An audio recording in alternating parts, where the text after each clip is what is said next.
Shinmu was reborn in the vast universe continent. Upon his birth, he acquired the formidable sword body, unwrapped his beginner's gift pack, and immediately entered into a betrothal with the mightiest sword saint, Jang Fushian.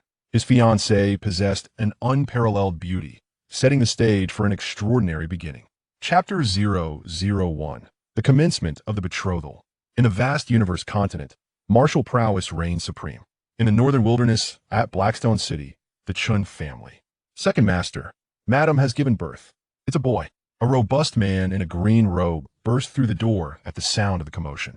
Inside, a maid was wrapping a newborn boy in crimson cloth. Chunyin hurried to Tangwan's side. Wainer, you have worked hard. Chunyin promptly wiped her forehead. Tangwan, appearing weary, inquired, Husband, why is our child silent? The room was devoid of an infant's cries. Only then did Chun Yin recall his newly born son. He took the boy from the maid, his eyes brimming with excitement. The infant was healthy, devoid of any wailing, merely gazing at Chun Yin with astonishment, glancing around in evident confusion. Chun Yin's face radiated joy as he exclaimed, Wainer, our son is splendid, chubby and fair, though a bit dazed indeed. He takes after me. Tangwan chuckled softly. Madam, please name the child. Husband, you once mentioned that if it were a boy, he would be named Chunmu, and if a girl, Chinning. Since it is a boy, let's name him Chunmu. Excellent, Chinmu it shall be. Both parents cherished the name. Chun Yin instructed the maid to prepare nourishing soup for Tangwan, who had just given birth and required ample recuperation. Chinmu felt a sense of unfamiliarity with his surroundings, pondering inwardly, have I transcended? In his previous life, he was a mere worker, toiling late into the night, and after only a few years of employment, his health began to falter. Later, upon visiting the hospital, the doctor informed Chunmu that his time was limited. At that moment, he was still unmarried and suddenly faced with the harsh reality of a life without a partner. Consequently, he resigned from his job to prepare for the completion of his wish list. The first item was bungee jumping, but the cord snapped. The antiquated attire, the classic decor of the room, the imposing father, the dignified mother, could it be a scene from the past? Shinmu pondered within himself. Ding's sign-in system has been successfully loaded, successfully signed in to the wondrous continent. Congratulations. Host, you have obtained the Overbearing Sword Body additional reward, a starter gift pack. Chunmu felt a surge of warmth within him, and soon, the sword intent soared skyward, causing all the iron swords within the Chun residence to tremble uncontrollably. Within the city of Blackstone, the symphony of 1,000 swords resounded. An extraordinary phenomenon erupted, leaving the entire city in shock. The resonance did not last long and soon dissipated, leaving everyone bewildered as to its cause. Sign-in system, Overbearing Sword Body. Shinmu gradually began to comprehend his surroundings. Would you like to open the starter gift pack? Let us proceed. Chunmu silently affirmed, uncertain of the surprises that awaited him. Congratulations. You have obtained an engagement. Completion of the engagement rewards you with a celestial sword triggered a divorce compensation elixir. Having suffered greatly in his previous life, condemned to a solitary existence, it was quite considerate of the system to arrange a partner for him right at the beginning of this life. Suddenly, Chinmu furrowed his brow, sensing that this matter was not as straightforward as it appeared. Could it be a hellishly challenging divorce scenario? Such plots were not to his liking. Yet, upon further reflection, if the engagement were to be dissolved, receiving the elixir would indeed be quite advantageous. Chun Yin beheld Chunmu's delightful expression, laughing incessantly with excitement. Wainer, our son's expression is truly amusing. Let me have a look, Tangwan said curiously, prompting Chun Yin to place Chunmu beside her. Outside the window, a magpie was chirping. A vividly colored magpie flew into the room, clutching a piece of paper in its beak. As a symbol of good fortune, Chun Yin watched with intrigue as the magpie alighted before the bed. It set the paper down in front of Chunmu and vanished without a trace. The couple was left in a state of curiosity. Chun Yin picked up the paper and discovered it was a marriage contract, with Chunmu listed as the groom and Jang Fushian of the Lingyun sect as the bride. My lady, what do you make of this? He asked, handing the contract to Tangwan. Tangwan appeared perplexed. How is this possible? Our son has just been born. How could he possibly have a marriage contract with Jang Fushian of the Lingyun sect? Chun Yin nodded repeatedly.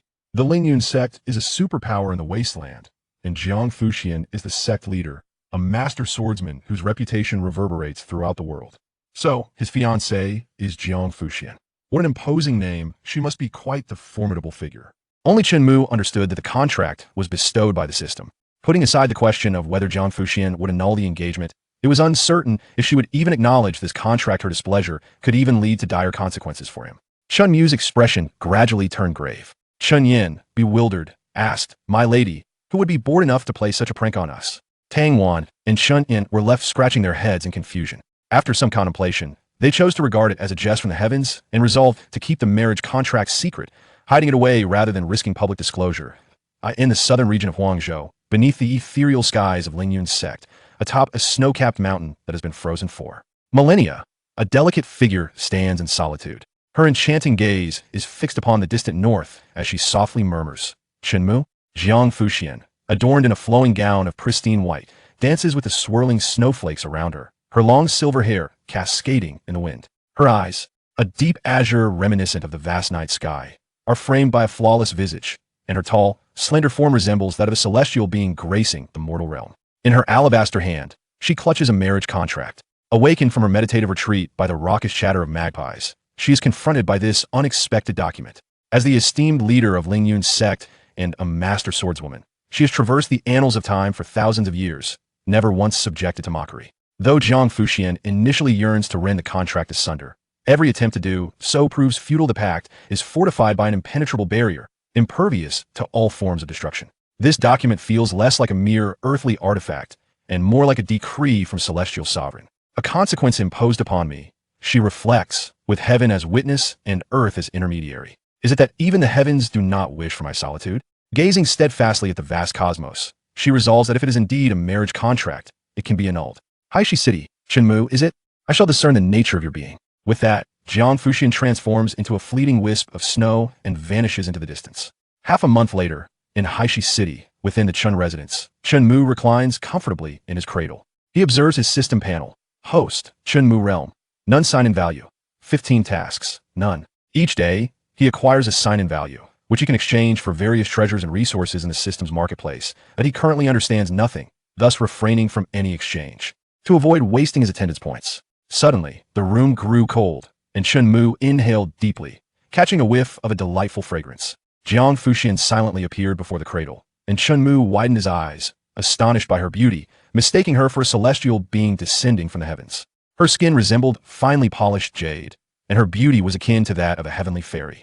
Is it truly the rare and formidable sword body? Jang Fushian murmured softly, taken aback by the revelation that Shinmu was merely a child, and even more so, that he possessed the legendary sword body. The humble Qin family had been thoroughly investigated by her. They had no chance of approaching the Lingyun sect, and this infant before her was utterly unattainable. Was that engagement truly a divine blessing? The thought of a distinguished sword saint being betrothed to a mere child made Jang Fushian feel uneasy. Shinmu sensed an icy chill and regained his composure, gazing at the unexpected intruder Jang Fushian, wondering if she was an enemy of his parents. Is my formidable life destined to be extinguished in the cradle? Wow! Shinmu suddenly exclaimed loudly. Surrounded by Jang Fushian's spiritual barrier, she raised her hands, fingers curled like claws, feigning an intent to devour him, causing the previously shouting Shinmu to freeze in place. Such beauty was Chun Yu's heartfelt thought. Though Jang Fushian initially appeared aloof and unapproachable, her playful gesture was undeniably endearing. Indeed, I can be quite frightening, Jang Fushian said with a smile, her eyes shimmering with a deep blue starlight. Sensing her lack of malice, Shinmu gazed at her in a daze. Noticing his innocent stare, Jang Fushian crouched down, extending her delicate finger to gently touch Shinmu's tiny nose, which felt cool to the touch. Achoo! Shinmu could not help but sneeze. Jang Fushian's delicate face broke into a smile after thousands of years of solitary cultivation. This child had managed to amuse her. If you wish for me to acknowledge that marriage contract, you must put in some effort, Jang Fushian murmured softly while pinching Chun Yu's small face. The speaker was oblivious, yet the listener was attentive. Chun Yu's eyes widened as he realized that the system had arranged for him to have a fiancée right before him. The assigned partner is truly beautiful, and her voice is enchanting. It seems I must strive diligently in this lifetime, Shinmu whispered to himself. Jang Fushian's enchanting gaze narrowed slightly, a hint of confusion flickering within her eyes. This child oscillated between playful antics, moments of contemplation, and silly laughter. Before departing, she placed her snow-white jade pendant gently in Shinmu's embrace. Upon returning to her room, Tang Wan discovered the jade pendant nestled in Shinmu's arms, her expression one of astonishment. This pendant is truly exquisite. It must be of considerable value. The marriage contract from the day of his birth, and the suddenly appeared snow-white jade pendant prompted Tang want to glance around. Could it be that someone has been quietly watching over Muir? Could it be that Jang Fushian has taken a liking to my Muir? Tang Wan speculated, though she quickly dismissed the thought. Chapter 2. 3 years of cultivation in the city of Blackstone. Within the Chen family, 3-year-old Shinmu donned a pristine white garment. His delicate visage was fair, and his eyes sparkled with vitality. While children of his age frolicked outdoors, he sat alone in the courtyard, engrossed in a book that he held in his tiny hands. The tome was titled Fundamental Sword Techniques, which he had discovered in his father Chen Yan's chamber. It contained rudimentary breathing techniques, alongside an array of common sword maneuvers. For someone like Shinmu, who had yet to reach the realm of a swordsman, this book proved to be immensely beneficial. Typically, children would commence their cultivation at the age of 7, yet he was already eager to begin. Having been reborn into a world where martial prowess reigned supreme, he understood the necessity of seizing every opportunity. The realm of swordsmen primarily focuses on body refinement, employing breathing techniques to clear the meridians within the body and fortify one's physique. In addition to these techniques, one may consume elixirs to further enhance their vital energy and blood flow. During this period, Shinmu had perused a plethora of texts, gaining insight into the cultivation system and its various tiers, which are largely categorized by weapon type. For instance, there are sword cultivators, knife cultivators, and spear cultivators, among others. Taking the most prevalent sword cultivators as an example, the cultivation levels are as follows: Swordsman, Sword Master, Sword Sect, Sword Marquis, Sword King, Sword Emperor, Sword Sage, and Sword Immortal, totaling 8 major realms. Each major realm is subdivided into 9 ranks, and each rank further delineates into early, mid, late stages, perfection, and peak. The Sword Immortal exists solely in legends, while the Sword Sage currently stands as the pinnacle. Shinmu's grandfather, Chen Tiannan, held the rank of 5th rank Sword Sect. His father, Chen Yin, was a 7th rank Sword Master, and his uncle, Chen Wei, was a 9th rank Sword Master. Chen Tiannan served as the head of the Chen family, managing the Shunfeng escort agency in Blackstone City, often away on escort missions and seldom returning home. Shinmu is the 3rd child in his family. His uncle has 2 children, the elder sister, Chen Shi, who is 14 years old and an 8th grade swordsman, and the younger brother, Chen Hao, who is 11 and a 6th grade swordsman. The accomplishments of Chen Shi and Chen Hao are commendable among the youth in Haishi City. Yet they pale in comparison on a broader scale within the North Wilderness, as they lack the qualifications to enter the Lingyun sect. One must attain the rank of swordsman before the age of 12 to have any hope of joining the esteemed Lingyun sect, the most powerful force in the region, located in the prosperous South Wilderness. In contrast, Shinmu's home in the North Wilderness is relatively barren, plagued by the constant threat of the demon race, which frequently launches incursions, plundering local resources. Xiaomu, a melodious female voice called out. Shinmu looked up to see a girl in a red dress approaching, and he cheerfully replied, "Elder sister." Chun she skipped over, her steps light with joy. In the past 2 years, she often changed Chunmu's diapers and fed him on behalf of Tang Wan, resulting in a close bond between the siblings.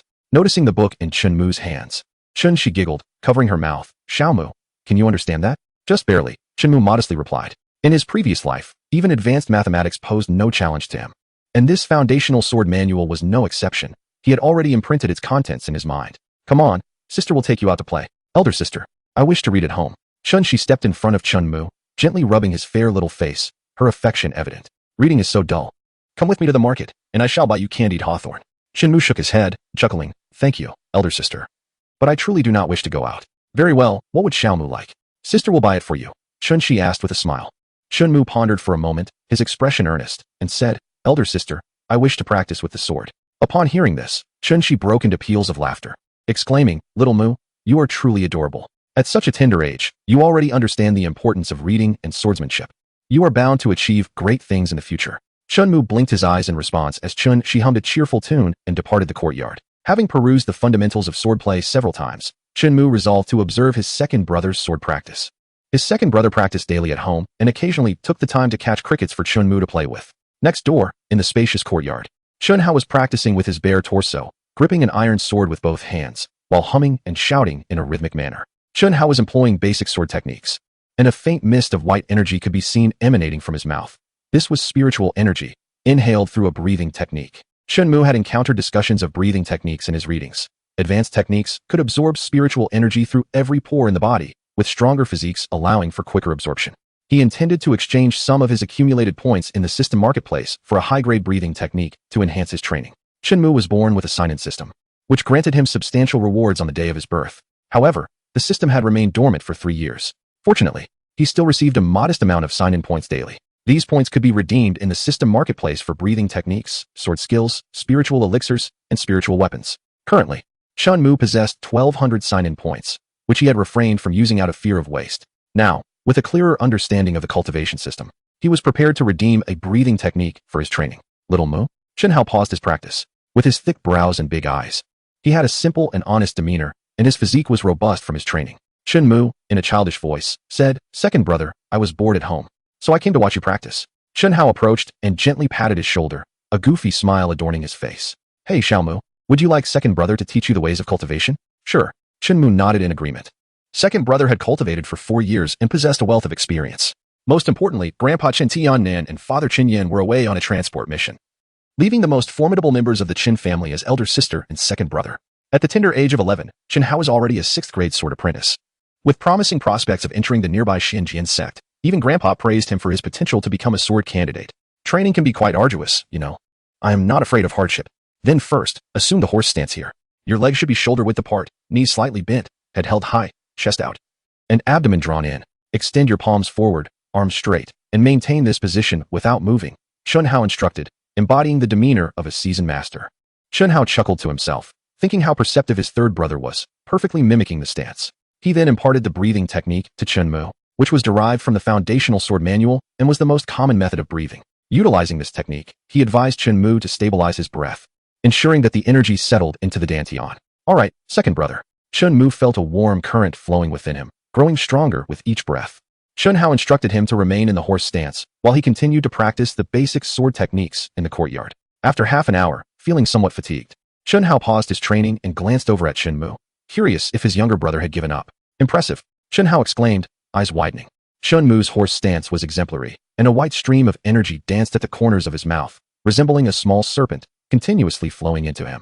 The same breathing technique yielded different effects, indicating that third brother possessed superior physical constitution. Chunhao scratched his head and chuckled with excitement, proclaiming, "Impressive. Truly, my third brother does not disappoint." Initially intending to take a break, upon witnessing his younger brother's unwavering determination, he resolved to double his efforts. As dusk fell, Chunshi returned to the courtyard and exclaimed, "Xiaomu, so it is you here." Upon hearing her voice, Chunmu opened his eyes, beads of sweat glistening on his forehead. He felt mentally exhausted yet enveloped in an indescribable comfort, as if his meridians had been unblocked. Rising to his feet, he smiled sweetly and greeted, "Elder sister, why are you practicing your stances? Has Ergo bullied you? Allow me to teach him a lesson." Chunshi, rolling up her sleeves, prepared to reprimand Chunhao. With wide eyes and a look of bewilderment, Chunhao found himself at a loss. Chunmu hurriedly clarified, "Sister, please do not misunderstand. It was I who asked Ergo to guide me in cultivation. Indeed, third brother possesses remarkable talent. He shall undoubtedly become a paragon of the northern wilderness," Chunhao declared proudly, thumping his chest in assurance. Raising an eyebrow and smiling, Chunshi remarked, "If Xiaomu truly achieves greatness, I shall bask in his glory as well. Here, this is a sword I present to you." The sword was a wooden one, shorter than a typical iron sword and devoid of a sharp edge, yet it was indeed a sword. "Thank you, elder sister," Shinmu replied without disdain, extending his hands to receive it. "Young master, madam calls for you to return for dinner," a maid announced as she entered the courtyard. At once, Shinmu nodded to the maid, brandishing the wooden sword as he declared, "Ergo, I shall return tomorrow to learn swordsmanship." Chinhao grinned and replied, "That sounds wonderful." His solitary practice had become rather dull, but with his younger brother's company, it transformed into a far more invigorating endeavor. Upon returning home, Shinmu respectfully addressed, "Mother." Tang Wan, filled with concern, inquired, "Muer, what have you been doing today to work up such a sweat?" "Mother, today I practiced with my second brother at uncle's house," Shinmu replied candidly. Upon hearing this, Tang Wan smiled and said, "My dear Muer, if you wish to cultivate, I will invite a master from the escort agency to teach you. The foundation in cultivation is of paramount importance. If the foundation is flawed, it may lead to future troubles." Chunmu chuckled and shook his head. "Mother, there is no need to trouble yourself. I am merely indulging in some playful amusement. Hiring a master from the escort agency would require expenditure, and the Chun family is not affluent. Even my second brother does not have a dedicated master to guide him. He is instructed by uncle and grandfather during their leisure moments." Tangwan assumed that Shinmu was simply jesting, as it is common for children his age to revel in play, with few genuinely embracing the rigors of cultivation, gently caressing her burgeoning belly. As this was her second pregnancy, she softly inquired, "Muer, do you prefer a younger brother or a younger sister? Regardless of whether it is a brother or a sister, I shall love them both," Shinmu responded with a smile. In his previous life, he was an only child, and now he harbored hopes of having a younger sibling. Shinmu was quite sensible, and Tangwan had never worried about him, mistakenly believing that raising him was effortless. She even discussed with Chun Yin the prospect of having more children. After their meal, the mother and son chatted in the courtyard. Shinmu enjoyed accompanying his mother on leisurely strolls in the garden, relishing this tranquil and comfortable life. As night fell, after taking a bath, Shinmu returned to his room and sat cross-legged on his bed, preparing to exchange for a high-level breathing technique. Having been reborn into a world that revered martial prowess, Shinmu was determined to become a revered sword immortal, wielding a 3-foot sword and living a life of grace. Host: Shinmu. Realm: none. Sign-in value: 1,200. Tasks: none. The marketplace boasted an array of breathing techniques, dazzling in their variety. He selected the breath of creation technique, which he had previously noted. While it was merely a 4th-tier technique of the spirit realm, it was vastly superior to the basic breathing techniques found in the sword manuals. Exchange successful. Consumed 1,000 sign-in points. The technique was imprinted upon his consciousness, and Shinmu grasped it instantly, as if enlightened. That very night, the spiritual energy surrounding the Chun residence began to converge wildly towards the room where Shinmu resided, manifesting as twinkling lights around him. An overwhelming surge of spiritual energy flowed into his body, coursing through his limbs and bones, unblocking his previously sealed meridians, while his flesh absorbed the excess energy within him. Unbeknownst to him, his unblocked meridians were far more robust than those of an ordinary person. Chapter 003. Talent begins to manifest in the early morning. The dawn sun spilled into the room. Shinmu slowly opened his eyes. Despite having stayed up late to cultivate, he felt invigorated, his body warm and brimming with strength. His delicate face glowed, his eyes sparkled with vitality, and his senses were markedly heightened, allowing him to perceive even the faintest disturbances around him. Many of his meridians had been unblocked, some were easily opened in the initial stages, while others required a significant influx of spiritual energy to breach. Host: Shinmu. Realm: mid-level 3rd-tier swordsman. Sign-in points: 201. Quests: none. Mid-level 3rd-tier swordsman. Shinmu was slightly astonished. He had only begun his cultivation the previous afternoon, and within half a day, he had broken through to the 3rd tier with astonishing speed. Who would believe such a tale? He pondered deeply and murmured, "It must be related to my unique physique." The dominant sword body sounded formidable, yet he still did not fully comprehend its true potential. Shinmu took out the snow-white jade pendant from his bosom. This exquisite piece of jade radiated warmth in winter and coolness in summer. Last night, during his cultivation, he sensed that the pendant was aiding him in absorbing spiritual energy. It appears that this pendant possesses the ability to assist in his training. With a smile curling at the corners of his mouth, Shinmu tucked the pendant away, contemplating that his fiancée must harbor feelings for him. For such a gift would not be given without affection. Shinmu had no intentions of relying on Jang Fushian. He was resolute in his ambition to grow stronger through his own endeavors. Upon arriving at the hall for breakfast, he found that the maidservants had prepared a hearty meal. Today, his appetite was several times greater than usual, which did not go unnoticed by Tang Wan, who observed him with a motherly smile. "Muir, have you had enough to eat?" she asked gently. "Mother, I am full," he replied. "You are at that age where you are growing. Henceforth, I will instruct the maidservants to prepare more delicious food for you." Shinmu nodded with a smile, replying in a childlike voice, "Thank you, mother.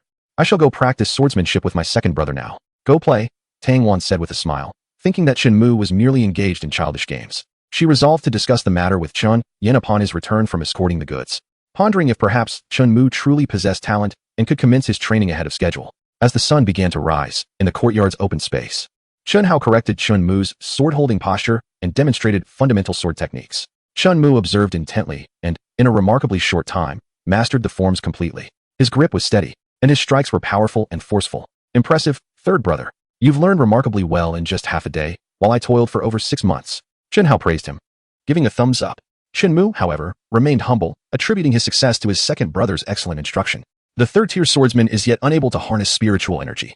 Only upon transcending to the 4th tier can one fortify the body with such energy. Upon reaching the 6th tier, the adept may enhance their weapon with spiritual force, while those at the rank of sword master and above possess the capability to project their spiritual energy outward. Today, Chun-Shi is set to return to the Hangzhou Martial Academy. After a brief respite at home during the recent holiday, she is now prepared to resume her training at the academy.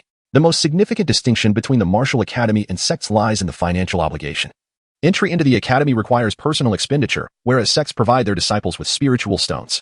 The disparity between the two is evident. They reside within the Great Yin dynasty, with the nearby sect being the Xianjin sect, which has relatively lower standards compared to other sections. Qin-Shi, possessing only average talent, was unable to pass the entrance examination of the Xianjin sect, compelling the Qin family to invest heavily in her continued training at the Hangzhou Martial Academy. Upon learning of their elder sister's departure, the two brothers, Chun Hao and Chun Mu, resolved to escort her to the station. The streets of Haishi City are lined with vendors, and en route, Chun-Shi purchased a skewer of candied hawthorn for Chun Mu. Before parting, Chun-Shi earnestly advised Xiao Hao, as the elder brother, take good care of Xiao Mu at home. "Sister, rest assured," Chun Hao replied, embracing Chun Mu with a sincere smile. Chun Mu waved goodbye to Chun-Shi, his voice sweet and innocent. "Elder sister, Wait for you to come home for the new year. All right. See you during the new year, Chun-Shi replied, her heart heavy as she waved farewell. This journey to the Hangzhou Martial Academy would mean she could only return home during the festive season. After bidding farewell to their sister, the two brothers returned to the Chun residence to continue their training. In the courtyard, one could frequently witness the figures of Chun Hao and Chun Mu diligently practicing their swordsmanship. Su Yan, the mother of Chun Hao, often visited Tang Wan's courtyard for casual conversations. She jested, "Waner, I see that your little Mu will be quite remarkable in the future, despite his tender age. He wields that sword with impressive finesse." Tang Wan chuckled softly, covering her mouth. Perhaps he truly possesses a gift. Initially, she believed Chen Mu was merely playing, unaware that he was genuinely dedicated to his sword practice. Su Yin expressed her concerns, uncertain if her son Hao could gain admission to the Xinjin sect.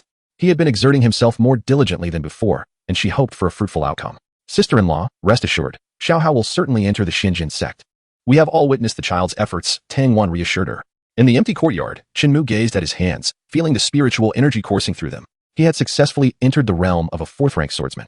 Host, Chen Mu, realm, early 4th-rank swordsman, sign-in value, 207, tasks, none. He was now brimming with strength, capable of delivering a punch with the force of 400 pounds, easily toppling even a bull. Seeing Chen Hao still drenched in sweat, he called out joyfully, "Second brother." Chen Hao paused at the sound. "Third brother, do you have something to say?" "Second brother, I find the breathing technique you taught me somewhat ineffective. So I made some modifications." "What? Ineffective?" "You mustn't alter the breathing technique casually. It could lead to disastrous consequences," Chen Hao replied sternly, recognizing the gravity of the matter. Shinmu then shared his newly devised breathing technique with Chen Hao, one he had improved based on the foundational principles of the creation breathing method. Although it was not the creation breathing method itself, it was several times stronger than the basic technique. Chen Hao endeavored to adopt the breathing technique suggested by Shinmu. And to his delight, he discovered that his absorption of spiritual energy indeed accelerated significantly. "Third brother, you are truly a genius," Chen Hao exclaimed, lifting Chen Mu in celebration. Though Chen Mu appeared petite, he was surprisingly heavy. Fortunately, Chen Hao, being a late-stage 6th-rank sword apprentice, possessed considerable strength and was able to carry him effortlessly. From that moment onward, Chen Hao employed the new breathing method, which greatly enhanced his training speed. Remarkably, within a fortnight, he successfully advanced to the 7th-rank sword apprentice realm, surpassing his initial expectations by several months. While the effectiveness of the breathing technique played a significant role, it was primarily his own diligence that contributed to this achievement. Recently, he had been practicing swordsmanship alongside Shinmu, thus extending his training duration compared to before. "Aha! I am now a 7th-rank sword apprentice," Chen Hao exclaimed, his face brimming with excitement as he jumped high in joy. Beside him, Shinmu congratulated him, saying, "Congratulations, second brother. It's all thanks to the breathing technique you improved." Chen Hao, filled with elation, hugged Shinmu and planted 2 kisses on his cheeks. He then dashed into the house to share this wonderful news with his mother. Upon hearing the news, Su Yan's eyes brimmed with tears of joy as she exclaimed, "If your father and the old man knew, they would surely be grinning from ear to ear." Chen Hao then rushed over to Chen Mu's home, proclaiming, "Aunt, I am now a 7th-rank sword apprentice." Tang Wan nodded in praise, saying, "7th-rank sword apprentice. Little Hao, that is truly impressive." Chen Hao could hardly contain his excitement, yearning to share this news with the entire Chen family. Seeing his elder brother so jubilant filled Chen Mu with happiness as well, even surpassing his own joy from reaching the 6th-rank sword apprentice level. However, Chen Hao did not allow this achievement to make him complacent. Noticing that his third brother was still practicing swordsmanship in the courtyard, he too picked up his iron sword and continued his training. The following day, the Chun household was abuzz with activity, for the men of the family had returned. Chen Mu arrived early at the ancestral home with his mother. Chen Tian-nan strode confidently into the great hall, clad in a gray robe, his head crowned with white hair and a half-foot-long beard. A man over 70, yet still possessing a robust physique. He was the patriarch of the Chen family, the very backbone that allowed the Chun clan to establish its foothold in Blackstone City. "Grandfather." Both Chen Mu and Chen Hao called out simultaneously. Upon seeing his 2 grandsons, a broad smile spread across Chen Tian-nan's wrinkled face. He affectionately ruffled Chen Mu's hair, then noticed the aura radiating from Chen Hao, and inquired with a grin, "Little Hao, when did you break through?" The transition from a 6th-grade sword apprentice to a 7th-grade sword apprentice manifests in a slight overflow of spiritual energy. Below the 7th grade, the energy remains contained, making it difficult to discern one's level with the naked eye. Chen Hao, grinning sheepishly, replied, "Grandfather, I just broke through yesterday." At this revelation, Chen Tian-nan's face beamed with joy, and he exclaimed, "Good lad. At this rate, your chances of entering the Xinjian sect are quite promising." Just then, Chun Yan and Chun Wei entered. "Father," Chen Mu called out brightly. Chun Yan picked up Chun Mu, playfully pinching his nose, and jested, "Son, your mother takes such good care of you that you've grown quite plump during this time." Chen Mu blinked innocently, while Tang Wan beamed with delight. Chen Wei, curious, asked, "What's the matter? You all seem so cheerful." Su Yin chimed in joyfully, "My dear husband, your son has just broken through to the 7th-grade sword apprentice." "What? A 7th grade sword apprentice. Well done, young man. Chun Wei couldn't help but clap Chun Hao on the shoulder, pride radiating from his expression. Chen Tianen took his seat as the head of the family, expressing his delight. Chun Wei, go and procure a bottle of body refining pill for Xiao Hao. If he can reach the 8th rank of swordsman before the age of 12, his admission to the Xinjian sect will be nearly assured. Su Yan, upon hearing this, felt a surge of excitement. The body refining pill, a second-tier spiritual elixir, is known for its efficacy in enhancing one's physique, typically employed after breaking through to the 7th rank of swordsman. Chen Wei, with a serious demeanor, responded, Father, this may not be prudent. The cost of the body refining pill is exorbitant, equivalent to several months of our family's expenses, and you also require resources for your own cultivation. Chen Tianen waved his hand, sighing gently. Though my own breakthroughs are challenging, these young ones are far more deserving of investment. They are the future of the Qin family.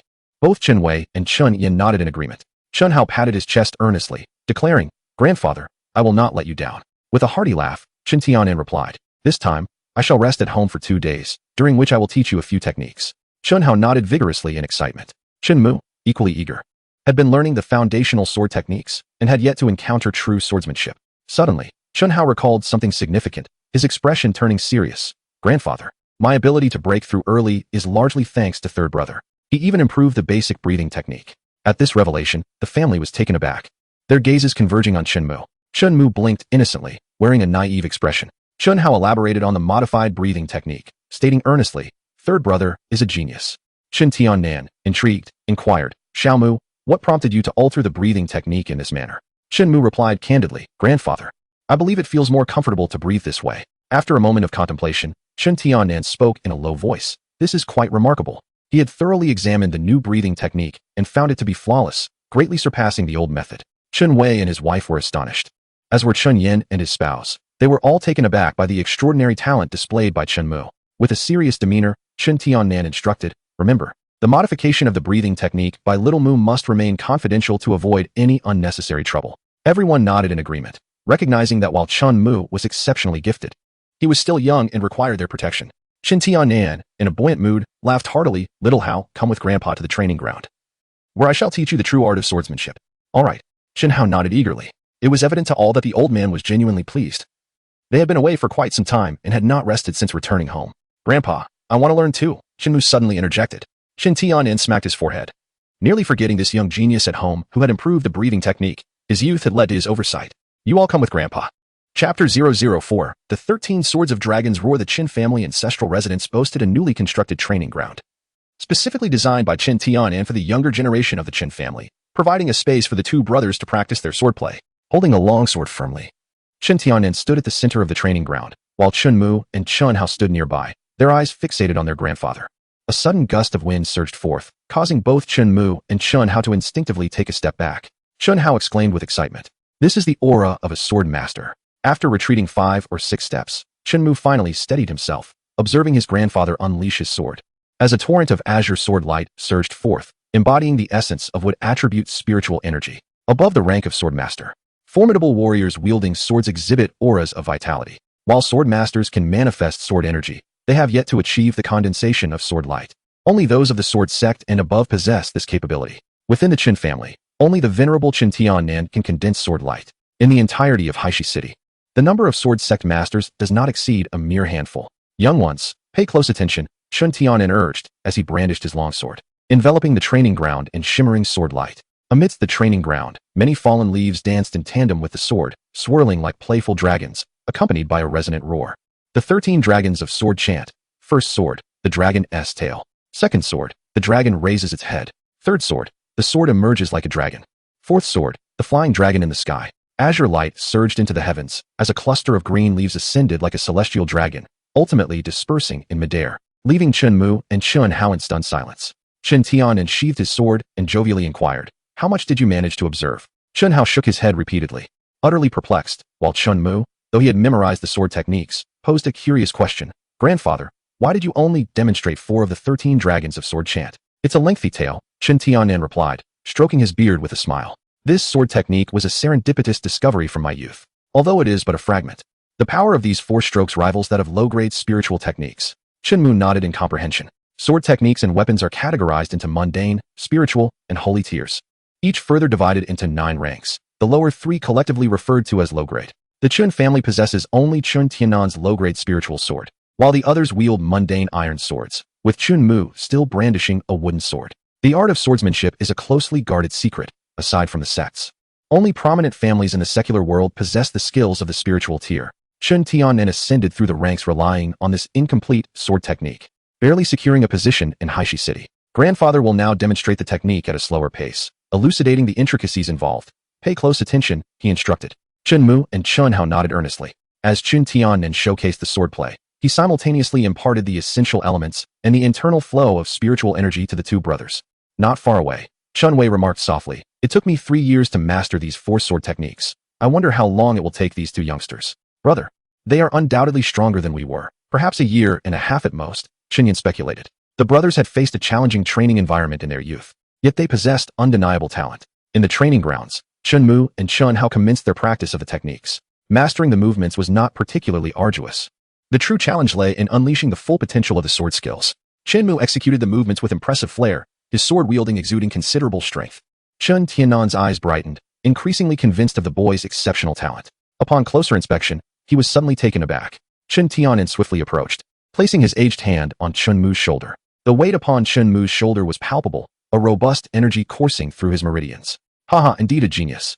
Chun Tiannan laughed heartily, having sensed that most of Chun Mu's meridians were already clear and remarkably robust, a rare constitution. Chun Yin, puzzled, inquired, "Father, what is it?" Chun Tiannan quickly regained his composure, not allowing his joy to cloud his judgment. He solemnly replied, "It is nothing. Chun Wei, when you purchase the body-tempering elixir later, please prepare a portion for young Mu as well." Chun Wei was momentarily taken aback and respectfully said, "Father, Xiao Mu is only 3 years old this year. Can he truly withstand the effects of the body-refining pill? There may be potential side effects." Chun Tiannan's expression was grave, and Chun Wei could only acquiesce. Chun Yin, too, did not comprehend his father's intentions. However, he observed that Chun Mu's sword techniques were remarkably fluid, indicative of his exceptional innate comprehension surpassing that of his peers. As Chun Mu continued to practice his sword skills, he marveled. "Grandfather truly deserves his status as a master of the sword sect. He can even discern my cultivation level. Thankfully, I am at home. I must remain cautious outside to avoid unnecessary troubles. You two brothers should practice on your own for now." Chun Tiannan burst into hearty laughter. Having arrived at the ancestral hall to pay homage, expressing gratitude for the blessings of their ancestors. Meanwhile, Chun Mu and Chun Hao were diligently practicing their swordplay in the training grounds. With nothing else to occupy their time, the brothers Chun Yin and Chun Wei decided to try the modified breathing technique developed by Chun Mu. The results left them utterly astonished. This technique could enhance their cultivation speed by at least 3 to 5 times. Initially, it would take me 3 to 5 years to ascend to the sword sect. But with this breathing method, a breakthrough within the year seems plausible. Chun Wei was overjoyed. Chun Yin smiled and congratulated him, eldest brother. With 2 members reaching the sword sect, our Chun family can hold our heads high in Blackstone City. Ha ha ha, thanks to Xiao Mu. He will undoubtedly surpass us in the future, Chun Wei affirmed. A smile graced Chun Yan's face as he considered Xiao Mu's remarkable talent, wondering about his potential. "Second brother, it is still early. Come with me to the city's merchant association to order 2 body refining pills." "All right, let us go."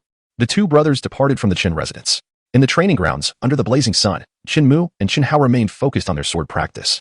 As evening approached, Chun Mu finished his bath. "Once again, I find myself in the grand hall of my ancestral home. Apart from my eldest sister, Chun Shi, who is at Hangzhou Martial Academy, the rest of the family is gathered here. It is only when grandfather is at home that we come together in such a lively manner." At the dining table, Chun Tiannan instructed Chun Wei, "Distribute the body-quenching pills to the 2 brothers, allowing them to take them at an opportune moment." Reluctantly, Chun Wei handed over 2 body-quenching pills to Chun Mu and Chun Hao. While such items may not hold much value in the sects or large cities, they are highly sought after in Blackstone City, their rarity making them precious, instantly consuming half a year's income for the Chun family. They would have to toil for several trips to earn back that amount, akin to a painful sacrifice. In a solemn tone, Chun Tiannan remarked, "Xiao Hao, I hope this body-quenching pill will aid you in breaking through to an 8th-grade swordsman by the year's end, allowing you to participate in the entrance examination at Xinjiang Sect next spring." Chun Hao nodded earnestly, his expression earnest as he replied, "Grandfather, I will continue to strive." Su Yin and Chun Wei exchanged smiles. Chun Hao, currently a 7th-grade swordsman, is considered exceptional among the youth in Blackstone City. As long as he breaks through to an 8th-grade swordsman by the end of the year, admission to Xinjiang Sect is assured. Chun Tiannan then turned his gaze to Chun Mu, unable to suppress a chuckle, and earnestly advised, "Xiao Mu must also work hard and not squander his talent." Chun Mu blinked innocently and replied, "All right, grandfather." After the meal, Chun Tiannan specifically retained Chun Wei and Chun Yin, imparting to them, "You two must take good care of Xiao Mu. He possesses extraordinary talent. already a 6th-grade swordsman at such a young age, with boundless prospects ahead. In the future, when escorting caravans, ensure he remains at home. A 6th-grade swordsman? Father, that cannot be. At the tender age of 3, one could be a mere 6th-rank swordsman. They had only heard of the prodigious heirs emerging from illustrious families, never imagining that the Qin clan could also produce such a remarkable talent. Could I truly have misjudged? Chun Tiannan's expression was grave. He wished to keep this matter under wraps, thus confiding only in Chun Yin and Chun Wei. Chun Wei, somewhat skeptical, proposed, Father, since my sister-in-law is with child, perhaps we should allow the second to remain at home for her support. That seems prudent, Chun Tiannan concurred. Upon returning to his courtyard, Chun Yin found Chun Mu strolling in the garden with Tang Wan. Mu'er, come here, Chun Yin called out. Chun Mu approached his father.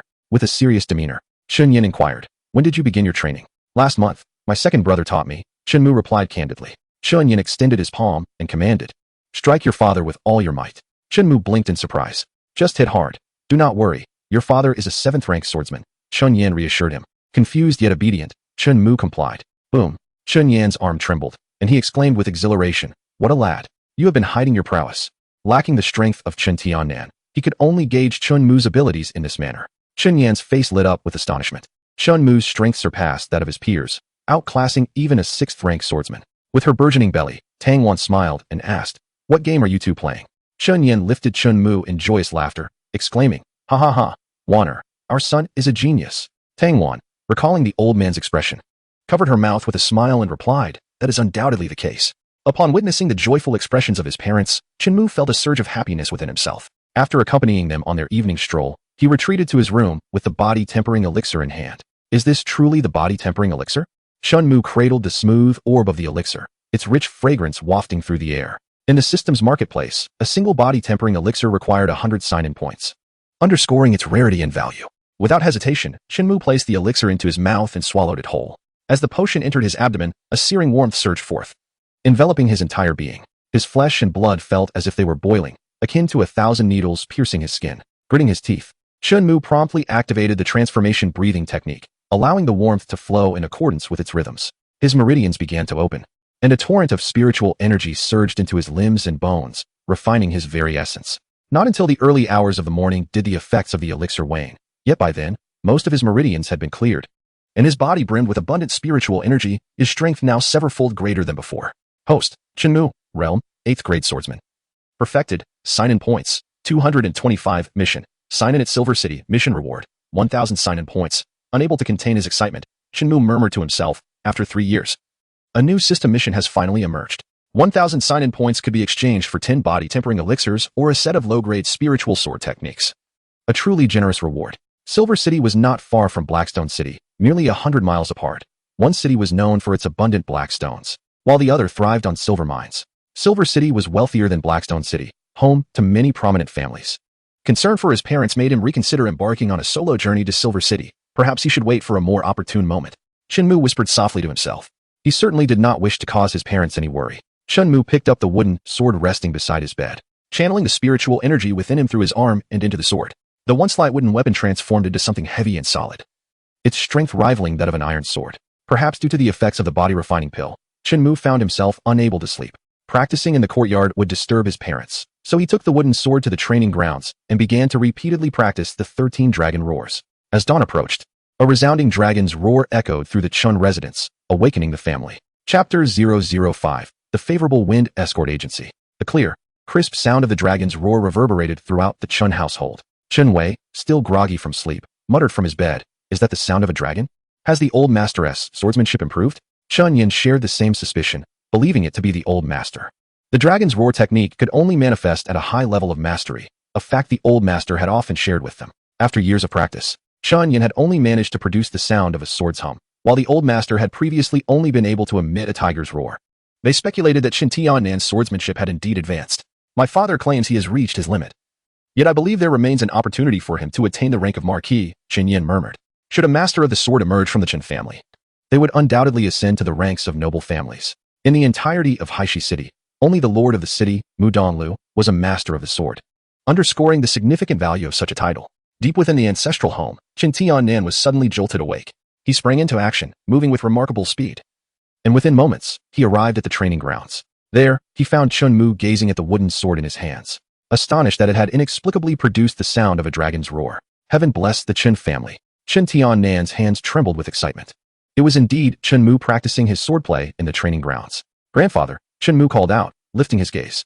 Tears welled up in Chen Tiannan's eyes as he found himself at a loss for words, hurriedly moving to Shinmu's side and crouching down to examine his body. Chen Tiannan's pupils constricted in shock. He discovered that the spiritual energy within Shinmu had multiplied several times since yesterday, surpassing that of Chen Hao, who had been cultivating for several years. Little Mu, have you consumed a body refining pill? Chen Tiannan inquired. Yes, Grandpa. After taking the body refining pill, I feel particularly energetic and unable to sleep, so I came to the training grounds to practice my swordsmanship, Shinmu replied candidly. The joy on Chen Tiannan's face was palpable. At merely 3 years of age, Shinmu was already an 8th grade swordsman, surpassing even the prodigies of the royal city.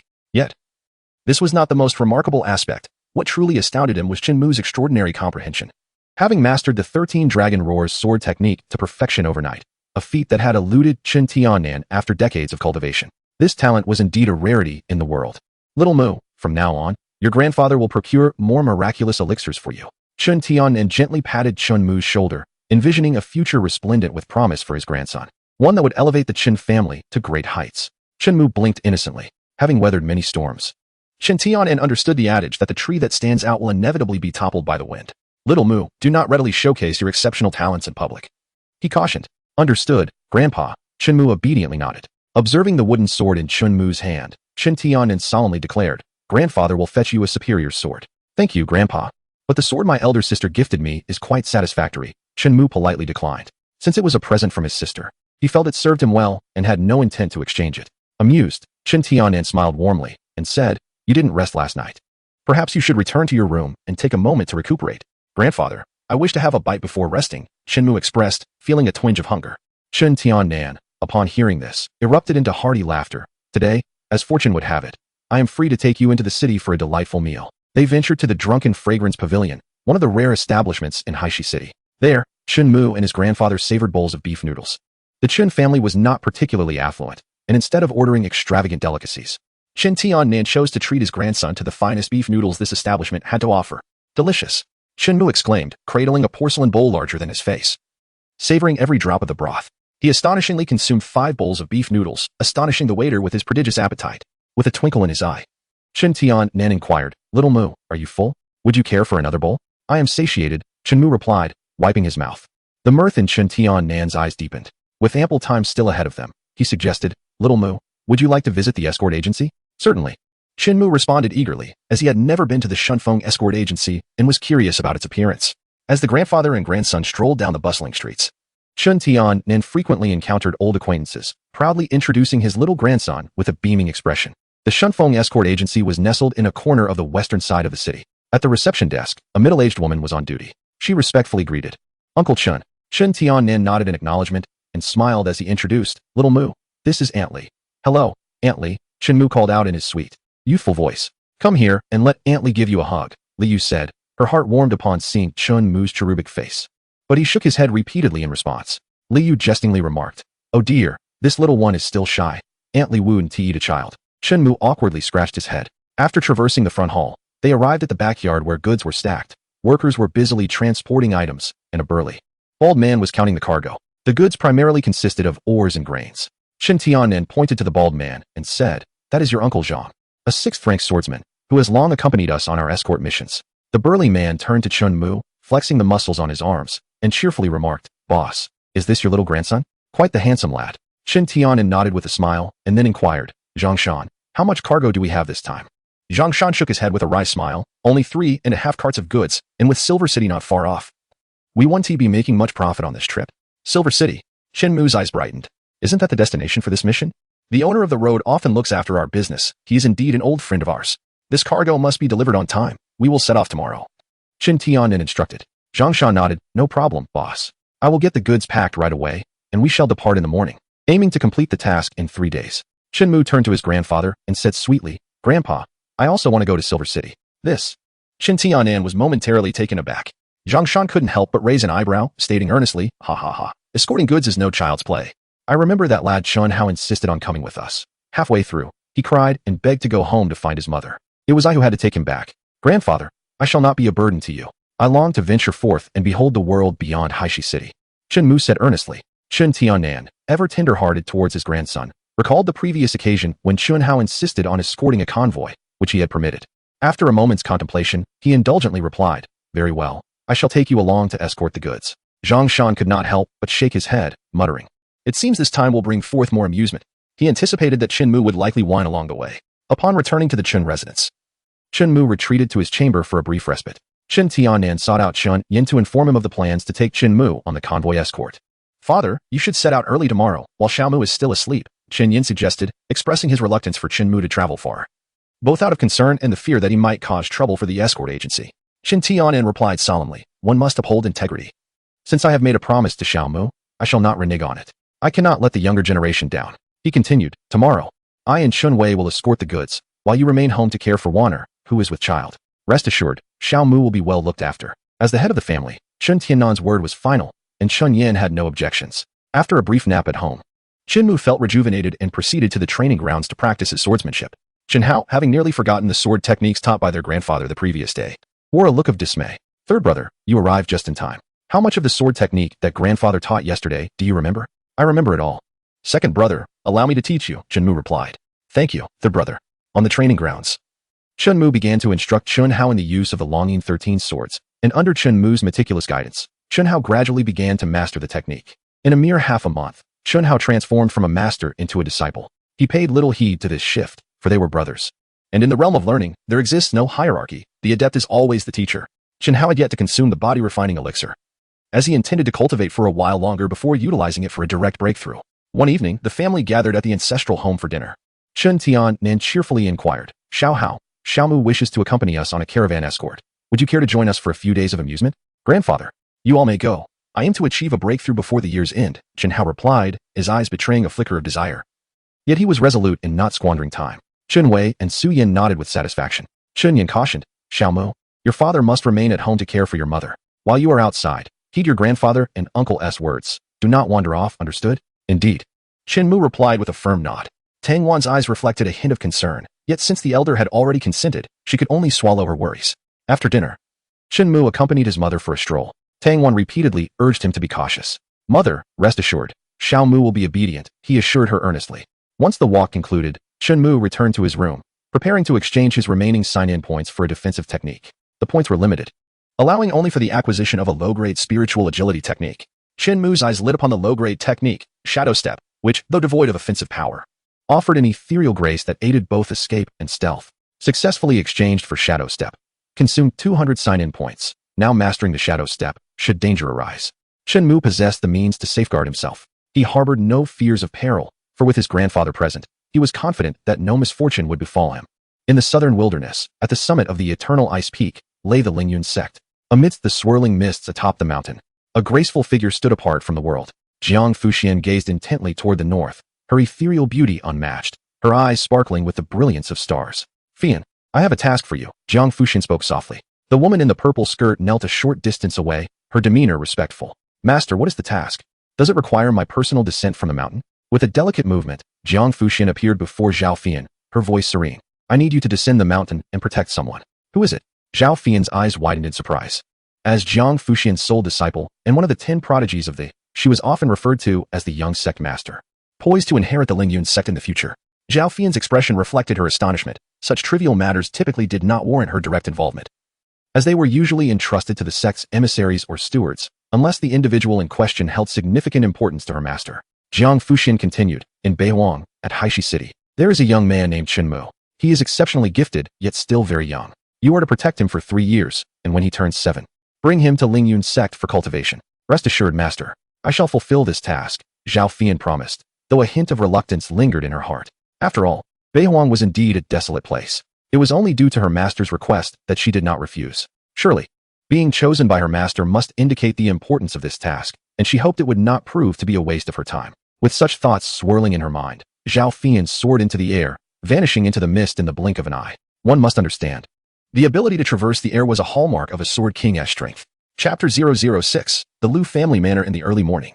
Shinmu rose with the dawn. After completing his morning rituals, he donned a clean brown robe. His fair face glistened with vitality, and his bright, clear eyes sparkled with clarity, a wooden sword hanging gracefully at his waist. Shin Tianan led Chun Mu to the escort agency, where 4 large carts were stationed. laden with goods, accompanied by 8 magnificent steeds. Shinmu, take a seat atop the cargo. Chen Tian and gently lifted Shinmu onto the cart. As the convoy set forth, grandfather walked at the forefront, while Uncle Chun Wei trailed alongside Shinmu, flanked by 6 sword masters who encircled the caravan. After several hours, the convoy departed the boundaries of Haishi City. The sun hung high in the sky, and the heat was palpable. Bald Zhongshan approached on horseback, producing a straw hat to place upon Shinmu's head. Thank you, Uncle Zhong, Shinmu replied with a beaming smile. Zhongshan jested. With all the insects and fierce beasts along this route, are you not afraid? With grandfather and Uncle Zhong here, there is nothing to fear. Shinmu responded with clarity and composure, earning Zhongshan's newfound respect.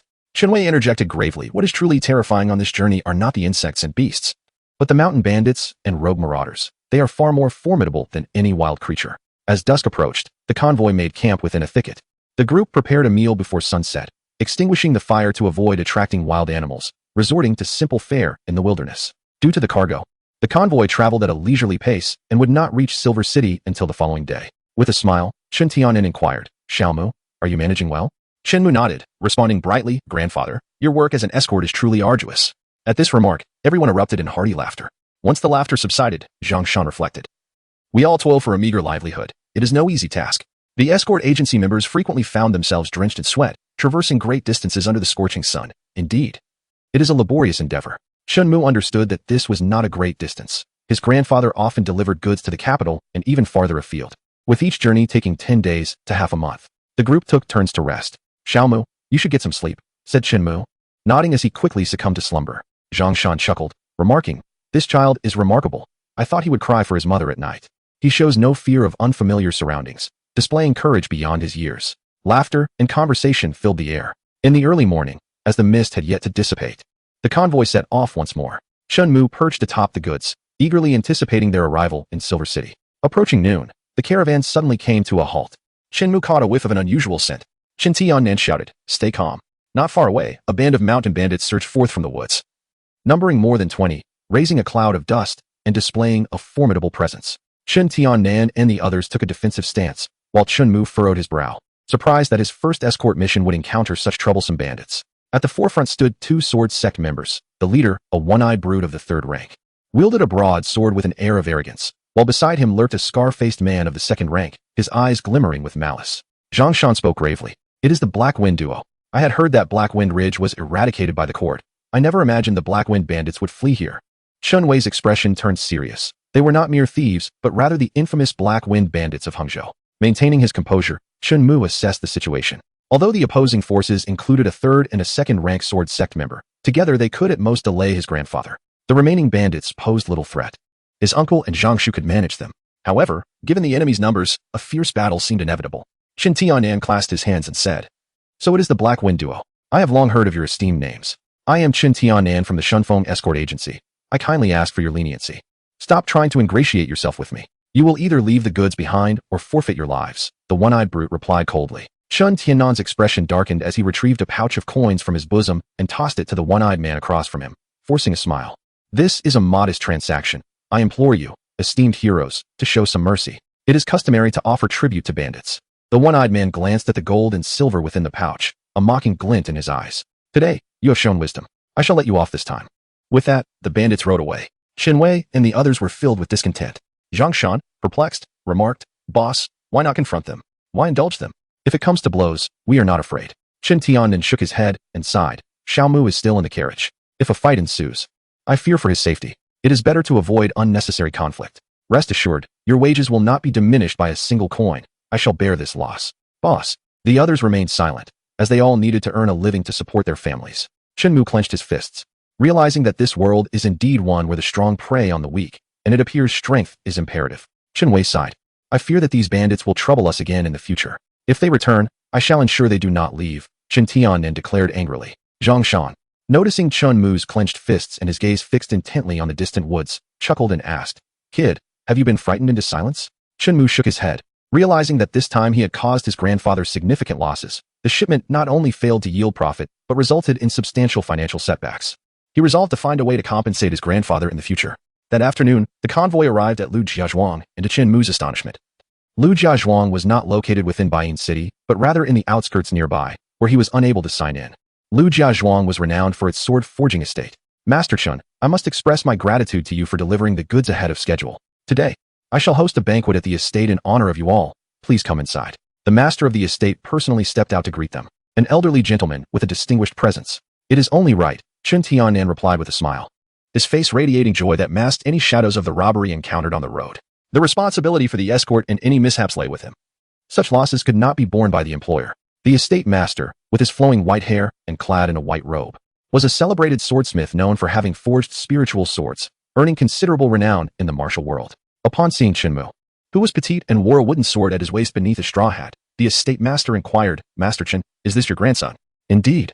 This is my little grandson, named Shinmu. Chun Tianan responded with a smile. The estate master gave a thumbs up, remarking, this child possesses extraordinary qualities. He is destined to be among the elite. Ha ha ha, Chun Tianan chuckled heartily, well aware that these were flattering words. Upon entering the estate, a girl with a single ponytail dashed toward them, her bright eyes and delicate features adorned in an exquisite green dress. Grandfather, she called out sweetly. The estate master smiled and introduced her, Master Chun, this is my granddaughter, Lu Xiaoxiao. Master Chun, she chimed playfully. Lu Xiaoxiao playfully stuck out her tongue, her demeanor whimsical and charming. Master Lu chuckled and said, Xiaoxiao, this is Chen Myuk, the grandson of Chief Chen. Why don't you take your little brother to explore the manor? Of course, Lu Xiaoxiao replied with a nod. Chen Myuk was utterly adorable, his fair complexion resembling that of a porcelain doll, and she felt an overwhelming urge to shower him with affection. Grasping Chen Myuk's hand, Lu Xiaoxiao sweetly said, little brother, let me take you to have some fun. She attempted to tug Chen Myuk along, but her efforts proved futile. After all, she was only 9 years old and already a 6th-rank swordsman. This was the Lu family manor, a haven of safety. Chun Tianan chuckled lightly, little Myuk, just go play with your sister, but remember to listen to her. All right, Chun Myuk nodded in agreement, and at last, Lu Xiaoxiao led him away. The Lu family manor was vast, and Lu Xiaoxiao guided him to the sword furnace and the sword washing pool, yet Chun Myuk showed little interest in these sights. Little brother, would you like some candy? Sister Xiaoxiao has sweets for you, she cooed. While other children delighted in the prospect of candy, Chun Myuk shook his head, replying, no, thank you. Sister Xiaoxiao will take you into the city to play. There are so many fun things there, she continued sweetly. Chun Myuk pondered for a moment before shaking his head again. He quietly thought of running off to Silver City, knowing his grandfather would surely worry. Lu Xiaoxiao giggled. Don't worry, Silver City is quite close to the Lu family manor. If we hurry, it will take us no more than half an hour to go back and forth. That isn't far at all, Chun Myuk thought, intrigued by the idea of visiting Silver City, for that was where he could sign in. Let us go. After all, grandfather and the others will be chatting for quite a while. Sister Xiaoxiao will take you into the city for some enjoyable activities. With that, Lu Xiaoxiao took Chen Myuk's hand, and they departed from the Lu family manor. Chapter 007, a confrontation on a narrow path. The mountain path meandered and twisted, leading them onward. Taking the narrow path would lead them to Baiyin City more swiftly. Lu Xiaoxiao held Chenmu's small hand and gently asked, Brother Chenmu, are you tired? Would you like me to carry you? Chenmu slightly shook his head and replied softly, I'm not tired. Thank you, Sister Lu. There is a monkey show in the city. Later, I will take you to see it and buy you some pancakes, Lu Xiaoxiao said with a sweet tone. Yet, a pungent scent of blood lingered in the forest. Chenmu, possessing an extraordinary perception, furrowed his brow and asked solemnly, Sister Lu, are there any wild beasts in the mountains? Lu Xiaoxiao laughed lightly. My grandfather has scattered the blood of supernatural beasts nearby, so the wild animals do not dare come close. Besides, with me here, you need not fear. The blood of supernatural beasts, originating from northern monsters, would send ordinary wild animals fleeing at the mere scent. However, Chenmu sensed something amiss. The stench of blood was growing closer, indicating trouble. Suddenly, a heavy, labored breathing echoed through the air.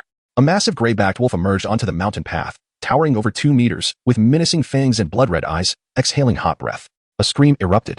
Lu Xiaoxiao's expression turned to one of sheer terror. She had never encountered such a fearsome beast before. The gray-backed wolf slowly approached them, and it was then that Chenmu noticed its left front paw was injured. It was a limping wolf. Sister Lu, run, Chenmu urged, maintaining his composure as he roused Lu Xiaoxiao, who immediately turned to flee. However, the gray-backed wolf did not pursue Lu Xiaoxiao. It remained fixated on Chenmu, who stood his ground. Despite the wolf's limp, Chenmu understood that if both of them ran, the beast would undoubtedly catch up. Drawing the wooden sword from his waist, he gripped the hilt with both hands, readying himself for confrontation. In Chenmu's grasp, the wooden sword felt burdensome, his gaze resolute. He harbored no intention of retreat. A gentle breeze swept through the forest, carrying with it a pungent scent of blood. Strands of hair at Chenmu's temples were lifted by the wind, yet his wooden sword remained steadfast. Not far away, the gray-backed giant wolf stood, its eyes fixed on Chenmu, both locked in a tense standoff.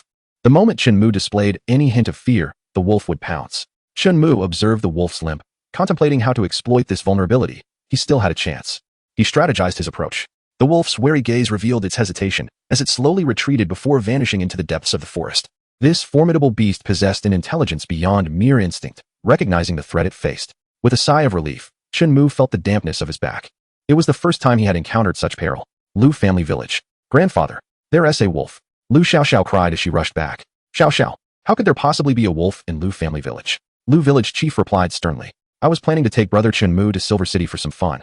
But we encountered a massive gray wolf in the mountains, standing over 2 meters tall. At these words, Qin Tianen sprang to his feet, alarm coursing through the gathering of guards. And Little Mu? Little Mu is still in the mountains, Lu Xiaoxiao whimpered, overwhelmed by fear. She had fled back to the village in search of assistance. Without hesitation, Qin Tianen dashed out of Lu family village, while the village chief promptly commanded, you all, come with me to help.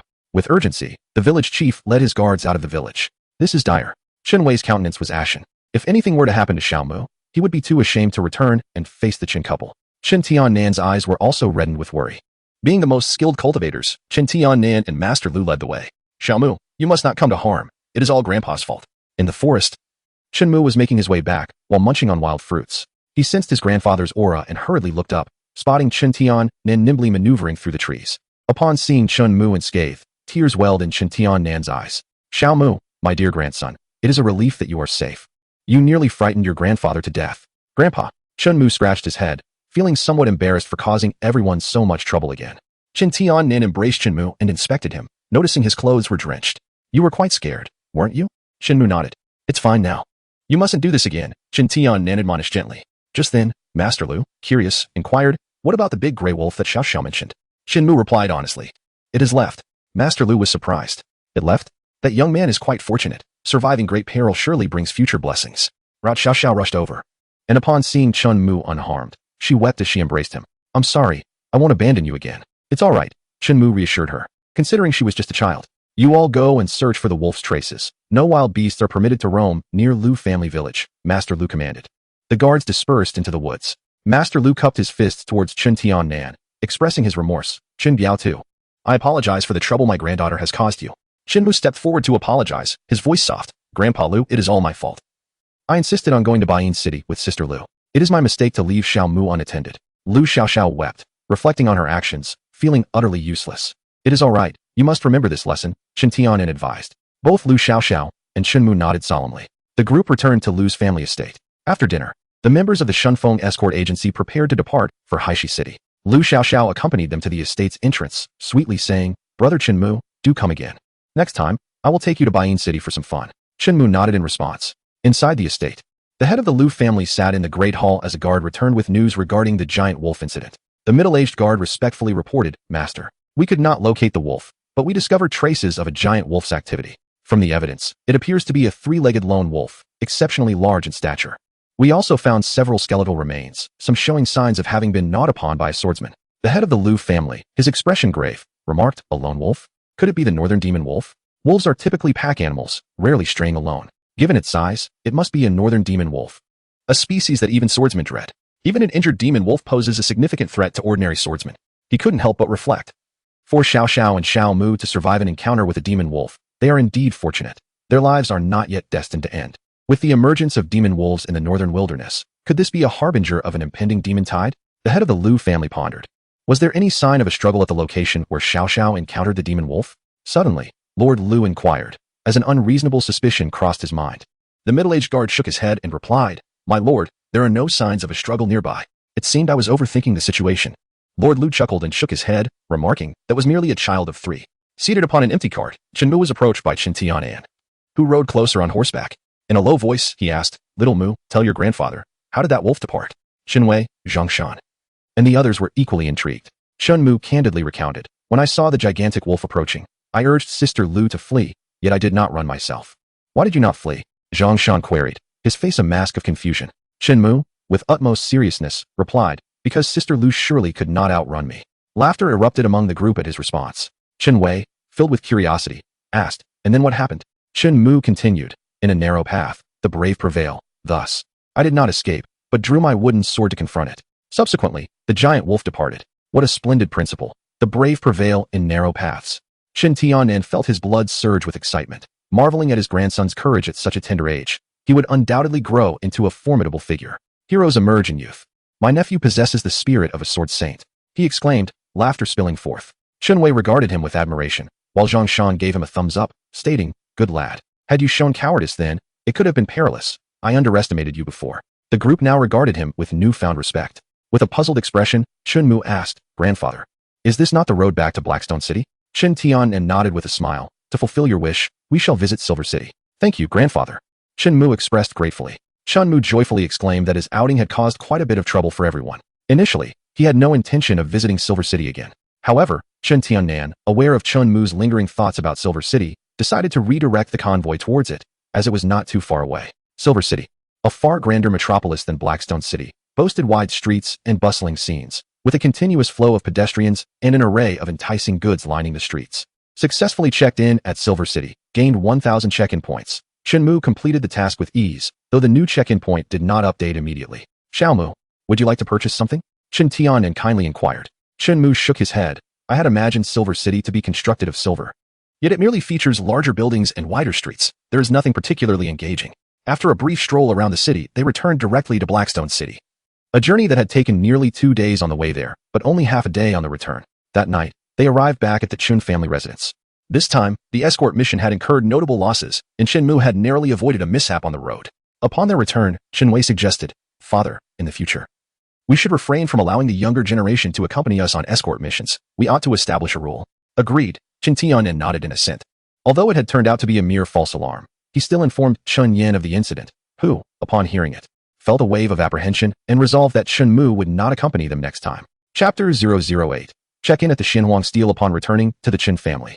Shenmu resumed his previous routine, dedicating each day to sword practice at the training grounds. 2 weeks later. Host, Shenmu, Realm, late stage of 9-rank sword practitioner, sign-in value, 820. Task, sign in at the Xinhuang Monument, task reward, extraordinary body refining pill, in recent days. Shenmu has been utilizing his sign-in value to exchange for spirit stones for cultivation, resulting in a rapid elevation of his realm. The extraordinary body refining pill.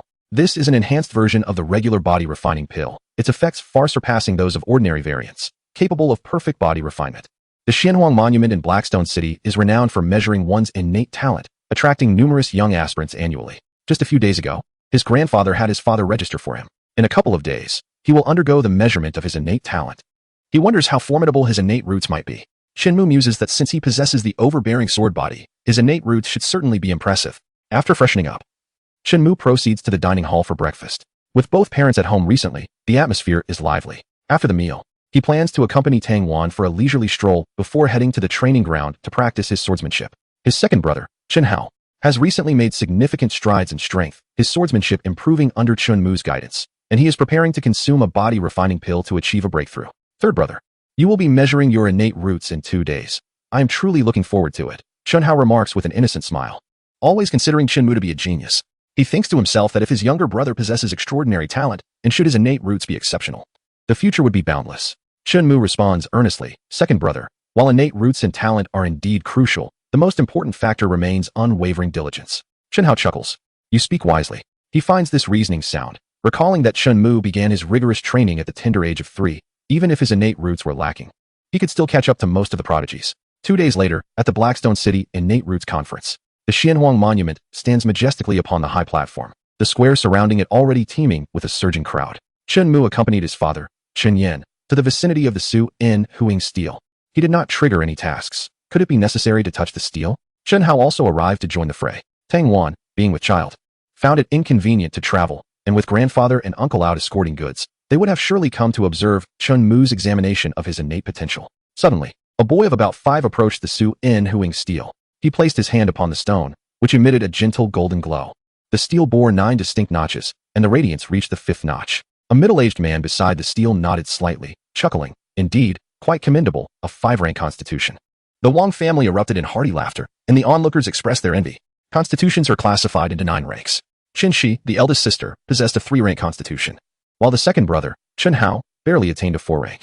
A 5-rank constitution is considered exceptional in Blackstone City. A 6-rank would allow one to enter a sect with some effort, and a 7-rank guarantees entry almost without fail. A continuous stream of younger individuals stepped forth to measure their constitutions, with the highest being 5-rank. Most were below 3-rank. Occasionally, a 6-rank constitution would emerge, eliciting astonishment from the crowd. When Shen Mu's name was called, he calmly stepped out from the throng. Chen Yin paid little heed.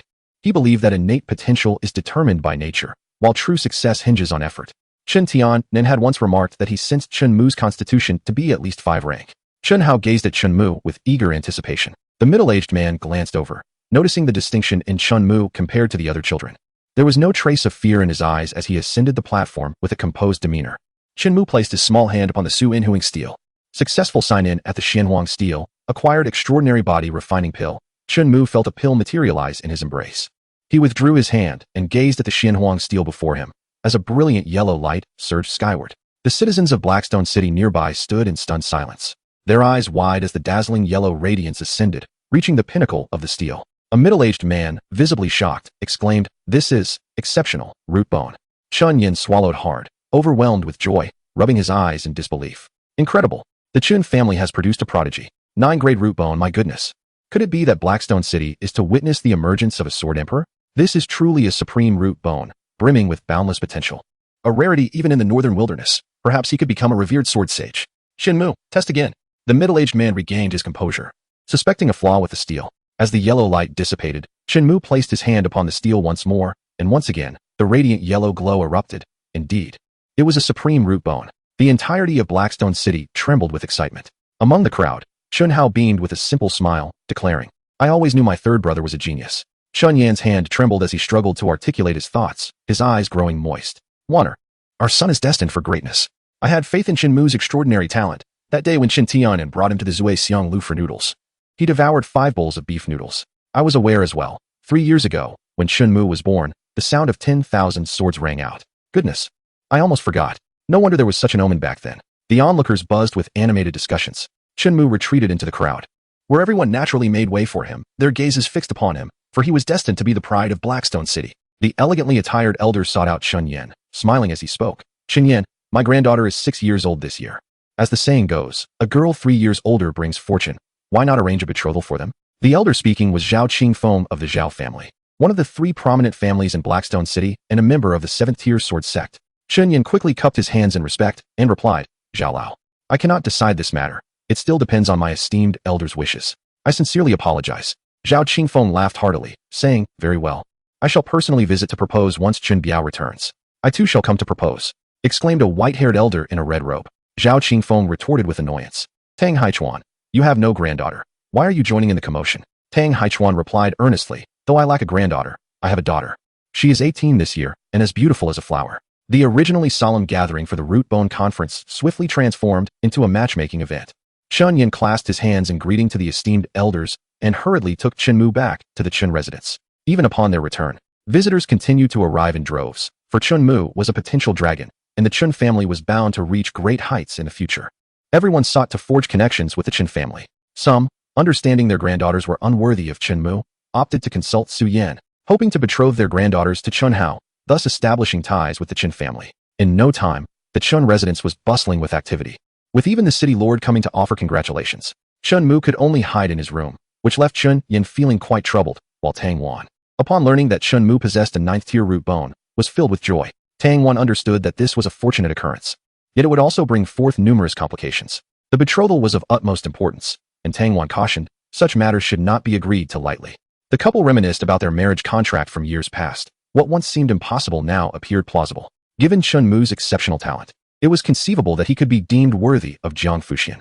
However, both of them were astute enough to recognize that Chun Mu was merely a fledgling dragon, while Jang Fushian had already ascended to the status of a true phoenix dominating the skies. If he were to match her, Chun Mu still had a long journey ahead. It was not until late at night that the Chun household fell into a tranquil silence. Sister-in-law, Su Yan, came to express her gratitude to Chun Yan, as her family had received several birthday invitations, featuring numerous young ladies of commendable stature and beauty. In the depths of the night, Chun Yan and Tang Wan lay in bed, continuing their discussion about a certain matter from their past. "Husband, do you think that marriage contract was orchestrated by Jang Fushian?" She pondered. "I once thought it impossible, but now I find it plausible, considering Mu's extraordinary gifts. Perhaps she views him as a potential consort." Tang Wan's eyes sparkled with delight. "If she truly wishes to become a daughter-in-law of the Chen family, I could certainly accept it." Chun Yan couldn't help but chuckle. "My dear wife, do you possess the courage to refuse? How annoying. You speak such blunt truths." Tang Wan lightly chastised him, playfully striking his side. In the adjacent room, Chun Mu sat cross-legged upon his bed, retrieving an extraordinary body refining pill from his bosom. Unlike the previous pills he had consumed, this one bore intricate pill patterns. Without further ado, he ingested it. A surge of formidable energy coursed through his limbs, tightening his expression as he felt a searing sensation throughout his body, from which dark smoke emanated. After 2 hours, his meridians were completely unblocked. The spiritual energy ultimately converges in the dantian, forming a crystal-clear spring, representing the liquefied essence of vitality. After consuming the extraordinary body refinement pill, Shinmu not only unblocked the meridians throughout his body, but also successfully condensed a spiritual spring in his dantian, thus stepping into the realm of a sword master. However, the effects of the extraordinary body refinement pill had not yet dissipated, and Shinmu's cultivation continued to ascend. The following morning, Shinmu fully absorbed the effects of the pill and smoothly broke through to the third-grade sword master realm. Ah, this is the essence of a sword master. His strength has indeed multiplied manifold. In the early morning, distinguished guests arrived for a visit. This time, it was an elder from the Xinjiang sect. Undoubtedly the most powerful sect within the Hangzhou territory. The elder's personal visit attested to the significance the Xinjiang sect placed on this matter. Han Fu arrived at the Chun residence, where Chun Yin personally came out to greet him. Han Fu was a 6th-grade sword candidate, a formidable figure even the city lord, Mu Donglu, treated with utmost respect. Elder Han, please enter, Chun Yin said, clasping his hands in welcome. Han Fu wasted no time and stated plainly, I have come for your son. Our Xinjiang sect is willing to invest all resources in nurturing him. Faced with the olive branch extended by the Xinjiang sect, Chun Yin felt a surge of nervousness, unsure of how to respond. Shinmu possessed exceptional aptitude, capable of entering a more prestigious sect and securing superior conditions for cultivation. The Xinjiang sect enjoyed considerable prestige in the vicinity of the Dian dynasty, and beyond, there were 4 major sections. Given Shinmu's talents, he could undoubtedly enter a prominent sect. Elder Han, the child is still young. Perhaps it would be better to discuss this further when Mu'er has matured? Chun Yin suggested diplomatically. Han Fu's brow furrowed slightly, and with a dismissive flick of his sleeve, he questioned whether the Chun family regarded the Xinjiang sect with disdain. With his hands clasped behind his back and an indifferent demeanor, the aura of a sword candidate nearly compelled Chun Yin to kneel on the spot. Chapter 009. Zhao Fian, how dare I? How dare I? Chun Yin hastily clasped his hands in apology, his scalp prickling with fear. The great Yin dynasty would never dare offend the Xinjiang sect, and how could the insignificant Qin family provoke them? With Chun Mu's extraordinary talent, he could easily gain admission to the top sects of the North Wilderness. If he acquiesced to Han Fu, Chun Mu would forfeit even greater opportunities. Conversely, if he rejected Han Fu, the Chun family would surely offend the Xinjiang sect, with dire consequences to follow. Whoosh! A beam of sword light descended upon the Chun residence, startling both Chun Mu and Chun Hao, who were practicing swordplay in the training grounds. Chun Hao, puzzled, asked, "Third brother, did you see what that was?" "I couldn't see clearly, second brother." "Let us go and take a look," proposed Chun Mu, sensing a powerful practitioner nearby and wishing to investigate further. Han Fu and Chun Yin both turned their gazes towards the entrance. A woman clad in a purple dress entered the Chun residence, Zhao Fian. With long legs and a graceful figure, possessed an angelic visage that radiated an air of cold arrogance. Upon seeing her, Han Fu felt no surprise, only trepidation. The oppressive aura she exuded was unmistakably that of a sword king. Zhao Fian approached the 2 men. Han Fu quickly bowed his head in deference, while Chun Yin respectfully clasped his hands together and inquired, "I am Chun Yin of the Chun family. May I ask for your esteemed name, senior?" With an impassive expression, Zhao Fian replied indifferently, "I am Zhao Fian of the Lingyun sect, here for Chun Mu." Han Fu's eyes widened in astonishment. He had heard of Zhao Fian. She was a peerless prodigy of the Lingyun sect, a direct disciple of the sword saint Jang Fushian, and a candidate for the future sect leader. One of the top 10 geniuses of the wilderness region. The Lingyun sect was located far from Hangzhou, and the Xinjiang sect had only yesterday dispatched individuals to seal off information. How could the Lingyun sect possibly know of a prodigy with exceptional roots appearing in Blackstone City? Even a sword king would not be able to arrive in Blackstone City so swiftly. Had they already discovered Shinmu? Truly, they are the most formidable force in the... Han Fu felt a shiver of trepidation and dared not utter another word. Upon hearing that she hailed from Lingyun sect, Chun Yin promptly extended a warm welcome. "Ah, it is the esteemed Zhao Fairy. Young Mu is currently honing his swordsmanship in the training grounds. Please, come inside." Just then, Chun Mu and Chun Hao happened to arrive to join the fray. At first glance, Zhao Fian's gaze fell upon Chun Mu, her pupils narrowing slightly as she remarked coldly, "How intriguing." Han Fu, taken aback, exclaimed, "A third-tier sword master? Is this child truly only 3 years of age?" Even Chun Yin found himself at a loss. Had Chun Mu advanced his skills once again? He had been oblivious to it lately. The 2 brothers approached Chun Yin's side, and he spoke in a grave tone. "This is Elder Han from Xinyuan sect, and this is Zhao Fairy from Lingyun sect. You 2 should quickly pay your respects." "Greetings, Elder Han." "Greetings, Zhao Fairy. This is my son, Chun Mu, and this is my elder brother's son, Chun Hao." Chun Yin introduced with a smile. Even if Chun Yin had not spoken, the 2 could easily discern who Chun Mu was, a 3-year-old third-tier sword master. A rarity that one would be hard-pressed to find elsewhere in Hangzhou. Damn it, Han Fu cursed silently to himself. He found it absurd, a 3-year-old sword master. If he were at Xianyuan sect, it could very well ascend to become the strongest sect in the. Alas, Lingyun sect is a behemoth, otherwise. Xianyuan sect would genuinely consider claiming him. Having overheard their conversation from a short distance, Shinmu couldn't help but ponder. That old man is even more formidable than my grandfather. He could see through my cultivation. I must find a way to conceal my abilities. He then scrutinized Zhao Fian, who appeared quite youthful and beautiful, yet she exuded an enigmatic aura that felt even more perilous than that of the elder beside her. Chunyin respectfully said, "Please, both of you come in. I will prepare tea for you." Han Fu replied with a wry smile, "I still have matters to attend to. Consider this token as a gift upon our meeting. The Xianjian sect wishes to befriend the Qin family." Qin Yin accepted the token with gratitude, smiling, "Thank you, Elder Han. Do visit the Qin family for tea when you have the opportunity." This token, representing the Xianjian sect, held the power of a decree within Hangzhou. Han Fu understood that Shenmu could never enter the Xianjian sect. However, he saw limitless potential in him and decided to extend a personal favor to the Qin family. After Han Fu departed, Chun Yin respectfully addressed, "Fairy Zhao, having traveled from afar, please rest in the hall while I prepare tea for you." Zhao Fian, appearing fatigued, languidly responded, "I have journeyed for over half a month from the southern wilderness to reach Haishi City. Please arrange a room for me to rest." Of course. Chun Yin promptly agreed. The Qin family had few guest rooms, and with Qin Shi absent, her room was available. Chun Yin hurriedly informed his sister-in-law. Zhao Fian proceeded to her room to rest. Qin Yin immediately instructed the Qin family's maidservants, particularly emphasizing to his sister-in-law Su Yin. "This is a fairy from the Lingyun sect. Do not neglect her." In the training ground, Chun Hao solemnly stated, "Third brother. The Lingyun sect is the most powerful force in the wilderness region. Our 4 major sects in the northern wilderness are mere juniors in comparison." Shinmu nodded slightly, pondering whether she was sent by Jang Fushian to protect him. If so, his fiancée was indeed very considerate. The 2 brothers continued their sword practice in the training ground. Time passed swiftly, and it was only in the evening that Zhao Fian emerged from her room. Immediately approached by maidservants who inquired after her well-being, Su Yin, even more enthusiastic, remarked, "Fairy Zhao, it is getting late. I have prepared some food." Zhao Fian spoke softly. "I have long embraced fasting. You need not wait for me during meals." Later, Su Yin was perplexed. "Indeed. I intend to reside with the Chun family for approximately 3 years," Zhao Fian replied, her tone contemplative. Su Yan's eyes widened in surprise, and she dared not inquire further. At that moment, Chun Yin entered the courtyard, respectfully inquiring, "Fairy Zhao, have you been resting well? The bed is too soft. I prefer a firmer surface." Zhao Fian languidly stretched her back. Su Yin hurriedly interjected, "My sincerest apologies, Fairy Zhao. I shall arrange for a change at once." In the main hall, Chun Yin and Zhao Fian engaged in conversation. Zhao Fian conveyed her purpose, stating, "My master has tasked me with protecting Shinmu until he turns 7, at which point I shall take him to Lingyun sect for training. You have no objections, I trust?" "None at all," Chun Yin replied, a broad smile adorning his face. Lingyun sect is the pinnacle of sects in the wasteland. Naturally, he was eager for Shinmu to have such an opportunity. "I am grateful to Fairy Zhao. May I inquire as to the identity of your master?" "Master is Jang Fushian," Zhao Fian declared with pride. Chun Yin was taken aback. Could it truly be Jang Fushian? Was that marriage contract indeed orchestrated by her?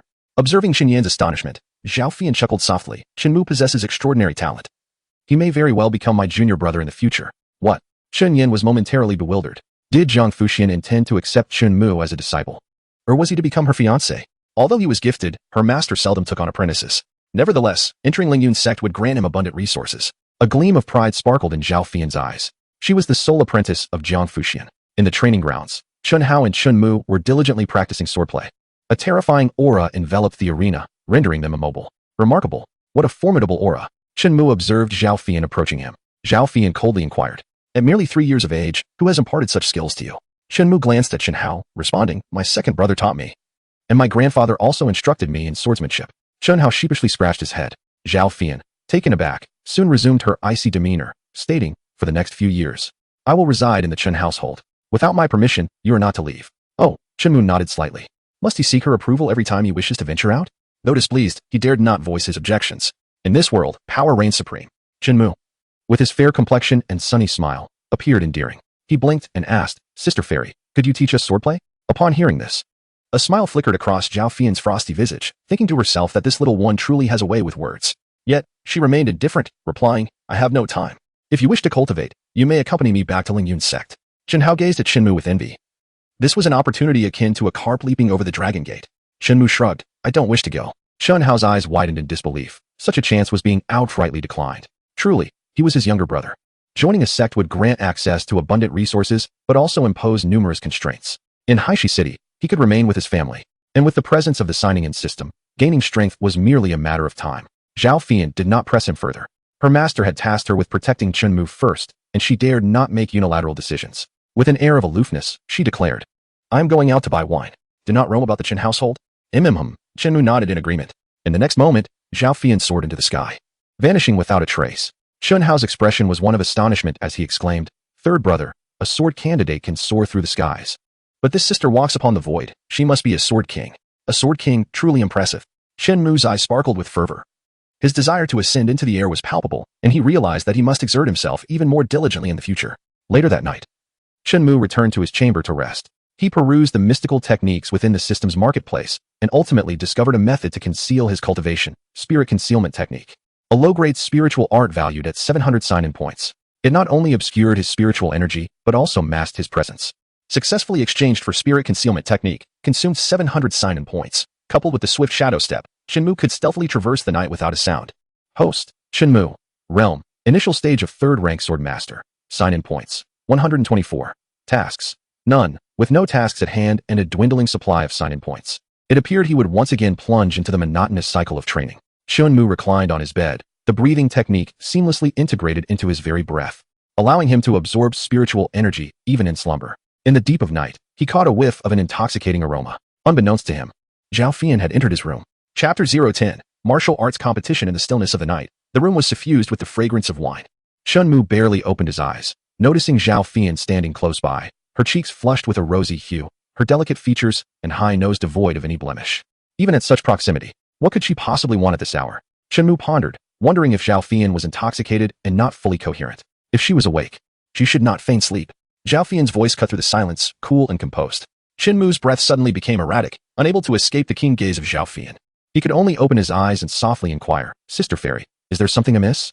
I noticed the spiritual energy in your room was particularly dense upon my return. So I came to take a look," Zhao Fian replied, extending her hand towards Shinmu. "Sister Fairy, what are you trying to do?" Shinmu's eyes widened. Lost in confusion. "Fool," Zhao Fian retorted coldly, "I merely wish to examine your physical condition." She had just observed Shinmu's breath. While his breathing technique was not particularly robust, the spiritual energy surrounding the room was indeed overwhelming. What remarkably robust meridians! Zhao Fian raised an eyebrow slightly, recognizing it as a sign of some special constitution. It was no wonder he had caught the attention of her master. As night deepened, Zhao Fian slowly rose, languidly declaring, "You should rest." Shenmu continued to repose, still practicing his breathing technique, especially since Zhao Fian was present to safeguard him. Typically, he trained in the martial arena, where encounters with Zhao Fian were rare. She often remained in her quarters, engaged in mysterious activities, only emerging when it was time to procure wine. Did the Sword King not need to practice his swordsmanship? 5 days later, Chen Tianan returned to Haishi City with the members of the escort agency. Upon entering the city, he was surrounded by several clan leaders, all there to discuss a betrothal. Chen Tianan quickly grasped the situation. He had initially believed his grandson possessed at most a 7th grade root bone, only to discover it was a 9th grade, a legendary supreme quality. It is worth noting that in the past century, the highest root bone in the Dian dynasty had only reached 8th grade. This matter should ultimately depend on the child's wishes. My grandson is still young. We shall discuss it further when he matures. Chen Tianan politely declined. The Chen family, unlike many others, adheres to a monogamous tradition, resulting in a smaller kinship. The elder generations hope for the younger ones to experience the freedom of love. The path home consists of merely 2 streets, yet Chen Tianan took a full 2 hours to traverse them. Despite residing in Haishi City for several decades, he had never faced such treatment. The extraordinary talent of Chun Mu has brought immense glory to the Chen family. Upon returning home, Chen Tianan promptly summoned Chen Yin to the ancestral residence for a discussion. "Chen Yin, what are your thoughts on Xiao Mu's marriage?" Chen Tianan inquired solemnly. With a serious demeanor, Chen Yin responded, "Father, it would be prudent for us not to interfere in this matter. Should he encounter a woman he admires, regardless of her background, I shall support him wholeheartedly." Chen Tianan nodded in agreement, stating, "Indeed, Xiao Mu is a true prodigy destined to soar above the clouds. We must not constrain him. Perhaps one day, he may even wed the saintess of a sect, bringing honor to our family." As he stroked his beard, pride radiated from his expression. Chun Yin then respectfully added, "Father, the Lingyun sect has dispatched a disciple to protect Xiao Mu, a formidable sword king." "What? Where is he?" "I have arranged for him to stay in Chen Shi's room." Chen Tianan immediately went to visit Zhao Fei Yin, concerned that with Chun Mu's rising fame, he might encounter troubles. To his surprise, he instead met a benefactor from the Lingyun sect. In the training arena, Chun Mu continued his sword practice as usual. But this time, in addition to his elder brother, several young girls had gathered, all of whom were watching Chun Hao train. Chun Mu furrowed his brow. Quickly grasping the situation, It appeared that they were attempting to matchmake him with a childhood friend. Upon witnessing Shinmu's arrival at the training grounds, Chen Hao, with an endearing smile, remarked, "That is my third brother, a prodigy with a 9th grade root bone." Shinmu blinked in response. "Third brother. This is Mulan from the City Lord's mansion, who is also quite formidable." Mulan, clad in striking leather attire and adorned with long, slender braids, exuded an air of coolness. At approximately 8 or 9 years of age, she had already attained the status of a 7th grade swordsman. The City Lord's mansion represented the most significant force in Haishi City, and as a direct descendant, Mulan's prowess naturally surpassed that of her peers. Had it not been for Chun Hao's consumption of body-refining elixirs, his realm would not have surpassed Mulan's. Mulan scrutinized Chen Mu and cheerfully introduced herself. "I am Mulan. Pleased to meet you." "Hello," Chen Mu replied with a smile. Chen Hao then continued his introductions. "This is Zhao Qingyi, and this is Zhao Hongyi. They are the younger generation from the Zhao family across the street, and they are twins." Chen Mu observed them, noting that they appeared to be merely 5 or 6 years old.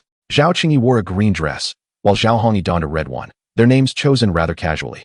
The two girls chimed softly, "Hello."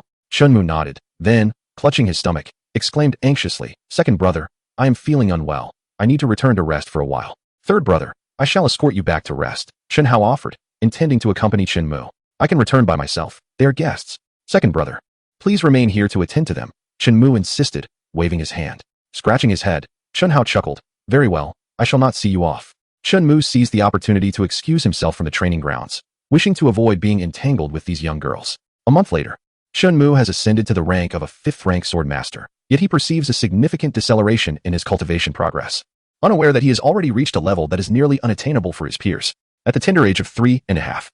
He stands as a 5th-rank sword master, a rarity within the vast Yin dynasty. Perhaps only the direct descendants of reclusive ancient clans and superpowers can be compared to Chen Mu. Even Zhao Fushian is rather moved. Achieving such accomplishments at such a young age puts him on par with her own achievements in her youth, despite the backing of the Ling Yun sect. Each time Chen Mu encounters Zhao Fushian, he seeks her counsel regarding cultivation, yet she invariably declines to respond. Were it not for Jang Fushian's task, Zhao Fushian would not have ventured to Blackstone City, let alone instruct Chen Mu in swordsmanship. She is not here to play the role of a caretaker. As evening descends, the family gathers for a meal at the ancestral home. Chen Tianan cheerfully announces, with the year drawing to a close, the City Lord's Manor will host a martial arts competition for the younger generation. Xiao Hao, you should give it a try. The citizens of Blackstone City dutifully pay taxes to the City Lord's Manor each year, and the surplus funds are allocated to host the martial arts competition, where promising young talents can earn rewards, serving as a token of appreciation to the townsfolk. Excellent, Chen Hao exclaims, eagerly rubbing his hands in anticipation. Task updated. Sign in at the finals of the Blackstone City Martial Arts Competition. Task reward. Great Gathering Spirit Pill. Upon hearing the task update, Shinmu notes that the Great Gathering Spirit Pill is a 4th-rank elixir valued at 1,500 sign-in points. However, the task's difficulty is rather formidable. Sign in at the finals of the Blackstone City Martial Arts Competition. Is this a call for me to reach the finals? Shinmu muses to himself, for he has yet to engage in combat and remains uncertain of his own capabilities. To reach the finals, one must undoubtedly be among the elite of Blackstone City, yet he remains unaware of the overall strength of the city's younger generation. Shinmu raised his head, his gaze resolute as he declared, "Grandfather, I too wish to partake in the martial arts competition." Laughter erupted among the crowd at his words. Shenwei cautioned, "Little Mu, the competitors are all older children. You are still quite young." With unwavering determination, Shenmu implored, "Uncle, I wish to give it a try." Shen Tianan, having assessed Shenmu's prowess, acknowledged his formidable skills and replied with a smile, "Go and have fun. After all, it is merely a friendly sparring among the youth." Initially reluctant for Shenmu to make a public appearance, he reconsidered, realizing that with Zhao Fushian present in the Chen family, it was fitting for a prodigy like Chen Mu to embrace early trials. Chen Yan, too, offered no resistance. He had previously heard from Han Fu about Chen Mu's status as a swordsman and had later confirmed that he was a 3rd-tier swordsman. That was a month ago. And now Chen Mu had ascended to a 5th-tier swordsman. Chen Yan increasingly found it difficult to discern Chen Mu's true level of mastery. Yet he was too proud to inquire directly, fearing it would diminish his own standing. Even as a 3rd-tier swordsman, Shinmu could easily overpower the younger generation of Blackstone City. Though still youthful and lacking in combat experience, such an opportunity for sparring was invaluable.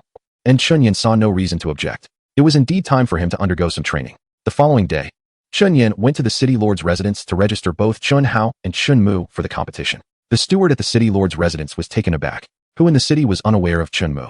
To participate in the martial arts competition at merely 3 years of age? Soon, news of Chun Mu's entry into the competition spread throughout the city. This year, the number of participants had significantly increased compared to previous years, all eager to claim victory over Chun Mu, a coveted achievement to boast about in the future. In the city of Blackstone, regardless of age or gender, Everyone eagerly anticipates the martial arts competition hosted by the Lord's Mansion, curious to witness whether this young prodigy possesses extraordinary abilities. 3 days later, the tournament is set to commence. Shinmu arrives at the door of Zhao Fian, gently knocking before calling out, "Sister Fairy. May I attend the competition in the city today?" "Go ahead," Zhao Fian replies coolly. Just as Shinmu is about to leave, he turns back to inquire, "Sister Fairy, will you not be attending?" "Huh, it's boring and not worth my time," Zhao Fian retorts coldly. Such a proud demeanor, Shinmu thinks to himself, shaking his head slightly. The aroma of wine wafts from the vicinity, and the spiritual energy in the area is remarkably dense. At the Lord's Mansion, the martial arts arena boasts 8 competition platforms, capable of accommodating thousands of spectators. Though it is still early, the place is already bustling with a sea of people. Lord Mu Donglu sits atop a high platform, the only sword candidate in Blackstone City. To his left is an elderly woman clad in a white robe. Beside her sits a young girl named Shui Lingling. "Elder Bai, you have traveled a great distance. Today, I have matters to attend to, so I cannot extend a proper welcome to you both." Mu Donglu bows an apology. Elder Bai waves her hand with a light laugh, saying, "There is no need for excessive courtesy, Lord Mu. I have heard of a once-in-a-millennium genius emerging in Blackstone City, and I came specifically to witness this. I understand you will be participating in today's competition?" Mu Donglu nods affirmatively. "Indeed. I've heard he is merely 3 years old, yet at such a tender age. He dares to enter the tournament, an unprecedented feat today. The elderly shall also have the opportunity to broaden their horizons." "Grandma, I can participate too," the young girl interjects. The girl, known as the Radiant Linger, possessed long twin ponytails, large and bright eyes, and delicate features, adorned in a dress of blue and white. The elderly woman chuckled softly, advising, "Linger, one must maintain humility and refrain from jealousy." Linger pouted in discontent. Meanwhile, Chunmu and Chun Hao made their way backstage, where a passage led directly to the arena, while others occupied the spectator seats to watch the competition. Upon noticing Chun Tian-nan and his party entering the audience area, Mu Donglu promptly urged, "Su-hu, quickly invite Qin Biao-tu and his companions to join us." The guard Su-hu immediately extended an invitation to Chun Tian-nan, who, upon realizing it was an invitation from the city lord, felt it inappropriate to decline. He brought along Qin Yin and Qin Wei to the elevated platform. "Qin Biao-tu, allow me to introduce this esteemed elder from the floating Miao Pavilion, Elder Bai Su. Elder Bai, this is Qin Tian-nan, the head of the Shunfeng Escort Agency, and also the grandfather of our Blackstone City's prodigy, Shinmu. This is Chunmu's father, Qin Yin, and his uncle, Qin Wei." Initially indifferent to Qin Tian-nan and his party, Bai Su's demeanor softened upon learning of their relation to the prodigy, her face brightening with a smile as she nodded slightly in acknowledgement. Qin Tian-nan and the others reciprocated with respectful gestures, expressing, "It is an honor to meet you." "Elder Bai," Bai Su inquired softly, "to dare ascend the platform at the age of 3 suggests considerable prowess, does it not?" Qin Tian-nan modestly replied, "Children delight in merriment. We merely came to partake in the festivities." Bai Su chuckled lightly. "Whether it is mere amusement will soon be revealed. Qin Biao-tu and brother Qin Yan, please take a seat. Do not stand on ceremony. Attendants, serve tea." Mu Donglu personally attended to their hospitality as well. He is the sole swordsman of Blackstone City, and Qin Tian-nan and the others were taken aback, realizing that all of this had been earned through Qin Mu's efforts.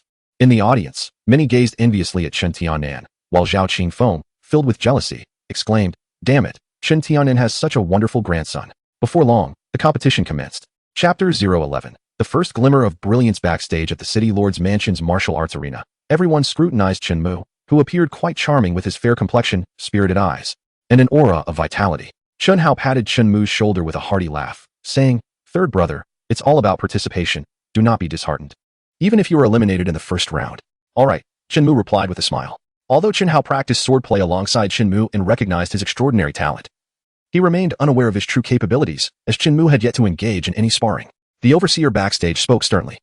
"You must utilize the blunt iron swords provided by the City Lord's Mansion. On the arena, it is imperative to hold back. Do not engage in ruthless combat." "Yes," the young participants replied in unison. Shinmu, with a clear and bright voice, asked, "Uncle, may I use my own wooden sword?" The middle-aged overseer laughed heartily. "Of course, a wooden sword is permissible. However, it does have its disadvantages. Are you certain you wish to proceed with it?" "Yes, I am certain." Shinmu responded with a radiant smile, showing no sign of fear. The surrounding youths could not help but burst into laughter, believing that the blunt iron sword weighed over 10 pounds, making it arduous for Chunmu to wield. Before long, the list of matchups was announced, featuring a total of 127 competitors.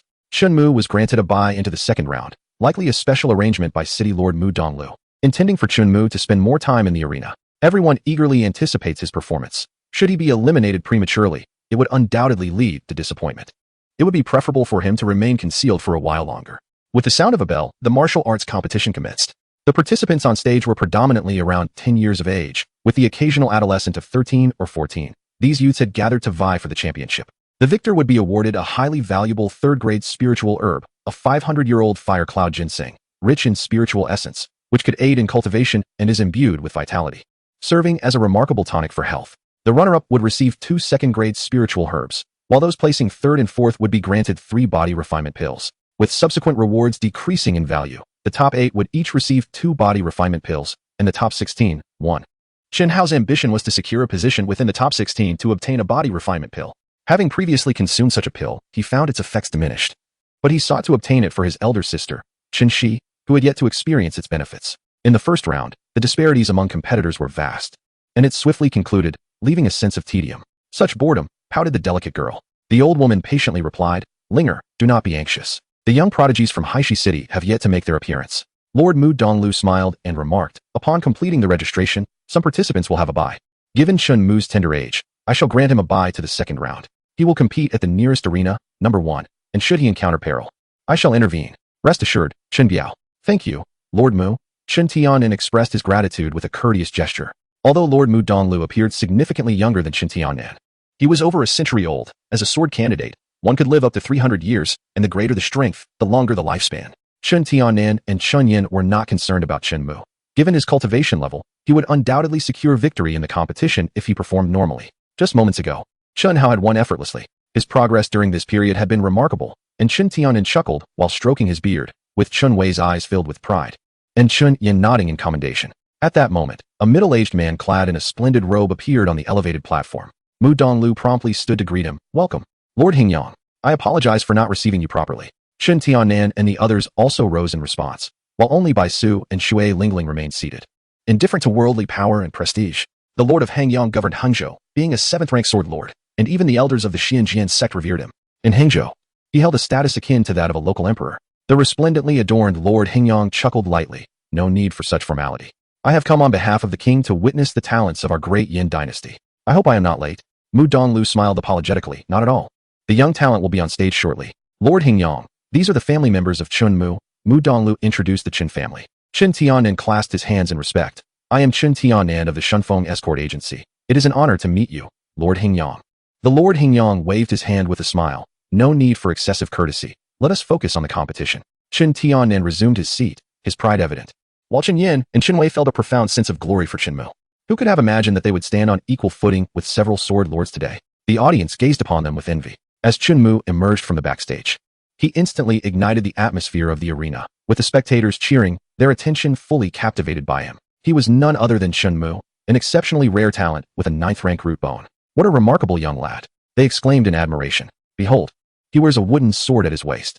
While other young ones wield wooden swords merely for show, it seems entirely reasonable for Chun Mu to do so. Children of his age ought to play with wooden swords. Chun Mu strides forward with steady steps, undaunted by the surrounding clamor, and approaches the first arena. He remains neither arrogant nor impatient, exhibiting a composure that surpasses his years. This is Bai Su's initial impression, even without extraordinary potential. This child is likely to be quite remarkable. Shui Lingling pouts and remarks, Grandma, I don't see anything impressive about him. Bai Su shakes her head and solemnly replies, though he may not seem formidable now, it does not imply he will remain so in the future. Haishi City is merely his starting point. A dragon concealed in the depths will surely soar to the heavens. Duke Hengyang observes Chen Mu with a furrowed brow, unable to discern the depth of his cultivation, and can only surmise that he is a swordsman below the 7th rank. Swordsmen of this caliber tend to have their spiritual energy concealed, making it difficult for even a strong practitioner to identify their true strength. For him, participating in such a contest might be somewhat ambitious. With a light chuckle, Duke Hengyang notes that there are other competitors who are sword masters. Chen Tianan smiles calmly and remarks, the essence lies in participation. It is a fine opportunity for honing one's skills. Indeed, it is a commendable chance. Duke Hengyang does not hold high hopes for Chen Mu. Opposite him stands a 12-year-old boy, a 7th-rank swordsman, who appears somewhat anxious as the audience's gaze is fixed upon them. The boy grips his iron sword tightly with tension. Shui Lingling giggles. He is so cowardly, afraid of a 3-year-old. Bai Su chuckles softly and explains, he does not fear Chen Mu. Rather, it is the pressure of the environment surrounding him that unnerves him, which demonstrates Chun Mu's remarkable composure that far exceeds his peers, with a pout of discontent. Shui Lingling pressed her lips together. Upon Chen Mu's entrance, his grandmother lavished praise upon him, inciting a wave of jealousy in the young girl. Lord Hengyang nodded in approval, stating, this young man's disposition shall surely lead him to greatness. The commendations from the two formidable figures filled Chen Tianan with joy. Qin Yin looked on with anticipation at Shinmu. This was his first match, a pivotal moment marking the beginning of his illustrious achievements. On the stage, Shinmu unsheathed his wooden sword, eliciting gasps of astonishment from the audience. From the high platform, Shui Lingling exclaimed, "A wooden sword? Surely, he is jesting." Shinmu replied calmly, "Qin family, Shinmu." The young boy across from him weakly introduced himself, "Shui family, Shui Yong." As the bell tolled, the match commenced. Shinmu wasted no time, launching the first attack. He charged at Shui Yong, executing a diagonal slash, a fundamental sword technique. Shui Yong hastily raised his sword to block, but the immense force sent tremors through his arm, causing his iron sword to slip from his grasp, and he was propelled off the stage. "Shinmu wins," declared the astonished official overseeing the match. With a single move, Shui Yong stood in a daze, while the audience remained in stunned silence. Shinmu, wielding a wooden sword, had defeated a 7th-tier swordsman. Was this truly a child of merely 3 years? Shinmu smiled towards the high platform before turning to retreat backstage for a moment of respite. Qin Tianan clapped his hands in delight, while Qin Yin radiated pride. Qin Wei remained focused on the adjacent stage where Qin Hao was competing. Lord Hengyang remarked solemnly, "That explosive power is at least that of an 8th-tier swordsman, perhaps even at the level of a swordmaster." Shui Yong faltered in strength. "I have underestimated him." He shook his head slightly, recognizing that even he could misjudge at times. Bai Su analyzed, if Mu Jian intends to clash with Tai Jian in such a manner, his cultivation must undoubtedly be formidable. At such a tender age, he certainly brings forth considerable astonishment. Shui Lingling pouted and replied in a delicate voice, "That level of skill is something I could achieve as well." Bai Su responded earnestly, "Linger, although you are a few years his senior, he possesses far greater composure than you. You ought to learn from him." Shui Lingling, cupping her small face and pouting childishly, exclaimed, "If he dares to compete with me, I will surely knock him down." Bai Su couldn't help but chuckle. She was, after all, still a child, brimming with competitiveness and a penchant for comparison. Before long, Qin Hao also emerged victorious in his match, and the Chun family rejoiced for their brothers. Upon returning backstage and witnessing Chun Mu's effortless victory, Qin Hao exclaimed excitedly, "Third brother, you're amazing. You ended your match faster than I did." "It was sheer luck," Qin Mu replied modestly. Qin Hao, grinning foolishly, remarked, "Shui Yong is a genuine 7th-grade swordsman. It certainly wasn't just luck." In the third round of the competition, Qin Mu faced off against the 8th-grade swordsman Zhao Tai. With a smirk upon his lips, Zhao Tai twirled the iron sword in his hands, his expression brimming with excitement as he declared, "I'm quite fortunate to encounter you."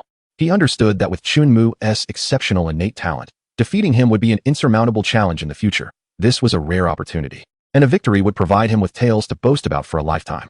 As the match commenced, Zhao Tai charged at Qin Mu without hesitation, swinging his iron sword in a sweeping motion. The force behind his strike was tremendous, sending a wave of fear through the onlookers. Should this blow connect, it would result in serious injury, if not death. Zhao Tai had no intentions of holding back whatsoever. On the high platform, Qin Tianan remained composed, revealing no signs of concern. With formidable sword masters like Mu Donglu present, no upheaval could ensue. In the face of a fierce onslaught, Qin Mu did not flinch. He boldly swung his sword to meet the attack head-on. The spectators held their breath for Qin Mu, for that was Zhao Tai's most formidable strike. Engaging directly, even a 9th-rank swordsman would suffer. Clang! The resounding clash of metal rang out. Zhao Tai's arm went numb, as all the force rebounded upon him, causing his iron sword to slip from his grasp, and he stumbled back several steps. "I concede," Zhao Tai declared, voluntarily admitting defeat, his face a mask of astonishment. The strength of a 3-year-old was indeed terrifying. Qin Mu, victorious. Cheers erupted from the crowd, buzzing with excitement to see how far Qin Mu would advance that day.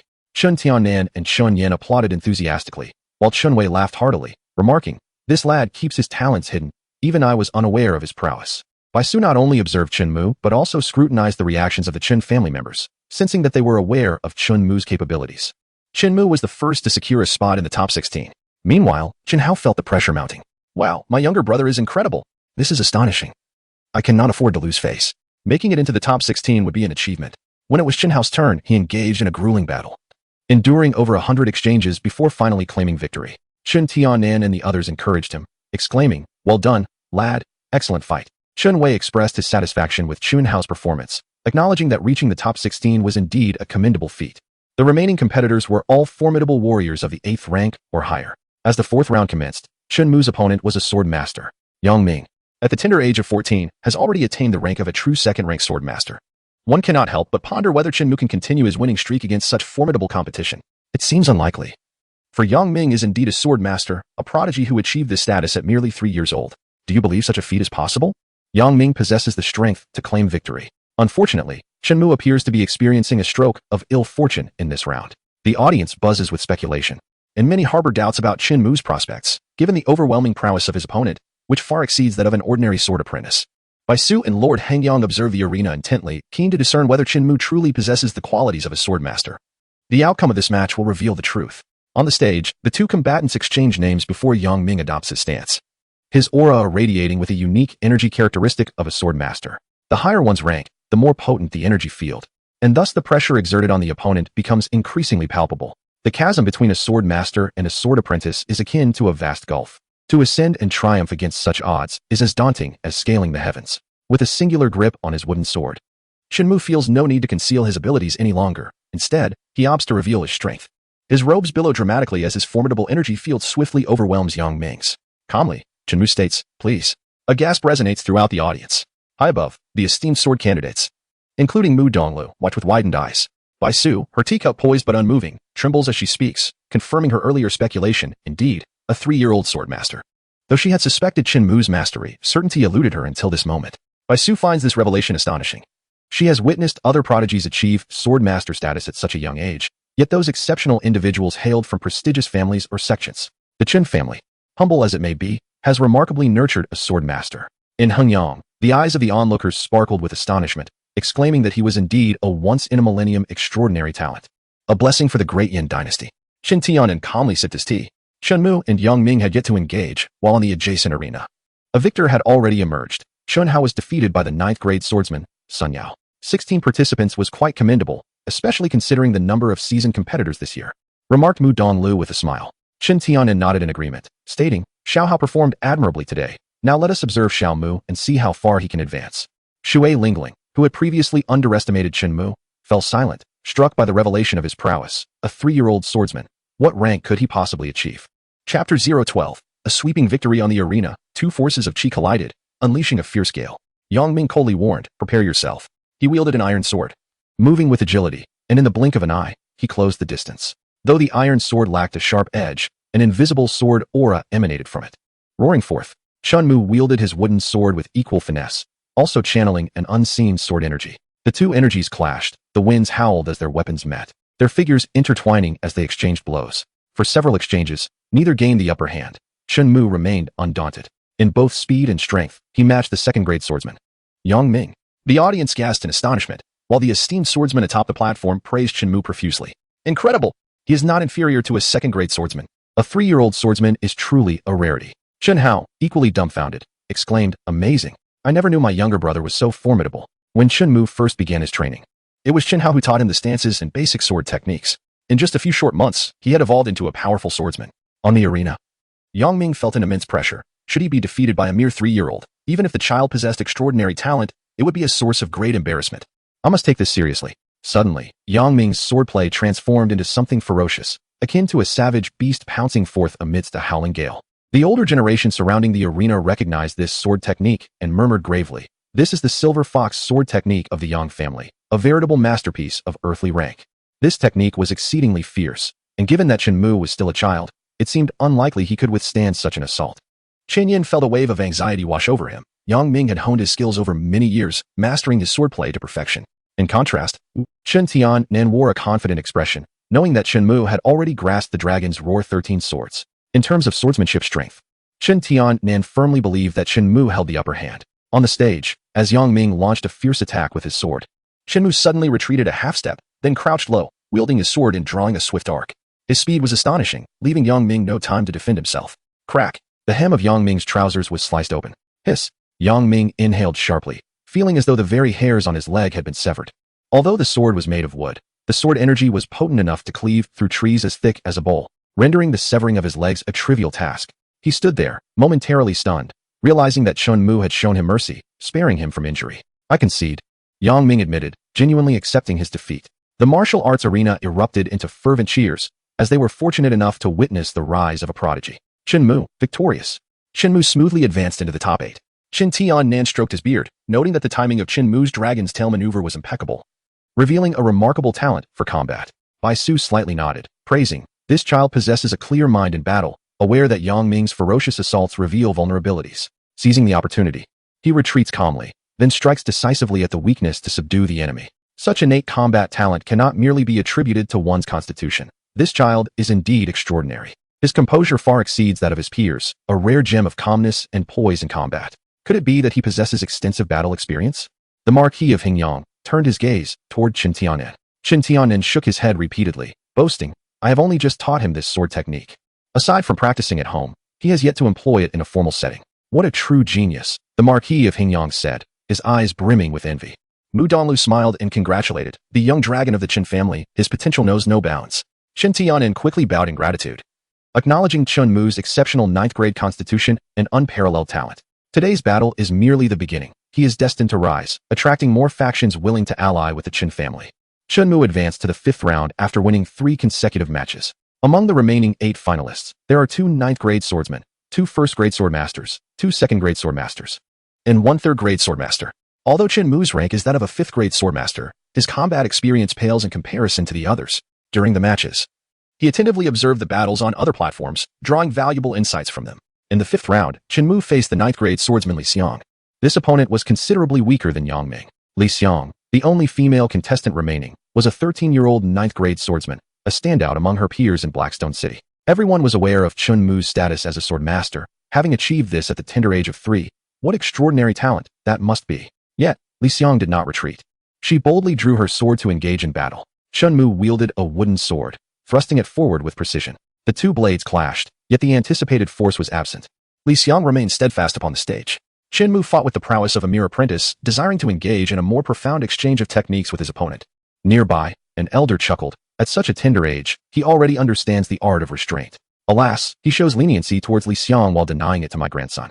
It is evident he favors the female over the male. Only the seasoned warriors, such as Bai Su, comprehended that Chun Mu was utilizing this encounter to hone his own skills. By overpowering his opponent with the might of a true swordsman, he could not discern the flaws in his techniques, which was the essence of his strategy. Li Xiang poured her utmost effort into her assault. Yet she could not breach Chun Mu's defenses. After numerous attempts, she graciously conceded, stating, "I am outmatched." With this, Chun Mu claimed yet another victory. The entire Blackstone City erupted in fervor over Chun Mu's performance, their anticipation mounting for his forthcoming matches, especially with formidable competitors still in the fray. Among them was Sun Qi, a disciple of the Xinjian sect, who had returned from afar with the intent of securing a 3rd-grade spirit herb, initially believing it to be a trivial challenge until Chun Mu's emergence changed the landscape. As midday approached, the audience at the martial arts arena showed no signs of dwindling. Rather, the area surrounding the Lord's mansion was teeming with townsfolk eager to glean news from within. Many had yet to witness Chun Mu, but he had already become a source of pride for the entire city. The presence of such a prodigy in Blackstone City brought glory to his fellow townspeople and neighbors alike. In the semifinals, Chun Mu faced off against the 2nd-grade swordsman, Liu Yan, while Sun Qi contended with the 1st-grade swordsman, Xiao Gang. Despite Chun Mu having one less match under his belt, the caliber of his opponents was exceptionally high, presenting challenges that surpassed even those faced by Sun Qi.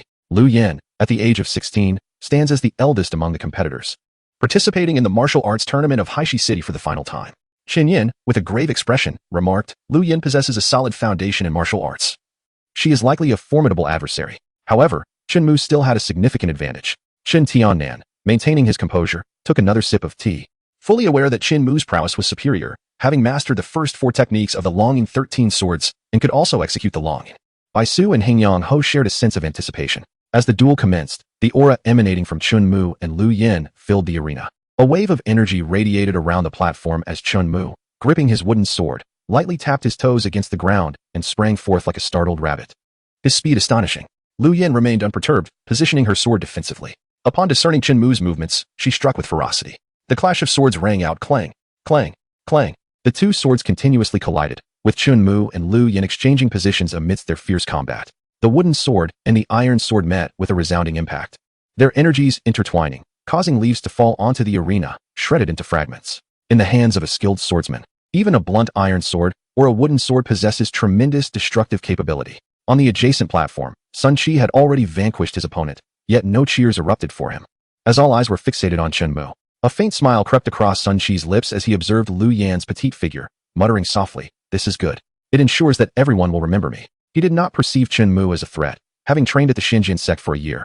He had acquired extensive knowledge far beyond what the younger generation of Haishi City could offer. Chun Mu sensed Liu Yan's formidable strength, surpassing that of any adversary he had previously encountered. Her attacks, though not exceedingly sharp, were backed by an impenetrable defense. Liu Yan resolved to wear Chun Mu down, calculating that at merely 3 years of age, his stamina would inevitably falter. By exhausting his energy, She believed victory would be within her grasp. This reflects Lu Yan's thoughts. Bai Su and other formidable warriors discern Lu Yan's intentions, while Chen Tianan remains remarkably composed. Upon witnessing this, Hingyang-ho realizes that Shinmu must possess additional strategies. On the arena, Shinmu is also aware of his opponent's mindset, who intends to engage in a protracted battle. He is unfazed, although he considers it somewhat a waste of time, as he feels a pang of hunger and wishes to return home for a meal. Suddenly, Shinmu retreats, seemingly pushed back 2 steps. Observing this, Lu Yan seizes the opportunity to launch a close-range attack, speculating that Shinmu may have exhausted his strength. As Lu Yan closes in, Shinmu retreats once more, appearing to be at a disadvantage. The audience gasps in astonishment. And even Shin Tianan on the platform senses something amiss. However, even if he were to fall here, his performance would still be commendable among the younger generation of Haishi City. Chun Yin is anxious. Winning or losing is inconsequential to him. He merely hopes that Shinmu remains unscathed. Bai Su and Hingyang-ho remain unperturbed, their gaze unwaveringly fixed upon the arena. Shui Ling has been silent for a long time, her eyes widened as she watches Chunmu, eager to witness his potential downfall. As Chunmu continues to retreat, Lu Yin feels this is the moment he has been waiting for, and he launches an all-out attack without reservation. Shinmu finds himself at the very edge of the platform, with no room left to retreat against Lu Yan's fierce assault. Thus, he lightly plants his toes on the ground and leaps up, akin to a dragonfly skimming the water, soaring high into the air, his wooden sword tracing a perfect arc in the sky. It is the dragon rising. The Chun family is well acquainted with this technique. Lu Yan's pupils contract sharply as he watches Chunmu ascend with astonishing speed, leaving him no time to evade, and he falls into the trap. The wooden sword deftly deflected Lu Yan's iron blade, striking her chin and sending her sprawling. She was ultimately hurled off the stage, while Chunmu landed gracefully, calmly sheathing his wooden sword. Lu Yan had been toppled from the arena. Astonishing. I watched in disbelief as he managed to turn the tide. Many spectators in the martial arts arena, despite their hunger, were fervently cheering, utterly astounded by the spectacle. This was not merely a display of overwhelming strength, but a triumph achieved through psychological maneuvering and skill, showcasing Chunmu's remarkable intellect. Bai Su's eyes sparkled with admiration as she exclaimed, "This is the most astonishing junior I have ever encountered." Her delicate lips pursed in delight. Marquis Hingyang nodded in agreement, noting that even the legendary Bei Huang sword sovereign had not been as impressive in his youth. Perhaps this young man could rival the fabled figure of the north. Even Jang Fushian had never reached such legendary heights. This child might just defy the odds, and I sense there is hope. Bai Su also offered high praise. Chen Tianan, taken aback by the accolades from the 2 esteemed elders, beamed with joy. Mu Donglu couldn't help but add, "Chen Biaodo, I must mention that my daughter Mulan has quite taken a liking to your Chinmu." Chen Tianan, feeling a twinge of concern, quickly declined. This child is still quite young and possesses a strong personality. Let him choose for himself. Mu Donglu shook his head in regret. Uncertain if Mulan could bring honor to the Mu family, Bai Su turned to the enchanting Ling Ling beside her, smiling as she inquired, "Linger, do you hold any interest in him? Shall I inquire on your behalf?" With a sulky expression, Shui Lingling stood with her hands on her petite waist, pouting in displeasure, exclaiming, "No, I do not like him. I just want to hit him." Throughout her life, she had always been the center of attention, never overshadowed by anyone. Today, however, Chunmu undoubtedly took the spotlight. Her grandmother's tone revealed her fondness for him, noting that he was the most astonishing young individual she had ever encountered, which sparked jealousy within Shui Lingling. She believed herself to be more formidable than Shinmu. On the adjacent stage, Sun Chi smirked slightly, dismissively stating, "That's merely cleverness. In the face of absolute strength, you stand no chance." Chapter 013. Overwhelming dominance before the finals. Chunmu and Sun Chi rested backstage. The audience in the martial arts arena buzzed with speculation about who would emerge victorious. It was worth noting that Shinmu was merely 3 years old, and his journey to this point was nothing short of miraculous. His next opponent was a disciple of the Xinjian sect, Sun Chi, who had trained there for a year. Mu Donglu served tea to several esteemed guests and inquired with a smile, "Lord Hengyang, who do you believe will triumph?" Lord Hengyang chuckled softly. "I sense that Chunmu has yet to unleash his full potential. He stands a chance." Mu Donglu then turned to Elder Bai, respectfully asking, "Elder Bai, what are your thoughts?" Elder Bai, with a calm demeanor, replied with a smile, "That child, Chunmu, has displayed remarkable prowess. I am confident he will surprise us further." Lastly, Mu Donglu turned to Chen Tianan, earnestly asking, "Head Chen, could you share some insights?" Chen Tianan humbly remarked, "For little Mu to have reached this stage is commendable.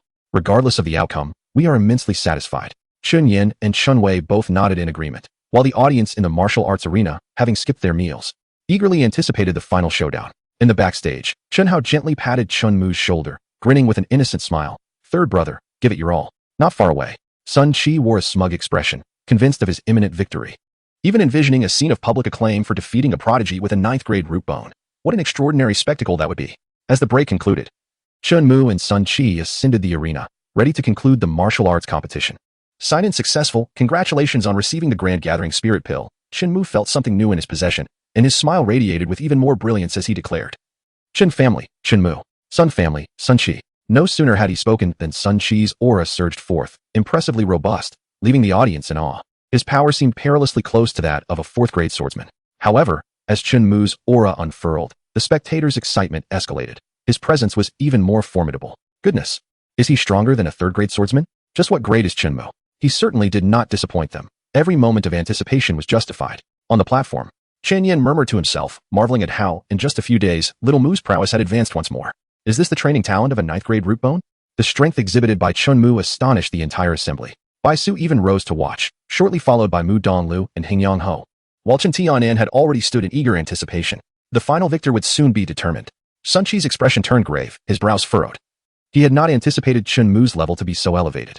He forced himself to remain composed, reassuring himself, after nearly a decade of cultivation. My exquisite swordsmanship will surely compensate for the gap in our realms. He gripped the hilt of his sword tightly, holding it upright before him, devoid of any desire to attack.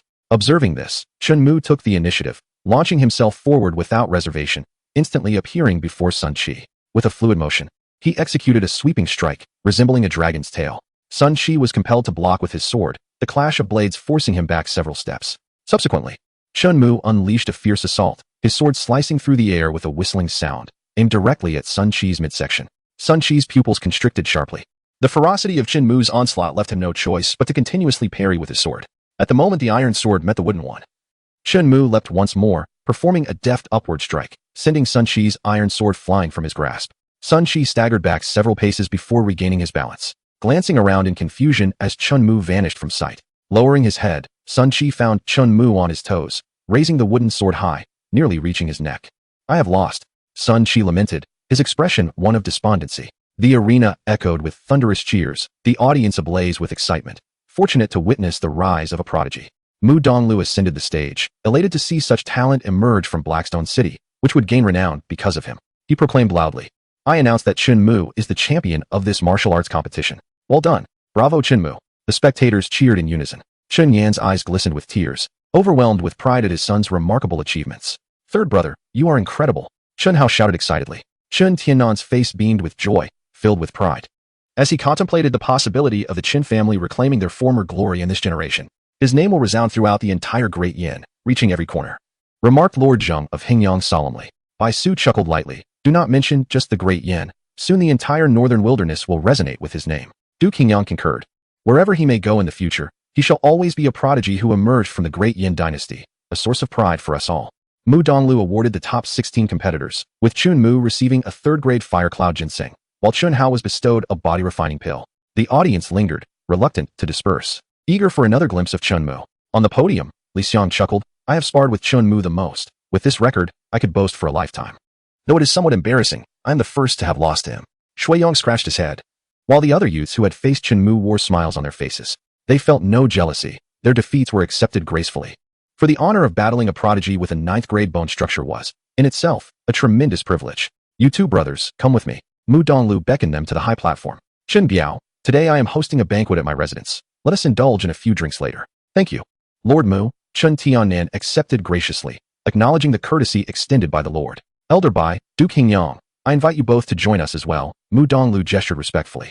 The gathering proceeded to the hall of the Lord's residence, where tables were already laden with a sumptuous feast. Chen Mu, having been drained of energy from the battles, was ravenous, hastening to conclude the fight solely to satiate his hunger and return home for a meal. Mu Donglu arranged for Mulan to attend to Chen Mu, and her striking appearance caught his attention. Initially indifferent towards him, she was utterly captivated by his performance today. Chen Mu, dear brother, come and enjoy a chicken leg. She offered with a smile. Mulan proactively served him food, clearly fond of him. Thank you, Sister Lan, Chen Mu said, engrossed in his meal. He devoured his food with great enthusiasm, savoring every bite. Chun Tianan, aware of his grandson's appetite, chuckled and remarked, Lord Mu, my grandson possesses extraordinary talent. Yet his appetite is equally remarkable. I hope this amuses you. Not at all. Eat to your heart's content. Let the kitchen continue to serve, he added. Shui Lingling, observing Chen Mu's voracious eating, couldn't help but roll her eyes. Bai Su, smiling, inquired, does your young relative have any aspirations for a sect? Our Piao Miao Pavilion is one of the 4 major sects of the North Wilderness, stronger than the Xianjian sect, and could indeed provide assistance to the Qin family. Perhaps you should allow him to cultivate with us. Bai Su extended an olive branch. Typically, young disciples possess little choice in their sects. But those with exceptional talent have the privilege of selection.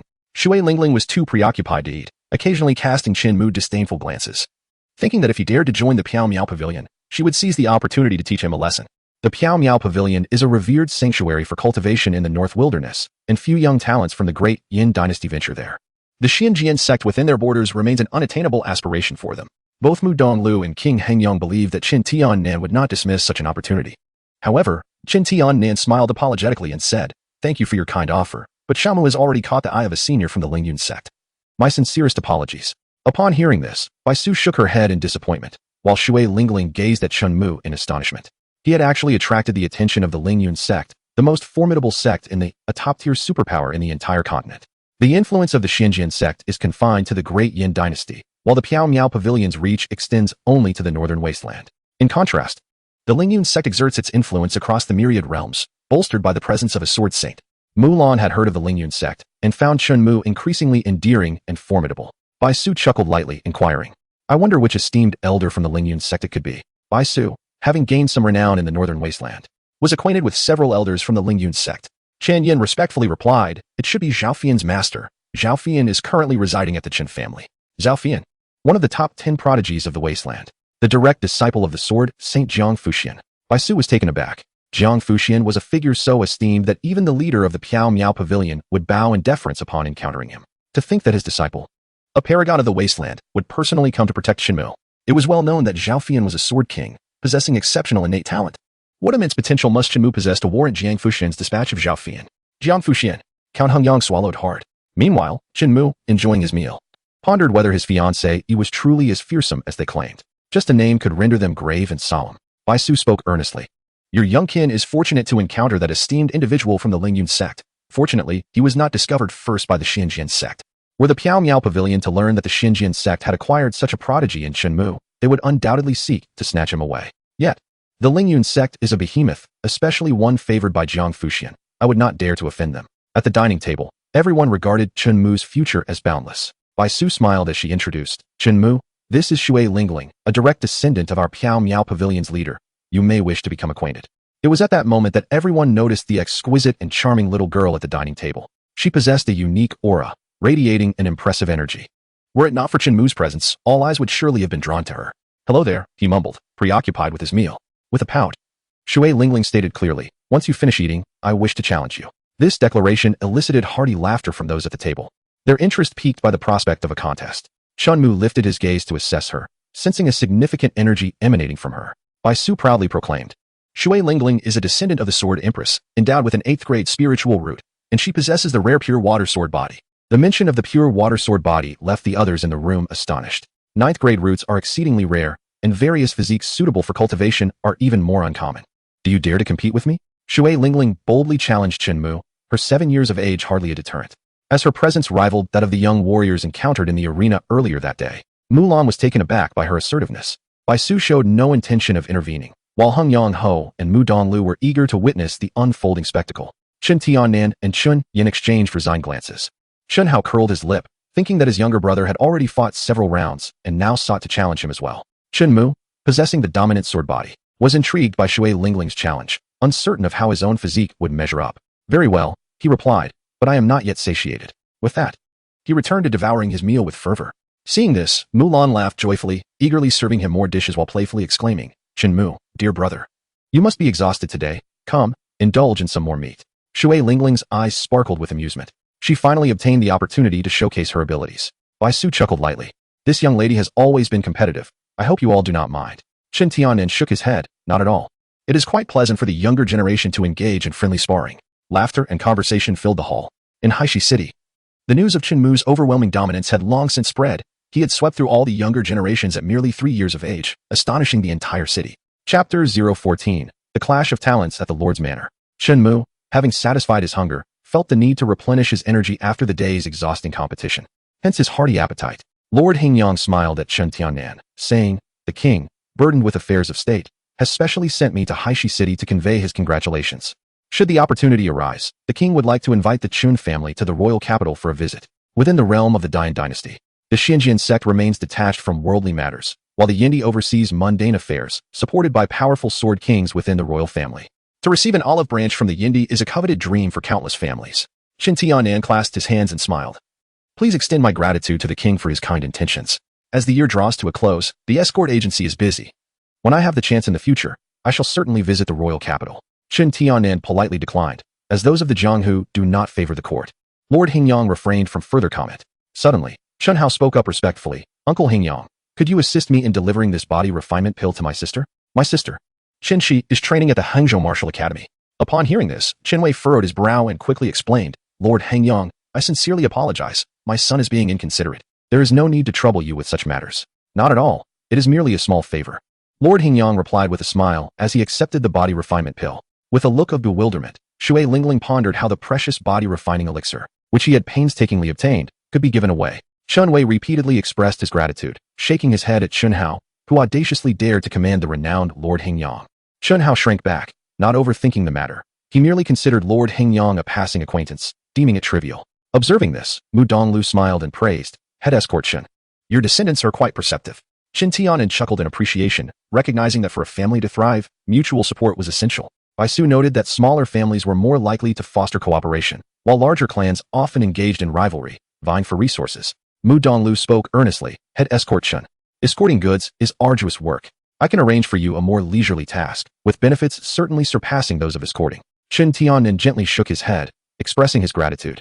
I appreciate your kind offer, Lord Mu, but I have dedicated many years to this profession and hold a deep affection for the escort agency. He did not wish to rely on Chun Mu for wealth and comfort. Chun Yin and Chun Wei, the two brothers, nodded in agreement, eager to support themselves through their own labor. Chun Mu understood the hardships of escorting and wished for his grandfather to have a lighter job. However, the old man was stubborn and concerned about his pride, so he refrained from persuading him. Are you ready? Shui Lingling inquired, gazing intently at Shinmu. He shook his head slightly, feeling content. I'm a bit full. I'd like to rest for a moment. I will wait for you. Shui Lingling replied softly. With a playful huff. Half an hour later, at the martial arts arena of the city lord's residence, the audience was somewhat sparse. Lord Hangyang and Shin Tianan stood near the arena, while two young contenders had already taken to the stage. Shui Lingling grasped a finely crafted longsword. Its blade shimmering with a cerulean glow, it was a low-grade spiritual sword, far superior to an ordinary iron sword. Shin Tianan furrowed his brow slightly. Facing an ordinary wooden sword, Shinmu found himself at a considerable disadvantage. Elder Bai, I propose we all use iron swords. He was reluctant to see his grandson at a loss. Elder Bai nodded in agreement. I find this suggestion reasonable. Shinmu had quite a fondness for his wooden sword. Yet, recognizing the necessity of switching weapons, he did not refuse. Wielding an iron sword would undoubtedly enhance his prowess. Mu Donglu presided over this sparring match with utmost seriousness, stating, let us engage in friendly competition and cease upon reaching our limits. The duel commenced. Shui Lingling unleashed her entire aura, a powerful force enveloping the arena. Shenmu remained impassive, standing still, his own aura fully activated, to the extent that even Shui Lingling felt a hint of pressure. As a fourth-tier swordsman, if she sensed any pressure, it was evident that Shenmu was no weaker than a fourth tier himself. The Marquis of Hangyang exclaimed with delight, what a remarkable lad. He was holding back during the finals. Bai Su expressed her astonishment. Could it be that this child is a fifth-tier swordsman? Hard to believe. Chen Yan's face radiated joy. He felt that in a few months, Chen Mu would surpass him, and as a father, he now bore considerable pressure. Chen Hao boasted, third brother is truly impressive. On the arena, Shui Lingling charged forward with her iron sword, her steps light and graceful, akin to gliding across the waves. Reaching Chen Mu in the blink of an eye, Chen Mu swung his sword in response. Clang! The two blades collided. Chen Mu's strength was formidable. Yet Shui Lingling effortlessly parried the blow. The swords clashed repeatedly, and the scene was evenly matched. Sparks flew from the iron swords as the two petite figures danced around each other. Chen Hao gasped in admiration. Incredible! That little girl is astonishingly skilled as well. Mulan widened her eyes. She had initially believed that the proud young woman was merely a decorative vase, yet she was astounded to discover her remarkable prowess. Shen Tianan spoke in a deep voice. The young lady's agility and swordsmanship are commendable, and she is employing some form of power to exhaust Xiaomu. Bai Su, without reservation, smiled and explained. Ling Air possesses the pure water sword body, which harbors an abundance of water attributes spiritual energy, enabling her to mitigate her opponent's strikes. The crowd was left in astonishment, for the spiritual energy absorbed by sword masters is typically mottled and diverse, resulting in an indistinct and colorless sword aura. The sword sect condenses sword pellets within, subsequently utilizing these pellets to absorb fixed attributes of spiritual energy, significantly enhancing their offensive capabilities. There exist rare physiques that can purify spiritual energy even at the swordmaster level. The quality of the water spiritual energy within Shui Lingling is several times superior to that of other swordmasters of the same realm. The water attribute possesses formidable restorative abilities and can cushion the force of fierce attacks, making it ideally suited for prolonged battles. Shinmu gradually found himself in a defensive position, as Shui Lingling's swordsmanship was extraordinarily advanced. He had presumed her talent lay solely in her eloquence, unaware of her exquisite swordplay, a testament to her sex's rigorous training. Shui Lingling's sword entwined with Shinmu's, incessantly depleting his strength. Should this continue, his defeat was inevitable. And he had no desire to be bested by a young girl. Employing the shadow step technique, Shinmu suddenly accelerated, successfully widening the distance between them. Shui Lingling was taken aback. The surrounding experts were equally astonished.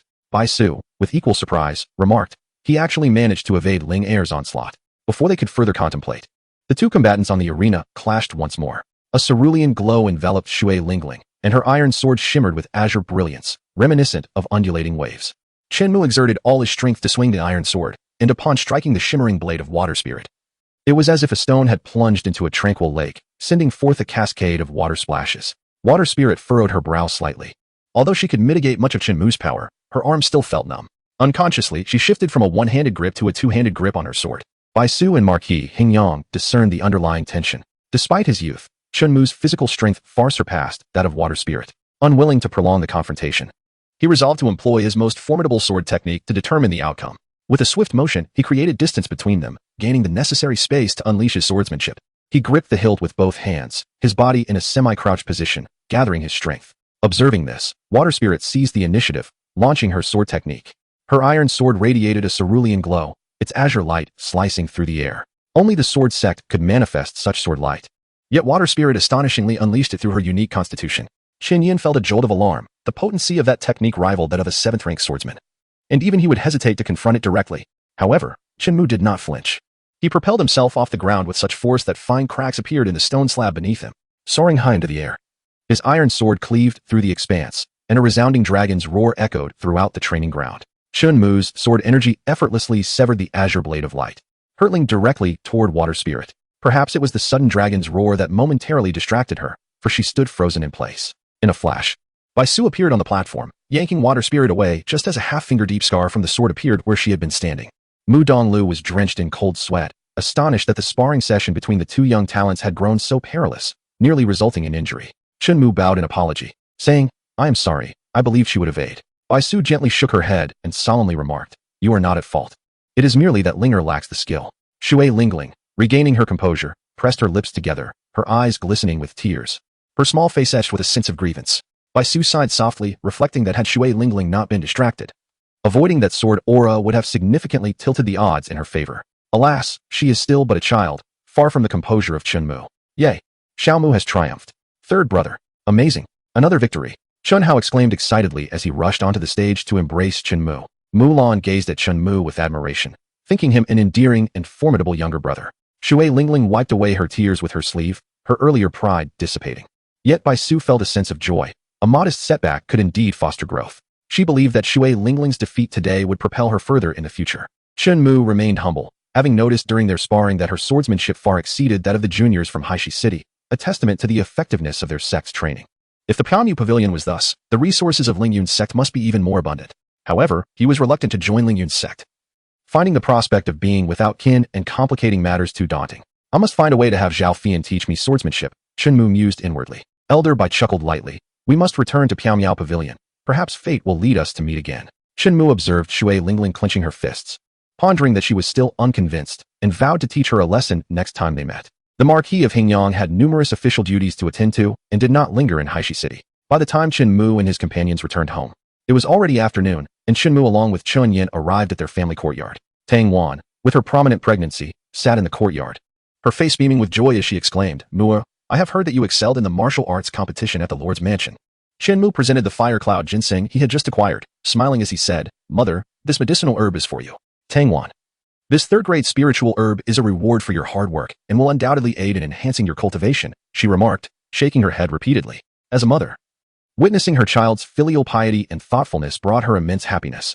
Shinmu, with a playful wink, respectfully urged, Mother, please accept it.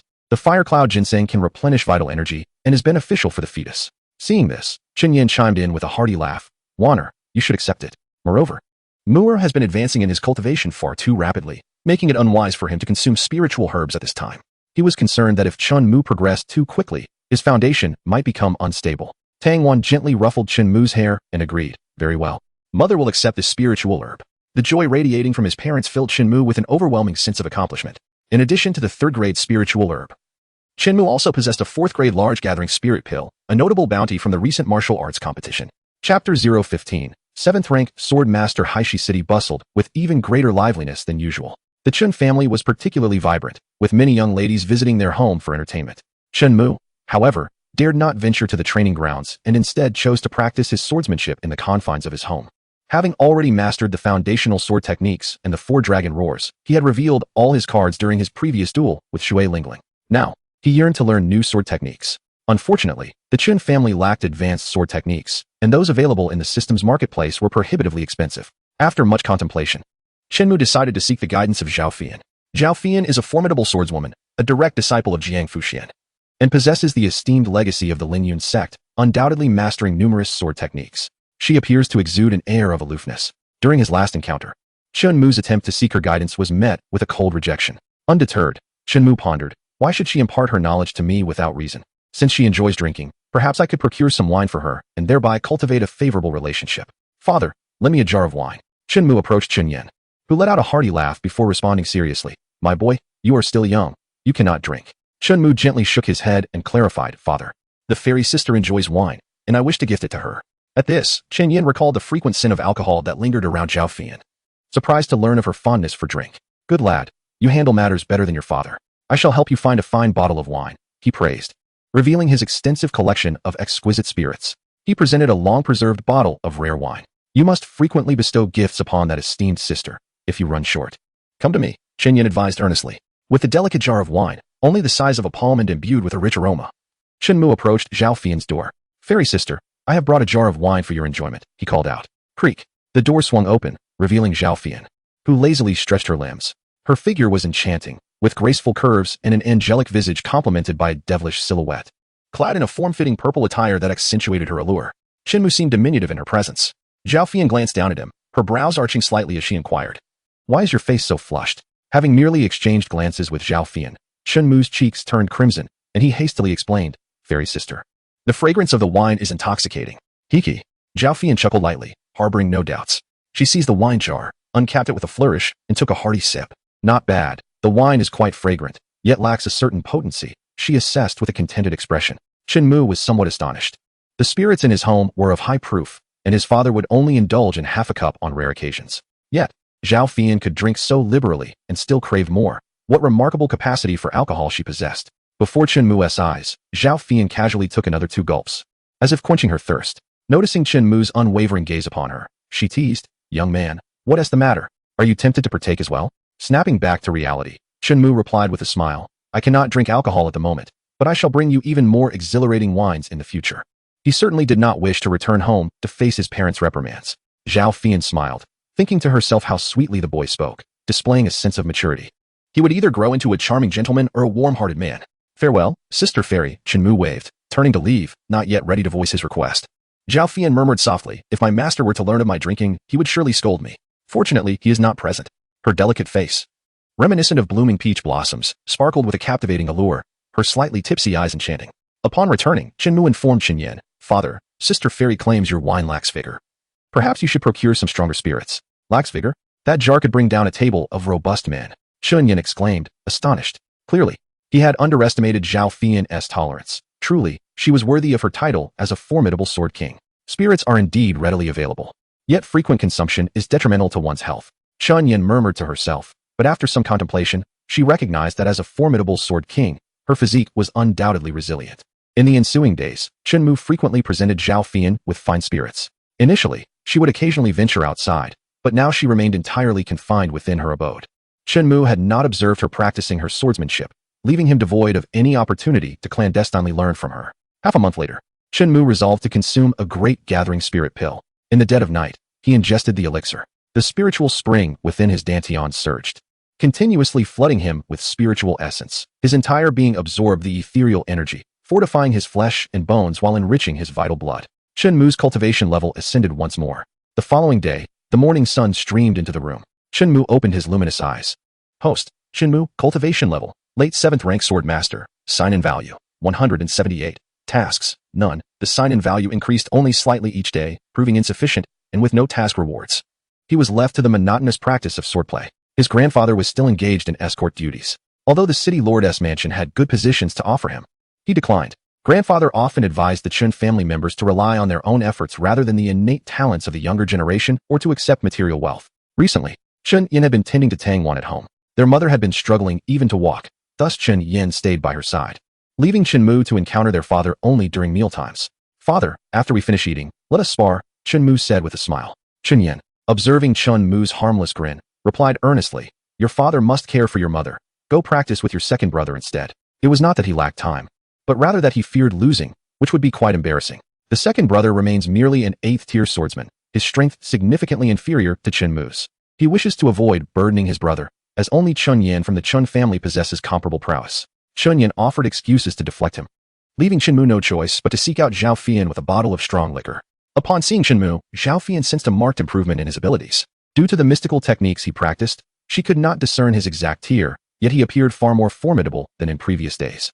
Zhao Fian crouched down, her delicate hand resting on Chun Mu's shoulder, as she forcefully probed his cultivation with her spiritual energy. Her astonishment was palpable as she exclaimed, 7th tier. Chun Mu blinked innocently. Sister Fairy, your drink.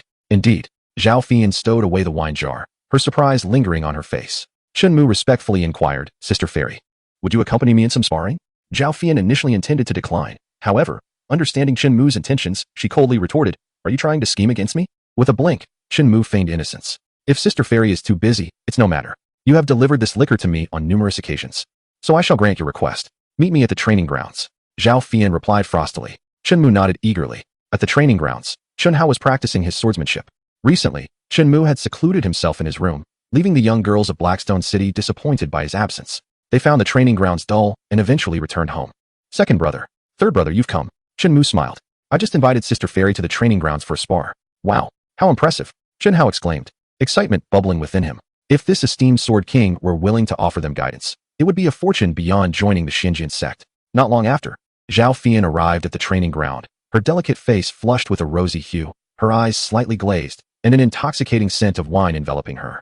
It seemed she had just indulged in strong spirits. Chun Hao dared not meet Zhao Fian's gaze. Her aura was so formidable that it instilled an involuntary dread. Come on, I won't exert myself too much. Zhao Fian's voice was languid, barely acknowledging Chun Mu's presence. Holding a wooden sword, Chun Mu charged towards Zhao Fian, aiming directly at her waist and abdomen. With a graceful motion, she opened her slender hand, revealing an ice sword crafted from her ice elemental spiritual energy. To conjure a weapon from spiritual power, one must possess at least the cultivation of a sword master. Zhao Fian, while manifesting the ice sword, did not employ power exceeding that of a sword master, effortlessly neutralizing Chun Mu's assault. Chun Mu felt his hands grow increasingly cold, his speed diminishing, movements becoming sluggish. Zhao Fian's sword, imbued with chilling energy, could impair her opponent's attacks. Soon enough, Chun Mu's complexion paled, his body stiffening, even the act of moving becoming a challenge. With a delicate grip, Zhao Fian caused the ice sword in her hand to dissipate into mist, leaving Chun Hao awestruck by such remarkable prowess. Throughout the encounter, Shinmu was completely overpowered. Zhao Fian chuckled lightly. Not bad, reminiscent of my own past. Oh really? What was your cultivation level back then? Shinmu inquired, curiosity piqued. Chun Hao expressed skepticism, as Chun Mu was the most formidable prodigy he had ever encountered. Zhao Fian replied with haughty pride, at the age of 3. I began my training under my master, achieving the rank of sword master in merely 3 months. By 4, I stepped into the sword sect realm, attained the title of Marquis at 8, and became a sword king at 17. Chun Mu was taken aback, astonished by her extraordinary prowess, feeling as though she was endowed with supernatural abilities. Chun Hao was nearly left speechless, confronted with a pinnacle of achievement that he could scarcely hope to reach in his lifetime. Zhao Fian was the unparalleled prodigy of Arid Prefecture, having set numerous records in her cultivation endeavors. Yet now, it seemed Shinmu was on the verge of shattering the records she had established, and all without the support of Lingyun's sect. This was precisely why Zhao Fian hesitated to guide Shinmu. She did not wish to complicate her own path. With the position of the sect's young master still unconfirmed, she was reluctant to allow Chun Mu to become an obstacle in her ascent. Noticing Zhao Fian in good spirits, Chun Mu took the initiative and asked, Fairy sister, could you teach me a couple of moves? Zhao Fian crossed her arms and replied nonchalantly, I can, but you must agree to my condition. Chun Mu nodded slightly, and beside him, Chun Hao was filled with excitement. Even acquiring the slightest glimpse of her techniques would be immensely satisfying. Chapter 016, Sword Flash, Training Grounds. Chun Mu focused intently on Zhao Fian as she crouched down, leaning close to his ear to whisper, "You are forbidden from revealing my drinking habits to my master, understand?" Shinmu readily agreed, finding the request surprisingly simple rather than peculiar. Acknowledging Chunmu's intelligence, Zhao Fian refrained from elaborating further, rising to display her statuesque form, her face just out of reach of his gaze due to her long legs. In an instant, Zhao Fian teleported to the center of the training ground, and Chunmu could scarcely catch a glimpse of her movement, only noting the lingering purple shadow in the air. "So fast!" Shenhao exclaimed. In Zhao Fian's hand appeared a snow-white longsword, a true blade that sent a sudden chill through the atmosphere, as if winter had arrived prematurely. The cold emanating from that very sword. Shinmu recognized it was no ordinary weapon. With an air of pride, Zhao Fian declared, "This is my treasured sword. A high-grade spiritual weapon. I call it Whispering Light. Above the 7th rank." Shenhao couldn't help but gasp in astonishment. He was certain that there was not a second weapon of high spiritual rank in the entirety of Haishi City. Shinmu, however, remained relatively unperturbed, merely murmuring to himself, "Qingyu, that name sounds quite formidable." Zhao Fian began to practice her sword techniques, executing a series of moves that left Shenhao utterly bewildered. He was unable to retain the entirety of her techniques in memory. Shenmu, on the other hand, was intensely focused, imprinting every sword move into his consciousness. Perhaps due to his reincarnation, his memory far surpassed that of an ordinary person. By the time Zhao Fian sheathed Qingyu, the training ground was blanketed in frost, with 6 distinct sword marks etched into the ground. Shenhao was completely at a loss, forgetting how to wield a sword altogether. Zhao Fian's swordplay did not involve the use of spiritual power, rendering it somewhat less potent. However, infused with spiritual energy, its power would be tremendous. She turned to Chunmu and calmly explained, "This is the 6th wave of low-grade spiritual sword techniques. By channeling spiritual energy into the techniques, one can unleash 6 sword lights, making it suitable for wide-area attacks. I was merely demonstrating, which is why only 6 sword marks were left on the ground. You are still a swordsman. Although you may not be able to release 6 sword lights, mastering this technique would allow you to emit 6 sword energies. Or at the very least, 2 or 3. This set of sword techniques is relatively challenging, and Zhao Fian intentionally chose a difficult one, hoping to dissuade him. Shenhao, however, chose not to listen any further, realizing that he could not grasp this technique and deeming it a waste of time. He resumed practicing the Dragon's Roar sword technique he had just mastered. "Is a demonstration still necessary? Let me try first." Chunmu grasped the wooden sword, closed his eyes, and, drawing upon his memory, slowly executed the sword technique. Although the process was gradual, he made no mistakes and ultimately unleashed 3 strands of sword energy. Shenhao was not surprised. He had long recognized his younger brother's genius and had grown accustomed to it. "What?" Zhao Fian furrowed her brow. She had to watch the technique 3 times before she could memorize the 6-fold wave, and it took her several days of repetitive practice to produce 3 strands of sword energy. Shinmu accomplished this with just 1 viewing. Zhao Fian was astounded by his comprehension. She stood there, lost in thought, gradually realizing why her master had insisted she personally safeguard Chunmu's growth with such talent. His future achievements might rival those of her master. While Zhao Fian was absorbed in her reverie, Chunmu demonstrated the sword technique once more, this time with greater fluidity, releasing 4 strands of sword energy. He then executed the technique for the 3rd time, now thoroughly proficient, perfectly performing the entire sword technique. 6 strands of sword energy sliced through the air, leaving faint marks upon the nearby wall. Zhao Fian's expression stiffened. There was no joy, only a sense of impending crisis as she felt her position precarious. Would her master come to favor him? Shinmu interrupted her thoughts. "Sister Fairy, could you teach me a few more sword techniques?" In such a brief span of time, he had already mastered a challenging low-grade spiritual sword technique, leaving Zhao Fian unwilling to engage in conversation. Yet, gazing into Chunmu's innocent eyes, she could not refuse. A smile graced her lips as she replied, "I possess a remarkably powerful sword technique, but it requires years of diligent practice to master." Chunmu blinked, intrigued. "What sword technique?" "Blade Flash," Zhao Fian replied calmly. Shinmu's eyes sparkled with brilliance. Even his name exuded an air of greatness. He blinked eagerly and said, "Fairy sister, I want to learn this." Suddenly, Zhao Fian drew her sword and, with a swift motion, slashed it through the air. A crisp sound echoed as a slender scar appeared on the nearby stone wall. Shinmu observed intently, yet he felt a sense of bewilderment. He did not perceive the release of sword energy nor the glimmer of the blade. Yet the wall before him was cleaved by an enigmatic force. This technique requires years of diligent practice. With hard work, you too can achieve this. Zhao Fian earnestly misled him, claiming the scar was left by her sword's momentum. The concept of sword momentum was still distant for Chunmu. Typically, only those above the sword candidate rank could master such a skill. Shinmu, being naive, took her words to heart. He began to swing the wooden sword vigorously. But regardless of his speed or strength, he could not replicate the elusive sword flash. "Fairy sister, is there a secret to it?" "The secret lies in practice, repeated practice," Zhao Fian replied solemnly. "It took me 5 years to master the sword flash. If you dedicate yourself, I believe you can grasp it within 3 years." Chunmu gripped his wooden sword firmly, harboring no doubts. and continued to practice earnestly in the training ground. Seeing Chunmu so diligently engaged, Zhao Fian couldn't help but chuckle softly. Even her casually fabricated sword techniques could deceive him. He truly was a naive child, oblivious to how long he could persist. I'm so tired, Zhao Fian yawned lazily, stretching her body. Her frequent indulgence in wine often left her drowsy, perpetually appearing somewhat tipsy. As the two brothers toiled in their sword practice, Zhao Fian retreated to her room for a respite. Hours passed. Shinmu was still practicing the sword flash. He did not infuse his spiritual energy into the sword, but drew it forth as Zhao Fian did. Their stances were identical. Yet Shinmu could not sense the existence of the sword flash. Jinhao paused to rest and noticed Shinmu, unable to suppress a murmur. Oh. Third brother is not practicing sword techniques, but is instead repetitively honing basic sword moves? As noon approached, Shinmu still could not find the right feeling. Was it that my sword strikes were not swift enough? He recalled Zhao Fian's execution of the sword flash. Her draw was not particularly rapid, so where was the issue? Could it be that my strength is insufficient? It seemed that to master the sword flash, he must become stronger and faster. Shinmu resolved to learn this technique. During lunch at home, he turned to Qin Yin and said, "Father, I want a heavy sword. The heavier, the better." A heavy sword? Qin Yin murmured. Aware of Chunmu's extraordinary talent and improving swordsmanship, he had been preparing to commission a delicate iron sword for him, but was surprised by his request for a heavy sword. Tang Wan, poised and graceful, gently interjected, "Heavy swords are rather uncommon in Blackstone City." Without hesitation, Qin Yin replied in a deep voice, "No problem, leave it to your father. If they don't have it in Blackstone City, I'll go to Lu Family Village and have one custom made for you."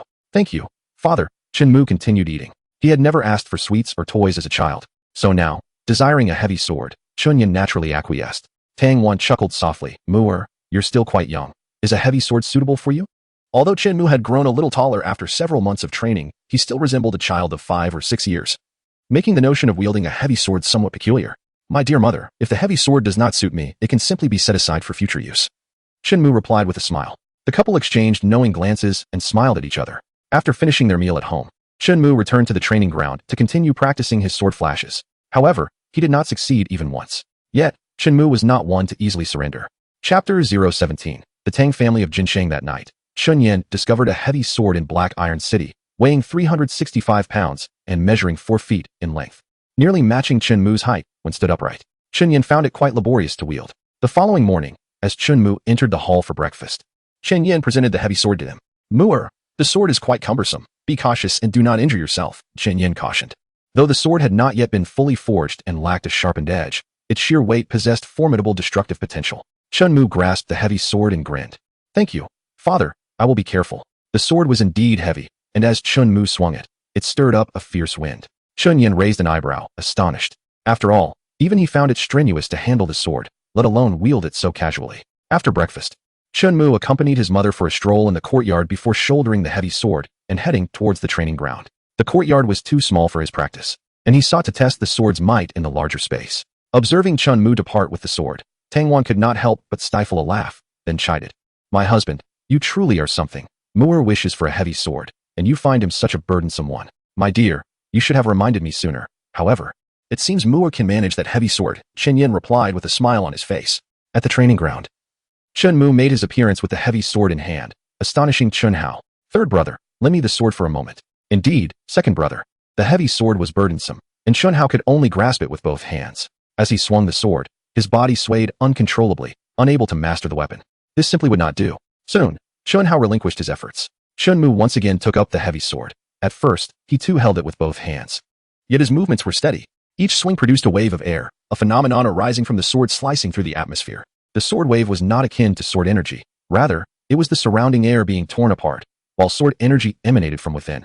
And sword light represented a concentration of spiritual force. Under normal circumstances, the destructive power of a sword wave was negligible, whereas sword light possessed the greatest potency. Chunmu relentlessly practiced with the heavy sword in the training ground, repetitively drawing and striking, resembling a rotating windmill, causing leaves to fall from distant trees. He aimed to augment his strength and speed through the heavy sword, ultimately executing the sword flash technique. Observing Chunmu's prowess with the sword, Chunhao exclaimed, "Incredible. Third brother possesses not only extraordinary talent and unparalleled roots, but also innate strength." Typically, once one completes body refining, it becomes exceedingly difficult for practitioners to further enhance their physical power. Post-refinement, the focus shifts to refining spiritual liquid, condensing it into sword pills, and evolving into sword embryos, making it challenging to augment corporeal strength in the later stages, which mainly emphasizes the condensation of sword embryos and the amplification of spiritual power. Sweating profusely in the training ground, Shinmu found wielding the heavy sword to be quite exhausting. However, with each grueling session, even when utterly fatigued, his strength would advance as if unbound by any constraints.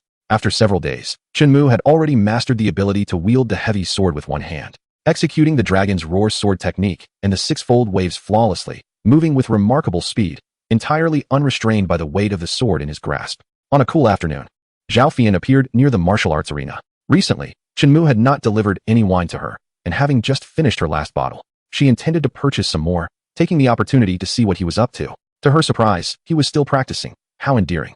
Jang Fushian lightly pressed her red lips together, a playful smile gracing her delicate features. She chose not to intervene. The most it would delay was his ascension and cultivation. With no adverse effects to speak of, she had no intention of teaching Shinmu's swordsmanship, nor did she harbor any thoughts of causing him harm. Observing his unwavering dedication, she found him inexplicably charming, and her fondness for him grew gradually. Had she taken him to Lingyun's sect sooner, perhaps he could have achieved the status of swordmaster ahead of time. With a languid shake of her head, she mused that when the day came for him to remember to bring her wine, she would reveal the truth, curious to see his reaction. The smile at the corners of her mouth deepened. After several days of rigorous training, Shinmu had fully adapted to wielding the heavy sword.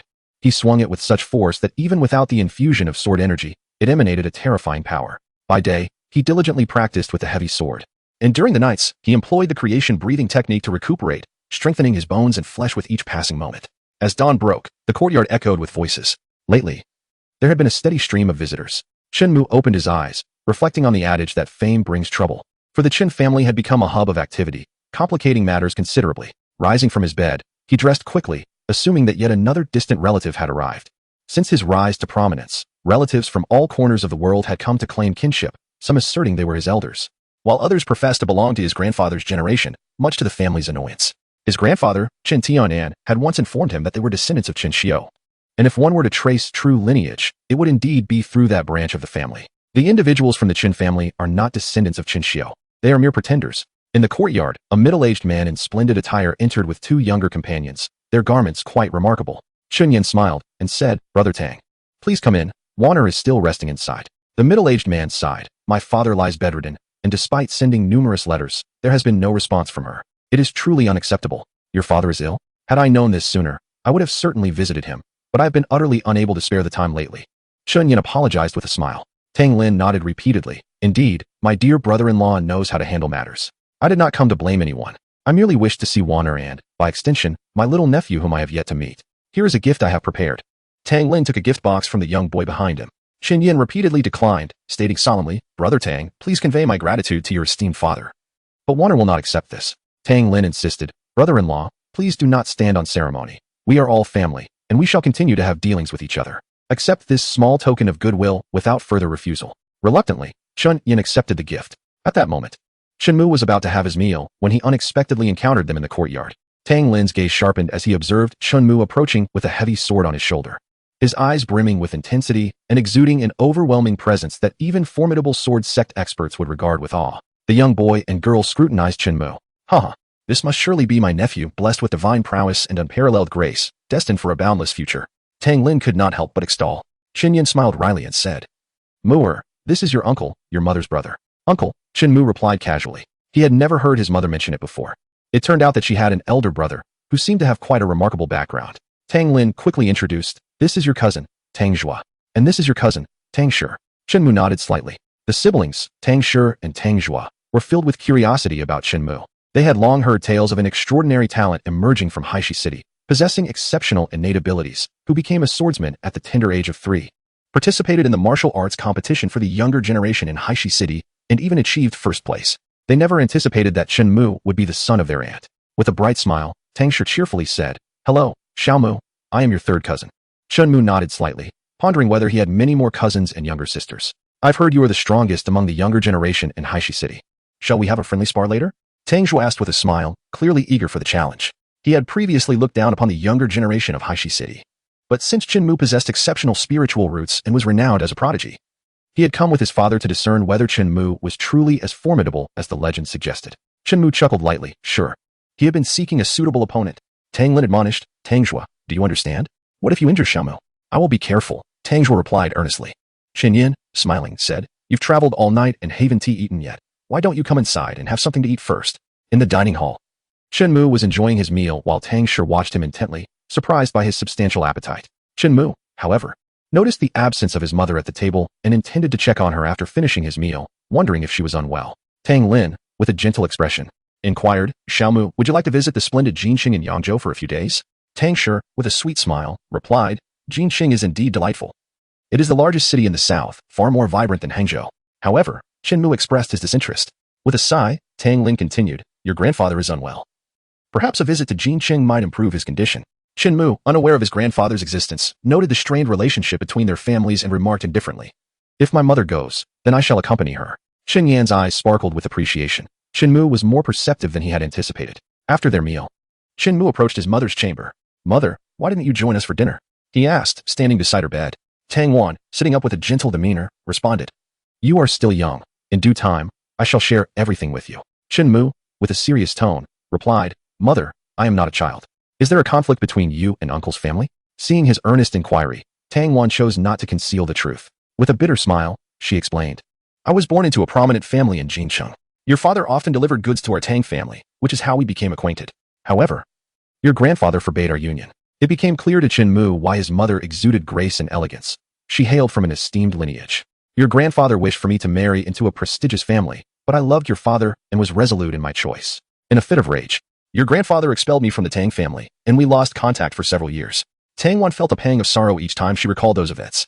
Shinmu, suddenly enlightened, asked, Mother, Uncle mentioned that grandfather is ill. Should we not go and see him? Tang Wan gently caressed Shinmu's face and softly remarked, silly child.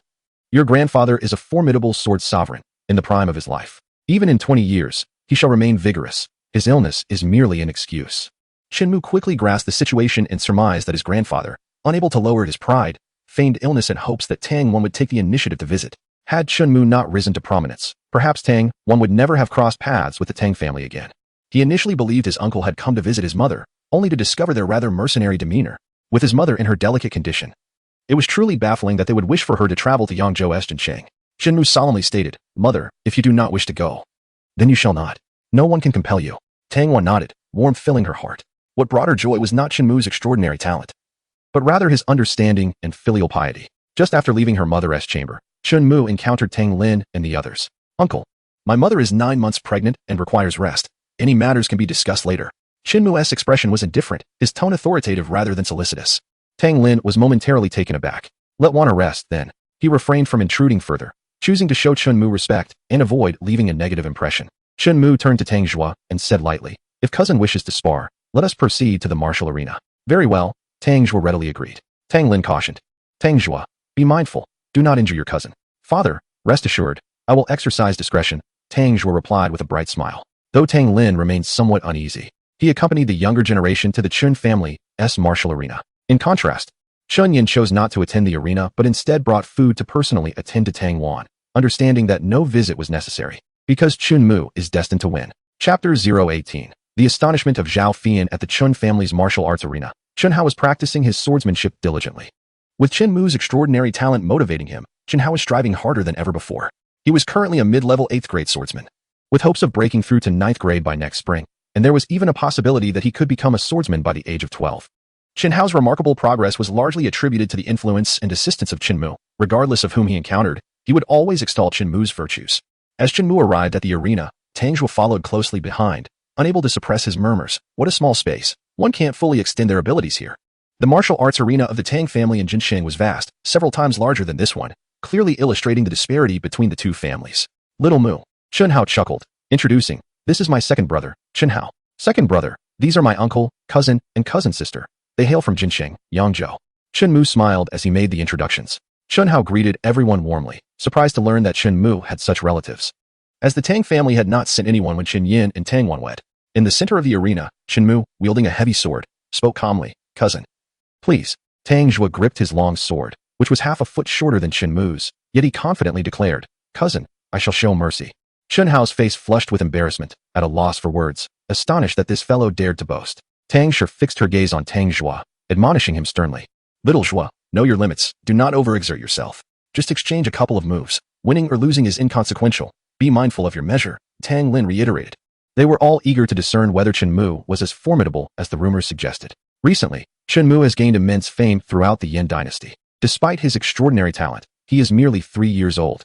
As the sparring commenced, Shinmu charged towards Tang Zhuo with a heavy sword in hand. How swift! Tang Zhuo was taken aback, but he was still able to react to such speed.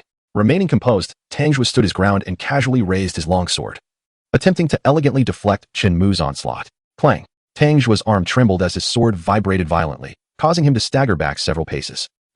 Tang Lin's eyes widened in astonishment. Tang Shi gasped, exclaiming, "Incredible! What terrifying strength!" Tang Hao shook his head slightly, pondering that his younger brother had yet to take the matter seriously. This opponent was indeed overestimating himself by underestimating the third brother.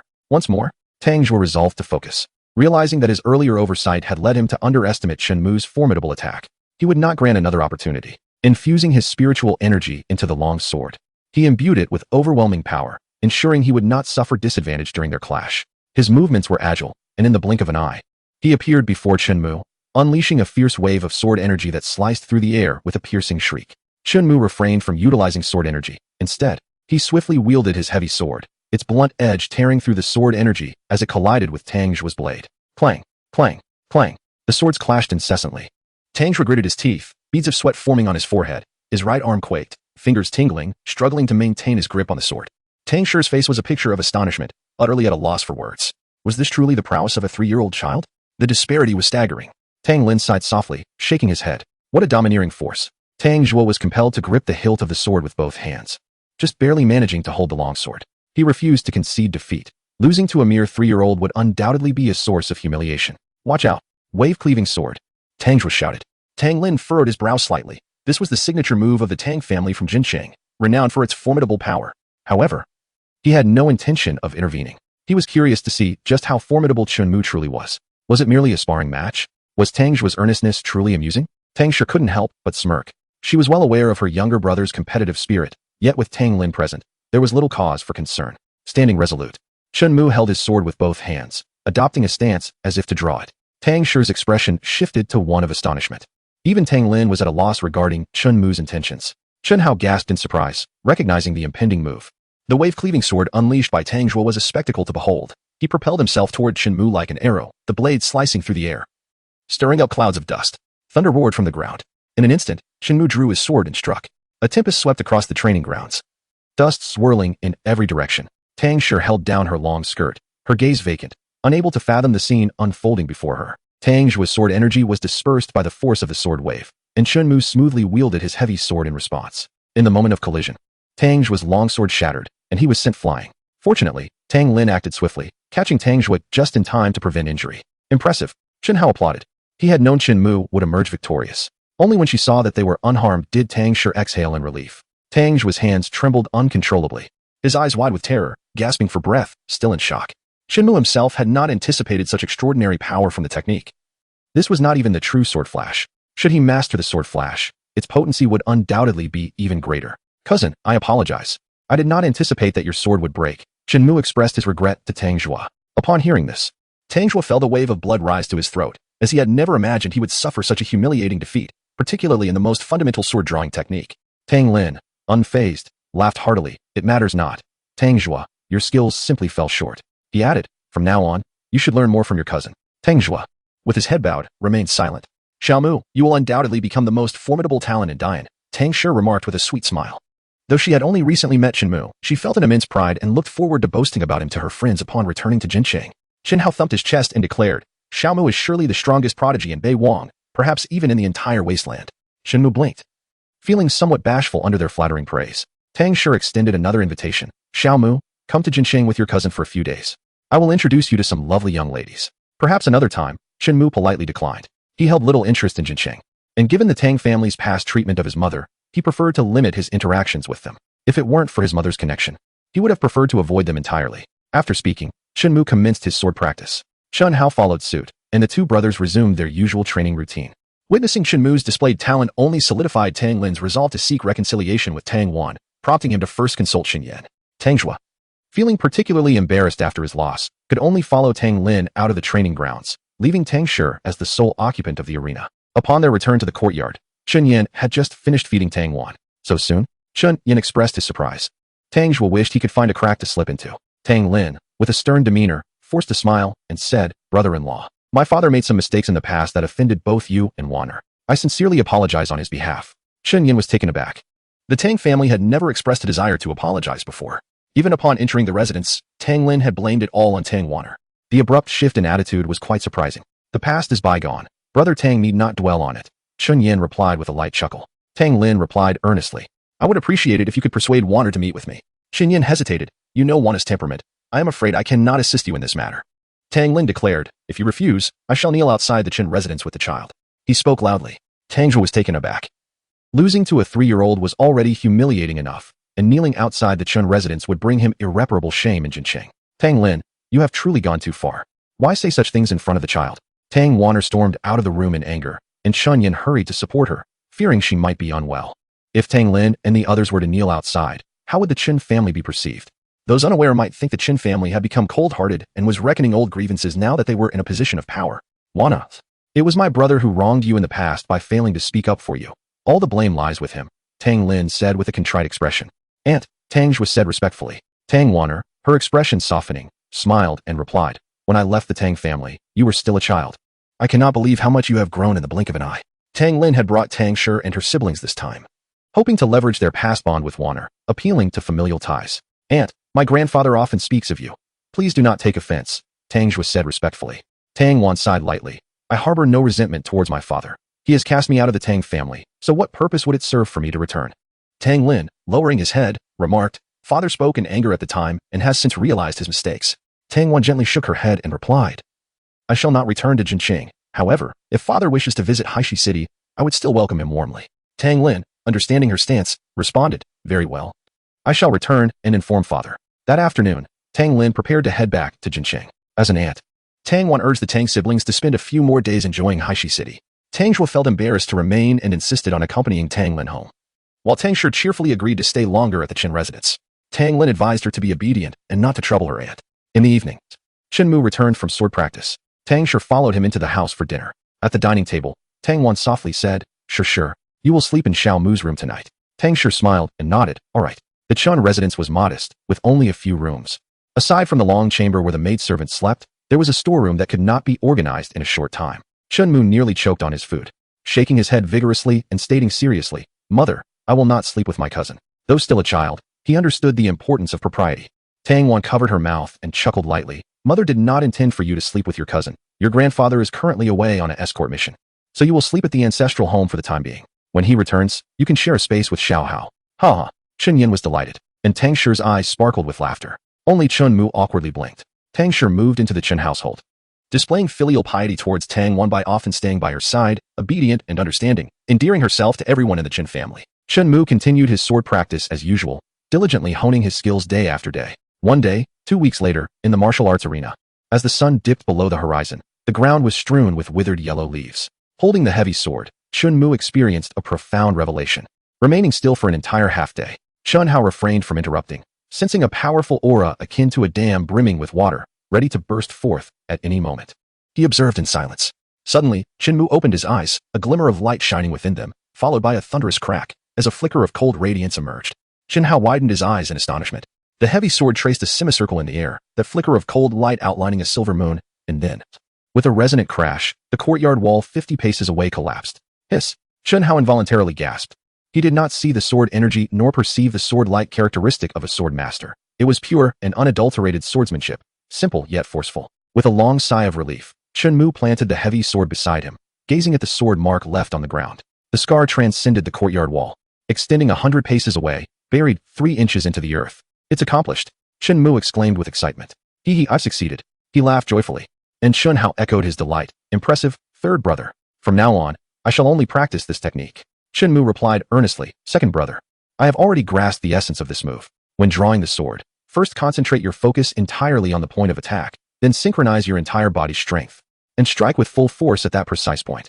Chen Hao scratched his head, appearing both perplexed and enlightened. The concept seemed deceptively simple. Yet considering that third brother had been training for such a long time, he realized it would undoubtedly take him a considerable amount of time as well. Second brother. You are certainly capable. With perseverance day after day, progress is inevitable, Chen Mu stated earnestly. Instantly, Chen Hao's confidence surged. Suddenly, Zhao Fian made her appearance in the training ground. With slightly intoxicated eyes, she scrutinized Chen Mu and coldly inquired, what just transpired? While she had been dozing, An overwhelming aura of sword intent had manifested, only to vanish in an instant, yet no formidable presence had approached. Shinmu, brimming with excitement, exclaimed, "Sister Fairy, I have just mastered the sword flash you taught me." In the past, he had approached every endeavor with unyielding momentum. But mastering the sword flash had consumed an extensive amount of time, making his achievement all the more exhilarating. Sword flash? Zhao Fian could scarcely believe it. That was merely a technique she had whimsically concocted. "Show it to me," she said, her tone measured. As Chunmu grasped the heavy sword, Chunhao quickly stepped back, fully aware of the technique's formidable power. Upon gripping the sword, Chunmu's essence transformed entirely. His gaze became unique, and with a thunderous roar, the sword's edge carved a silvery crescent in the air, causing the distant courtyard wall to collapse completely. In Zhao Fian's beautiful eyes, disbelief flickered.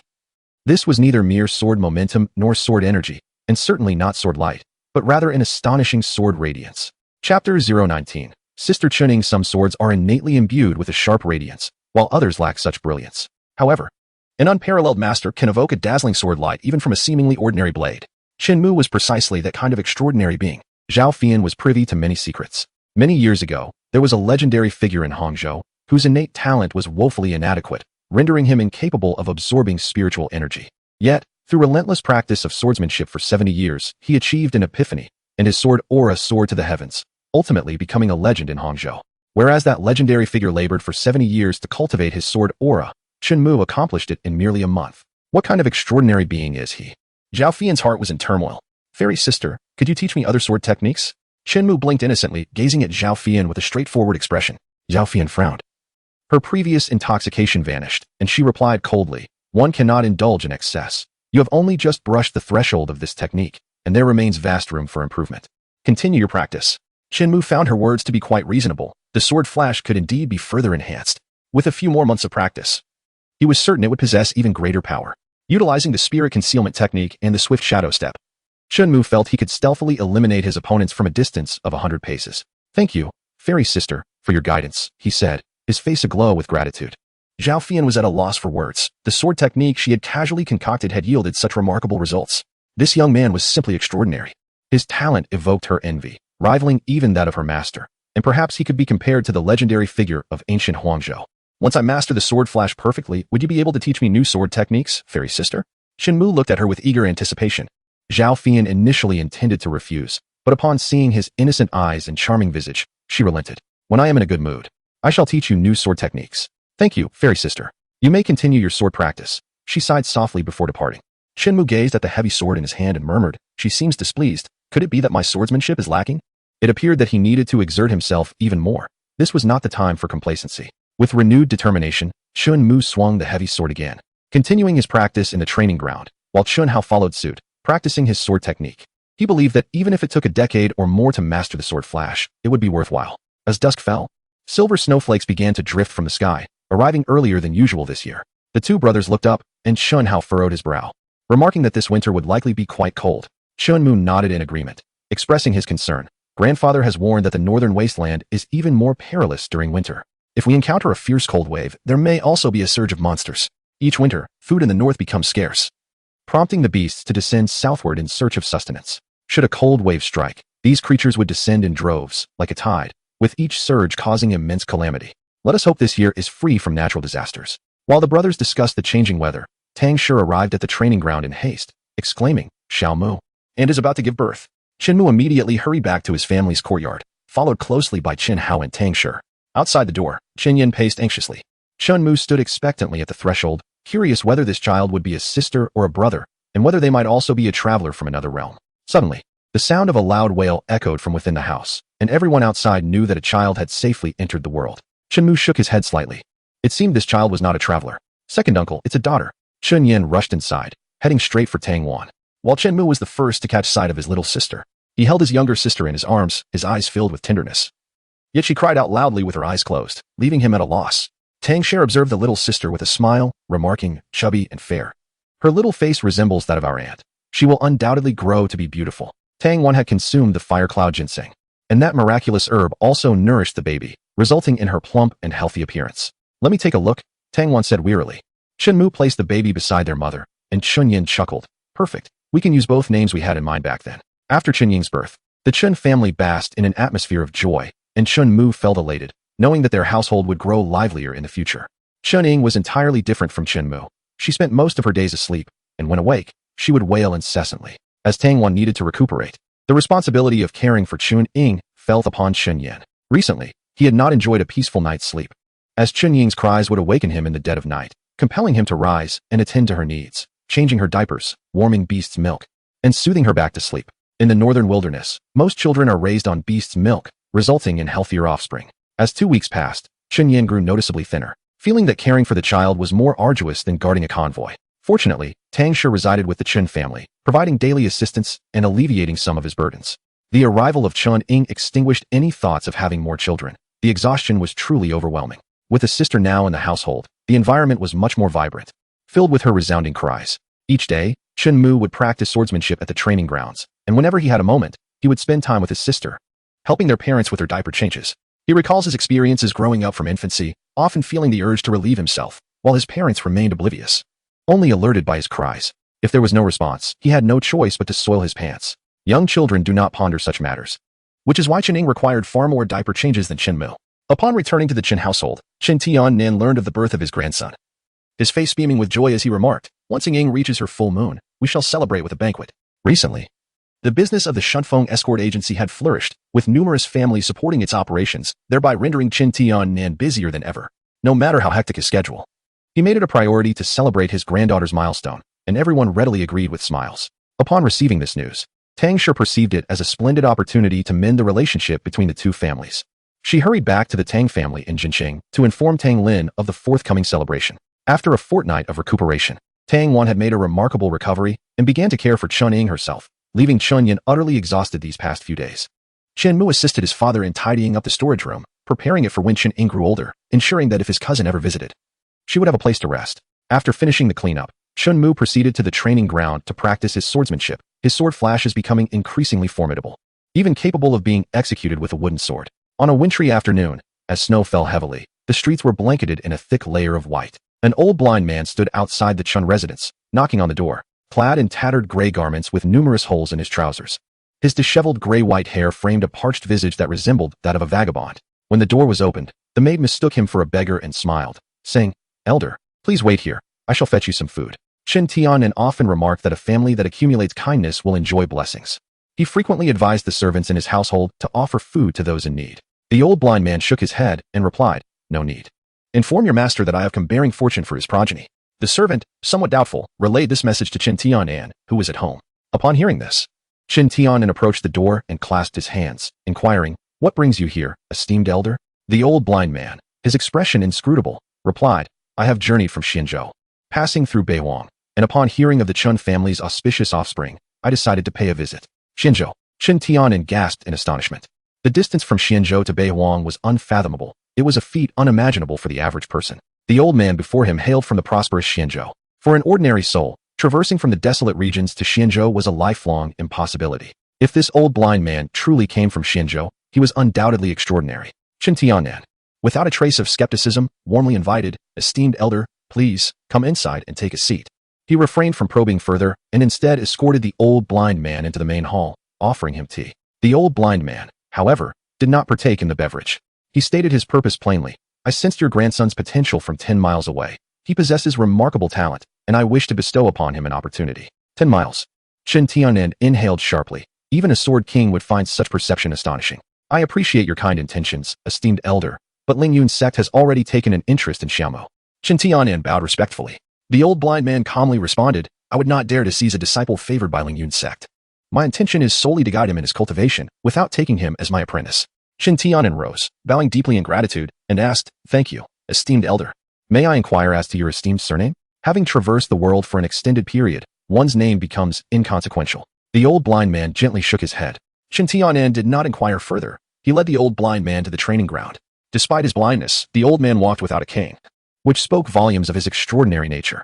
The training ground was enveloped in a thick blanket of snow. Two brothers approached them. With a smile, Chen Tian announced, "This esteemed elder hails from Xianzhou and intends to impart his wisdom upon you. Shouldn't you express your gratitude?" "Thank you, esteemed elder," the two brothers exclaimed, their eyes glimmering with excitement. The old blind man replied nonchalantly, "What I have to teach can only be learned by him," as he gestured towards Shinmu. Chun Hao felt a tinge of disappointment. "Why do you deem me unworthy before I have even begun to practice, esteemed elder?" Because your spirit and essence are quite ordinary. The old blind man replied, shaking his head slightly. Chun Hao was perplexed. Did this imply that he was dull-witted? If so, he would indeed concede to a certain lack of prowess. Accepting this, he chose to continue honing his swordsmanship. Chen Tianan remained at the training ground, eager to discern what the old blind man would teach. If he were a charlatan, he would merely provide him some sustenance and then politely escort him from the Chen family. However, should he genuinely possess skill, the Chen family would undoubtedly treat him with the utmost respect, honoring him as a distinguished guest. Chapter 020. Reverence for the master. The training ground was blanketed in thick snow, dotted with footprints and sword marks left by Shinmu and his companions during their practice.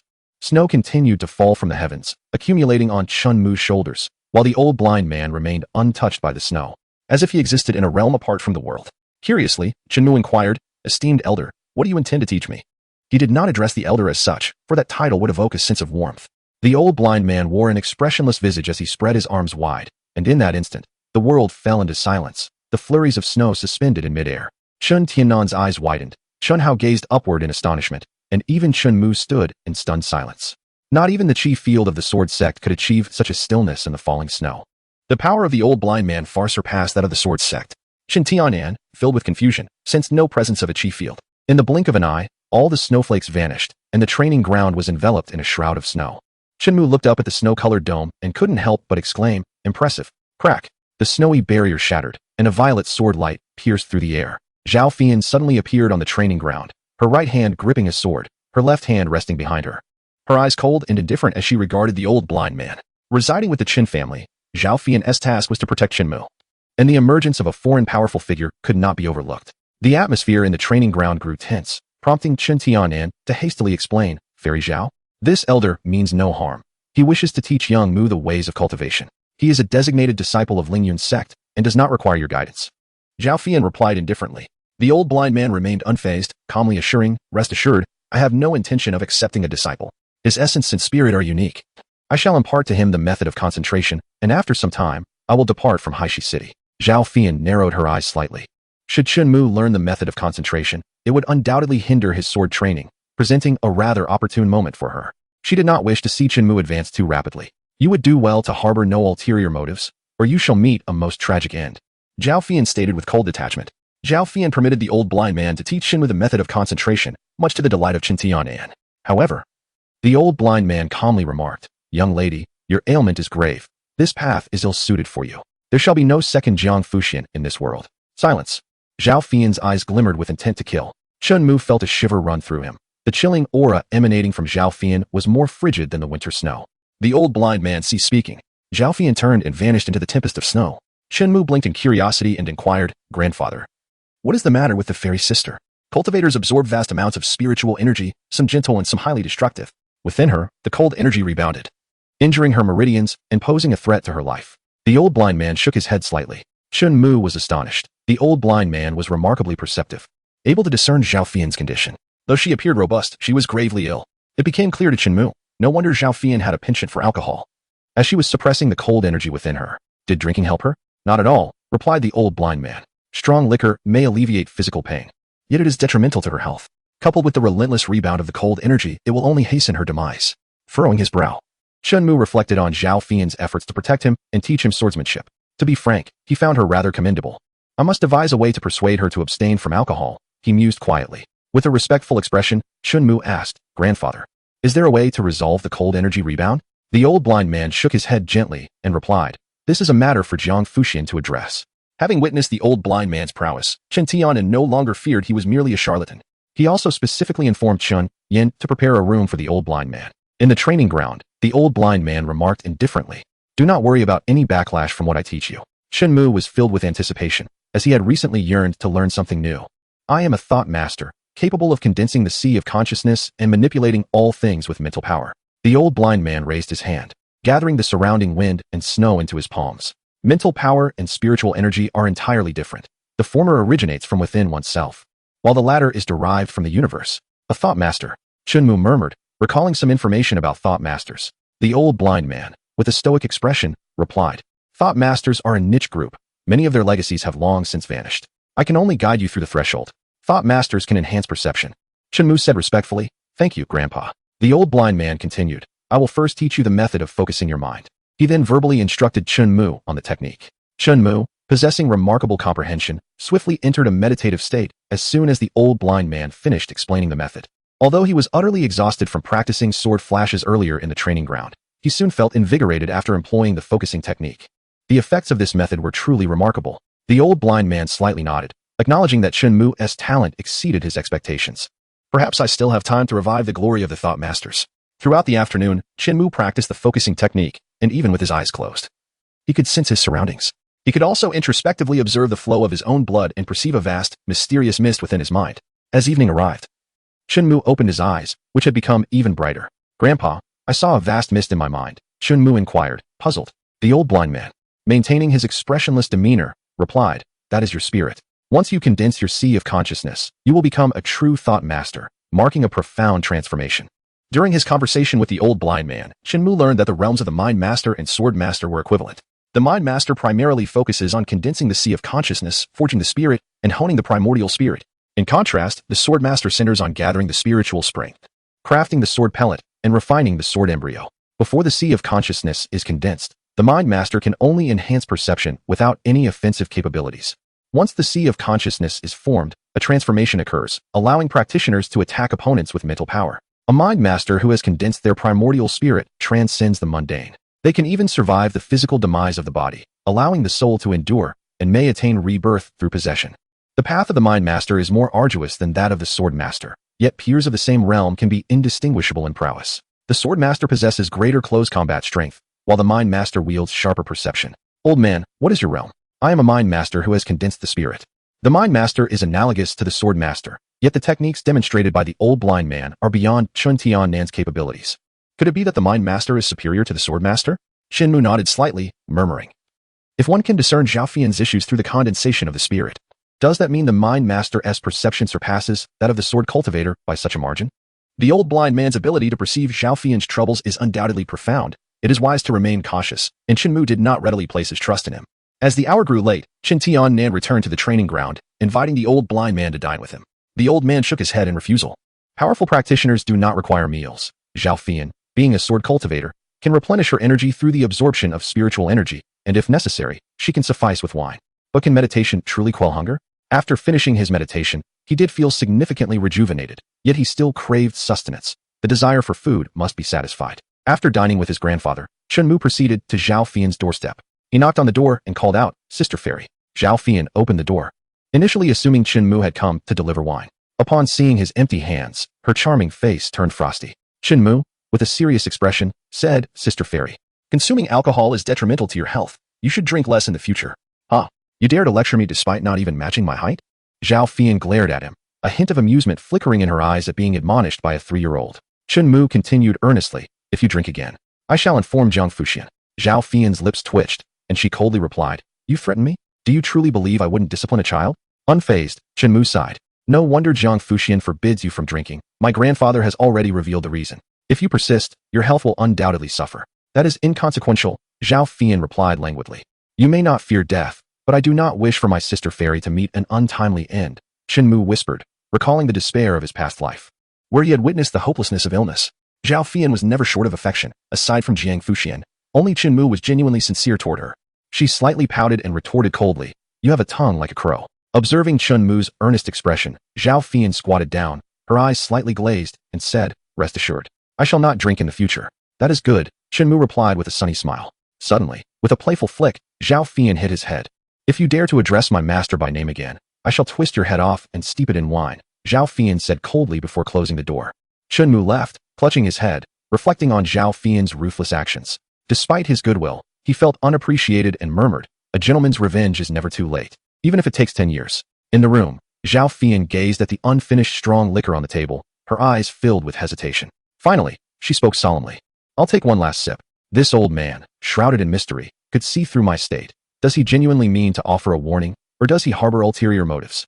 Zhao Fian's gaze sharpened, her vigilance unwavering as she remained alert to the old blind man and Shinmu. Chun Yan had arranged for the old blind man to stay in the recently cleaned room. Upon returning to his small courtyard, Shinmu's first instinct was to check on his sister. Unlike the days following her birth when she would cry incessantly, Xining now giggled endlessly at his presence. When the snowstorm abated, he cradled his sister, accompanying their mother on a stroll through the courtyard. "Mother, once my sister grows a bit more, I shall teach her the ways of cultivation," Shinmu declared earnestly. No sooner had he spoken than Qining began to wail. Tang Wan gently remarked, "It seems our Ying does not favor cultivation."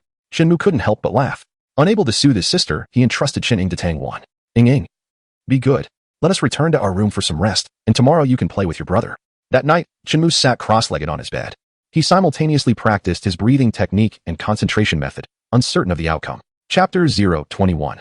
Gathering the Sea of Consciousness at dawn, the sun rose, casting a silvery sheen across the courtyard.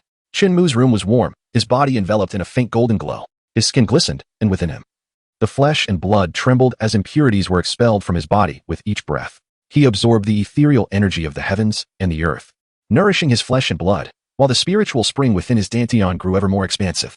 Shinmu turned his inner vision toward his mind's eye, observing the nebulous mist swirling within, which was coalescing and even emanating a golden light. According to the old blind man's teachings, only by solidifying a complete sea of consciousness could one perceive their true self. Throughout the night of meditation, Shinmu's perception sharpened remarkably, his spirit was invigorated, and his physical form experienced a significant enhancement. During his moments of rest, he found it delightful that both his spirit and body could cultivate simultaneously. He pondered whether he could meditate while practicing swordsmanship. If so, he could accomplish 2 tasks within the same time frame. Ordinary individuals struggle to multitask, at most. They can synchronize their breathing techniques with their sword practice, while meditation demands an acute concentration of attention.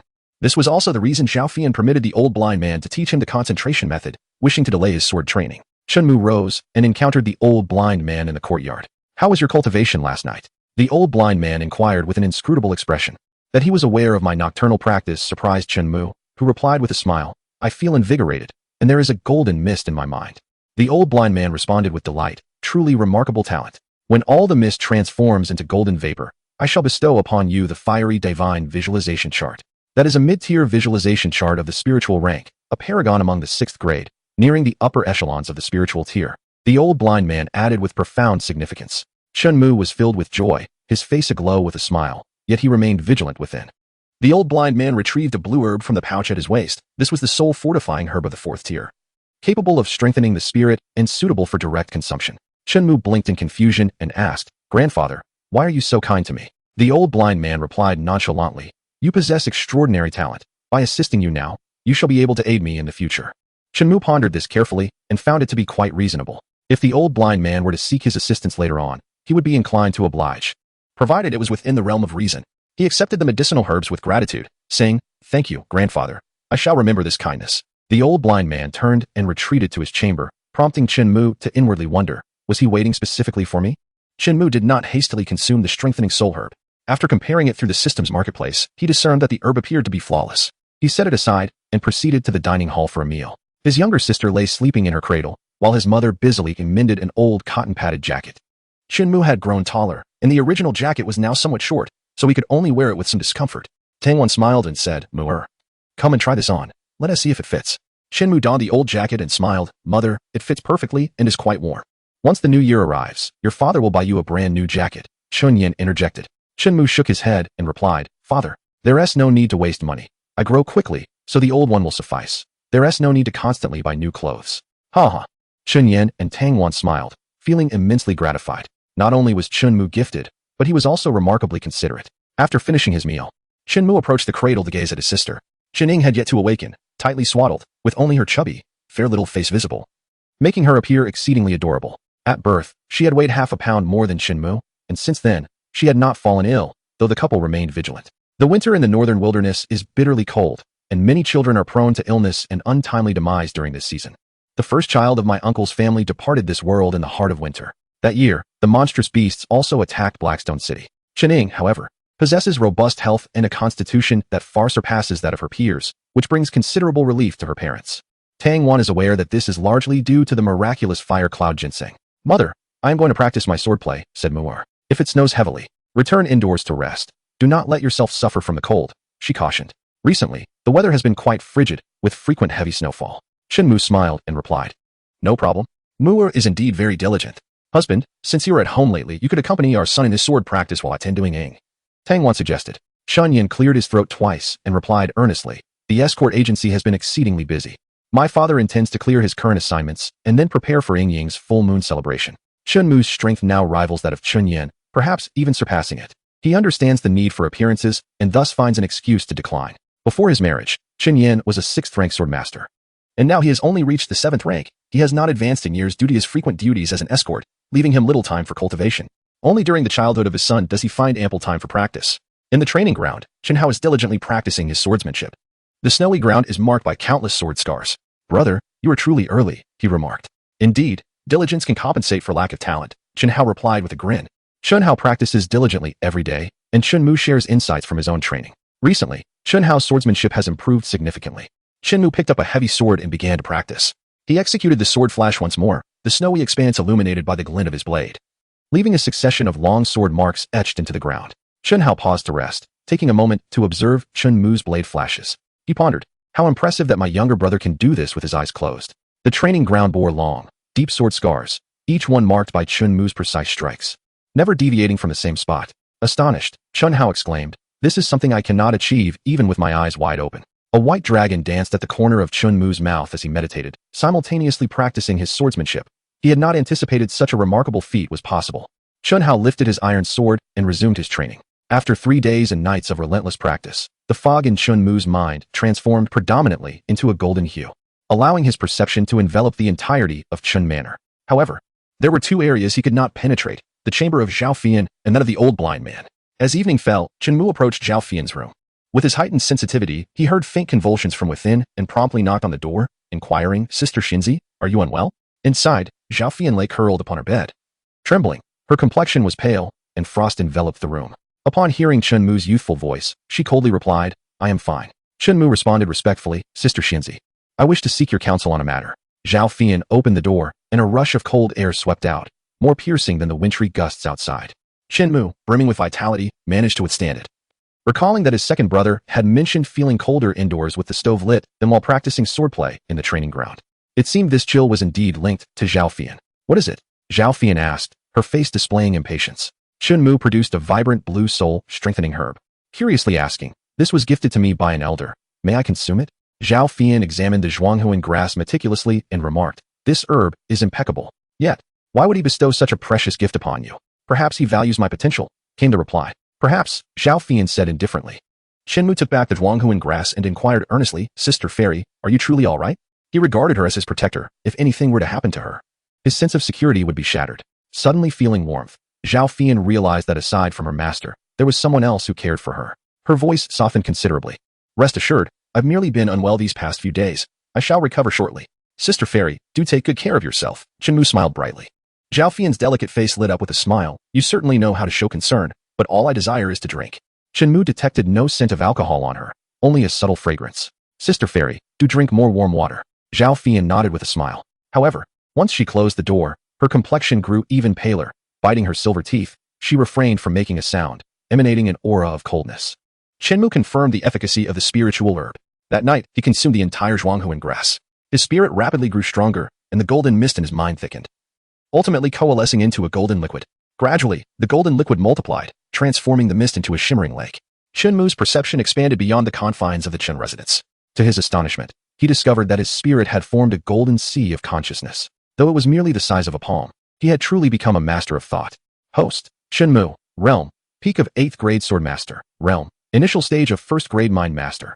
Sign-in value, 246. Task, sign in at Yanwang Capital. Reward, 3,000 sign-in value. Shinmu felt a surge of joy. Not only had he become a Mind Master, but he also had a new task. However, the Yanwang Capital was a considerable distance from Blackstone City, and given that it was currently winter, he surmised it would be spring before he could embark on the journey. While Chunmu reveled in his happiness, he suddenly sensed a pair of prying eyes upon him, an eerie sensation causing goosebumps to rise on his skin, akin to the instinctual alertness of a spider. Chapter 022. Hidden intentions in the quiet of the night. A chill ran down Chunmu's spine. He felt as though invisible eyes were scrutinizing him, an unsettling sensation. He was aware that Zhao Fian was protecting him within the Chen family, often vigilant to the slightest changes in their surroundings, yet he had never experienced this feeling before. Was it due to his practice of the concentration technique? Shinmu mused. Or could it be that the old blind man next door was covertly observing him? In the vicinity of the Chen family, only the old blind man and Zhao Fian possessed such formidable strength. Shinmu remained composed, refusing to succumb to panic. He continued to meditate and channel his breathing technique to absorb spiritual energy, behaving as if nothing were amiss. The room was silent, devoid of any unusual occurrences. Morning arrived, and Shinmu rose from his slumber. Coincidentally, the old blind man stepped out as well. In the courtyard, the two encountered one another. and Shinmu greeted him with a smile, saying, "Good morning, Grandpa." The old blind man maintained his usual demeanor, remarking, "Your spirit is commendable. Today, I shall depart from Blackstone City. Perhaps we shall meet again by chance in the future." "You are leaving?" Shinmu responded with surprise and politely offered, "Allow me to see you off." In the past 2 days, Chen Tian'an and Chen Yin have been away from home, engaged in a protective escort. Otherwise, Shinmu would have informed his grandfather to accompany them. The old blind man slightly shook his head, producing a yellowed scroll, and spoke solemnly. "This is the visualization diagram of the flame deity. Mastering it can suppress malevolent entities and will greatly aid your cultivation." Curiosity gleamed in Shinmu's eyes as he accepted the diagram, which depicted mottled flames, faintly revealing human figures, yet resembling fiery birds with outstretched wings. Ultimately, Shinmu beheld a conflagration engulfing the entire image, a scorching sensation enveloping his eyes as his mind began to heat up. This visualization diagram was indeed remarkable. Shinmu expressed his gratitude, saying, "Thank you, Grandpa." A faint smile appeared on the old blind man's face as he replied, "Before you depart, allow me to examine your sea of consciousness and ascertain the progress of your cultivation." Upon hearing this, Shinmu hesitated to respond, sensing something amiss. The old blind man had treated him well, not only teaching him cultivation and offering him spiritual herbs, but also gifting him the visualization diagram. Shinmu understood that the sea of consciousness held immense significance, concealing all of his secrets, except for his wife. He would not permit anyone to intrude upon his sea of consciousness. Facing the old blind man's peculiar smile, a chill crept down Shinmu's spine. He was all too familiar with this sense of intrusion. He was certain that the old blind man had been observing him in recent days. The old blind man's smile appeared somewhat rigid and even eerie. Shinmu remained composed, smiling respectfully as he said, "Grandpa, I just remembered that I need to deliver wine to Sister Fairy. Are you not trying to persuade her to abstain from alcohol? I have noticed that Sister Fairy has been suffering greatly lately. Drinking could alleviate her symptoms momentarily, yet it will lead to greater distress in the future. You must consider this carefully. I have watched Fairy's sister, and she appears quite frail. Without the solace of wine, she may not endure this winter." Shinmu's small face was etched with sorrow. The old blind man stood pensively in place. After speaking, Shinmu entered the house, grasping a bottle of strong liquor. While the old blind man remained in the courtyard, silent, quietly observing Shinmu's departure. Once outside the courtyard, Shinmu exhaled in relief, only to feel the sensation of being watched dissipate upon arriving at Zhao Fian's door. "Fairy sister, I have brought you a bottle of strong liquor," Shinmu called as he knocked. Zhao Fian opened her cold eyes. She had longed for a drink these past few days, though she had resisted the urge. Now, with Shinmu unexpectedly delivering wine, she hastily opened the door, her gaze sparkling with excitement. Crouching down, Zhao Fian beamed like a blooming flower, laughing brightly. "You truly understand me, young lad." She attempted to take the bottle from Shinmu's grasp, but he held it tightly. With considerable effort, she finally wrested it from him. Shinmu, with a serious expression, cautioned, "Fairy sister, it would be best not to indulge in alcohol. Perhaps save it for when you cannot resist any longer." Zhao Fian was at a loss for words. At such a crucial juncture in her battle against alcohol, this fellow had the audacity to present her with wine. The very scent of it made her mouth water. Was this not a deliberate provocation? Seizing the moment, Shinmu hinted, "Fairy sister, that old gentleman intends to leave the Chun residence today, but he wishes to see my sea of consciousness." Upon hearing this, Zhao Fian's eyes narrowed slightly. Her voice icy as she replied, "No, absolutely not, under any circumstances." "Very well, Fairy sister, I shall inform that old gentleman upon my return," Shinmu said. For he had come to remind Zhao Fian, fearing that the old blind man might harbor ulterior motives. A glimmer of cunning flashed in Zhao Fian's eyes as she meaningfully remarked, "If he inquires about my condition, do inform him that I am currently rather feeble." Shinmu blinked, comprehending Zhao Fian's intent. "Sister Fairy, I just informed the old gentleman of your frailty." Zhao Fian was filled with confusion, pondering, "In what way do I appear weak?" With Zhao Fian's support, Shinmu felt a surge of confidence as he returned to his humble abode. Yet he found no trace of the old blind man. Upon inquiring with a maid, he learned that the old blind man had already departed. Shinmu couldn't help but murmur, "Could it be that I am overthinking? Perhaps the old blind man truly meant well." He gently shook his head, preferring to believe he was merely being overly cautious, yet one must always remain vigilant. Shinmu entered the room to check on his sister. Chen-ing was lying in her cradle, crying incessantly. She desired beast's milk, but Tang Wan deemed she had already consumed enough and had been wetting the bed frequently, necessitating a balanced diet. Shinmu stood by the cradle, soothing her with tender words, "Inging, be good. Brother will feed you beast's milk shortly." However, Chen-ing couldn't understand a word and continued to wail. Tang Wan was distressed, uncertain whether to give her the beast's milk. Observing her relentless cries, Shinmu chuckled and said, "Mother, I have a solution." Before long, Chen-ing quieted down. Shinmu exchanged some points in the system's marketplace for a pacifier. It required only a small amount of sign-in value, making life quite convenient with the system's assistance. Having resolved his sister's crying, he strolled around the room, cradling her in his arms, for the wind outside was fierce and cold, unsuitable for play. "Mother, I shall practice my swordsmanship now." "All right, return early to rest." Shinmu arrived at the martial arts arena, wielding his heavy sword. He practiced his sword techniques while contemplating the image of the fire god in his mind. Within his consciousness, a fiery lotus seemed to coalesce, and his mental prowess continuously intensified.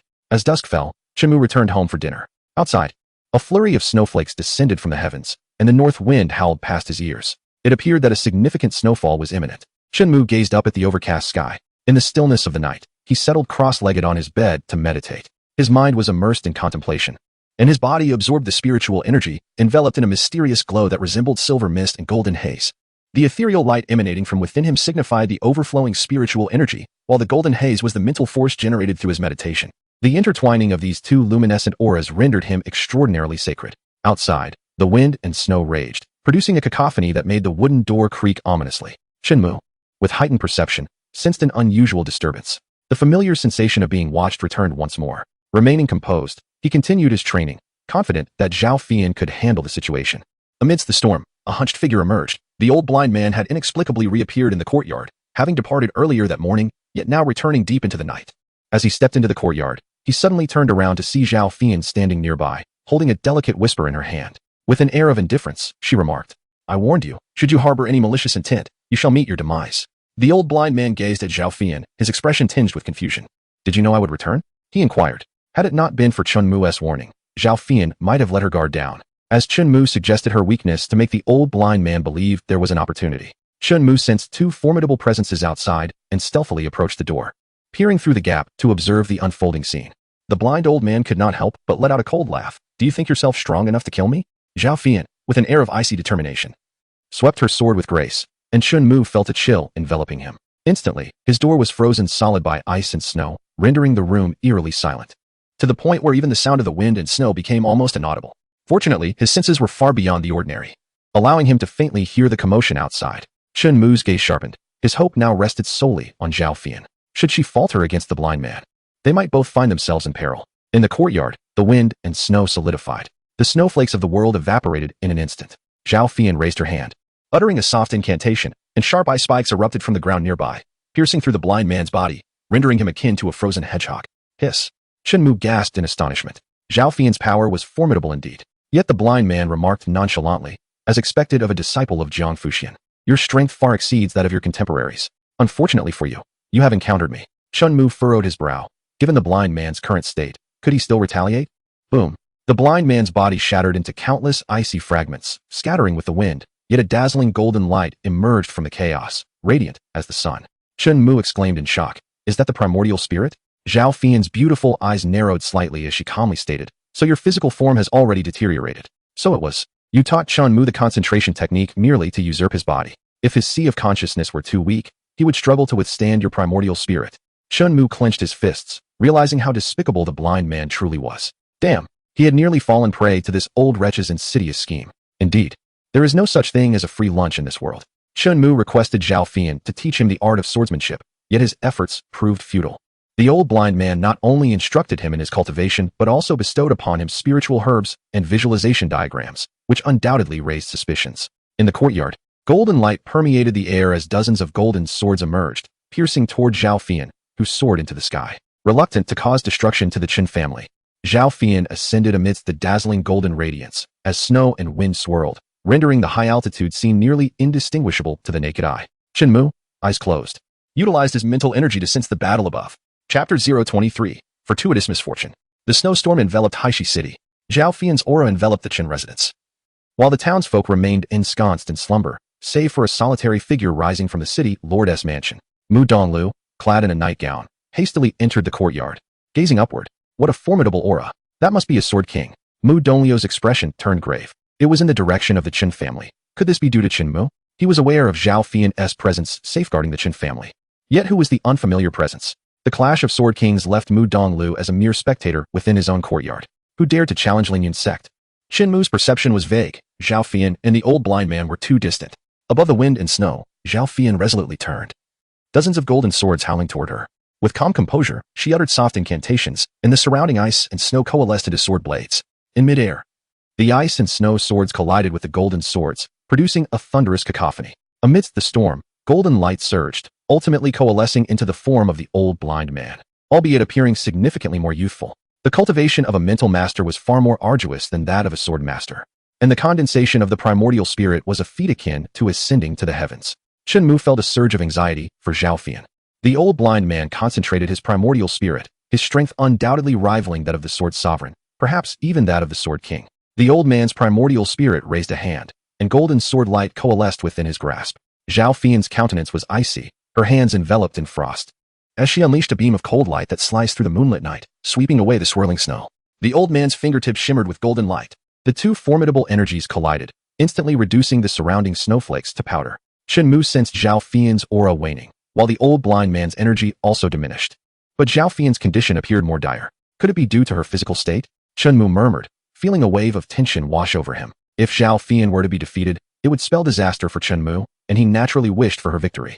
Zhao Fian's forced use of spiritual power placed an immense burden on her already strained body, and the signs of backlash from the cold energy became increasingly pronounced.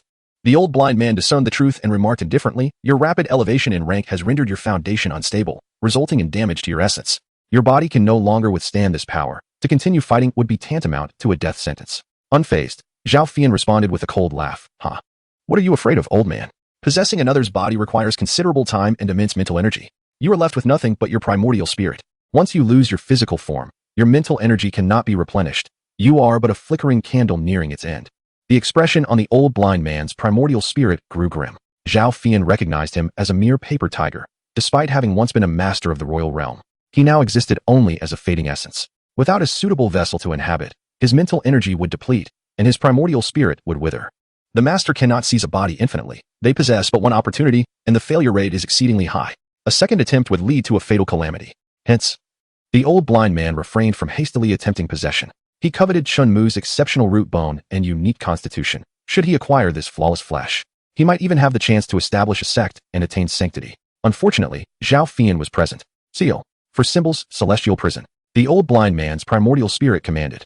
Zhao Fian was enveloped in golden light, and a six-sided golden barrier emerged like a cage. The old blind man realized that prolonging the conflict would only result in mutual destruction. He aimed to confine Zhao Fian and then abscond with Shinmu.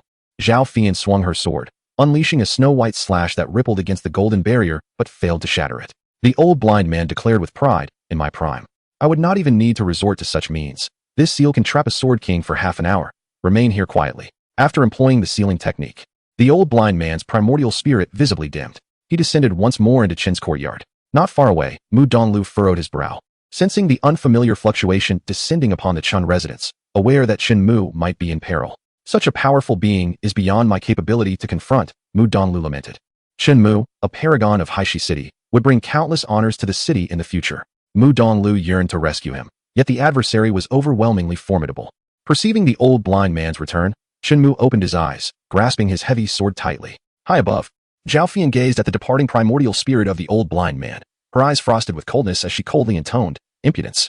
The primordial spirit of the old blind man arrived in the courtyard, and upon lifting his gaze to the sky where Zhao Fian hovered, he suddenly felt an overwhelming sense of danger. Zhao Fian held the delicate instrument in one hand and a bottle of liquor in the other, the very potent drink that Shinmu had delivered to her that morning. She had restrained herself until now to bring it forth. As she gulped down the fiery liquid, warmth surged through her body, and the depths of her eyes ignited with a fierce glow. A powerful aura enveloped the entire Blackstone City, causing Mu Donglu to gaze up in astonishment. Such strength! Mu Donglu trembled, remarking on her prowess, "Truly, she is the pinnacle of talent from the wilderness continent." A silver beam of sword light sliced through the air, shattering the golden barrier in an instant. A lithe purple figure descended into the courtyard, her delicate hand grasping the instrument, the icy blade piercing through the golden primordial spirit of the old blind man. A sharp crack resonated as the spirit shattered, releasing a cascade of golden light. Inside, Shinmu observed the commotion outside, wiping the sweat from his brow. Relieved that Zhao Fian's combat prowess had doubled after consuming the liquor, Zhao Fian stowed away the instrument, her gaze suddenly sharpening as she perceived a sliver of golden light penetrating the ice wall, rushing into Shinmu's chamber. "This is bad. That damned old fox."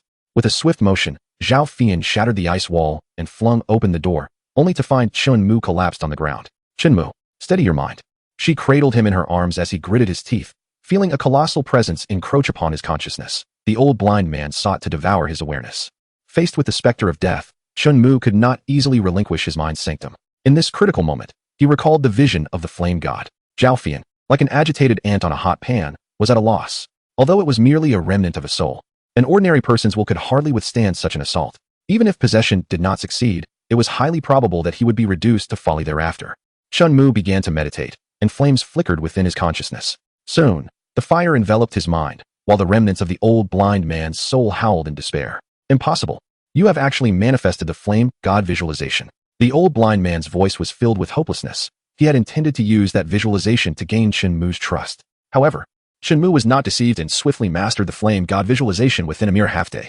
Tendrils of flame surged forth from Shinmu's consciousness, culminating in the emergence of a mottled fire giant that climbed out, extending its hand to grasp the remnants of the old blind man's soul. Do not kill me.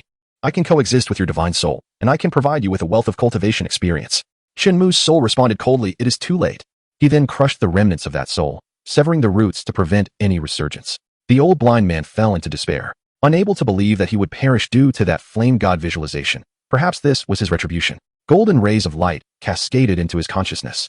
A torrent of energy surged forth, and Shinmu's awareness expanded continually. His mental power grew stronger, and his realm ascended steadily, as he absorbed the remnants of the old blind man's soul as nourishment. The transformation within his consciousness was monumental. The golden sea of awareness morphed into a purgatory, with a magnificent palace arising above. On the highest throne sat a mottled figure of fire. Shinmu gazed down upon the entirety of his consciousness, shaping it according to the flame god visualization, capable of altering it at his will. Fortunately, he was merely a fragment of a soul. Had it been a complete primordial spirit, Shinmu felt a lingering dread.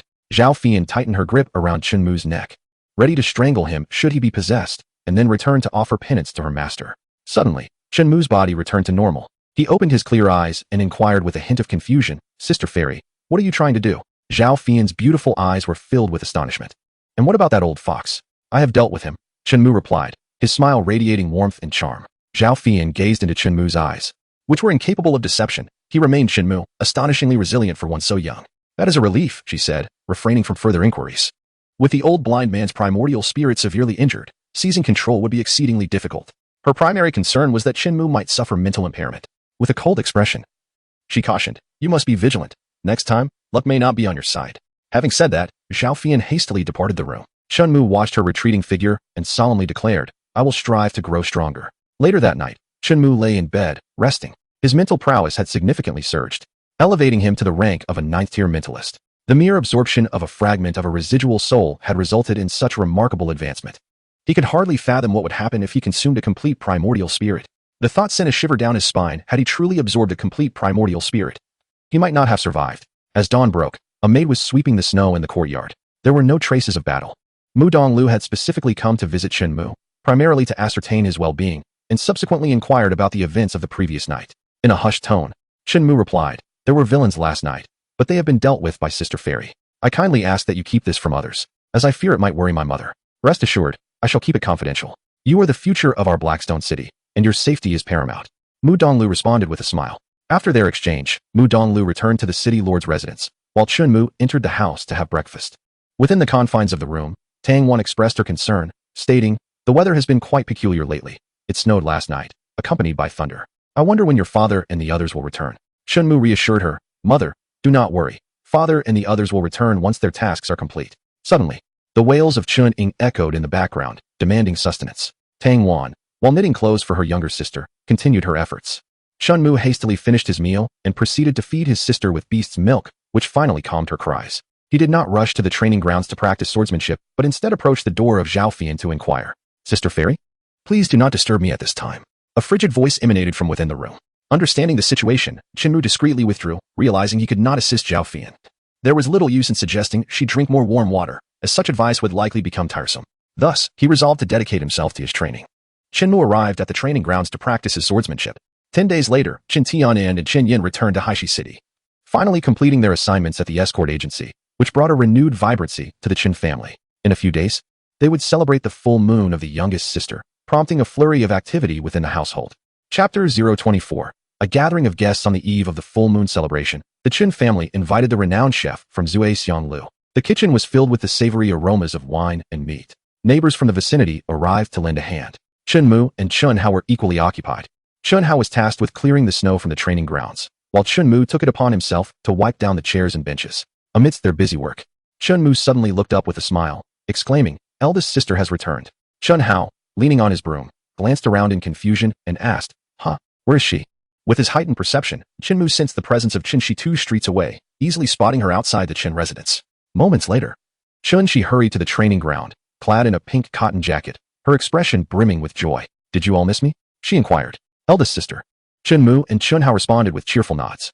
Approaching them, Qinshi gently cradled Qinmu's small face in her warm hands, her eyes curving in delight as she said, Little Mu, you are truly remarkable. I often hear stories about you in Hangzhou. The classmates around her asked about his appearance, wondering if he possessed any unique traits, if he was born extraordinary, perhaps even if he had 3 heads and 6 arms. Ha! Qinmu blinked innocently, while Chunhao and Qinshi erupted in laughter. Qinshi then stood and turned to Chunhao, speaking earnestly. Xiaohao, I am returning this body refining pill to you. Scratching his head, Chunhao replied with a sheepish grin. Sister, I've already taken a body refining pill, and taking another won't yield much effect. This pill would be more beneficial for you. With a playful laugh, Qinshi countered. Oh, I know you are considerate.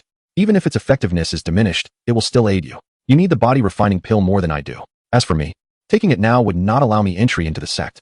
Save it for me until you join the sect. All right, Chunhao conceded, reclaiming the body refining pill, vowing to join the Xinjian sect. A smile adorned Chunmu's face as he appreciated the harmonious and affectionate atmosphere of the Qin family. She knelt down once more, playfully rubbing Chunmu's cheek, her sweet smile returning as she said, Sister will go check on our little sister first, and we'll be back to help shortly. Okay. Chunmu nodded enthusiastically. Originally, Chunshi had some time before leaving the martial academy, but she had received a letter from Chun Wei informing her that the family would be quite busy preparing for the celebration of their younger sister's first month, prompting her early return to assist. Nightfall descended. The family gathered at the ancestral home, the dining table brimming with laughter and joy. Chunshi listened intently as Chunhao recounted the tale of Chunmu, a narrative that seemed far more plausible than what Chunshi had heard at the Hangzhou Martial Academy. Chen Tianen proclaimed, Tomorrow marks the full moon celebration for our dear Ying, and we shall surely be graced by numerous relatives and friends. Chen Wei, you shall be responsible for their reception. Should any esteemed guests arrive, Chen Yin and I will attend to them. Chen Wei and Chen Yin nodded in silent agreement. Chen Mu and his companions also had their tasks. Chen Shi and he were to entertain the younger generation visiting the Chen household, anticipating a bustling day ahead. Chen Wei chuckled. Father, when Xiao Mu had his full moon celebration, we could hardly fill the 10 tables we set, with your plan for 30. I fear it may still fall short. 30 tables is no small number. We shall assess the situation, Chen Tianen mused, stroking his beard thoughtfully. In the northern wasteland, it is customary for the hosts to treat their guests, with relatives and friends gathering for the revelry, issuing gifts in favor of merriment. While Chen Tianan considered preparing additional tables, the prohibitive costs deterred him from excessive extravagance. Su Yan interjected, Shi, the fairy from Lingyun's sect is staying in your room. Why not share with Sister Wang tonight? Sister Wang, a maidservant of the Chen household, resided in the old wing. Chen Shi responded with a sweet smile, that sounds delightful. Anticipating guests who might stay overnight at the Chen residence, they needed to free up several rooms. Even Chunhao would have to share a bed with Chen Mu. Typically, even when the hosts urge their guests to linger, the visitors will graciously return home. Thus preparing a few spare rooms is prudent. With a hint of curiosity, Chen Shi inquired, Xiaohao, is the fairy from Lingyun's sect beautiful? Chunhao scratched his head awkwardly, admitting, I didn't dare to look closely. Her aura is quite formidable. Ha ha ha. Xiaomu, what do you think? Shinmu pondered for a moment, recalling Zhao Fian's long, elegant legs that could command attention in the northern wilderness. The form-fitting purple attire accentuated her voluptuous figure, and her charmingly delicate face perpetually wore a slightly tipsy expression. Beautiful, just as beautiful as elder sister. Upon hearing this, Chen-Shi was filled with delight and even offered her chicken leg from the bowl to Chen-Mu. Thank you, elder sister. The dinner table resonated with laughter, a rare moment of joy as they gathered together. Usually, Chen-Shi would be training at the Martial Institute, while Chen Tianan and the others were occupied with escorting shipments at the escort agency. In the future, Chen Hao and Chen Mu might also intersect. After the meal, everyone returned to their tasks, not resting until midnight. Chen Mu shared a bed with Chen Hao. The two brothers, unable to sleep, engaged in conversation, exchanging insights on sword techniques. Chen Mu offered numerous pointers and even introduced the focusing method to his second brother. However, Chen Hao soon fell into a deep slumber. Evidently the method was not suited for him. The scarcity of masters is not without reason. Few are truly compatible with the focusing method. Before dawn, the brothers awoke. Chen Yin and the others were already busy in the courtyard, and Chen Mu and Chen Hao wished to lend a hand, assisting the maidservants in arranging the tables for the training grounds. Just as the first light broke, guests arrived from afar. Chen Wei promptly stepped forward to welcome them, while Su Yin assisted at the entrance serving tea. Guests residing in Haishi City were not in a hurry to reach the Chen residence. Most who arrived early were from distant locales. Many children gathered outside the Chen residence, drawn by the excitement. Wow, look at that carriage. Its decorations are so beautiful, grand and imposing, exclaimed one child, eyes wide with wonder. The keen-eyed elder spoke in a low voice, the carriage of the Tang family from Jincheng. Could it be Tangjin? A robust figure emerged from the carriage, exuding an aura of immense power that caused the surrounding swordsmen to tremble, silencing even the children at a distance. Tangjin's expression was grave, emanating an inherent authority that only a great leader possesses. He was accompanied by Tang Lin and younger members of the Tang family, including Tang Shi and her sister Tang Yao, while Tang Zhuo was notably absent. Chun Yin observed this scene with astonishment and quickly approached to greet him with utmost respect. Father-in-law. In the past, Tang Zhun had scarcely acknowledged him.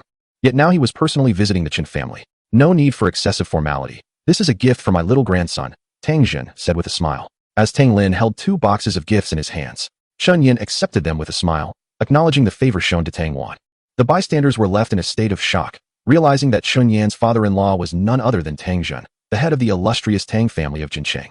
The Tang family was a prominent clan in Yangzhou, wielding considerable wealth and influence, while the Qin family had remained rather low-key. It was indeed surprising to discover such connections.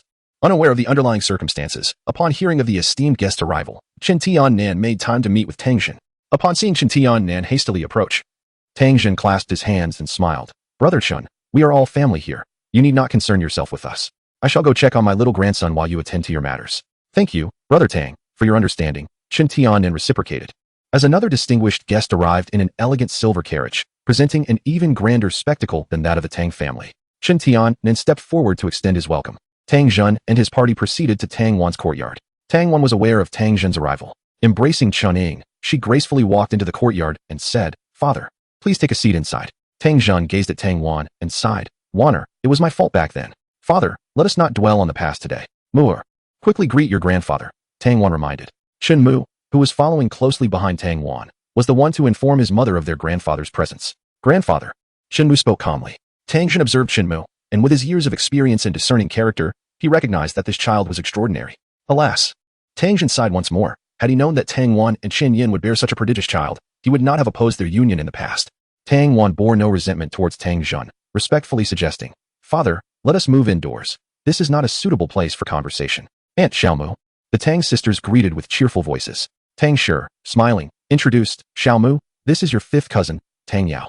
She is quite infatuated, so you must be cautious. Tang Yao raised an eyebrow and, blushing, retorted, 3rd sister, do not speak nonsense. I am quite serious. Tang Wan chuckled and said, Xiaomu, why not take your sisters for a stroll around the residence? Shinmu nodded slightly. The Qin residence was modest and lacked entertainment, as the 2 sisters primarily wished to observe Chunmu. The entrance to the Chun estate was bustling with activity, with many people drawn there for the excitement.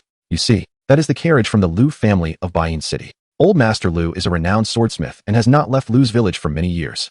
And that must be the carriage from the Shao family of the capital. What connection do they have with the Qin family? Chun Wei and Chun Yin welcomed them outside. The esteemed Master Liu welcomed with a smile, for they were old patrons. With eagerness, Liu Xiaoxiao beside him inquired, Uncle, may I ask where Chunmu is?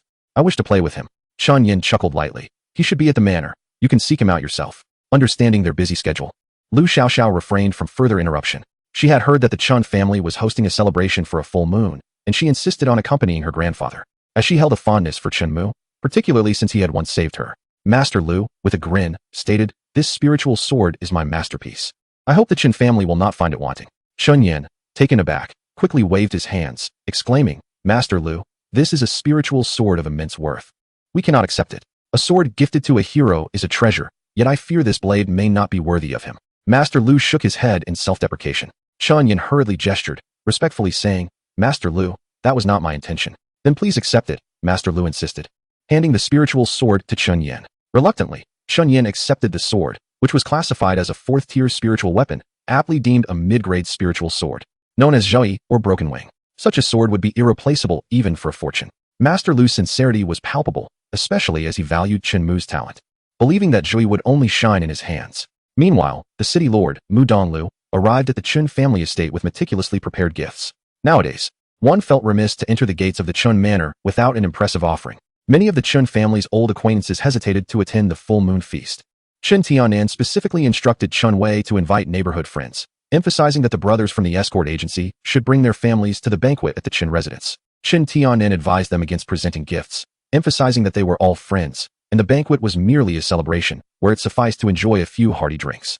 Chapter 25. The royal princess outside the Chun residence. The atmosphere was exceedingly lively, with an incessant stream of carriages arriving, bearing esteemed guests. Many of these attendees had no prior acquaintance with the Qin family, yet on this festive occasion, all were welcome, provided they bore no ill intentions. While greeting the guests, two rather unsophisticated and burly men approached, carrying a chest. They knelt and proclaimed, "May the young lady of the Chun family enjoy longevity akin to the southern mountains and blessings as vast as the eastern seas."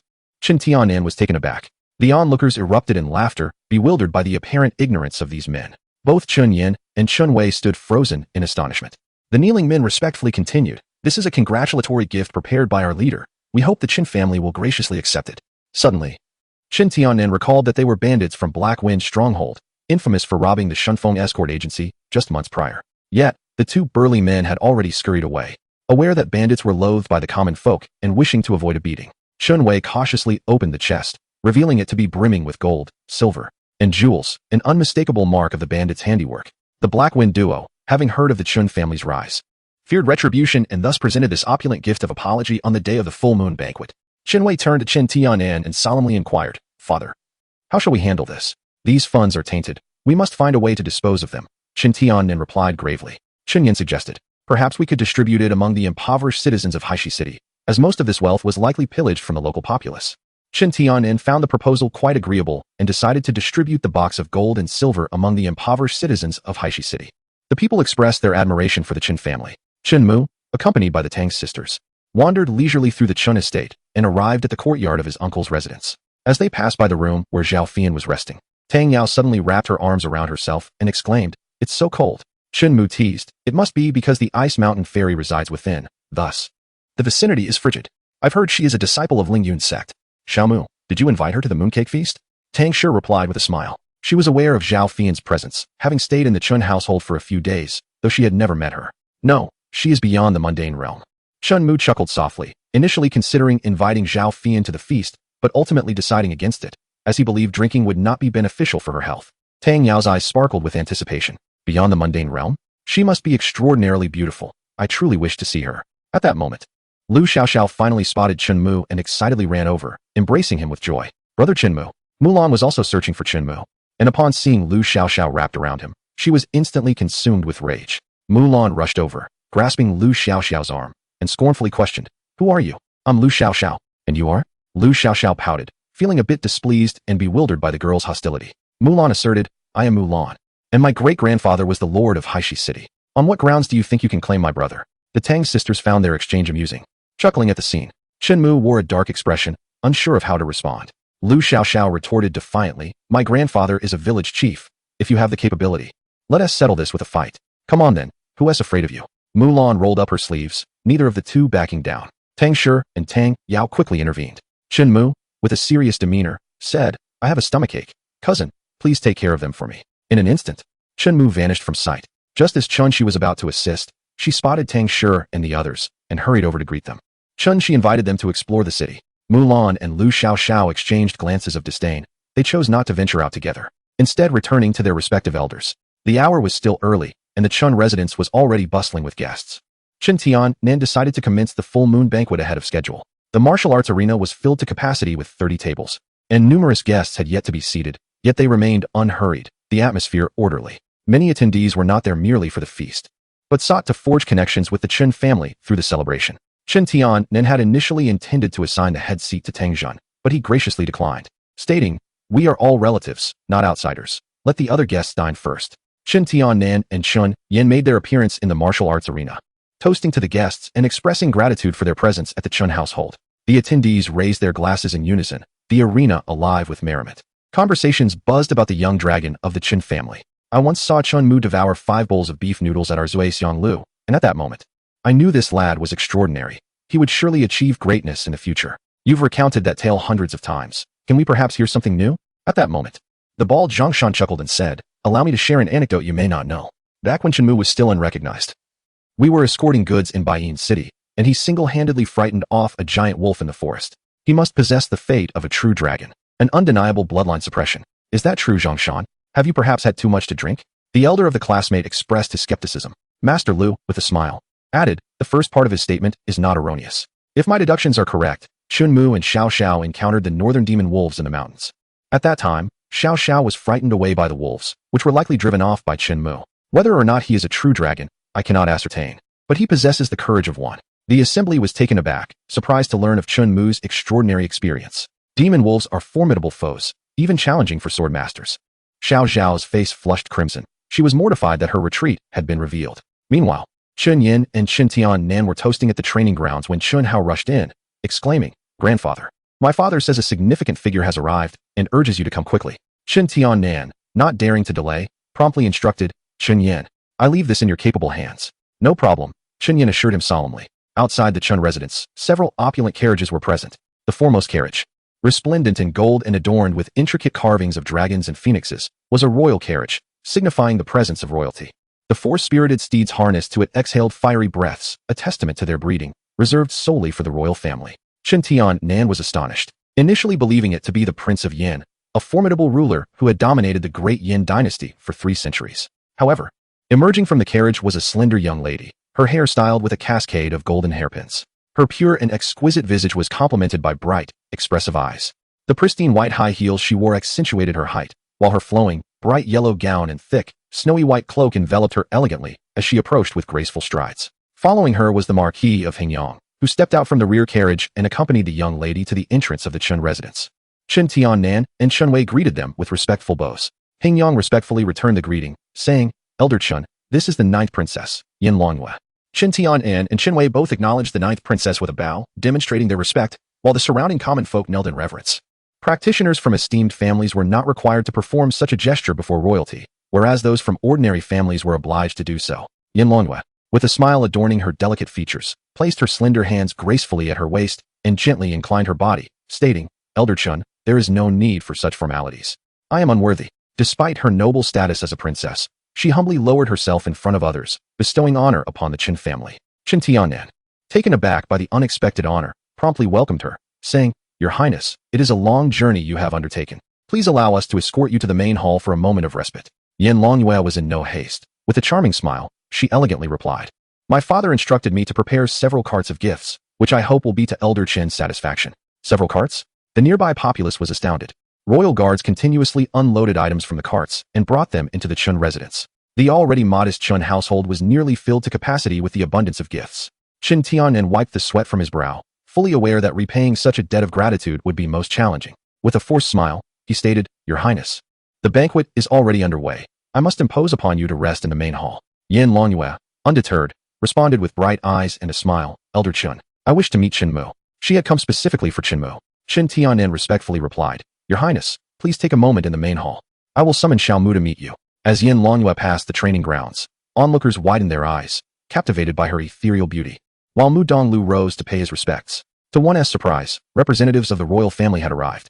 With even the princess not seated at the head of the banquet in the Chun residence, a position undoubtedly filled with pride by its occupant. Qin Tian-nan instructed Chun Yin to seek out Shinmu, as he himself was to greet the guests outside. Shinmu, however, remained secluded in his room, engrossed in his cultivation. When Chun Yin found him, he conveyed, "Mu'er, the royal princess is at the ancestral home awaiting your presence." Despite his reluctance, Shinmu did not wish to cause embarrassment to his father and grandfather, and with a smile he replied, "All right, father, I shall go at once." Upon arriving at the grand hall of the ancestral home, surrounded by armored guards, he laid eyes on Yin Longyue. Unlike the youthful girls Mu Lan and Lu Xiaoxiao, Yin Longyue was a pure maiden. Had he not previously encountered Zhao Fian and Jang Fushian, Shinmu would undoubtedly have found it difficult to avert his gaze. "Does the princess have something to discuss?" Shinmu inquired, revealing a radiant smile that showcased his pearly white teeth. Yin Longyue scrutinized Shinmu closely before breaking into a gentle smile, realizing that he was even younger than she had anticipated, appearing truly no older than 3 years. Chun Yin, accompanying Shinmu, softly reminded, "The princess has traveled a great distance and brought numerous gifts for you." "Thank you, princess," Shinmu said, slightly bowing to express his respect. Yin Longyue rose to her feet. She refrained from sitting while conversing with them, a gesture that exemplified her respect and understanding of etiquette befitting her royal lineage. "These gifts are quite ordinary. My father wishes to bestow me upon you. Would you like that?" Yin Longyue crouched down, locking her gaze with Chunmu's eyes. He blinked in response, finding Chunmu's slightly flushed cheeks endearingly charming. Yin Longyue stifled a giggle, remarking, "You still feel shy. Do you comprehend what I mean?" She regarded Chunmu as exceptionally astute. For one of his caliber could not simply be judged by common standards.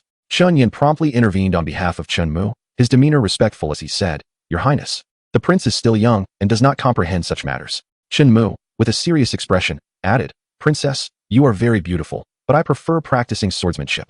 I only wish to grow stronger." Yin Longyue replied softly. You may refuse what transpired earlier, but my father has invited the Chun family to the capital for a visit, and I kindly ask that you do not decline. The Yin Wang, unwilling to lower his status by visiting the Chun family to extend congratulations, had sent Yin Longyue to convey his goodwill. Chun Yin smiled and agreed. Next spring, the Chun family will come to the capital to pay their respects. Upon hearing this, a smile graced Yin Longyue's delicate face as she politely responded, Thank you, uncle. Chun Yin quickly waved his hand, feeling unworthy of such acknowledgement. Little Mu, please keep the princess company for a while. I have matters to attend to, Chun Yin instructed. Yin Longyue settled back into her chair, and as soon as Chun Yin stepped away, Chun Mu cheerfully remarked, Princess, I have a stomachache and need to use the restroom. I will return shortly to chat with you. Of course, Yin Longyue responded gently, nodding. In the blink of an eye, Chun Mu vanished.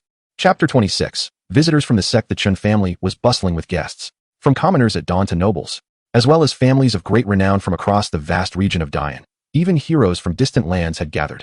The Chun family had never witnessed such liveliness. The city was abuzz, with makeshift stages erected for performances and street vendors thriving in business. The celebration of Chun Ying's full moon banquet had stirred the entirety of Dian, with blessings received that far exceeded those of the royal family, all thanks to her brother, Chun Mu. Chun Tiannan and Chun Wei were still at the entrance of the Chun residence, welcoming guests who had traveled from afar. Suddenly, the sound of something slicing through the air echoed. A formidable figure approached, gliding on a flying sword, an emblem of the prowess of a sword master. Upon recognizing the familiar silhouette, Chun Tiannan hastily clasped his hands in greeting. Elder Bai, welcome, welcome. Bai Su, accompanied by two young disciples from the mysterious pavilion, had come to extend congratulations to the Chun family. She brought with her several vials of precious elixirs, including body-refining pills, spirit-gathering pills, and longevity pills, among other esteemed concoctions. Beside Shui Lingling stood her tall and graceful senior, Zhao Feng, a 14-year-old disciple of the mysterious pavilion, who had attained the rank of an 8th-grade swordmaster. Chun Tiannan understood the immense value of these elixirs, treasures that were priceless and rare.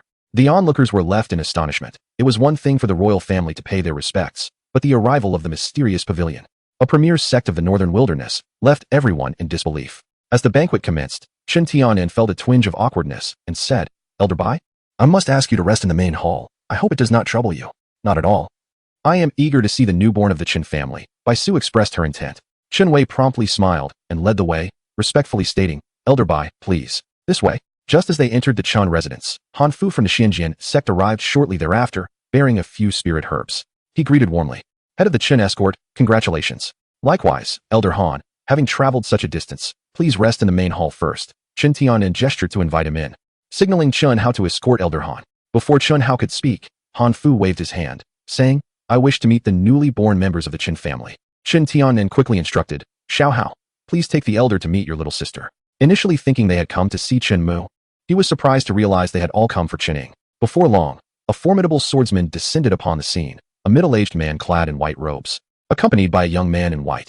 An elder nearby exclaimed in astonishment, It is indeed the Hao Ran sect, one of the 4 great sects of the northern wilderness. Chun Tiannan greeted them from a distance with a respectful gesture. I am Lin Shun of the Hao Ran sect, and this is my disciple, Xiao Ran. The middle-aged man replied with a courteous bow. Chun Tiannan warmly responded, I apologize for not welcoming you sooner, Elder Lin. Please, come inside. Lin Shun, adorned with a blood-red jade pendant, smiled as he said, I have a small talisman to ward off evil that I would like to present to the newborn of the Chun family. Upon hearing this, Chun Tiannan realized they were also eager to meet Chun Ying and promptly expressed his gratitude. Thank you for your kind intentions, Elder Lin. Please follow me. Chun Tiannan personally guided them to the courtyard. In the courtyard, Bai Su was carefully examining Chun Ying, her pulse in hand, her eyes reflecting disappointment. Han Fu of the Xinjian sect was also closely observing. Tang Wan and Tang Zhen stood nearby watching. Tang Zhen, well-versed in such matters, understood that Bai Su was assessing Chun Ying's condition, as these powerful individuals could gauge the strength of her innate potential. Lin Shun furrowed his brow upon noticing that the Piao Miao Pavilion and the Xinjian sect had arrived before him. Realizing they too had come for Chen Ying, he had received whispers of news that Chun Mu, endowed with exceptional talent, had already been earmarked by the Lingyun sect. Lin Shun had only learned of the Chun family celebration upon hearing of the birth of their newest member, who happened to be the younger sister of Chen Mu, prompting his long journey. After all, she was the sister of a prodigious talent. Her innate potential seemed rather ordinary, likely around the 4th rank, at most the 5th rank. Bai Su gently shook her head, entrusting the child to Tang Wan's care. Chun Tiannan understood their intentions clearly. Chun Hao was somewhat taken aback. His 3rd brother possessed extraordinary talent, while his younger sister was merely an ordinary person. Tang Zhen, however, remained unfazed, understanding that regardless of Chun Ying's ordinariness, her brother would always protect her. Tang Wan did not feel disheartened upon hearing this. To her, innate talent was of little consequence.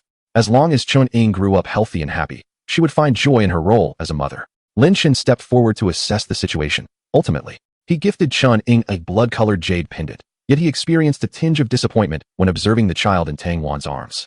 The rarity of a pair of prodigies from one family was remarkable, and he had anticipated that Chun Ying might be rather ordinary. Nevertheless, the child was not without merit. In the future, she could be sent to the Howren sect, where they would be willing to cultivate her, Lin Shin remarked with a light chuckle. Upon hearing this, Bai Su immediately interjected, asserting that the Misty Pavilion, which primarily nurtures female disciples, would be an even more suitable choice. As they too were eager to take Chun Ying under their wing, Tang Wan was taken aback by this unexpected generosity.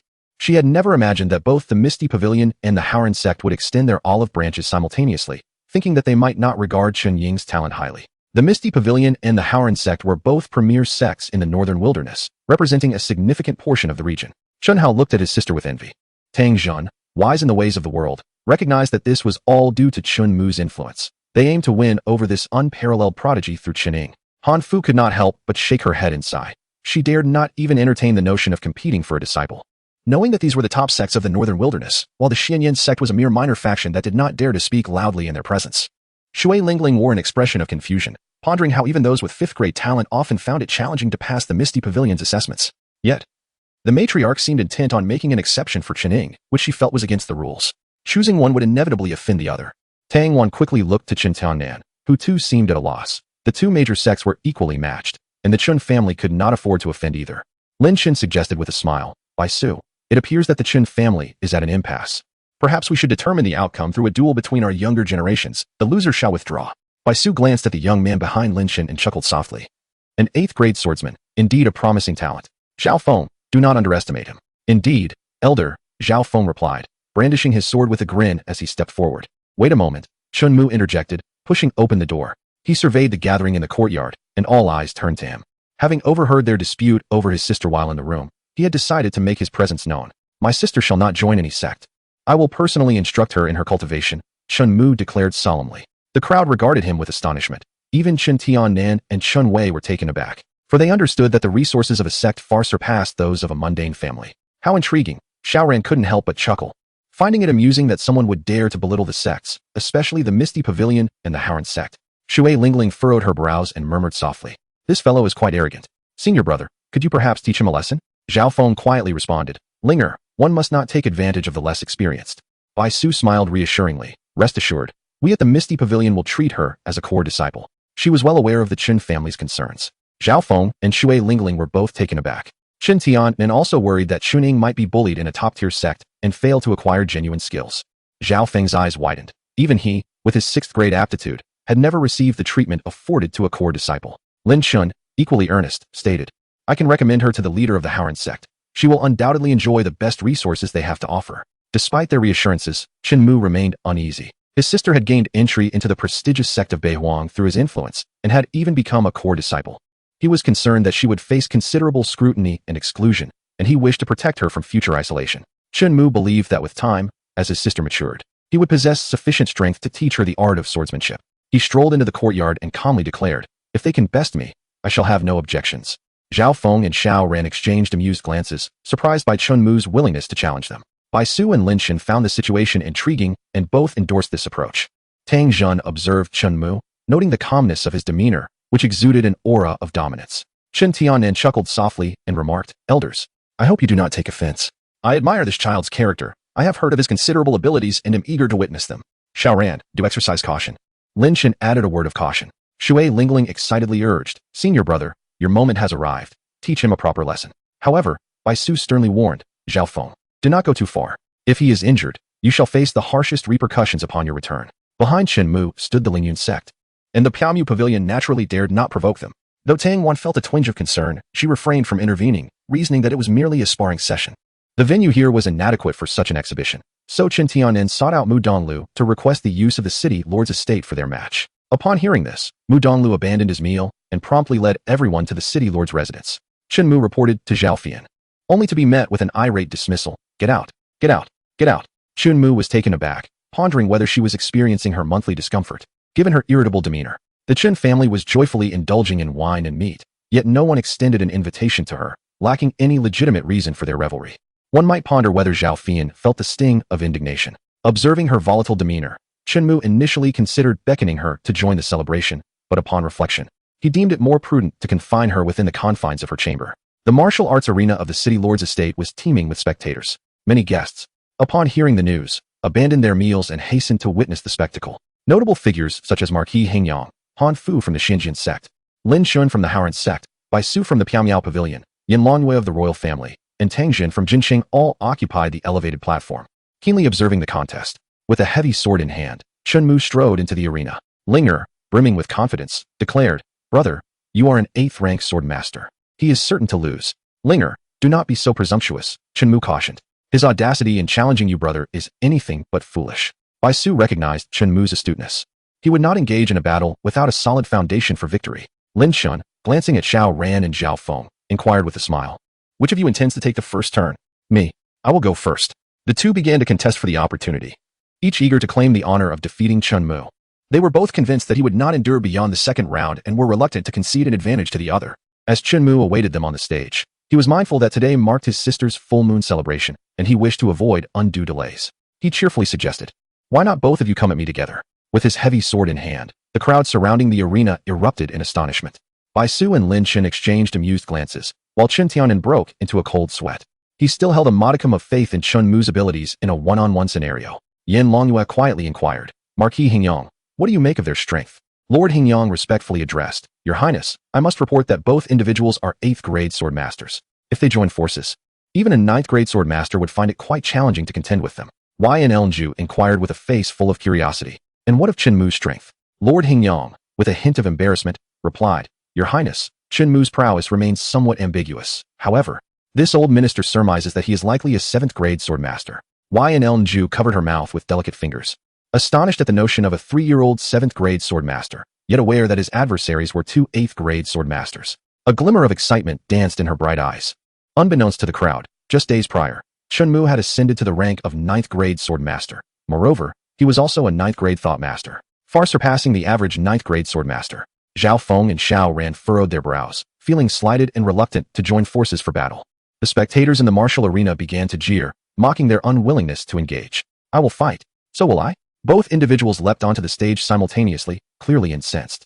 As the sparring was about to commence, the entire arena erupted with fervor, an unending stream of citizens flocking to the city lord's mansion to witness this contest. Chapter 027. Unveiling brilliance at the city lord's mansion. In the martial arena, Chun-Shi arrived with the Tang sisters. They had been leisurely wandering the city when they heard of Chun-Mu's impending duel with disciples from the sects and hastened to attend. In the audience, the ladies found their seats, and with a playful smile, Tang Shi jested, after Tang Zhuo was bested by Little Mu. "He has lost the face to return to Haishi City. I've heard that our cousin is to spar with disciples from the 4 major sects of the northern wilderness. They must surely be more formidable than Tang Zhuo." Excitement sparkled in Tang Yao's eyes. Chun-Shi was equally eager. She had yet to witness Chun-Mu in action. When she first arrived at Hangzhou Martial Academy, Chun-Mu was still at home practicing his horse stance, and now he had become a renowned prodigy. As Chun-Mu faced off against the 2 young disciples of the sect, the surrounding crowd erupted into excited cheers. Many believed that Chun-Mu would emerge victorious, for he was an unparalleled talent, though the elder warriors felt that this match would be quite challenging for him. In the vicinity of the arena, Lu Xiaoxiao called out sweetly, "Go for it, brother Chunmu." Mulan also cheered vigorously, "Come on, brother Chunmu, you are the best. Go Xiaomu," echoed Tang Shi and her companions in unison. Nearby, the girls were fervently supporting Chunmu, except for Shui Lingling, who wore a defiant expression and shouted, "Go, senior brother." Chen Hao chuckled from the side, "Little Mu will surely be surrounded by beauties in the future." Tang Yao chimed in, "For a prodigy like Xiaomu, having 3 wives and 4 concubines will be quite normal." Chun-Shi and Tang Shi stifled their laughter, finding the topic rather tangential and difficult to follow. On the stage, Mu Donglu stated sternly, "This is a friendly match. Please keep it within limits and refrain from using lethal techniques." The 3 young men nodded in agreement. "Please proceed." Chen Mu raised his heavy sword. Xiao Ran and Zhao Feng exchanged disdainful glances, showing no intention of attacking, their faces adorned with scornful smiles. To be honest, they did not regard Chun Mu highly. Had it not been for the crowd's fervor, they certainly would not have joined forces. Noticing their lack of offensive intent, Chun Mu dragged the heavy sword behind him, moving as gracefully as a swallow. The sword scraped against the arena, producing a crisp sound accompanied by sparks. Lin Shun, with keen perception, remarked in surprise, "It seems that sword is quite heavy." Chen Tianan, standing beside him, smiled and replied, "It weighs over 300 jin. To wield such a hefty sword with ease, One must possess strength at least tenfold that of the sword itself. Baisu couldn't help but exclaim. This child is not only exceptionally gifted but also possesses innate divine strength. He must be of a rare constitution. When Xue Lingling faced off against Shinmu, she felt the overwhelming power he wielded. This heavy sword was nearly as tall as Shinmu himself. Previously, his prowess with a wooden sword was formidable, but now, with the heavy sword, he was even more astonishing. He swung the heavy sword forward. From a distance of several paces, two streams of sword energy surged toward Xiao Ran and Zhao Feng. This was the six-fold wave, a technique imparted by Zhao Fushian, which Shinmu had mastered flawlessly, allowing him to manipulate the position of the sword energy at will. Xiao Ran and Zhao Feng raised their swords to block. As their blades struck the sword energy, the swords trembled violently under the onslaught of terrifying force, prompting the two to act cautiously and quickly unleash their chi fields, bolstered by their powerful chi fields. Xiao Ran and Zhao Feng barely managed to maintain their stances. The younger generation found themselves subdued by their aura. Shinmu remained unfazed, advancing with his heavy sword, unleashing a continuous barrage of sword energy, compelling Xiao Ran and Zhao Feng to defend. The sword energy was far more than just two streams. Suddenly, 6 streams of sword energy struck simultaneously. 3 of them targeted Zhao Feng from different angles, one aimed at his head, another at his legs, and the last at his midsection, leaving Zhao Feng flustered and scrambling. Xiao Ran shouted urgently, "Spread out. Let us flank him and deny him the opportunity to utilize his sword techniques head-on." The two promptly separated, and indeed, Shinmu ceased his assault, positioning the 3 of them in a straight line. The audience gasped in astonishment as Shinmu compelled them to join forces. Chunshi exclaimed, "It is truly remarkable that Xiaomu's aura is not inferior to theirs." Baisu nodded slightly, praising, "His mastery of swordsmanship is extraordinary. He has managed to manipulate sword energy in such a unique manner." Had Zhao Fian been present, she too would have been taken aback, for she had never taught Shinmu to wield his sword in this fashion. The limitations of the six-fold waves technique were glaringly apparent, as it could only execute area attacks from the front. Now, with Xiao Ran and Zhao Feng flanking him, this maneuver clearly exposed vulnerabilities from behind. Both Xiao Ran and Zhao Feng wore grim expressions. They found themselves needing to collaborate against Shinmu. Xue Lingling pouted, enviously remarking, "He has evidently grown significantly stronger." She could sense that during their previous sparring, she had held a slight advantage, yet now, his aura dominated both Xiao Ran and Zhao Feng. On the high platform, Qin Tianan nodded repeatedly. Tang Jun had heard of Tang Zhua's defeat, but had not anticipated that Shinmu's strength would far surpass that of Tang Zhua. Yan Longyue chuckled lightly, saying, "I sense the same kind of dominance in him as I do from my father." Typically, Shinmu was quite endearing, but in the arena, he exuded an overwhelming presence. As Xiao Ran and Zhao Feng launched their coordinated attack, closing in from both sides, Shinmu met them with a swift swing of his sword. Clang, clang, clang. The 3 figures danced across the stage, their iron swords colliding and sparking brilliantly. The surrounding populace was thoroughly captivated, as Shinmu's prowess once again astonished the crowd. Faced with the encirclement, he remained unflustered, not only maintaining his ground but also demonstrating remarkable composure. As a 9th-grade mentalist, his perception was acute. He dissected their sword techniques in his mind, revealing their weaknesses to him. Xiao Ran and Zhao Feng wore tense expressions, exerting themselves to the fullest, yet they were unable to subdue a mere 3-year-old child. The cheers surrounding them rendered them utterly mortified. In the audience, Tang Yao exclaimed with sparkling eyes, "Wow, Xiaomu is truly impressive. Even I am tempted." Tang Shi replied with irritation, "Tang Yao, can you be a bit more serious? I feel that Xiaomu's strength is infinitely close to that of a sword sect master." Chun Shi speculated. Chun Hao chuckled innocently, "Sister, Xiaomu is yet to reveal his trump cards." Trump cards? The women turned their attention to Chun Hao. He refrained from disclosing anything, merely smiling and saying, "Let us wait and see. I wonder if they can force out the trump cards of our third brother." The battle on the stage was fierce. Xiao Ran and Zhao Feng's hands trembled as they gripped their swords. Shinmu's power was overwhelmingly dominant, and if this continued, their defeat was inevitable. Lin Shun expressed his envy. He isn't even taking it seriously, yet Xiao Ran and Zhao Feng are already at their limit. Baisu and Tang Zhen nodded in agreement. Hearing this, Yan Longyue lightly covered her red lips in astonishment. Shinmu had not yet engaged earnestly.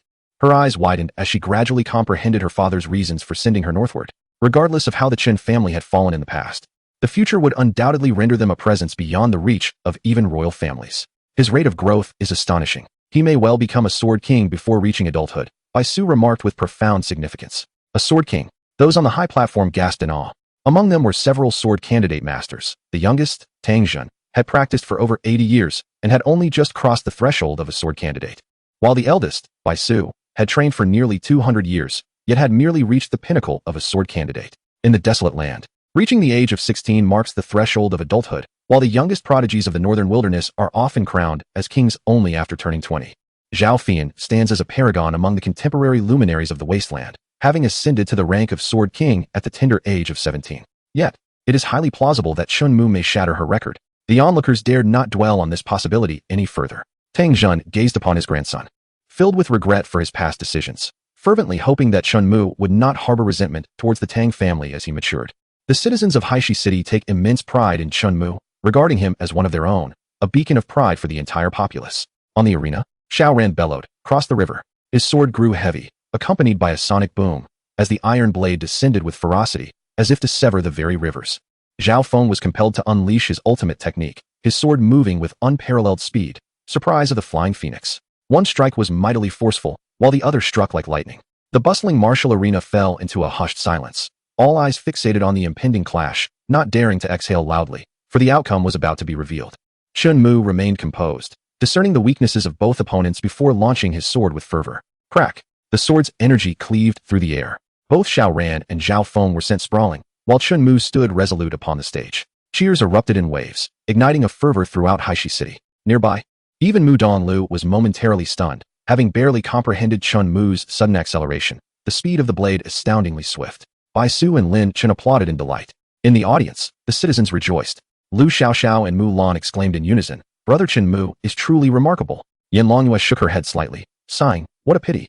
He is still too young." Hearing this, Marquis Hingyang appeared contemplative. Xiao Ran and Zhao Feng, with their heads bowed in despondency, felt utterly humiliated after being bested by Shinmu. Lin Chen thoughtfully remarked that wielding such a heavy sword with such remarkable speed was a feat few cultivators could achieve, clearly indicating that Shinmu had yet to reveal his full prowess. Bai Su, with a profound expression, advised Linger to observe and learn diligently, for this was the essence of true genius. Practitioners must always maintain humility, remembering that there are greater talents beyond themselves and realms beyond their own. Shui Lingling, reluctantly nodding, finally conceded that she was inferior to Shinmu. In the audience, Chunhao lamented the missed opportunity, noting that his younger brother had yet to unleash his ultimate technique, which was indeed formidable. The sword technique known as Sword Flash possessed terrifying power, yet Shinmu had opted to rely solely on his explosive strength to defeat his opponents, indicating that they had not yet reached the level to warrant the use of such a skill, as he could easily dominate them with sheer ability. With the sparring concluded, Shinmu emerged victorious.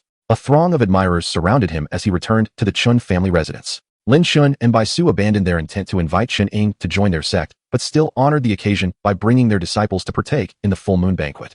As the second round of festivities was prepared, Chen Tian promptly arranged for the distinguished guests who had traveled from afar to be seated and personally attended to them. Shinmu, feeling a pang of hunger following the sparring match, refrained from eating as there were too many guests present, and the second round filled up quickly. Chun Shi was responsible for accompanying Yan Longyue.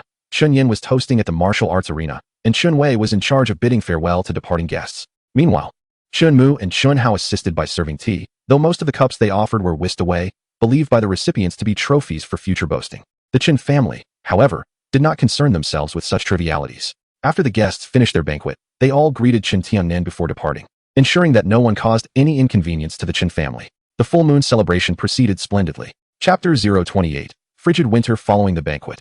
Bai Su and Lin Shun prepared to return to their sect, with Chen Tiannan and Shun Yin personally escorting them from the Chen residence. Before leaving, Shui Lingling fixed her gaze on Chen Mu, viewing him as a target to pursue, vowing that one day she would surely surpass him. Before his departure, Han Fu smiled at Chen Tiannan, remarking, "This lad is impressive. He can enter the Xinjian sect for training without the need for an examination." Chen Tiannan turned his attention to Chen Hao. This was his opportunity. Unlike Chen Mu, Chen Hao did not possess extraordinary talent, and neither the Miao Miao Pavilion nor the Haoran sect had taken notice of him. Chen Wei was equally exhilarated. Gaining entry into the Xinjian sect would ensure that Chen Hao's future would surpass that of most peers in Haishi City. Chen Hao respectfully replied, "Thank you, Elder. I wish to enter the Xinjian sect based on my own abilities. Then I shall await you at the Xinjian sect," Han Fu said with a smile as he departed the Chun residence. During his last visit to the Chen family, Han Fu had encountered Chun Hao and noted his impressive progress. Such advancement in a short span was commendable.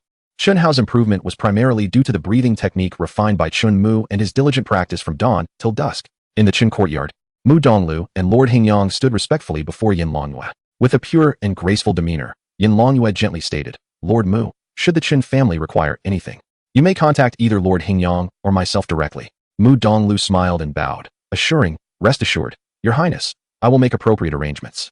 As Yin Longyue prepared to return to the royal capital, Chen Tiannan accompanied Chun Mu to see her off. Yin Longyue stood near the carriage, slightly bowing as she addressed Chen Lao. "When spring arrives next year, we warmly welcome the Chen family to visit the capital." "That sounds wonderful."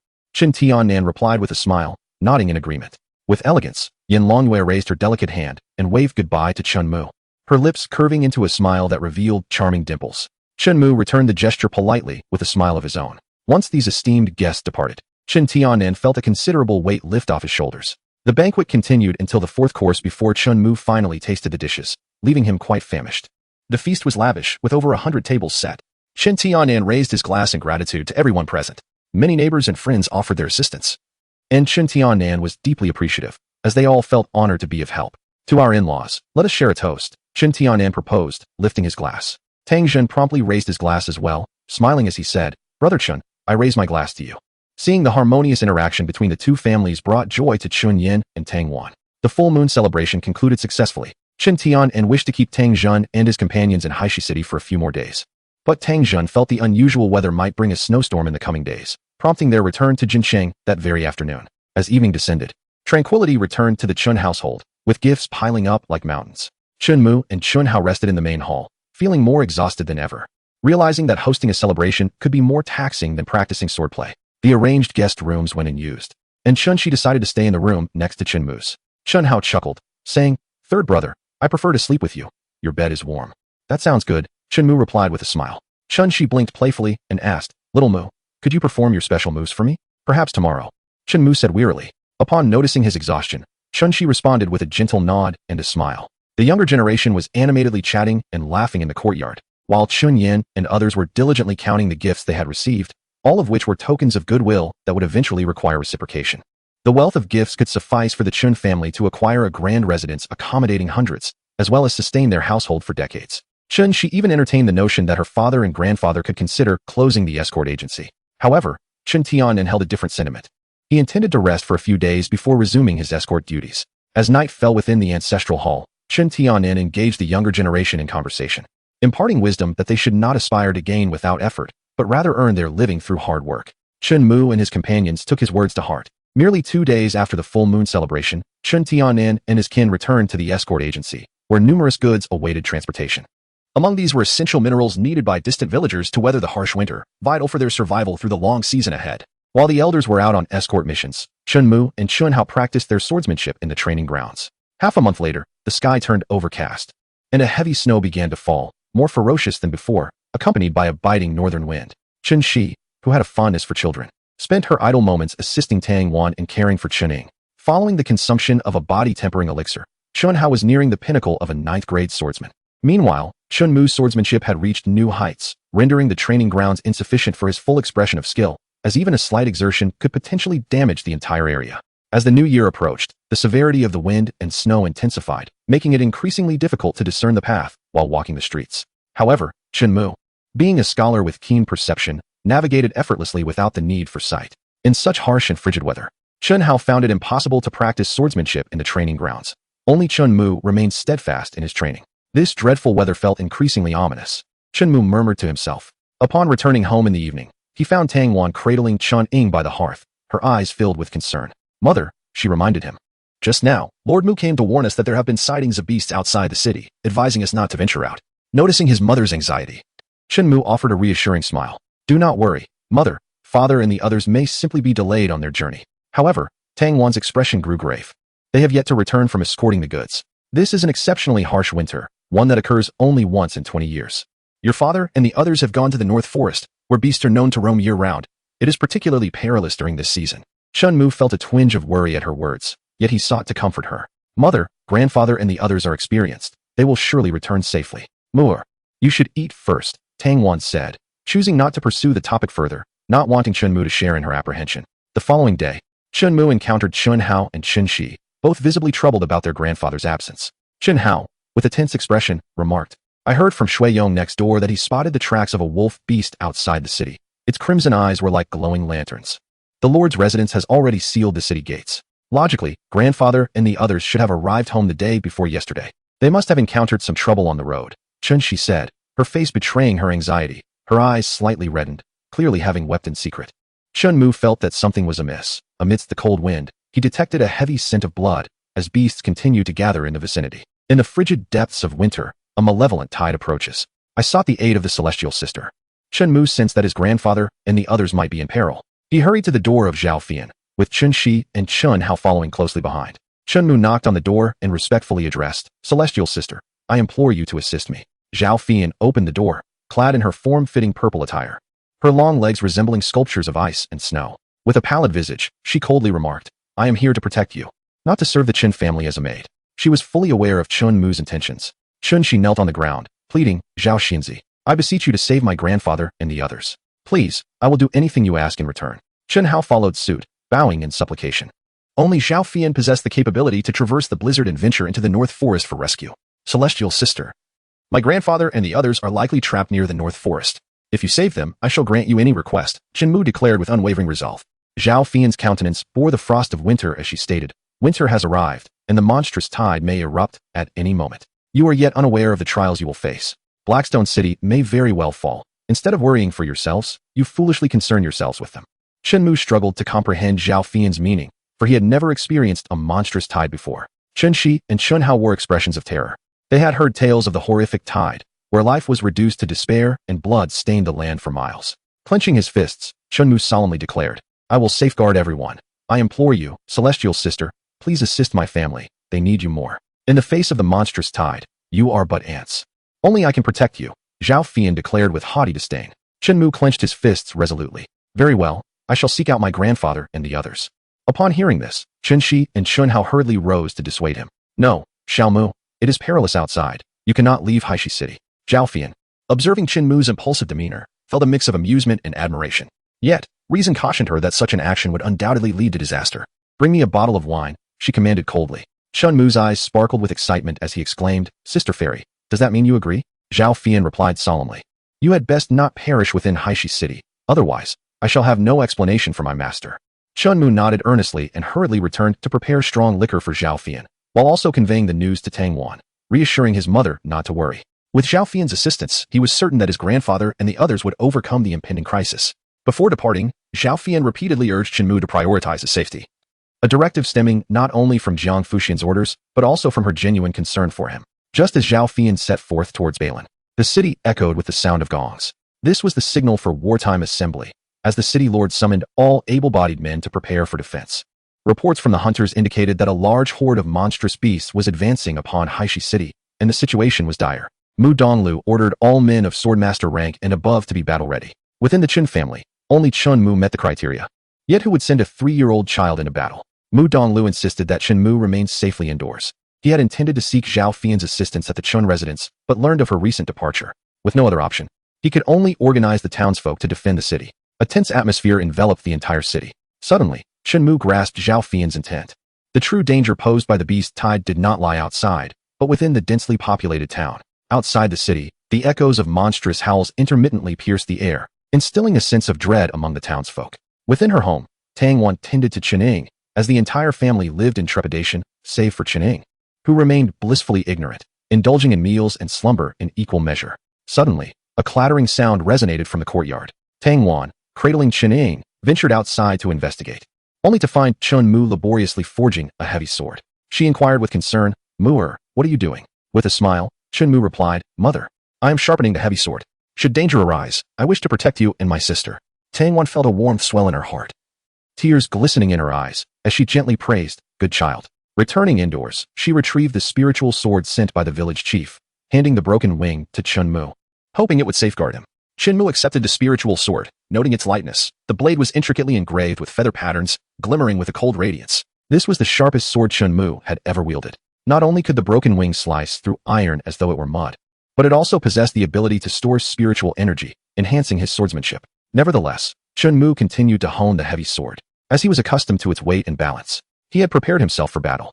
Chapter 029. The monster siege Blackstone City lay shrouded in a tempest of wind and snow, an oppressive atmosphere enveloping its streets. Outside the city, a horde of demonic wolves had emerged, accompanied by other fiendish creatures, gathering near the northern city wall. As night descended, flames ignited atop the battlements, while distant howls of the beasts echoed ominously. Under the cloak of darkness, the monsters began their assault on the northern gate, shaking the very ground beneath them, their terrifying cries awakening the slumbering populace. Chun-Ying was roused from her sleep, her cries piercing the night. Tang Wan held her close, offering solace amidst the chaos. Chun Shi and Chun Hao brought their mother to Tang Wan's side, seeking refuge from the encircling beast horde in Blackstone City. The gathering provided a semblance of security. In the courtyard, Chunhao spotted Shinmu, who was not resting in his chamber, but rather seated on the steps before their mother's room. A heavy sword embedded in the snow beside him. Observing this, Chunshi urgently called out, "Xiaomu, come inside. It's cold outside." With a tranquil expression, Chunmu smiled and replied, "Elder sister, I'm not cold. You all should rest indoors." At this moment, Tangwan realized that Shinmu had been vigilantly stationed outside the entire night, tears welling in her eyes. On the northern city wall, many were valiantly battling against the frigid storm, and this biting wind seemed trivial in comparison. Chunhao stood guard at the door with his iron sword, both brothers yearning to assist in the fray. Chunshi understood their sentiments. They were the men of the Qin family. Yet they were still young. Chunhao had yet to become a swordsman, and Shinmu was merely 3 years old. Su Yan and Chunshi entered the house, gathering by the warmth of the hearth, their expressions taut with anxiety. Should the city walls be breached, the lives of the thousands within would be reduced to mere sustenance for the beasts. A thunderous roar echoed from outside, reverberating like a storm. Shinmu, puzzled, remarked, "Second brother, I recall there being no gunpowder in the city." Chunhao nodded. Then, with rising terror, postulated, "It could be the work of the beasts." Shinmu, bewildered, questioned, what kind of beast could cause such a commotion? Perhaps it was the shielded armored dragon. That creature, as large as a small mountain, moved sluggishly but wielded its tail like a hammer, capable of shattering thick walls with ease. Suddenly, a thought struck Chunhao. If it were indeed the shielded armored dragon, Blackstone City would likely fall swiftly to the onslaught of the beasts. Once they surged into the city, the entire place would transform into a living hell. And the consequences were too dreadful to contemplate.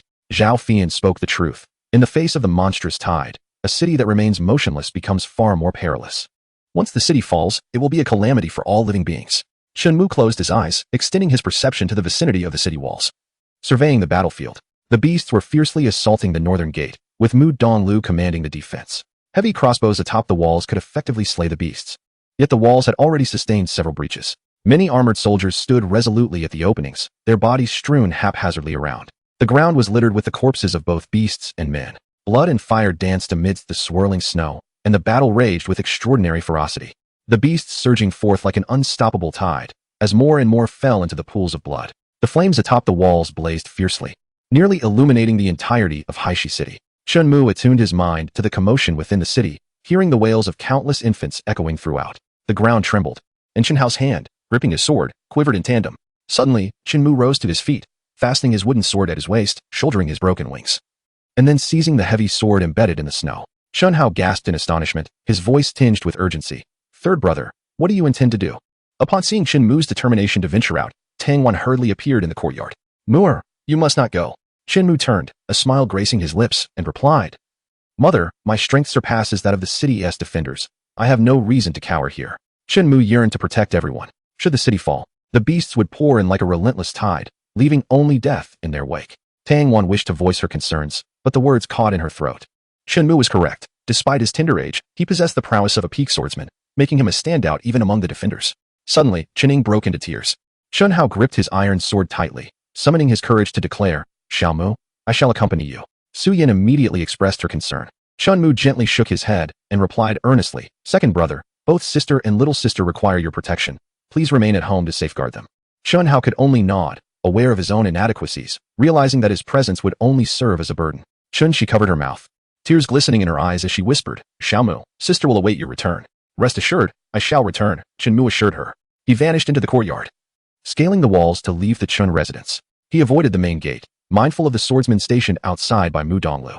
In this pivotal moment for the survival of Haishi City, Mu Donglu was intent on safeguarding the Qin family. Should the city fall, he would undoubtedly orchestrate their evacuation. With a deep breath, Chunmu tightened his grip on the heavy sword, gazing at the city walls ablaze with fire. He understood that this was the true battlefield, where blood and flames intertwined, and ice and snow melted away. The human race roared in defiance, while the beasts howled in fury. Mu Donglu bellowed, "Prioritize the assault on the shielded armored dragon. We must prevent it from breaching the walls." The shielded armored dragon resembled a lizard, moving sluggishly, rendering it an easy target.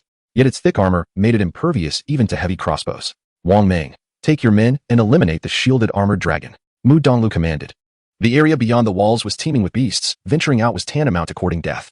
Wang Meng, a second-tier swordsman and one of the foremost combatants among the city's defenders, responded gravely, "Understood." Leading a daring squad, he charged towards the shielded armored dragon, while Mu Donglu directed the heavy crossbows on the walls to provide them with support.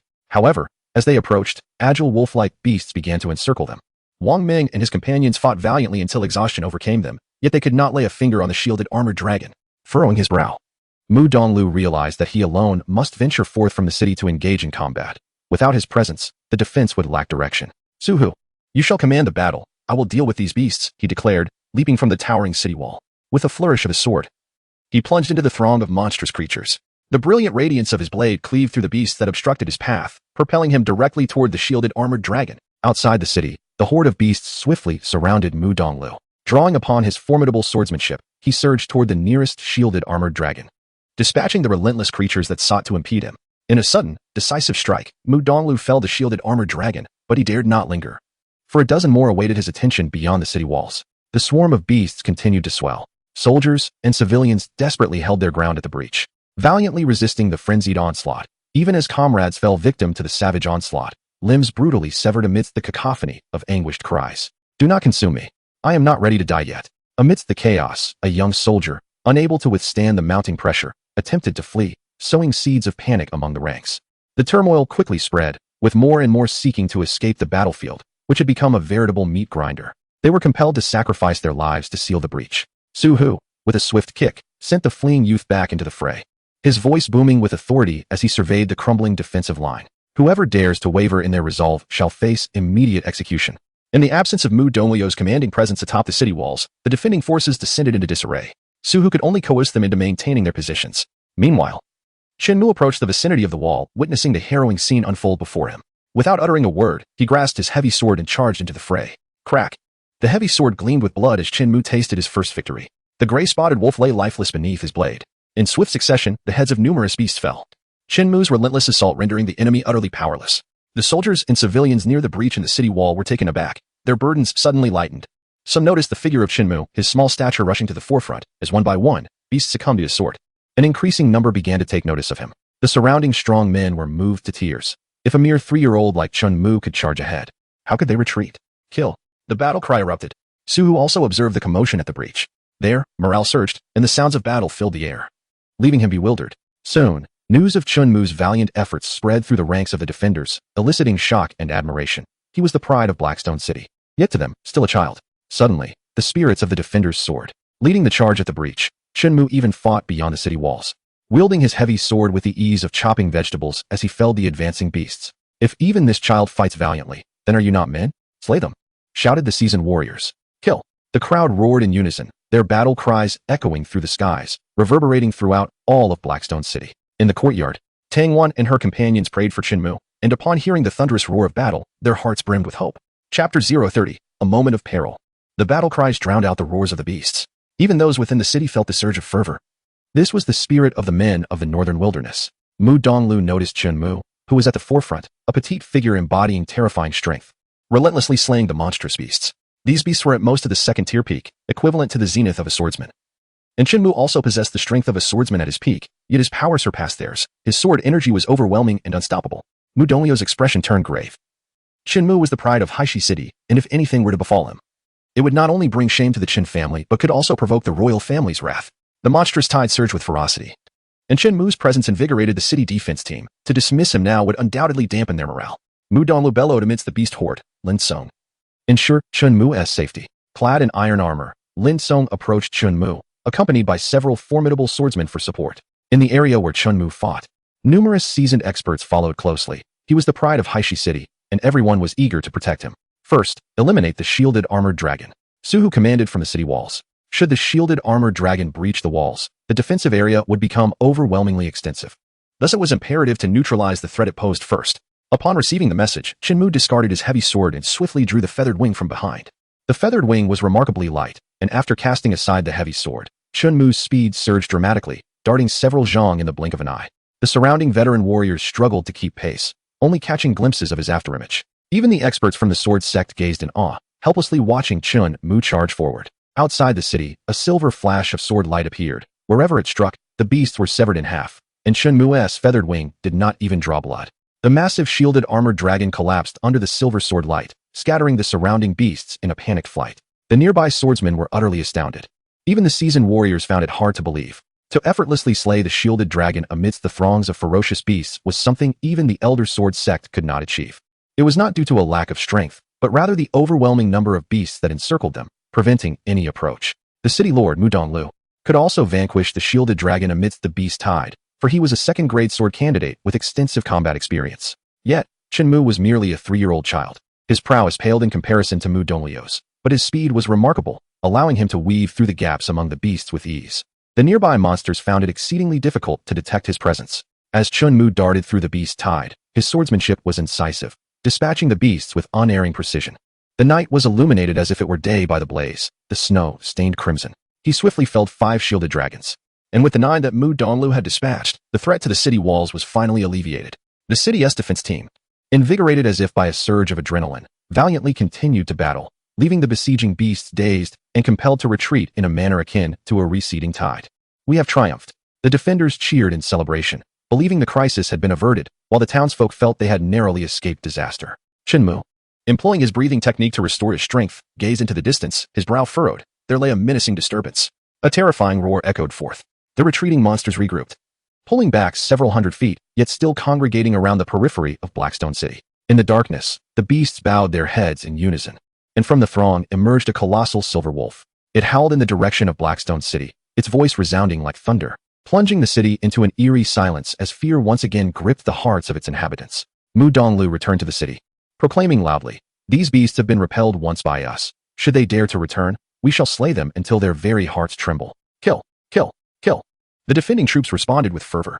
Outside the city, the monstrous creatures roared, while the defenders shouted in unison, a scene that Shinmu had never witnessed before.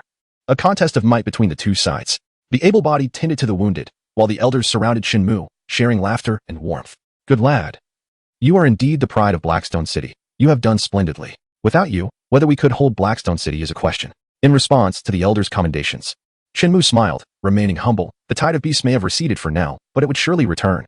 Mu Donglu approached with evident excitement in his eyes and solemnly declared, "Shinmu, tonight you are the greatest hero." Shinmu gently shook his head and replied, "This is the result of our collective efforts." Suhu spoke in a deep voice. "It was your appearance that invigorated the morale. That was the key to our victory." Shinmu's presence had ignited a fervor within the defending troops, significantly enhancing their combat effectiveness. Thanks to that young man, he is a hero of Blackstone City. Nearby villagers chuckled and discussed Shinmu's valor.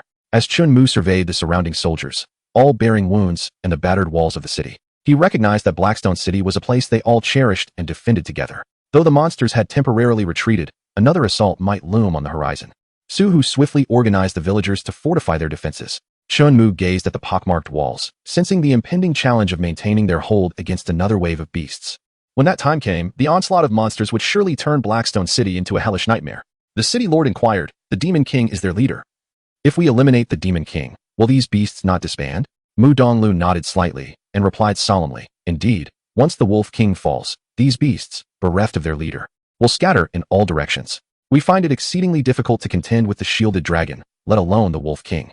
It possesses the strength of a low-grade sword candidate and is surrounded by numerous beasts for protection. Even I would find it challenging to approach it." "By all means," Shinmu declared earnestly. The citizens around him gasped in astonishment. An elder cautioned sternly, "Do not jest. Even a strong sword candidate would be besieged immediately. It is impossible for you to reach it." Undeterred, Chunmu smiled and replied, "How can one know without trying?" He possessed the spirit concealment technique to mask his aura and the swift shadow step for incredible speed. Perhaps he could seize the opportunity to ambush the Wolf King when it was unawares. Although the likelihood of success was exceedingly slim, Shinmu felt compelled to attempt it. Remaining within Blackstone City was tantamount to awaiting death. The onlookers assumed he was merely speaking in bravado, yet in the next moment, he dashed out of the city alone. Mu Donglu hastily attempted to intervene, but he failed to catch Shinmu, who slipped through his grasp. "Shinmu, return." As Mu Donglu reached the city's edge, Chunmu's aura vanished completely. He had seamlessly blended into the night. He should have utilized the chi barrier to confine him. Mu Donglu slapped himself in frustration, having not anticipated that Shinmu would genuinely leave the city. The city guard remained vigilant, scanning the vast darkness, yet they could not discern Shinmu's figure. Nor did the distant beast show any signs of movement. A 3-year-old child declared an intention to slay the Wolf King, leaving everyone in a state of bewilderment. The strong men's eyes glistened with tears as they murmured their desire to rush out of the city to aid Shinmu, yet they were restrained by Mu Donglu. Should they venture too far beyond the city's walls, they risked being encircled and besieged by the monstrous beasts, putting Blackstone City in peril. Within the city, many elderly, weak, and ailing residents remained, and their duty was to steadfastly defend Blackstone. Outside the city, a tense silence lingered, and Mu Donglu could only hope that Shinmu would refrain from reckless actions. At the Chun household, Tang Wan and Su Yin busily steamed buns. Aware of the arduous efforts of the city's defenders, They prepared sustenance not just for themselves, but for many families striving to deliver food swiftly to those in need. Chuning nestled comfortably in Chun-Shi's embrace, the only one able to find solace in sleep amidst the turmoil. Tangwan and Su Yin transported the freshly steamed buns to the northern city gate, yet Shinmu was nowhere to be seen. Whispers of Shinmu's bravery filled the air, recounting his slaying of numerous beasts. When Tangwan learned that Shinmu had charged out of the city, she nearly fainted. Only to be steadied by Su Yin. Mu Donglu hurriedly approached to offer solace. Shinmu seeks to vanquish the Wolf King and eliminate the threat to Blackstone. As there is still no sign of movement outside, I surmise he is concealing himself, waiting for the opportune moment. Tangwan understood the perils that lay beyond the city. If discovered, countless beasts would swarm. All she could do was pray. With resolve, Tangwan refrained from tears. Upon grasping the reality, she continued to distribute food, filled with pride for her child, determined not to bring shame. As dawn approached, a wolf's howl shattered the stillness, awakening all from their drowsiness. The crumbling city walls trembled, with debris threatening to fall at any moment. In this moment of utmost fatigue, the cunning Wolf King chose to launch its assault. Prepare for battle, Mu Donglu shouted loudly. He stood high above, searching for Chunmu's figure in the snow. Since Chunmu had rushed out of the city the previous night, there had been no further sign of him. Mu Donglu was convinced that Chunmu was hiding nearby, poised to launch a surprise attack on the Wolf King. Not finding Chunmu's silhouette, he felt a sense of ease. Shinmu was hidden well, perhaps there was indeed a chance. At this critical moment for the survival of Blackstone City, Shinmu embodied the hopes of the entire city. Chapter 031, Life and Death Gambit in the South Wasteland. Under the radiant moonlight, Jang Fushian stood atop a mountain, gazing into the distance. Her silver hair danced in the wind and snow, her skin as delicate as jade, her eyes shimmering like stars, an otherworldly beauty. Ripples stirred in her azure gaze as the cold winds from the north wasteland swept into the south. A testament to the unprecedented harsh winter that had not been seen in decades. In this frigid winter, with rampaging demonic tides, Jiang Fushian thought of Shinmu, only to see a streak of snowlight heading north. In the north wasteland, demonic beasts roamed freely, countless creatures surged toward Blackstone City like a relentless tide. Mu Donglu commanded his armored soldiers to charge out of the city and ordered the citizens behind them to blow up the city walls to secure higher ground. The northern wall was already in a state of disrepair, unable to withstand a fierce assault. It was better to demolish the wall to create a solid vantage point. The soldiers outside the city had no way to retreat. They either repelled the demonic beasts or became their prey. Kill! Mu Donglu raised his arm and shouted. Behind him, hundreds of soldiers charged into the overwhelming mass of demonic beasts. Despite being outnumbered, they showed no fear and fought with increasing valor. If even Chunmu dared to plunge into the beast horde to assassinate the Wolf King, what did they have to fear? They would fight to the end. The Frost Wolf King advanced slowly, not leading the charge, but overseeing the battle from the rear. Its body was adorned with silvery fur, and its crimson eyes radiated an overwhelming aura of power, compelling the surrounding beasts to bow their heads in submission. This was the absolute dominance of bloodline and strength. 200 paces. Shinmu estimated the distance. The previous night, he had stealthily approached the vicinity, concealing himself in the snow and employing a secret technique to mask his presence. Utilizing his mental prowess, Shinmu sensed the guards flanking the Wolf King. With 20 demonic wolves in close proximity, each possessing strength no less than that of an 8th-tier swordsman. Beside the demonic wolves stood 2 massive gray-backed wolves, exuding the oppressive aura of a sword sect master. Approaching the Frost Wolf King would prove exceedingly difficult. In Shinmu's calculations, the greatest challenge lay not in nearing the Wolf King, but in doing so when it was least vigilant. Employing the sword flash technique from a distance of 200 paces to eliminate the Wolf King was utterly implausible. He needed to execute it within 100 paces. The closer, the better. Shinmu was engaged in a mental simulation. Should he choose to act decisively now, he would first have to deal with the surrounding demonic wolves before closing in on the Wolf King to unleash the sword flash. However, once the Wolf King became aware of his intent, the technique could very well miss its mark, leaving him encircled by the beasts, trapped in dire straits. To the direction of Blackstone City, a fierce battle raged on. Demonic beasts surged relentlessly toward the city. The Wolf King was slowly advancing, its attention fixated on Mu Donglu. As he was the only threat within the defending forces, Mu Donglu had no intention of charging at the Wolf King if he distanced himself from the soldiers beside him. The defending team would undoubtedly crumble under the fierce onslaught of the demonic beasts, leading to an instantaneous collapse of their lines. Suddenly, the Frost Wolf King let out a low growl, prompting most of the demonic wolves to charge toward Blackstone City, along with the 2 massive gray-backed wolves. The Wolf King sensed the opportune moment had arrived to unleash its forces and directly assault Blackstone City. Now was the time. The Frost Wolf King approached Shinmu, their distance merely 100 paces apart. In the snowy expanse, Shinmu surged forth, his spirit sword upon his back, racing towards the Wolf King with unparalleled speed. Swift and slight of build, he evaded the notice of the surrounding demon wolves, yet the Frost Wolf King possessed keen perception. Casting a sidelong glance at the approaching Shinmu without even a direct gaze, the nearby demon wolves, alerted to Shinmu's presence, bellowed to warn their companions to intercept him. Undeterred, Shinmu accelerated further, disregarding the obstructive demon wolves as he charged resolutely towards the Frostwolf King, his eyes brimming with determination. On the battlefield outside Haishi City, Mu Donglu noticed Shinmu and thought, that boy has lost his mind. Shinmu had anticipated that the Frostwolf King would flee, but to his surprise, it remained still. Underestimating him? As he closed the distance, he swiftly drew the folded wing sword from behind, the silver blade slicing through the storm, aimed directly at the Frostwolf King's neck. The silver radiance raced through the air. The Frostwolf King did not evade. Instead, a barrier of swirling snow materialized around it. Powerful beasts wield sorcery, rivaling the sword techniques of sword cultivators. Crack! The snow barrier shattered. The silver sword light was upon them in an instant, and only then did the Frostwolf King's pupils constrict sharply. Realizing the imminent danger and hastily attempting to evade, it was too late. The blade failed to strike the Frostwolf King's neck. But it did land a blow on its shoulder, staining its silver fur with crimson. A roar reverberated across the plain. Mu Donglu watched in disbelief as Chunmu unleashed his strike. He could hardly comprehend the spectacle before him. Shinmu had indeed engaged the Wolf King, inflicting injury upon it. The Frostwolf King, a formidable entity, was a foe even Mu Donglu felt uncertain about defeating alone. Yet Shinmu's ability to wound it was nothing short of miraculous. He could only imagine how terrifying Shinmu would become as he grew. Yet he was merely 3 years old, still facing the Wolf King and countless monstrous beasts. Such a prodigy appeared only once in millennia, and tears welled up in Mu Donglio's eyes. Support Shinmu. Charge forth. Kill them all. In a sudden surge of emotion, Mu Donglu lost his composure. The soldiers around him were ignited with fervor, their combat prowess skyrocketing as they recklessly surged toward the encroaching horde of beasts. Fear blossomed in the eyes of the monstrous creatures. News of the Wolf King's ambush reached them, causing their assault to falter. The beasts at the rear rushed to aid the Wolf King, while those at the front began to scatter, leaving the area around the Wolf King vulnerable. Shinmu's gaze was resolute. His sword could easily shatter the courtyard walls, yet it merely grazed the Frostwolf King's fur. In an instant, myriad thoughts flashed through Chunmu's mind, to flee or to persist. The odds of escape were slim, and the chances of successfully assassinating the Wolf King were even lower. Clenching the broken wing in his hand, he hesitated little and charged once more toward the Frostwolf King, who met him head-on. A piercing howl erupted. The Frostwolf King exhaled frost, unleashing a barrage of sharp ice shards. With keen senses, Shinmu evaded the assault using his speed, closing in on the Wolf King again. The Frostwolf King did not retreat. How could it, facing a mere child of the human race?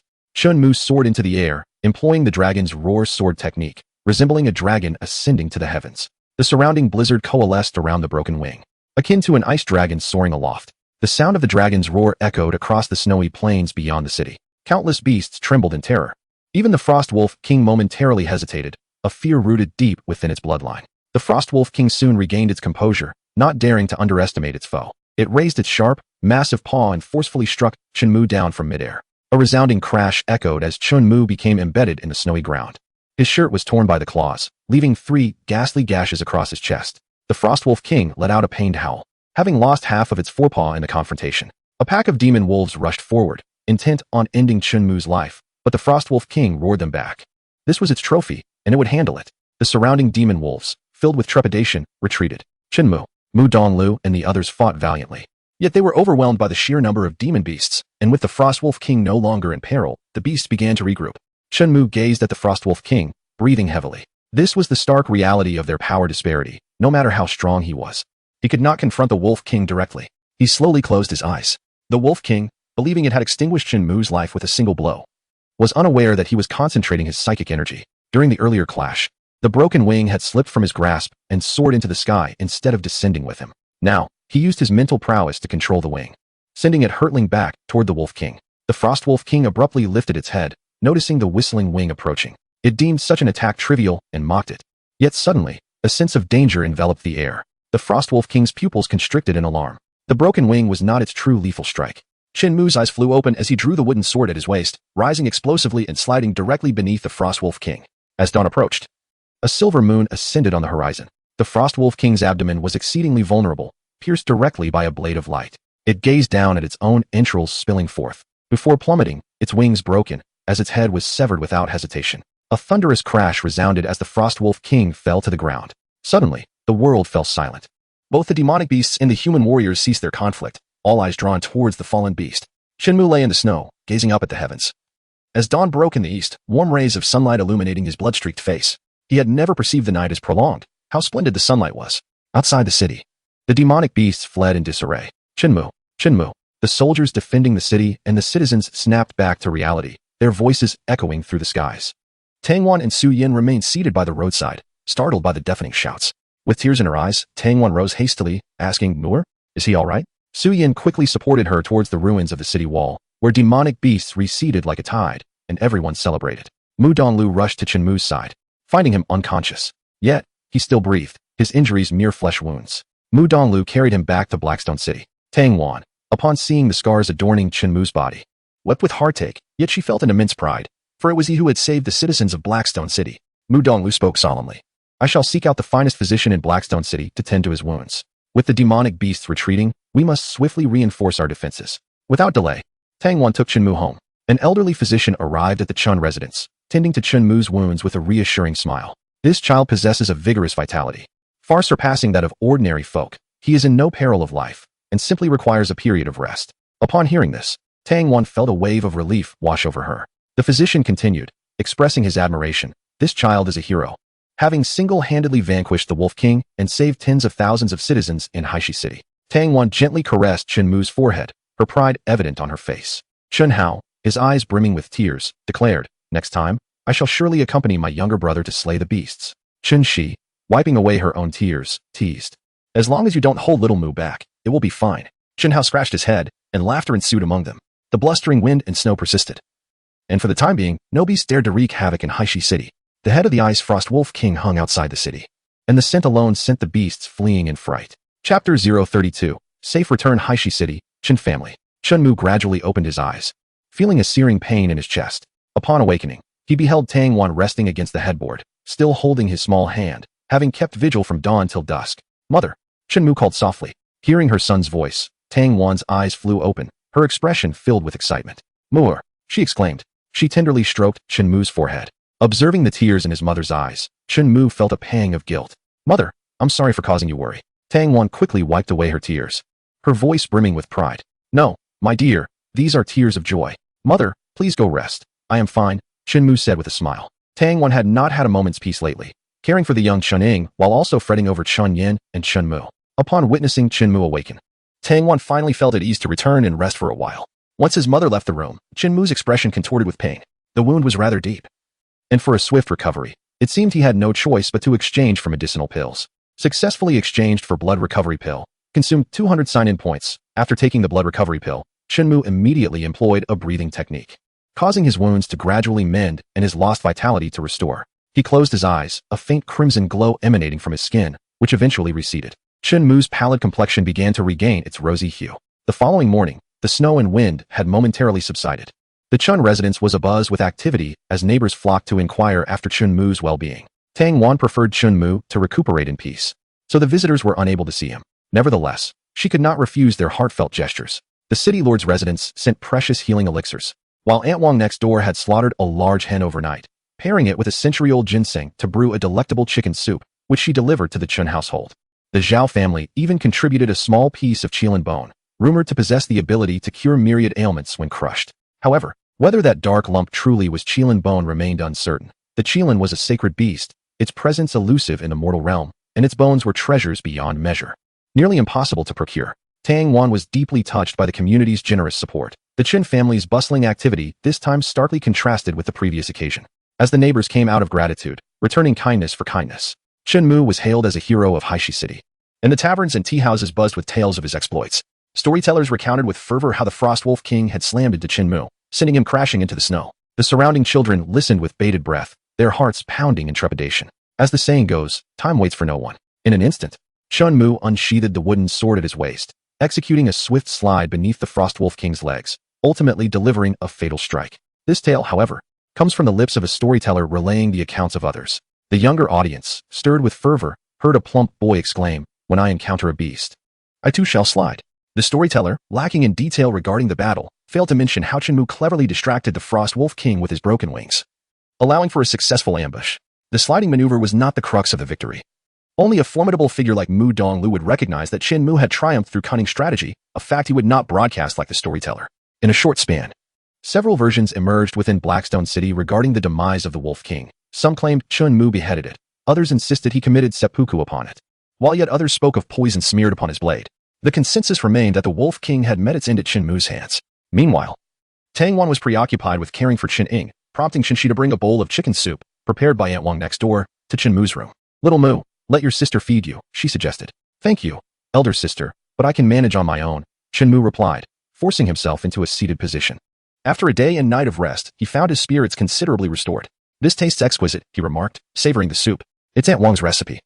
Chun-Shi replied with a light laugh, reminding him to rest well. Chun-Mu smiled, saying, once I recover, I shall express my gratitude to Aunt Wang. Little Mu, when you're better, you must recount to your sister how you defeated the Wolf King, Chun-Shi encouraged.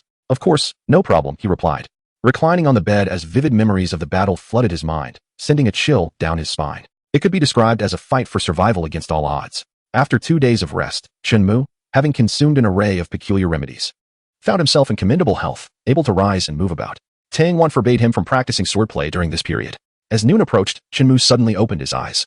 Turning over with a smile, sensing a familiar aura, Zhao Fian had returned to the Chun residence safely, accompanied by his grandfather and others. However, their presence was notably weak, indicative of troubles faced amid the snowstorm. The Shufeng escort agency had encountered demonic beasts en route and found themselves stranded in the snow-capped mountains. Had it not been for Zhao Fian's timely intervention, they might have succumbed to the bitter cold. In the main hall, Tang Wan and Su Yin swiftly prepared warm water and nourishing soup for Chen Yin and the others. Qin Tianan, brimming with excitement, recounted, Old Wu, who just cleared the city walls, informed me that Xiao Mu slayed the Wolf King, securing the safety of the entire Haishi city. The assembly was momentarily taken aback. Chun-Shi promptly nodded, exclaiming, indeed, without Xiao Mu, we would all have been in peril. Chun Hao added with fervor, Xiao Mu stealthily lay in wait in the snow, ultimately vanquishing the Frost Wolf King, causing the besieging beasts to scatter. The astonishment in everyone's eyes was palpable. Is Mu'er all right? Chun Yin inquired with concern. He sustained serious injuries to his chest, but he is no longer in grave danger and is currently recuperating indoors, Tang Wan replied, her eyes glistening with tears. Chen Wei, trembling with emotion, remarked, when I entered the city, I beheld the head of that Wolf King. My legs quaked uncontrollably. Even in death, it bore a fierce countenance. Xiaomu is truly a prodigious warrior. Grandfather, father, uncle. Shinmu made his entrance into the hall, his recovery evident as the signs of his injuries had all but vanished. Chun Yin, overwhelmed with joy, lifted Chun Mu into his embrace. Tang Wan, with a worried expression, said, husband, Mu'er still has injuries. Please be cautious. Ha. Chun Yin promptly and carefully set Chun Mu down. He gently ruffled Chun Mu's hair and said earnestly, you will surely surpass your father in the future. Chun Mu blinked his eyes. The others in the room erupted in laughter. Chun Yin joined in, for his current strength was far inferior to that of Chen Mu. Having spent half a month outside without rest, Chen Tianan and the others were utterly fatigued. After finishing their warm soup, they each returned to their rooms to rest. Chen Mu walked into the courtyard, where Zhao Fian stood, lost in thought while gazing at the sky. What could she be observing? Chen Mu followed her gaze, but saw nothing. With a serious expression, Chen Mu said, thank you, Sister Fairy, for your assistance. If you ever need help in the future, just let me know. Just you? Zhao Fian dismissed him. You were merely fortunate this time. The Frost Wolf King had just reached adulthood, its power merely equivalent to a third-tier sword candidate. Your victory was sheer luck. Zhao Fian coldly mocked. The Frost Wolf King is a Wolf King, not a Demon King. Even if it were a Demon King, if it were an experienced Wolf King, Shinmu would have perished outside the city, yet such a chance was unattainable. Shinmu felt no anger. He only harbored gratitude for Zhao Fian's assistance in rescuing his grandfather and the others. Suddenly, Zhao Fian bowed respectfully. Shinmu was taken aback. The proud Zhao Fian was showing such deference. Could it be to the immortal Jang Fu? He lifted his head to gaze at the dim sky. Snowlight pierced through the clouds, and sunlight cascaded down upon the earth, the radiance so dazzling that Chunmu widened his eyes, fixated on the firmament. Jang Fushian noticed Chunmu in the courtyard. Their gazes met for a fleeting moment. However, Jang Fushian did not linger in Blackstone City and vanished in the blink of an eye. How swift! I barely caught a glimpse. Chunmu murmured softly. He sensed that Jang Fushian intentionally slowed her pace while passing through Blackstone City, yet even so, he could not discern her figure and remained oblivious to her purpose for coming to the northern wasteland. After Jiang Fushian departed, Zhao Fian spoke in a hushed tone. If we encounter the master, refrain from speaking carelessly. I understand. Not only should my drinking be kept from the master's knowledge, but also your injuries must remain undisclosed. Shinmu nodded with a smile, his curiosity piqued. What brings your master to the northern wasteland? I am uncertain. Zhao Fian replied with a slight shake of her head. Previously, the master seldom ventured into the northern wasteland. The bitter cold and relentless onslaught of beasts had rendered the land a desolate wasteland. Jiang Fushian arrived in the northern plains, walking upon the void, standing apart from the world. The northern plains are adjacent to the territory of the demon clan, with the northern forest in between. Although the northern forest is lush with trees, it fails to obstruct the icy currents. Within the northern forest, a towering 8-armed demon monkey sensed danger. It abruptly raised its head, its eyes wide with fear, exclaiming, retreat. To everyone's astonishment, the demon monkey spoke human words. Countless beasts fled in its wake. The 8-armed demon monkey was a genuine demon sovereign, impervious even to the likes of the Miao Miao Pavilion and the Haoran sect, yet now it fled in panic. Under the tumultuous snowstorm, Jang Fushian wielded her sword towards the horizon, cleaving through the oncoming icy winds. The towering ice mountain emerged majestically, dominating the snowy expanse before the northern forest. The frigid currents descending from the north were entirely obstructed by this glacial behemoth, simultaneously thwarting the predatory advance of the monstrous beasts. The chill vanished, and the blustery storms of the north ceased. Deep within the ethereal pavilion, an elderly woman with white hair beheld the unexpectedly clear sky, exclaiming in astonishment, to forcibly alter the laws of nature. Only a sword saint possesses such power. Could it be that esteemed figure from the Lingyun sect? Under the boundless azure sky of the north, within the halls of the Haoran sect, a middle-aged man clad in a blue robe bowed respectfully towards the northern expanse, his expression one of reverence as he proclaimed, "Thank you, sect leader Jiang." Countless elder members of ancient clans and powerful sects recognized that it was Jang Fushian journeying northward, their gazes filled with awe and curiosity. It was noteworthy that Jang Fushian had not been seen during previous winters. She cast a glance in the direction of Blackstone City, contemplating a visit to the Qin family. Chapter 033. The fiancé's inspection. Nightfall enveloped Blackstone City, restoring its usual tranquility. Shinmu lay resting upon his bed, his skin shimmering with a radiant glow as his consciousness delved into meditation, the power within him gradually intensifying. Suddenly, Zhao Fian departed her chamber. In the moonlit courtyard, a snow-clad figure stood at a distance. "Master." Zhao Fian bowed in greeting. Jang Fushian appeared before her in the blink of an eye, her azure gaze assessing Zhao Fian before she spoke serenely. "Fian, have you been drinking?" "Master, I only had a little," Zhao Fian replied softly, lowering her head. Jang Fushian could not help but shake her head, sighing. "Fian, what do you intend to do now?" Seeing that her master was not angry, Zhao Fian smiled brightly, her voice sweetly reassuring. "Master, please rest assured, I will surely withstand it." Several years ago, Jang Fushian was already aware of Zhao Fian's condition and informed her of 3 possible solutions to the issue of the cold energy backlash. The first option was to endure it, the second, to cultivate together, and the third, to sever her own cultivation. Naturally, Zhao Fian, proud and ambitious, would never consider the path of shared cultivation, nor would she contemplate the notion of self-severance. Thus, she was left with no choice but to endure. Jang Fushian understood her disciple's character, strong-willed and somewhat obstinate. Observing that her master remained unperturbed, Zhao Fian linked her arm with Jang Fushian's, standing side by side. Jang Fushian exuded a more ethereal beauty, while Zhao Fian's long legs and curvaceous figure were her defining traits. Let us speak of Shinmu. Jang Fushian wished to glean information about him. Zhao Fian, with a hint of envy in her gaze, remarked, "That young man possesses extraordinary talent. Coupled with a 9th-grade root bone, he is now a 9th-grade sword master. I seek to understand his character and innate nature," Jang Fushian inquired softly. Without the need for Zhao Fian to elaborate, Jang Fushian could discern it herself. She was not overly concerned. Reflecting upon her interactions with Shinmu, Zhao Fian replied candidly. Shinmu is filial to his parents, respectful towards his elders, possesses commendable morals, has a sweet tongue, and shows genuine care for others. As for his shortcomings, I cannot recall any at the moment. Perhaps his greatest flaw is that he is simply too exceptional. Jang Fushian nodded with a gentle smile. "I shall pay him a visit. Fian, please wait here." Zhao Fian respectfully inclined her head. In Shinmu's chamber, Jang Fushian appeared silently.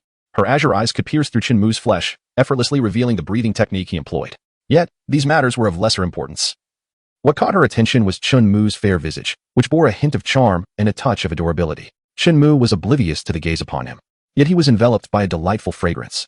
Suddenly, he opened his eyes wide, captivated by the ethereal beauty before him, which rendered him unable to look away. Those azure eyes sparkled as if they held a universe within, while in Shinmu's own gaze, there was only Jang Fushian. Their eyes met, and the room fell into a hushed silence. Jang Fushian had not anticipated Shinmu awakening. "Fear not, I am Zhao Fian's mentor, Jang Fushian. You may call me." She hesitated, uncertain how best to have Shinmu address her. "Fiancée, visiting at midnight." 3 years prior, Shinmu had encountered Jang Fushian, who had once displayed an unexpectedly adorable demeanor. "Sister Fairy," Shinmu exclaimed as he sat up, his legs crossed, joyfully observing Jang Fushian. She was breathtakingly beautiful, with a slender waist, devoid of any embellishments, eclipsing all worldly cosmetics, but it was her enchanting azure eyes that truly captivated, filled with the essence of starry seas. Jang Fushian had heard from Zhao Fian that Shinmu was quite charming with his words, and it proved to be true. For one so young, he possessed remarkable eloquence. What astonished her most was that Shinmu unabashedly scrutinized her. After all, even the strongest of sword emperors dared not meet her gaze. "Sister Fairy, have we met before?" Shinmu blinked innocently. "Indeed, we have," Jang Fushian replied softly. "You were just an infant then." Shinmu found Jang Fushian to be surprisingly approachable, far from the aloofness he had imagined. With an innocent smile, he said, "Oh, I see. Sister Fairy, you are truly beautiful. May I marry you when I grow up? Jang Fushian stood in a daze, uncertain if Shinmu was aware of the mysterious marriage contract. His inquiry struck her as utterly absurd. Suddenly, Shinmu felt a surge of anxiety, fearing he might be dismissed by her in haste. His previous question, born out of impulsive fervor, now seemed regrettable in the light of reason. The room fell into an unexpected silence. You are still young. Perhaps we shall discuss this when you surpass my height. Jang Fushian replied with a light laugh, neither rejecting nor affirming his question. Shinmu blinked innocently, a smile illuminating his eyes. He sensed a glimmer of hope. For Jang Fushian was even more gentle than he had anticipated. What brings Sister Fairy to the northern wasteland? He inquired. Jang Fushian casually responded, the winds are too strong, disrupting my rest, so I came to the northern wasteland to construct a barrier. Shinmu's eyes widened in astonishment. No wonder the sky was suddenly so clear today. This was the work of Jang Fushian, who could actually impede the northern cold front from advancing southward. Just how formidable was a sword saint? Amused by Shinmu's exaggerated expression, Jang Fushian chuckled softly. Why strive for strength? She asked. Shinmu, still a child despite his remarkable talent, needed to invest considerable time to attain such power. He replied earnestly. To grow stronger is to protect my family and pursue my desires. Since you wish to become stronger, why not join me at Lingyun Sect for your training? Jang Fushian suggested, observing Shinmu thoughtfully. Originally, she intended to wait until he was 7, allowing Zhao Fian to bring him to Lingyun Sect, but upon recognizing his precociousness, she decided to take him there earlier. Shinmu shook his head repeatedly, his small face earnest. I do not wish to go to Lingyun Sect for cultivation just yet. I enjoy staying in Blackstone City, being with my family, and relishing this carefree life. Upon hearing this, Jang Fushian felt a stir of emotion. She gazed at Shinmu, her eyes glimmering with light. After a moment, she spoke gently. By joining Lingyun Sect, you can still live freely and spend ample time with the Qin family. Is that truly so? Shinmu inquired. Certainly, I am the sect leader, Jang Fushian replied, granting Shinmu a privilege. Yet, he hesitated once more. If I join Lingyun Sect, will I still be able to marry you? What do these two matters have in common? Jang Fushian raised an eyebrow, puzzled. Shinmu replied earnestly. Zhao Fian told me I might be her junior disciple. Jang Fushian stated seriously, your physique is special. My master uncle intends to take you as his disciple. He is a grand elder of Lingyun Sect, so if you join, you will be Fian's junior uncle. Shinmu stood up in excitement. So, that means I can marry you? Indeed, Jang Fushian nodded slightly. Suddenly, her beautiful eyes narrowed, and her fair face bore a frost-like expression, feeling as if Shinmu had ensnared her in a trap. She observed Shinmu's innocent face, which radiated a pure smile. Sister Fairy, I am willing to join Lingyun's sect. Could it be an illusion? Jang Fushian murmured within, gazing at Shinmu's radiant smile. She found it impossible to be angry. A smile graced her lovely face as she softly said, I will wait for you at Lingyun's sect. Shinmu, taken aback, exclaimed, Sister Fairy, are you leaving now? Please stay a few more days at the Qin family. At least finish the New Year's Eve dinner before you depart. He was not merely captivated by Jang Fushian's beauty. Rather, he sought her wisdom regarding his cultivation. With a gentle smile, Jang Fushian replied, there are matters to attend to within the sect. Perhaps you may return another time. Before departing the room, she produced a half-page of an ancient text and softly said, this contains a fragment of a primordial breathing technique, sufficient for you to cultivate to the rank of Sword King. Shinmu promptly cradled the ancient text in his hands and exclaimed, thank you, fairy sister. Is this a token of our bond? Jang Fushian appeared somewhat flustered. Shinmu was probing the boundaries of her intentions. This is not a token of affection. This ancient text merely contains a breathing technique suitable for you. The jade pendant you possess is a gift from me. Upon hearing this, Shinmu retrieved the jade pendant from his bosom, now stained crimson. It had survived a near-fatal blow from the Wolf King, while the pendant remained unscathed. In retrospect, it was likely this very pendant that had saved him. Thank you, fairy sister. Despite Jang Fushian's explanations, Shinmu continued to regard the pendant as a token of their connection, unwilling to accept the gift from his betrothed without reciprocation. Fairy sister, please accept this paper crane. Shinmu plucked a white origami crane from atop the bed, a humble decoration he had crafted himself. Though the crane was ordinary, Jang Fushian accepted it with a smile. Rest now. With a gentle wave of her hand, Shinmu succumbed to slumber, having intended to bid her farewell. In the adjacent courtyard, Zhao Fian felt the passage of time stretch interminably. As she observed her master's return, accompanied by the barely perceptible smile on Jang Fushian's face, she couldn't help but pout. Master, Fian, why do you appear discontent? Jang Fushian inquired with an air of calm detachment. Zhao Fian murmured softly, Master, do you hold a favorable view of Shinmu? Jang Fushian, understanding the underlying reason, replied in a solemn tone. Do you think I am displeased simply because I regard him highly? Zhao Fian, with a hint of vulnerability, responded, Master, I do not wish to disappoint you. I shall strive even harder in the future. Fian, Jang Fushian stated calmly, my admiration for Shinmu does not imply a desire for him to become the sect leader.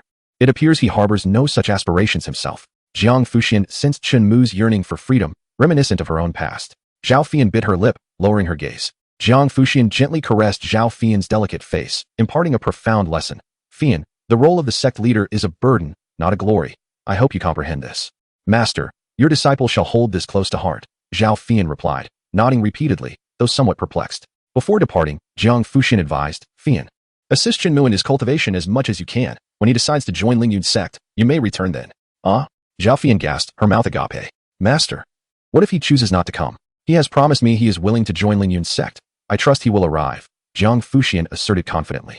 Zhao Fian was astonished, having thought her master merely observed Shinmu discreetly, unaware that they had met and conversed. Jang Fushian reiterated her warning to Zhao Fian about abstaining from alcohol before returning to Lingyun's sect. Although Zhao Fian would remain in Haishi City, her spirits were considerably lifted, free from the concern that Shinmu might become her rival. Suddenly, a thought crossed her mind. Could it be that Master had come specifically for Shinmu? Chapter 034. The Wolf King's Demon Pill. On a bright and sunny morning, Shinmu awoke from his slumber, feeling invigorated and filled with strength. His fiancée is truly remarkable. How is it that my injuries have completely healed? What has she done? Puzzled, Shinmu got out of bed and began practicing his martial arts, exuding an aura of power, his strength restored to its zenith, even surpassing his previous capabilities. He pushed open the door, revealing a courtyard still blanketed in snow, yet the sky was clear and the radiant sunlight illuminated Blackstone City. It was hard to fathom the extent of Jang Fushian's power, which could even alter the natural climate. With a renewed spirit, Shinmu approached his sister's crib, gently lifting Chening, and took her for a stroll around the courtyard. Tang Wan, noticing Chunmu's remarkable recovery, wore a maternal smile. Mu'er, come inside for breakfast. I shall tend to your sister. All right. Shinmu entrusted his sister to their mother. Chening giggled incessantly, reaching out for her brother's embrace. While Shinmu enjoyed his breakfast, Mu Donglu arrived at the Chun residence for a visit. Chunyin greeted him with cupped hands, saying, Lord Mu, why have you brought so many gifts again? We cannot accept these. It would be too much of a burden. These items are rightfully Shinmu's, Mu Donglu explained, presenting cloaks and sweaters made from the Wolf King's fur, crafted by the town's finest tailor. Moreover, there are several more sets in production. The pelts are ample enough for Chunmu to wear into adulthood. With a smile, he continued, the Frost Wolf King is a treasure trove, worth a fortune. Its flesh is a potent tonic, and its fur is a luxury reserved for nobility. As Chunmu has slain the Frost Wolf King, it is indeed his rightful spoils. Chunyin replied respectfully, thank you, Lord Mu. Please, let us converse inside. As Mu Donglu entered the room, Chunmu greeted him with a smile. Greetings, Lord City Master. Laughter filled the air as Mu Donglu responded. It appears you have made a remarkable recovery. Here is the demon core of the Frostwolf King, which harbors a tremendous surge of energy. I implore you, do not attempt to consume it without the strength of the sword sect. He placed a polished mahogany box upon the table. Even from a distance, the box emanated a chilling aura, accompanied by a fierce murderous intent. As remnants of the Frostwolf King's spirit lingered within the demon core, Shinmu recognized its value. The demon core was the most precious artifact from the Frostwolf King, beneficial even to the formidable sword candidates. Instead of claiming it for himself, Mu Donglu chose to bestow it upon Chunmu. Recently, Mu Donglu had been preoccupied with the reconstruction of the northern wall and remained vigilant against potential beast attacks. With the blizzard having subsided and the beasts retreating from the town, he finally found the time to visit the Qin family. Shinmu, a prodigy of Haishi City, was a source of pride, and Mu Donglu held great expectations for him. Thank you, Lord City Master, Shinmu replied, equally cheerful. Mu Donglu praised him further. You have helped us safeguard Haishi City, and it was you who vanquished the Frostwolf King. These rewards are rightfully yours. The acquisition of the demon core was an unexpected delight for Shinmu, who had not contemplated such a boon after slaying the Wolf King. Chunyin chimed in with a smile. Thank you, Lord City Master. Let us share a simple meal together. He added, I must return now, otherwise Mulan will follow me. That child can be quite a handful. I shall visit again soon. Mu Donglu had come secretly. Previously, he had entertained the idea of uniting Mulan and Chunmu.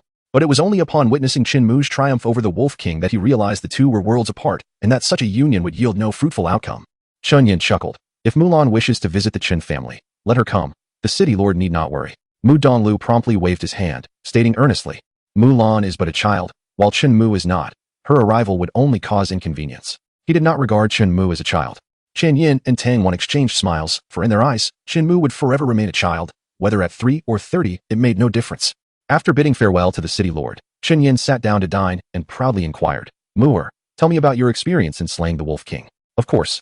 Chunmu recounted the tale of his confrontation with the Wolf King while enjoying his meal. Chen Yin listened with rapt attention, neglecting his food entirely, and gasped in astonishment upon hearing the conclusion. He spoke gravely, it was all in the details. Fortunately, you emerged victorious in the end. Mu'er, should you find yourself without certainty of winning next time, refrain from taking action. Understood, Shinmu replied with a cheerful nod. After finishing breakfast, Shinmu picked up the redwood box on the table, beaming with sunshine as he announced, "Father, Mother, I am off to the training grounds to practice my swordplay." Inside the box lay a demon core, and Chunyin cautioned, "The city lord just mentioned that without the strength of the sword sect, one should not consume it lightly." Chunmu nodded seriously, declaring, "Father, I intend to gift the demon core to grandfather." Chunyin and Tang Wan smiled broadly, their hearts warmed by Chunmu's thoughtful gesture. With the spirit sword strapped to his back and the redwood box in hand, Shinmu was intercepted by Zhao Fian before he could reach his grandfather's courtyard. Blinking his eyes, Shinmu asked, "Sister Fairy, what brings you to seek me? What did your master discuss with you last night?" Zhao Fian inquired, her delicate face adorned with curiosity. That was a matter of intimacy between him and his fiancée Yi, and naturally, Shinmu would not divulge the details. "Your master has instructed me to cultivate at Lingyun sect, and I have agreed to do so in the future. Is that all?" Zhao Fian expressed her disbelief. Did the master inquire about anything else? Chunmu revealed a fragment of information, stating that she gifted me half a page of an ancient text, which contained a breathing technique capable of aiding my ascension to Sword King. Zhao Fian displayed little interest in the breathing technique, as she was already practicing a top-tier one. Given the esteem with which the master regards Shinmu, the gift of such a technique was hardly surprising. "Has the master ever indicated an intention to accept you as a disciple?" Zhao Fian continued her inquiry, as this was the crux of her curiosity. Chunmu shook his head slightly, pride evident in his demeanor. She made it unequivocally clear that she would not take me as her disciple. A slight smile graced Zhao Fian's lips, her eyes gleaming with satisfaction. How unfortunate. Not unfortunate at all. Gaining entry into Lingyun sect is sufficient for me. Chunmu maintained his composure, contemplating that she would eventually address him as Little Shirshu. Zhao Fian, smiling encouragingly, remarked, "Although the master will not take you as a disciple, the resources you will obtain at Lingyun sect shall be no less than mine. The sooner you accompany me to cultivate at Lingyun sect, the sooner you may become formidable. I am still young. I am in no hurry." Shinmu replied contentedly. Zhao Fian felt an impulse to strike him. At merely 3 years of age, he was already a 9th-rank sword master, and there were few peers of his age who could be compared to him. He was a rarity across the vast universe continent. His words appeared to be mere boasting. Noticing the box in his hand, Zhao Fian kindly cautioned, "This demon core is quite formidable. You are still young and may not be able to subdue it. Do not consume it recklessly." Shinmu understood that Zhao Fian, though seemingly cold, possessed a warm heart. Reflecting her inherent kindness, "I know, I wish to present this to my grandfather," Shinmu explained with a smile. Zhao Fian, unfazed, languidly stretched, her form accentuated by the tautness of her purple attire, compelling Chunmu to avert his gaze. "I shall be hibernating for the winter. Do refrain from visiting the Chun residence or disturbing me," she stated. "No problem," Chunmu replied. After Zhao Fian concluded her inquiries, he proceeded to the ancestral home and found his grandfather in the inner courtyard. "Grandfather, this is the demon core of the Frost Wolf King, bestowed upon me by Lord Mu." Chunmu presented the redwood box to Chen Tiannan. A broad smile illuminated Chen Tiannan's face as he cautiously opened the box, a rush of cold air escaping as he revealed a snow-white demon core, roughly the size of a grape. "This demon core is of fine quality. Yet your grandfather's health cannot withstand it," Chen Tiannan remarked, closing the box and returning it to Chunmu. Confounded, Chunmu questioned, "But grandfather, as a 5th-tier swordmaster, cannot you refine it?" Gently ruffling Chunmu's hair, Chen Tiannan coughed lightly and replied, "I have been afflicted by the cold during my recent peril, and my constitution is not what it once was. This demon core is too potent. Your grandfather is unworthy of such a treasure," Shinmu solemnly promised. "Then I shall seek out milder elixirs for you in the future." "Ha ha ha," Chen Tiannan chuckled heartily, sensing the filial piety emanating from Shinmu. Little Mu. The longer a demon core is stored, the weaker its efficacy becomes. It would be prudent to consume it once your strength has improved, Chen Tiannan advised, noting that the demon core had been specially treated for prolonged preservation. Blackstone City lacks the requisite conditions for such storage. This core is merely contained within an ordinary redwood box. Shinmu discerned the energy emanating from the core. Shinmu was reluctant to waste anything, yet consuming it now seemed perilous. Thus, he resolved to take it after entering the sword sect. Upon leaving the inner courtyard, Shinmu made his way to the training grounds. There, he encountered Chunxi and Chunhao engaged in a sparring match. Chunhao's swordplay was as steadfast as a rock, granting him a distinct advantage. His skills far surpassed those of Chunxi, who had trained at the Hangzhou Martial Academy. After several exchanges, Chunxi was left with no choice but to concede, playfully retreating and exclaiming, "Oh, Xiao Hao, you certainly won't go easy on me." Her tone was lighthearted, devoid of genuine ire. Chunhao scratched his head, chuckling, "I was just thinking about going easy, but I forgot mid-fight. Big sister, second brother. Xiaomu, you're here." Chunxi approached Chunmu, affectionately ruffling his little face, her eyes sparkling with joy. "Quickly tell me the tale of how you vanquished the Wolf King." Chunhao, too, was drawn in by curiosity. Having already recounted the story to his father, Chunmu was not bothered by the retelling. Instead, he smiled and agreed. "All right." They settled in the snow, listening intently to the story. Chunhao exclaimed with excitement, This version is entirely different from what is told in the city. It was truly perilous. The city's retelling had become increasingly exaggerated, nearly deifying Shinmu. Xiaomu is truly remarkable. You shall undoubtedly become the sword saint of the northern wilderness. If anyone dares to bully my sister in the future, I shall invoke your name to frighten them. The training grounds were filled with laughter and chatter. After the story concluded, they resumed their sword training, returning to their tranquil routine. During this period, Chun Tianan and the others were resting at home. As the year-end approached, everyone was preparing for the festivities, naturally choosing to stay home this month. In the evening, after returning home and enjoying dinner, Shinmu strolled in the courtyard, cradling his younger sister. Chuning has become increasingly obedient and seldom cries or fusses. Every time Chunmu takes her out for a stroll, she beams with joy, her bright, large eyes radiating intelligence. After accompanying his younger sister for a few laps, he returns her to their mother's embrace. He then retreats to his own room, cradling a half-page ancient text gifted by Jang Fushian. It bears several archaic characters. Nirvana Breathing Technique, Chapter 035, Ascending to the Sword Sect. Chunmu's heart swells with excitement. The half-page manuscript feels substantial, seemingly crafted from animal hide. Its surface radiates warmth, exuding a primal essence, as if he is immersed in a primordial world, where ancient beasts roar in the distance. Empty. Shinmu's eyes widen. The half-page manuscript contains only 5 characters, the title of this breathing technique, yet it lacks any content. Must one employ a special method to unveil its secrets? Does my fiancé truly consider me a genius? Shinmu mumbles to himself. He scrutinizes the text from various angles, finding no clues. Ultimately, he resorts to using his mental energy to sense the manuscript. At the moment his mental energy grazes the ancient text, he envisions a primordial beast unfurling its fiery wings. Regaining his composure, he observes that the animal hide is adorned with crimson patterns, perfectly mirroring the human meridians. Shinmu discerns the operational route of the nirvana breathing technique. However, he is puzzled.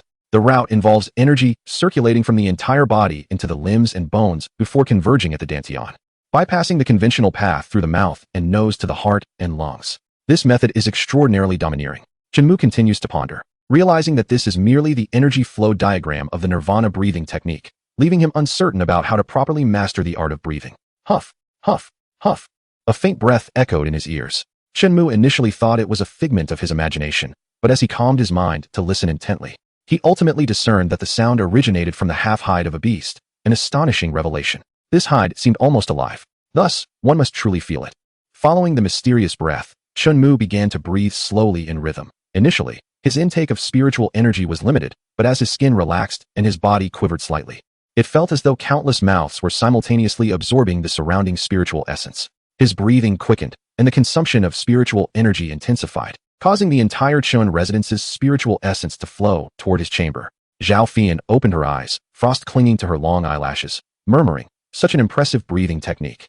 My master truly favors him." Although Chunmu was not yet an official disciple of the Lingyun sect, the fact that he had access to such a formidable breathing method demonstrated Jang Fushian's regard for him. The nirvana breathing technique could also purify spiritual energy, gradually transforming the energy within Chunmu into a fiery attribute, precisely the essence he cherished. By purifying the spiritual energy, he could make strides toward entering the sword sect. Surrounding him was a flickering light of fire, his entire being absorbing the fiery spiritual essence, every inch of skin, every drop of blood, even his bones undergoing the baptism of the nirvana method. His body expelled a substantial amount of turbid energy, and the sensation felt like a renewed forging of his physique. More invigorating than any body-refining elixir, more comprehensive. The spiritual spring within his dantian thickened, akin to molten magma, as mottled spiritual liquid began to be refined, heralding his entrance into the sword sect. When sunlight streamed into the room, Shinmu's skin shimmered, becoming smoother and fairer, his strength surpassing what it had been before. The effects of the nirvana breathing technique are exceedingly formidable, far surpassing those of the creation breathing technique. The nirvana method is overwhelmingly intense, requiring spiritual energy to surge through every inch of the body, a level of suffering that ordinary individuals simply cannot endure. Chunmu possesses a unique constitution and robust meridians, enabling him to withstand the agony brought forth by the nirvana technique, a feat that others in the Chun family cannot match. He mused that once an improved version is developed, he would teach it to his grandfather and the others. With a light chuckle, Chunmu returned to his previous routine of sword practice. After a fortnight of diligent study, he fully comprehended the half-page of the nirvana breathing technique. Though he remained unaware of the subsequent content, even this fragment has proven immensely beneficial to him. On the eve of the new year, Chen Hao successfully broke through to the 9th rank sword apprentice, bringing joy to the entire Chen family. At just 11 years of age, with a 4th rank physique, he would easily excel in the assessments of the Xianyuan sword sect. Although Chen Hao may not possess the same dazzling brilliance as Chunmu, the family takes great pride in his achievements. Chen Tiannan praised. To attain such accomplishments with a fourth-rank physique is indeed a rare feat. He presented his personal sword to Chun Hao, saying, "This sword is a gift for you. Continue to strive forward and do not become complacent." Chun Hao accepted the sword with both hands, his expression filled with excitement as he replied, "Thank you, Grandpa. I will work even harder and will not disappoint you." Chun Wei and Su Yin looked on with expressions of satisfaction. That sword was a low-grade spiritual sword. The Chun family originally possessed only two such swords. One was the broken wing in Chun Mu's possession, and the other was this sword. Since Chun Mu already owned a spiritual sword, Chun Tiannan's gift to Chun Hao served not only as encouragement, but also held deeper significance. Chun Tiannan understood that Chun Mu was a dragon, destined for a far grander stage. He intended to entrust the Chun family to Chun Hao in the future, although that day was still distant. At the training ground, Chun Hao was leaping and bounding about, and Chun Mu felt a sense of joy observing him, while Chun Shi stifled her laughter behind her hand. 2 days later, at the Chun family's training grounds, Chun Shi and Chun Hao were practicing their swordplay, while Chun Mu sat cross-legged beneath a nearby banyan tree. Surrounding him was a hazy glow of fire, a sight that the siblings had grown accustomed to and thus did not disturb him.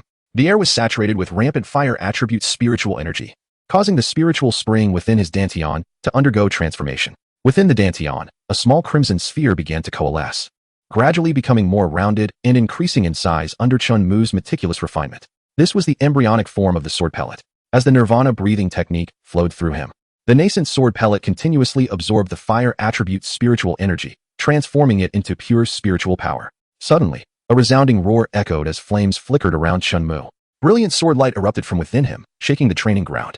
Chen Shi and Chen Hao turned in unison to gaze at Chen Mu, and Chen Shi, her eyes wide with astonishment, exclaimed, "Could it be that little Mu has advanced to the sword sect? If I am not mistaken, what I just witnessed was indeed sword light." Chen Hao gasped in disbelief. Upon hearing the commotion, Chen Tiannan swiftly appeared at the training ground. Chen Mu opened his eyes, feeling an inexhaustible surge of power coursing through him. He had stepped into the sword sect, marking a qualitative leap in strength. The potency of his spiritual power far exceeded that of mere spiritual energy. Grasping the winged sword, he enveloped its blade in fiery light. And with a swift motion of his sword technique, flames erupted forth. Wow! Chen Shi and her brother were left speechless, astonished at the sight of a 3-year-old sword sect disciple standing before them. "Excellent! Excellent! Excellent!" Chen Tiannan exclaimed, repeating the word thrice in delight. His face radiated pride, for within the Chun lineage emerged a prodigy of unparalleled brilliance, worthy of his ancestors. At merely 3 years of age, Chun Mu possessed infinite potential, destined to ascend to the realm of Sword Saint, with hopes of reaching the pinnacle and challenging the legendary domain. In the room shrouded in mist, Zhao Fian opened her eyes once more, her astonishment evident. A 3-year-old sword sect master. Previously, she had regarded the prodigies of the wilderness continent as inconsequential, her gaze fixed solely on the foremost talents of the 4 great continents, until her encounter with Chun Mu transformed her perspective entirely. Chun Mu retracted his wings, turning his mind inward to scrutinize his dantian. The fiery red sword pellet resembled a sun, adorned with faint golden patterns. Each golden thread represented a first-grade sword sect, and upon condensing 9 golden threads, one would attain the 9th-grade sword sect. Subsequently, the sword pellet would coalesce into a sword embryo, marking the status of sword candidate. The path ahead grew increasingly arduous. Regaining his composure, Chun Mu noticed his grandfather and Chun Shi observing him, prompting him to beam joyfully, revealing his pearly white teeth.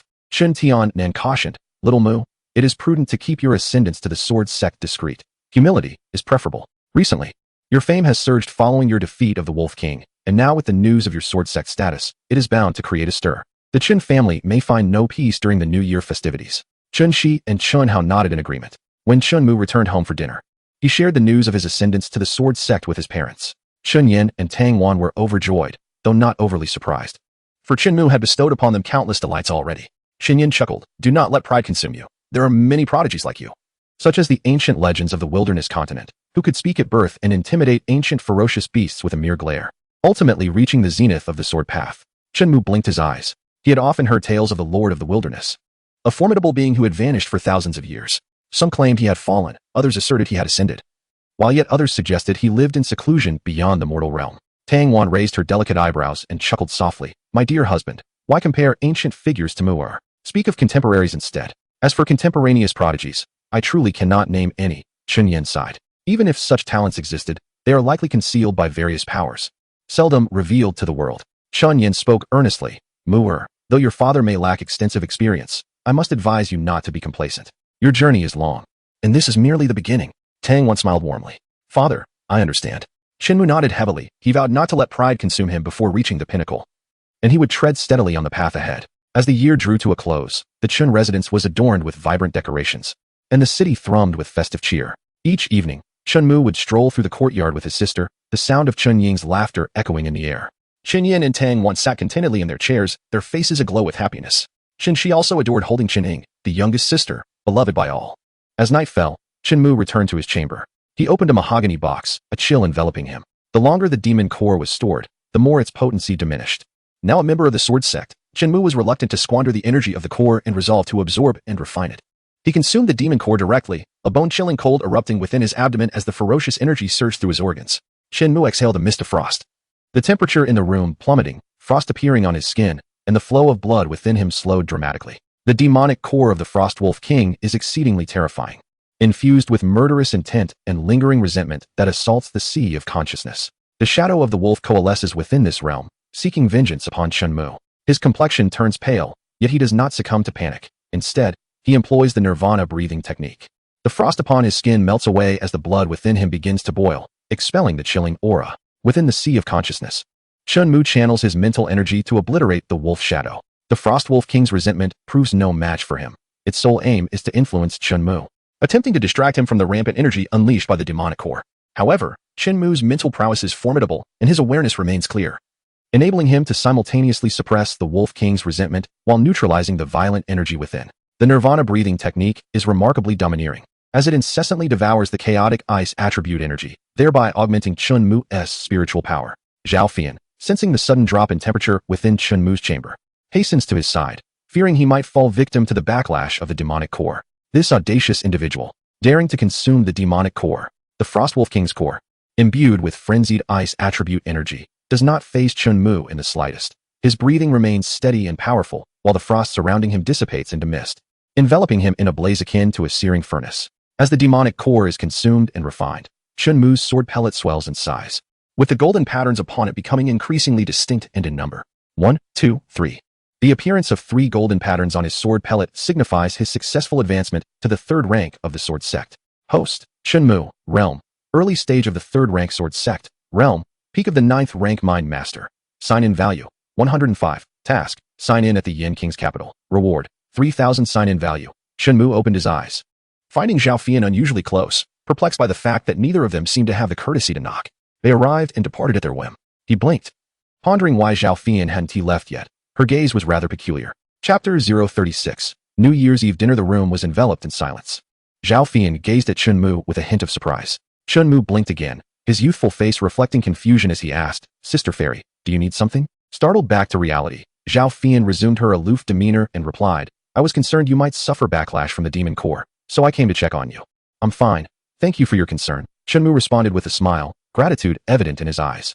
Zhao Fian retreated to her own chamber, where she sat by the window, gently resting her hand on her fragrant cheek, murmuring, "Since he can effortlessly refine the Frost Wolf King's demon core, perhaps he can assist me." Her master had spoken to her about the dual cultivation method, which required a pure young man. Previously, Zhao Fian had no thoughts of dual cultivation. She had never been fond of men, but Shinmu was different. He was still a child. Alas, no.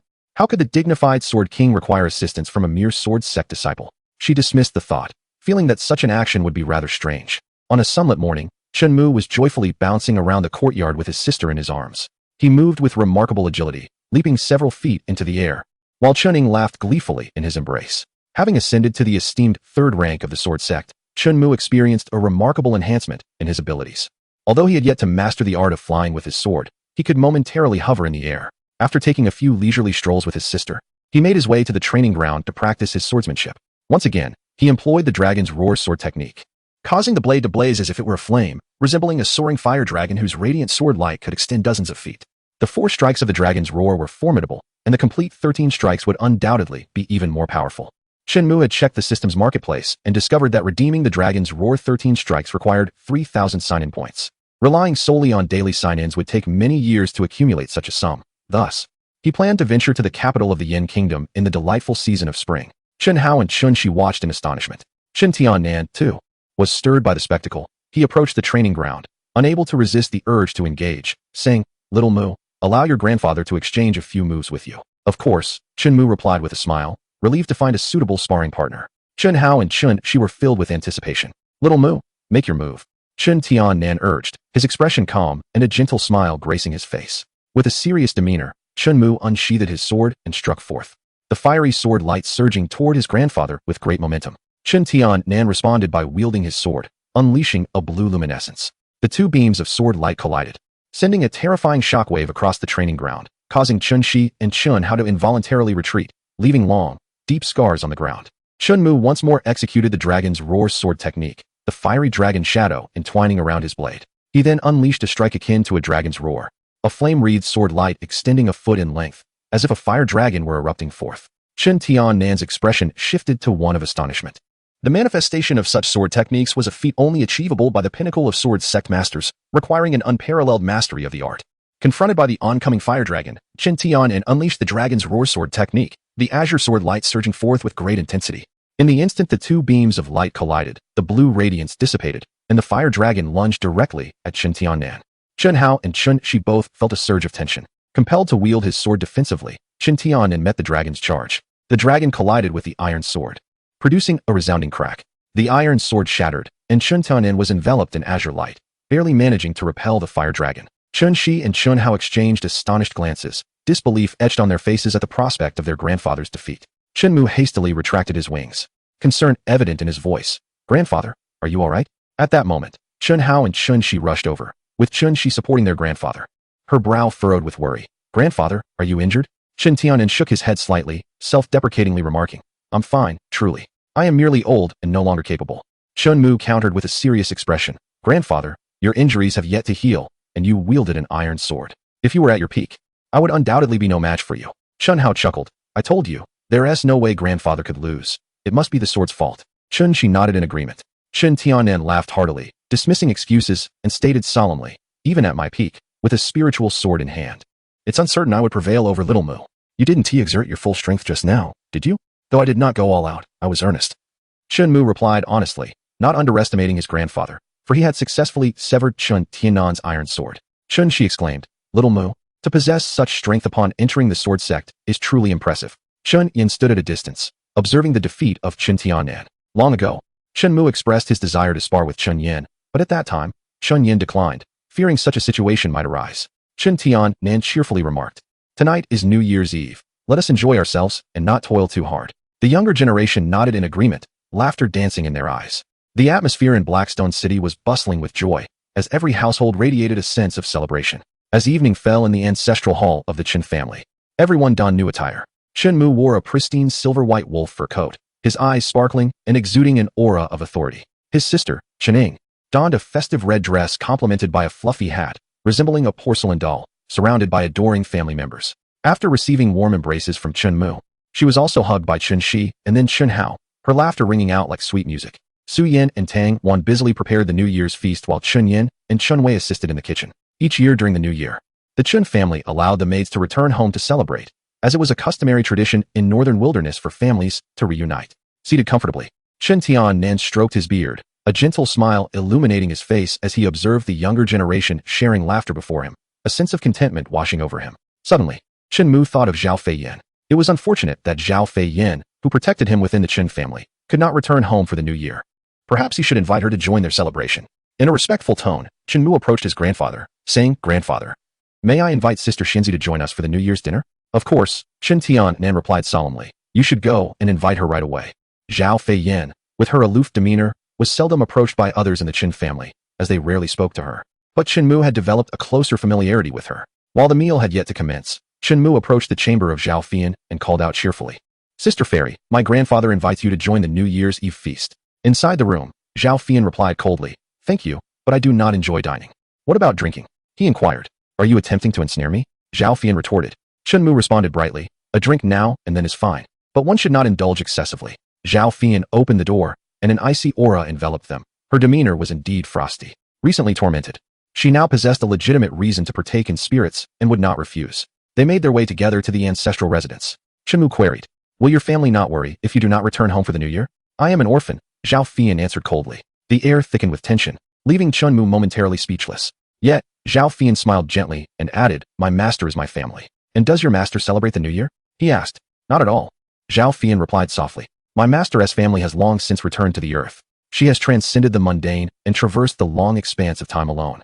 and thus she does not observe the new year. Upon hearing this, Shinmu's expression turned earnest as he declared, I will ensure she spends the new year with the Qin family someday. Zhao Fian chuckled, that is impossible. You must come as well, Shinmu asserted confidently. Zhao Fian merely smiled in response, remaining silent. Upon reaching the grand hall, they found all had already taken their seats. Upon Zhao Fian's arrival, everyone rose. With a smile, she reassured them, there is no need to feel anxious, simply act as though I am not here. Naturally, they could not disregard her presence. And She cheerfully poured wine for Zhao Fian. Chen Tiannan raised his glass in gratitude, saying, Thank you, Fairy Zhao, for your life-saving grace. Both Chen Wei and Chun Yin also lifted their glasses in acknowledgement. Zhao Fian lifted her wine cup in response, nodding slightly. It was merely a gesture of courtesy. She took delight in drinking. Chun Yin raised his glass solemnly, expressing his gratitude. Thank you, Fairy Zhao, for your care over Mu'er during this time. Zhao Fian once again raised her cup. After several rounds of toasts, the company began to engage in casual conversation. Zhao Fian remained silent, sipping her wine. Feeling a tinge of envy towards Chun Mu for being born into such a harmonious family, this year was particularly special, as the Chen family welcomed an unparalleled prodigy and a new family member. Chen Tiannan encouraged the younger generation to share their aspirations for the coming year. She took the lead, stating, Next year, I aim to secure a place among the top 10 at the Martial Academy, which would qualify me for entry into the Royal Martial House. Chen Tiannan and Chun Wei nodded in agreement. The Royal Martial House had produced many formidable warriors, serving as the final refuge for those who fell short in sect examinations. Chen Hao followed up with his own ambition. My goal for next year is to pass the assessment of the Xianjian sect and become a true sword master. Chen Wei and his wife smiled, considering Chen Hao's objective to be more attainable in comparison, as Chen Shi's aspiration to enter the Royal Martial House was fraught with difficulty. Eventually, all eyes turned to Chen Mu, the pride of the Chen family. With bright eyes, he declared, My goal for next year is to become a sword candidate. The group nodded in laughter. Zhao Fian nearly sputtered her drink in disbelief. A 3-year-old sword sect member, a 4-year-old sword candidate? Was it not excessive? Perhaps a 5-year-old monarch next? Except for Zhao Fian, no one questioned this. They all believed in Chun Mu's potential. Boom, boom. Fireworks erupted in the city. The younger generation rushed to the courtyard to witness the display. Chen Ying, nestled in her mother's embrace, gazed at the sky, captivated by the fireworks. Her eyes sparkling with joy. She made a wish upon the fireworks, hoping for the safety of everyone in the coming year. Only Zhao Fian continued to drink. Feeling a tinge of envy, within the sect, there was only competition, making it difficult to witness such a warm scene. As the New Year's dinner drew to a close, Zhao Fian's cheeks flushed from the alcohol. Emboldened by her inebriation, she called Chun Mu over to a secluded spot and declared assertively, I want you to assist me in my cultivation. The air fell silent. Chun Mu widened his eyes in astonishment at Zhao Fian, slowly managing to utter 3 words. Are you drunk? Her slightly tipsy gaze suggested a state of half-drunkenness, her cheeks nearly crimson, as if she might collapse at any moment. Chapter 037. The transaction. I am not drunk, Zhao Fian insisted, her eyes hazy, her tone firm. Will you help or not? Give me a direct answer. Of course. I don't mind, but how can I assist you? Shinmu responded, perplexed. The sword sect aiding the Sword King in cultivation? It feels as though she's jesting. Zhao Fian had shown kindness to the Qin family. Thus, Shinmu would naturally not refuse her request. Come to my room tonight, and I will tell you then, Zhao Fian stated before departing with an air of grace, leaving Chunmu bewildered, not pondering too deeply. Chunmu joined his family in the hall for conversation until the chimes of the new year rang out, after which everyone returned to rest. In the dead of night, Chunmu approached Zhao Fian's chamber. To avoid disturbing others, he gently pushed the door open. A chilling mist enveloped the room. Where Zhao Fian was sitting cross-legged on the bed, the atmosphere reminiscent of an ice cellar. Standing before her, he inquired, Fairy sister, how may I assist you? Come up, Zhao Fian commanded coldly. What? Shinmu was utterly taken aback. Zhao Fian observed his flustered expression, her delicate brows arching slightly as she chuckled softly. What is there to fear? Do I appear so terrifying? After her gentle reminder, Shinmu regained his composure, initially suspecting that Zhao Fian might be somewhat peculiar. Gradually, he began to fathom the situation, his youthful face growing earnest as he inquired, Is this dual cultivation truly legitimate? Are you aware of what is considered improper? Zhao Fian regarded Shinmu with suspicion, astonished that he possessed such knowledge at such a tender age. The very terms left her feeling somewhat embarrassed to utter. Shinmu blinked, recalling what he had read in books, uncertain of its authenticity. Prior to his rebirth, he had encountered a particular text that depicted dual cultivation alongside absurd sounds, which he found utterly ludicrous. Zhao Fian chose not to press further. Her charming visage now tinged with frost as she admonished, At your tender age, refrain from indulging in such dubious material. Our cultivation together does not necessitate physical contact. Do you understand? Shinmu nodded vigorously, resolute that he would never consent to such things. Seated across from Zhao Fian in a meditative posture, he could not shake his apprehension and whispered, You mentioned dual cultivation. Your master won't be angered, will she? Zhao Fian appeared somewhat disoriented. her excitement causing her to tremble slightly as she retorted coldly, "Why would my master be furious? Besides, should you dare to speak of this? Just wait and see how I will deal with you." "Very well then," Shinmu mused, reassured that since there would be no physical contact, he need not be overly concerned. "We shall simultaneously employ the breathing technique. I will guide the energy transfer while you assist me in refining the cold energy.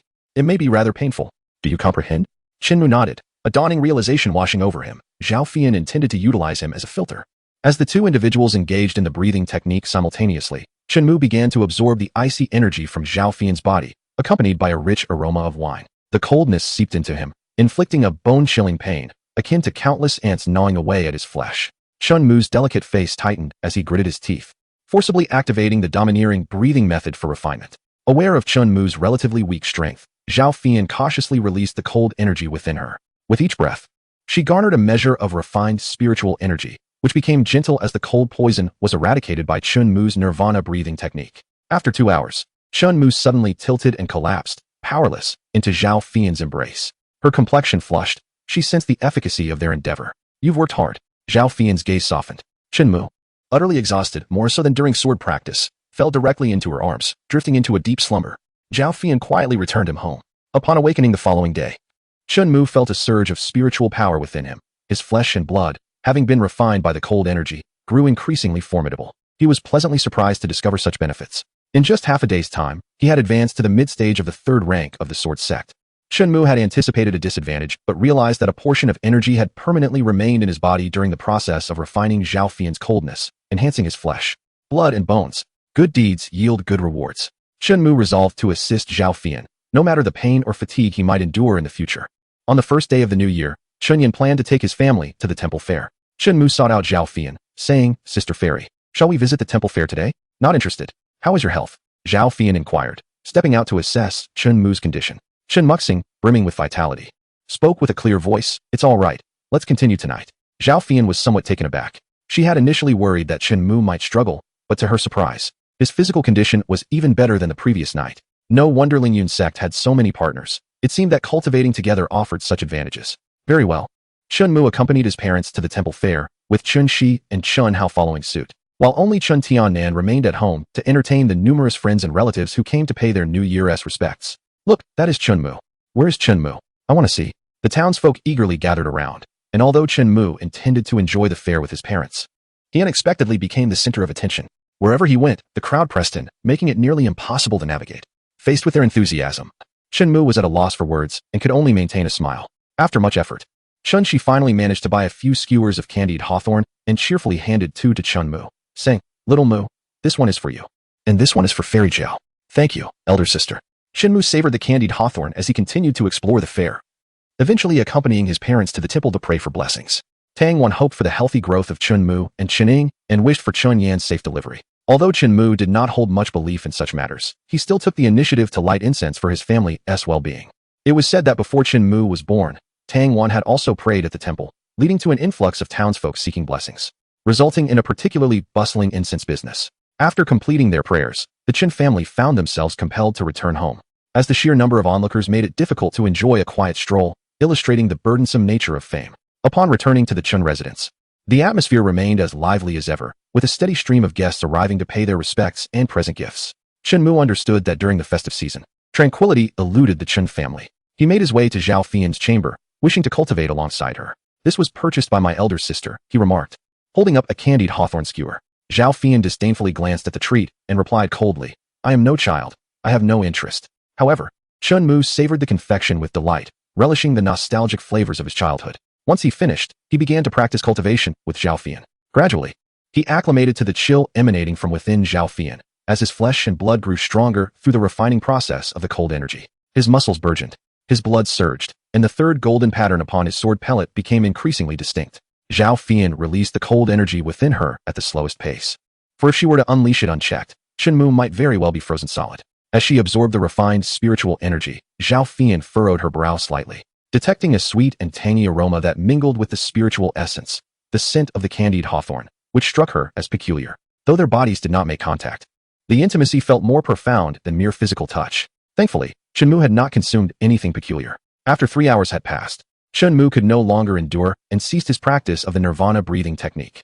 Zhao Fian, clad in a form-fitting purple garment, showcased her graceful curves and ample silhouette. Upon opening his eyes, Shinmu was met with the sight of Zhao Fian's striking figure, especially as she indulged in a languid stretch. He quickly averted his gaze. The scene was beyond what he could bear at his age. Not too shabby. You've held on for quite some time, Zhao Fian commended, her demeanor noticeably uplifted. Her complexion radiated with vitality, not the flush of intoxication, but rather the healthy glow of her skin. Observing Zhao Fian's good spirits, Shinmu smiled sweetly and inquired, "Fairy sister, as I assist you in your cultivation, would you be willing to teach me the art of swordsmanship?" "Certainly," she replied. Zhao Fian did not refuse. "My swordsmanship primarily revolves around the ice element, which offers limited compatibility for you, yet I can impart numerous techniques." As Shinmu departed the room, Zhao Fian, with a hint of pride, instructed him to fetch her a skewer of candied hawthorn. I shall go at once." Shinmu felt somewhat perplexed, having just offered her some. She had declined. Women could indeed be quite troublesome. Although Zhao Fian initially lacked interest, the mere thought of that tangy sweetness made her salivate, prompting her request for Chunmu to buy some. In the Chun family martial arts arena, Zhao Fian relished her candied hawthorn. It was difficult to fathom that a paragon of beauty with an angelic visage and a devilish figure could indulge in such a treat. One would think wine would suit her far better. Under Zhao Fian's guidance, Shinmu practiced his swordplay. Her formidable aura enveloped the training ground, rendering all visitors, save for the younger members of the Qin family, too intimidated to tread upon this territory. After the new year, tranquility finally returned to the Chun household. Following a prolonged period of rest, Chen Tianan prepared to return to the escort agency, despite Mu Donglio's repeated entreaties, including an offer to transfer the Western City's mine at a bargain price to the Qin family. This iron mine could yield substantial profits annually. Yet Chen Tianan steadfastly declined. Qin Yin and Qin Wei shared the patriarch's sentiment, believing in earning through their own merits. In the days that followed, Zhao Fian instructed Chun Mu in swordsmanship during the day, while at night, he assisted her in tempering her cold energy. After 3 full months, Chun Mu's sword essence coalesced into 6 resplendent golden patterns, having mastered numerous sword techniques, among which he deemed the sword flash to be the most formidable. The profound sword techniques possessed by Zhao Fian were not suitable for Chun Mu, as their attributes were inherently conflicting, leading their paths of cultivation to diverge significantly. Zhao Fian frequently engaged in sparring sessions with him, and as a result, Chun Mu's swordsmanship grew increasingly formidable through practical experience, far surpassing the value of mere duels with peers. With Chun Mu's assistance, Zhao Fian's beauty flourished, her delicate visage radiated with a rosy glow, and the internal chill that plagued her was gradually subdued. On a crisp morning, the sound of iron hooves echoed through the air. The Yen King extended an invitation to the Chun family to visit the royal capital, even dispatching a general from the Imperial Guard to welcome them. Chapter 038. Hangzhou City. Outside the Chun residence, 3 luxurious carriages stood poised. 2 rows of imposing knights clad in silver armor stood guard, a testament to their elite status as royal warriors, seasoned veterans of countless battles. The townsfolk dared only to observe from a distance. The silver-armored soldiers, known as the Royal Guard, were said to be responsible solely for the protection of the royal family's esteemed members. Was it possible that royalty resided within the carriages? Last year, when Yen Longhua visited Haishi City, the silver-armored troops were nowhere to be seen. Yet now, 18 knights had appeared, hinting at some underlying intrigue. Within the ancestral home of the Qin family, Chen Tianan had been resting at home. General Meng Tai and City Lord Mu Donglu came to pay their respects, and Chen Tianan personally welcomed them, offering tea and engaging in leisurely conversation. Meng Tai, a distinguished general with a storied military career and a close confidant of the Yen King, held the rank of 7th rank Sword Marquis. Old Chen, the king eagerly awaits your family's visit to the royal capital. I implore you to accompany me southward, Meng Tai earnestly requested, bowing respectfully to Chen Tianan. The Chen family had received multiple invitations from the Yen King, beginning with a visit from the Marquis of Hingyang, followed by an invitation from Yen Longhua, and now a personal envoy. To continually decline would undoubtedly be seen as a slight to the king, leaving Chen Tianan in a quandary. Chen Mu would soon turn 4 years old. Though still young, his prowess was impressive, having already attained the rank of 6th rank sword master, a force to be reckoned with. Chen Tianan was not worried about Chen Mu going out. On the contrary, he hoped that he could venture forth to explore the wonders of the outside world. General Meng, our escort agency is quite busy, and we cannot spare the time.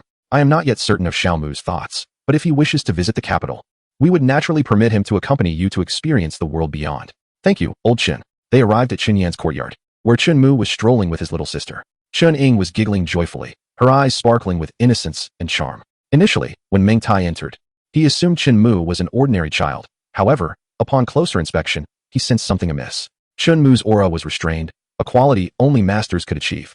With his years of combat experience, he recognized that the child before him was exceptional. Meng Tai had heard of Chen Mu's reputation, 9 great talent, having slain the Wolf King at the tender age of 3. He had also heard the details from Mu Donglu.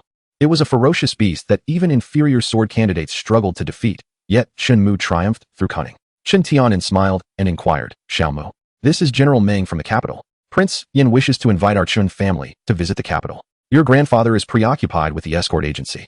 Would you like to go? Chunmu contemplated the prospect of signing in at the capital, yet instinctively glanced at his parents. Observing this, Meng Tai promptly clasped his hands and remarked, you must be Chunmu's parents.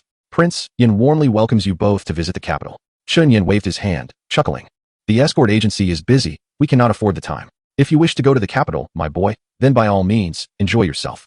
Tang Wan nodded in agreement, hoping that Chunmu could take a break. He had worked diligently since childhood, beginning sword practice at 3, with his leisure time devoted to his sister. General Meng, I still wish to consult Sister Fairy. Chunmu respectfully addressed Meng Tai. Having heard of Chunmu's association with a formidable protector from Lingyun's sect, Meng Tai found this entirely plausible. Even the most extraordinary prodigies are accompanied by guardians. Zhao Fei Yin appeared in the courtyard, her formidable aura causing Meng Tai to feel a sense of tension. Do you wish to go? Yes. Then let us proceed. Zhao Fei Yin readily assented. Meng Tai clasped his hands in gratitude, saying, Thank you, Fairy. Chunmu returned his sister to their mother, his small face displaying respect as he said, Mother, please take care of yourselves at home. I shall return after a few days of play. Tang Wan gently replied, Enjoy your time in the capital, do not worry about us. Chunmu and Zhao Fei Yin arrived outside the Chun residence, where 3 large carriages awaited. Ultimately, Chunmu and Zhao Fei Yin chose to share the middle carriage. Tang Wan accompanied them to the entrance. Suddenly, Chunmu's younger sister, Chen sensed something amiss and began to cry, prompting Tang Wan to embrace her and take her inside.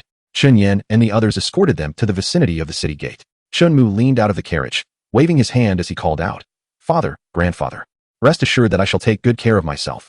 Please take care as well. As they watched the carriage disappear over the horizon, Chun Yin and Chun Tianan returned to the Chun residence, conversing along the way, reminiscing about how swiftly the younger generation was growing. Chun Shi had returned to Hangzhou Martial Academy 2 months prior, while Chun Hao had departed for Xinjian's sect last month to partake in the entrance examination, successfully passing and remaining there to cultivate. Now, with Chenmu venturing to the capital to broaden his horizons, only the youngest sister, Chen remained at home. The Chun residence suddenly felt much quieter. The royal steeds galloped swiftly, soon leaving Haishi City behind. The interior of the carriage is adorned with opulence, the rear resembling a spacious bed capable of accommodating 2 individuals for rest, while both sides feature ample lounging space. A long table occupies the center, laden with an array of pastries and fruits, accompanied by 2 pots of tea. Zhao Fian softly remarked, There is naught to do on the journey. Accompany me in my cultivation. Chunmu quietly inquired, in the carriage? Are you not concerned about being discovered? Must such matters be shrouded in secrecy? Zhao Fian retorted with a cold glance at Chunmu, gently asserting, My spiritual barrier envelopes the interior of the carriage. There is no need for concern regarding detection. Upon hearing Zhao Fian's explanation, Chunmu cast aside his apprehensions, realizing that the journey to the royal capital would take several days, and it would be unwise to squander time sleeping in the carriage. After entering the sword sect, Chunmu discovered that elevating his cultivation was exceedingly challenging, requiring a substantial amount of spiritual energy. Without Zhao Fian's assistance, it would have been difficult for him to attain the 6th rank of the sword sect in a short period. Fortunately, the chill within Zhao Fian was only released in moderation, allowing him to refine himself for an extended duration. In the afternoon, the caravan arrived at Hangzhou City. Meng Tai, stationed outside the carriage, inquired, May I ask if Miss Zhao requires a rest within Hangzhou City? Zhao Fian turned to Chenmu, who recalled that his elder sister was at Hangzhou Martial Academy, and with a light chuckle, he said, Let us pause here. I wish to visit my sister. At the Hangzhou City post station, Chunmu and Zhao Fian disembarked. Meng Tai, accompanied by the silver-armored soldiers, followed closely behind, drawing the attention of the surrounding populace. Chunmu declared brightly, General Meng, you may rest here. We will proceed on our own. With Zhao Fian by his side, there was indeed no need for their grand protection. Meng Tai smiled and replied, Go enjoy yourselves. We shall be on standby here, ready to respond at any moment. Hangzhou Martial Academy. In the heart of Hangzhou City, Chunmu and Zhao Fian arrived at the entrance of the Martial Arts Academy. Miss, could you do me a favor? Chunmu called out to a girl preparing to enter the academy. The girl looked down at Chunmu, finding him quite charming, and asked curiously, Little brother, is there something you need? Could you please inform Chinshi to come out and play? I am her younger brother, he replied. You are Chinmu? The girl exclaimed with excitement. Chinmu was taken aback by her recognition. He quickly said, Miss, please keep this quiet. I only wish to see my elder sister, and I promise to treat you to something delicious later. The girl, brimming with enthusiasm, responded sweetly, All right, I won't tell anyone. She is my roommate. I'll go call her right now. It was common knowledge that Chunshi had a younger brother who was an extraordinary talent, which made it easy for the girl to deduce his identity. Chunshi emerged in her white training attire, rushing out without even having time to change. The girl followed closely behind her. Zhao Fairy, Chun-Shi greeted respectfully. Zhao Fian nodded slightly, and then Chun-Shi bent down to gently stroke Shinmu's little face. Smiling sweetly, let's leave the academy first to avoid attracting attention. They wandered through the bustling streets of Hangzhou, and the girl teased, Little Mu, did you know that your sister has countless suitors at the academy? They all wish to be your brother-in-law. Don't be ridiculous, Chun-Shi said, her cheeks flushing with embarrassment. Shinmu grinned and said, Sister, when I left home, grandfather gave me a lot of money. I'll treat you both to something delicious. Sounds great. Chun-Shi replied with a smile, as she was generally frugal and usually ate at the academy. The young girl suggested, there is a stall selling stinky tofu on West Street that is particularly delicious. Let us go and indulge. Chun-Shi replied joyfully, then let us haste. Shinmu and Zhao Fian followed them to the small stall selling stinky tofu. Shinmu looked up and inquired, Sister Fairy, will you partake? I shall not, she responded. You are not permitted to eat either. Zhao Fian frowned. Can something like this really be consumed? Chun-Shi asked with curiosity, respectfully addressing Zhao Fian. Why is Shamu forbidden from eating? Indeed, why can I not partake? Shinmu turned to Zhao Fian. She, reluctant to elaborate, replied coolly. I detest that flavor and do not wish to endure such torment alongside you. Do you understand? Very well, Shinmu said, exasperated, raising his hands in surrender. Stinky tofu is known for its unpleasant odor yet delightful taste. Some cannot bear it, while others relish it. Zhao Fian belonged to the former group, wishing to avoid even the scent. Owner, 2 portions of stinky tofu, please. Certainly, please hold on for a moment. The girl lamented. It is truly a pity that you do not indulge in stinky tofu. You shall regret it later. Shinmu smiled sweetly, no matter. I shall buy some buns to eat later. Zhao Fian interjected once more, no chive or seafood-flavored buns allowed. Chun-Shi and the others were puzzled by this. But Shinmu surmised the reason. Those were flavors that Zhao Fian loathed. So it is connected to her cultivation. Please procure for me some candied hawthorn skewers. No problem. Owner, for skewers of candied hawthorn, please. Of course. Shinmu distributed candied hawthorns to everyone, and a young girl boasted. I shall take this string of candied hawthorns home to show Dongdong's sister. Huh? Chun-Shi stifled a laugh behind her hand. Zhao Fian enjoyed her candied hawthorns in a most peculiar manner, crunching through the hawthorn with a few bites, as if she were chewing gum. Chunmu and Chun-Shi strolled leisurely through the streets, untroubled by the fear of being recognized. Chunmu treated his elder sister to the local delicacies, and before departing, he took her to a shop to purchase a new pair of shoes. Although Chun-Shi initially hesitated, Chunmu insisted it was money given by their grandfather, meant for him to spend on their journey. Aside from entertaining his sister, there seemed to be no other occasion to expend such funds. The girl accompanying Chun-Shi was particularly envious. She had only heard of Chunmu's extraordinary talents and unrivaled prowess among peers, but she was taken aback by his thoughtfulness. As the hour grew late, Chunmu escorted Chun-Shi and the girl back to the Hangzhou Martial Academy. After bidding farewell to Chun-Shi, he and Zhao Fian returned to the inn, where the ironclad army awaited. Meng Tai respectfully inquired, Fairy Zhao, will you be resting at the inn or continuing on your journey? Zhao Fian replied calmly, we shall continue our journey. Before boarding, Chunmu asked, General Meng, will we pass through the Jin city of Yangzhou? We should arrive around noon tomorrow. Please make a stop at the Tang family in Jin City. No problem. Chapter 39. Entering Jin City Yangzhou. Jin City, more prosperous than Hangzhou. The Tang family, a prominent clan in Jin City, boasts a lineage spanning over 1,000 years. Aside from the clan leader, Tang Zhan, who is a sword candidate, there are also 2 elder clan members who have reached the sword candidate realm, making them a family of considerable repute in Yangzhou. The Chen family stands in stark contrast to the Tang family. The denizens of Jincheng have lately found amusement in the affairs of the Tang family, unlike the populace of Haishi City, who are distanced from the events. The people of Jincheng are well aware of Tang Zhan's expulsion of Tang Wan from the family years ago. Now, Tang Wan's son, Shinmu, has risen to prominence throughout Great Yan. They eagerly anticipate the Tang family's comeuppance. Shinmu's visit is not one of retribution, but rather to address the Tang family's persistent invitations for his mother to return to Jincheng, which have become a source of vexation for Tang Wan. The Tangs desire the return of Tang Wan and her son, hoping to publicly reconcile and dispel any misunderstandings between the 2 families. Shinmu has come to assess the situation, aiming to alleviate his mother's future disturbances from the Tangs. As the silver-armored soldiers escorted the carriage to the Tang residence, the surrounding townsfolk buzzed with speculation, mistaking it for a royal visit. The Tang family, being a prominent clan in Jincheng, receiving royalty would not be unusual.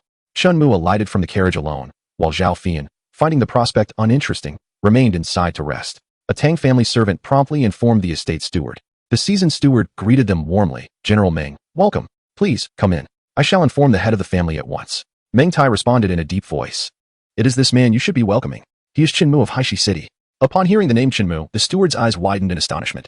He exclaimed, Young Master Chinmu, it is you. Please, come in.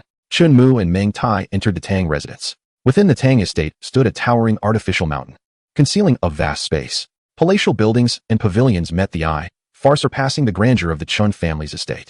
The steward directed a servant to notify the head of the family, and Tang Jun arrived personally to extend his welcome upon receiving the news. Tang Jun approached with brisk steps and a beaming smile, expressing his delight. Xiaomu, what brings you to Jincheng alone? Where are your parents? Shinmu replied with a smile. My father is working, my mother is at home caring for my younger sister, and I intend to visit the capital. Passing through Jincheng along the way, Tang Jun responded warmly, then do stay with us at the Tang residence for a few more days. I will have Tang Shi take you out for some leisure. Thank you for your kind offer, grandfather. But I prefer to arrive in the capital sooner and return to Haishi City as early as possible, Shinmu expressed, showing little interest in leisure activities. Tang Jun, with a serious demeanor, implored, just rest for one night. Your grandfather requests it. The surrounding members of the Tang family were taken aback. Tang Jun, a prominent figure in Jincheng, was displaying such humility, and it was all for his grandson. After a moment's consideration, Shinmu nodded slightly and replied, all right. Tang Jun then addressed General Meng Tai. General Meng, given the long journey, let us allow everyone to rest at our residence. Thank you, Tang family head, Meng Tai responded. He turned to Shinmu and inquired, should we notify Ms. Xiao to rest here as well? Shinmu gently shook his head, responding clearly, no need. She prefers not to be disturbed. Tang Shi soon arrived, accompanied by younger members of the Tang family, most of whom were girls, including Tang Yao, whom Chunmu recognized. Wow, Xiaomu, you're here. Tang Shi exclaimed. Xiaomu, let me take you shopping. Both Tang Shi and Tang Yao were exceedingly enthusiastic. Shinmu, feeling somewhat fatigued, smiled and said, perhaps another time, I wish to rest today. Tang Jun solemnly instructed, Tang Shi, take Xiaomu around the Tang residence. Of course, grandfather, Tang Shi replied, leading Shinmu on a tour. Eldest brother, please arrange accommodations for General Meng and the others, she added. Thank you. Tang family head, Meng Tai acknowledged. Tang Feng took Meng Tai down to rest. Tang Jun continued. Second, you are responsible for preparing the evening banquet. Third, go and invite the heads of the prominent families in Jincheng. Fourth, you must protect Xiaomu and ensure he remains safe. Understood, father. The Tang brothers busied themselves. Shinmu's arrival had stirred the entire Tang residence. Suddenly, 7 female cousins, 3 younger female cousins, an elder male cousin, and a younger male cousin appeared. Not to mention numerous other young descendants of the Tang family, leading to an astonishing count. Tang Yao proposed, Xiaomu, let us head to the training grounds. It is quite lively there. Tang Yu, adorned with twin ponytails, exclaimed with excitement, yes, let us go watch them spar. Although Shinmu felt indifferent, he was swept along by their enthusiasm to the training grounds. Had he known the Tang family boasted such a multitude of children, he would have surely reconsidered his visit. The Tang family's training grounds were expansive and rivaled even those of the city lord's estate. Within, over 30 young members were present, predominantly youths, with 2 formidable sword sect masters instructing them in their swordplay. Upon noticing Shinmu, Tang Zhu exclaimed, Shinmu, is that the Shinmu? The surrounding youth scrutinized him. He appeared to be an ordinary child, distinguished only by his good looks, seemingly devoid of any extraordinary traits. I heard he defeated Brother Zhu. Is he truly as formidable as the legends suggest? A young man clad in brocade stepped forward, exuding arrogance. You are Shinmu? Third brother, this is Xiaomu. He is incredibly impressive, Tang Yao giggled. Tang Zhan, the strongest among the younger generation of the Tang family, was said to have no rivals among his peers in Jincheng. I have heard tales of your prowess. Cousin, shall we spar a few rounds? Excitement glimmered in Tang Zhan's eyes. Shinmu did not refuse, as it would not waste time, and with a light chuckle, he replied, certainly. The younger generation around them buzzed with anticipation. Tang Zhu could not help but sneer. He had harbored similar thoughts last year, only to suffer a crushing defeat. Although Tang Zhan was considerably more formidable than Tang Zhua, Tang Shi and Tang Yao had witnessed Chunmu's prowess firsthand, as both 8th grade sword masters had been effortlessly defeated by him. They showed no intention of intervening. Tang Yao, observing them ascend the stage, playfully inquired, how long do you suppose third brother can last? The surrounding youths expressed their astonishment, surely not. Third brother is at the pinnacle of 9th grade sword masters, and he frequently practices with the sword sect. Do you believe third brother is as formidable as the Wolf King? Has he truly slain the Wolf King? I can't help but feel that as merely a rumor. Some of the younger ones voiced their skepticism. Although Tang Shi and Tang Yao had not witnessed it themselves, they firmly believed Chunmu had indeed vanquished the Wolf King. Upon the stage, both Chunmu and Tang Zhan wielded blunt swords intended for sparring. With unwavering confidence, Tang Zhan declared, cousin, please. No sooner had he spoken than Shinmu appeared before him in an instant. Tang Zhan caught a glimpse of the sword's afterimage and hurriedly unleashed his chi field, attempting to suppress Shinmu. While Tang Zhan's chi field was powerful, it had no effect on Chunmu's speed. In a moment of panic, Tang Zhan raised his sword. But before he could fully lift it, he was met with a violent impact, sending both him and his sword flying off the stage. The younger spectators were left speechless, utterly bewildered by the turn of events. Only Tang Zhuo laughed, recalling how he had been mocked by Tang Zhan after his own defeat to Chunmu. Last year, Tang Zhuo had at least been able to exchange several moves with Chunmu. This time, Tang Zhan could barely withstand a single strike upon their first encounter. Tang Zhan is the most exceptional young member of the Tang family. However, he could not withstand even a single strike from Shinmu. The other young members, apart from their astonishment, were filled with excitement. Shinmu is the son of Tang Wan, their aunt, and they all take pride in having such a remarkable relative. The two sword masters responsible for mentoring the younger generation of the Tang family were equally bewildered, having failed to discern Shinmu's movements. The sheer force he exhibited was beyond their comprehension, almost monstrous. The elders of the Tang family, observing from a distance, were also taken aback, affirming Shinmu's reputation as an unparalleled prodigy. Tang Zhan rose to his feet, unable to believe the extent of his defeat. "You are a sword master?" he questioned. "That is a power uncharacteristic of a mere sword practitioner." The training ground fell into a hushed silence, all eyes fixed upon Shinmu, who did not shy away from the truth and nodded slightly. 3 years as a sword master. The younger generation was left in utter shock. Tang Yao, in a soft voice, asked, "Xiaomu, could you share with us the tale of how you vanquished the Wolf King? Is it true that you defeated the Wolf King?" queried Shinmu's cousin. "Cousin, please tell us," urged the petite Tang Qi, tugging at Shinmu's sleeve. Having recounted the story numerous times, Shinmu found himself unable to resist their enthusiasm and once again recounted the events of the Wolf King's defeat. The younger members of the Tang family listened with rapt attention, even the two sword masters leaning in to hear the tale. That night, the Tang family hosted a lavish banquet in honor of Shinmu. Tang Zhan even extended an invitation to the head of the Jin City aristocracy to join the festivities, making the atmosphere at the Tang residence particularly lively. Seated beside his grandfather, Tang Zhan proudly introduced Shinmu to the assembled guests, their eyes glimmering with envy. Shinmu observed that the gathering was attended solely by the esteemed young heirs, such as Tang Zhua and Tang Zhan, while the other juniors were conspicuously absent. This illustrates the rigid hierarchy within the Tang family, which may explain his mother's reluctance to return. Tang Zhan was engaged in jovial conversation with several clan leaders, but Shinmu paid little heed to their discourse. After satisfying his hunger, he cheerfully announced, "Grandfather, I feel a bit weary and wish to retire early." Tang Zhan promptly replied, "Tang Shi, please take Xiaomu to rest." "Certainly, grandfather." "Xiaomu, follow me." That evening, Shinmu spent the night at the Tang residence. The following day, as dawn broke, he departed from the Tang family home, with Tang Zhan leading the entire clan in a farewell. Upon entering the carriage, he found Zhao Fian lounging languidly, her long, fair legs swinging playfully within the confines of the carriage, seemingly oblivious to Shinmu's presence. The scene before him was almost overwhelming, prompting him to softly admonish, "Sister Fairy, could you possibly behave a bit more decorously? This is hardly ladylike." Zhao Fian turned slightly, propping her chin with one hand, her silky hair cascading before her. With her eyes narrowed, she inquired, "What do you mean by that?" Shinmu quickly shifted the topic, asserting that the Tang family was rather dull and that the Qin family was far superior. Zhao Fian sat upright, placing her long legs upon the low table, and with a hint of pride declared, "When you possess legs as long as mine, then perhaps you may lecture me." The convoy continued its relentless journey southward, while Chunmu and Zhao Fian resumed their training. On the third day of their descent, a prompt from the system echoed within Chunmu's mind. Task: sign in at the summit of Cloud Hidden Mountain. Reward: Golden Eye of Insight. Chunmu was somewhat taken aback to find two tasks appearing simultaneously. He had always believed that new tasks would only manifest after the completion of the previous ones. Chapter 040, Golden Eye of Insight. General Meng, could you kindly inform me of the whereabouts of Cloud Hidden Mountain? Shinmu inquired with a clear tone from within the carriage. Upon hearing this, Meng Tai respectfully replied, "It lies within the borders of Fengzhou. We are not far from Cloud Hidden Mountain, which is shrouded in mist year-round, resembling a celestial paradise." Shinmu courteously responded, "I would greatly appreciate it if General Meng could escort me to Cloud Hidden Mountain. I wish to ascend and take a look." "At your command," Meng Tai readily acquiesced, and the silver-armored army altered their course towards Cloud Hidden Mountain. Inside the carriage, Chunmu smiled and said, "Sister Fairy, may I take a brief respite? I wish to conserve some energy for the ascent." "Of course," Zhao Fian replied, slightly pouting, as if suggesting that it sounded as though he were being coerced despite it being voluntary. As the sun began to set, they arrived near Cloud Hidden Mountain. Chunmu and Zhao Fian exited the carriage to behold a towering peak piercing the clouds, higher than all the surrounding mountains, enveloped in swirling mist. Meng Tai suddenly cautioned, "This Cloud Hidden Mountain is steeped in ancient legends. Tales suggest it is an ancient celestial mountain.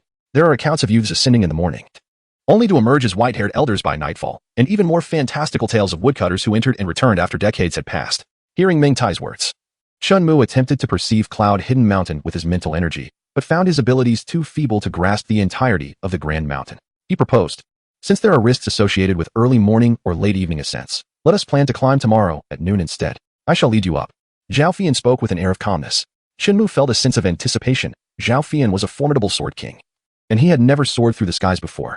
"General Meng, you may rest here. I shall ascend the peak with Sister Fairy," he declared. Zhao Fian extended her delicate hand, her fingers slender and seemingly carved from jade.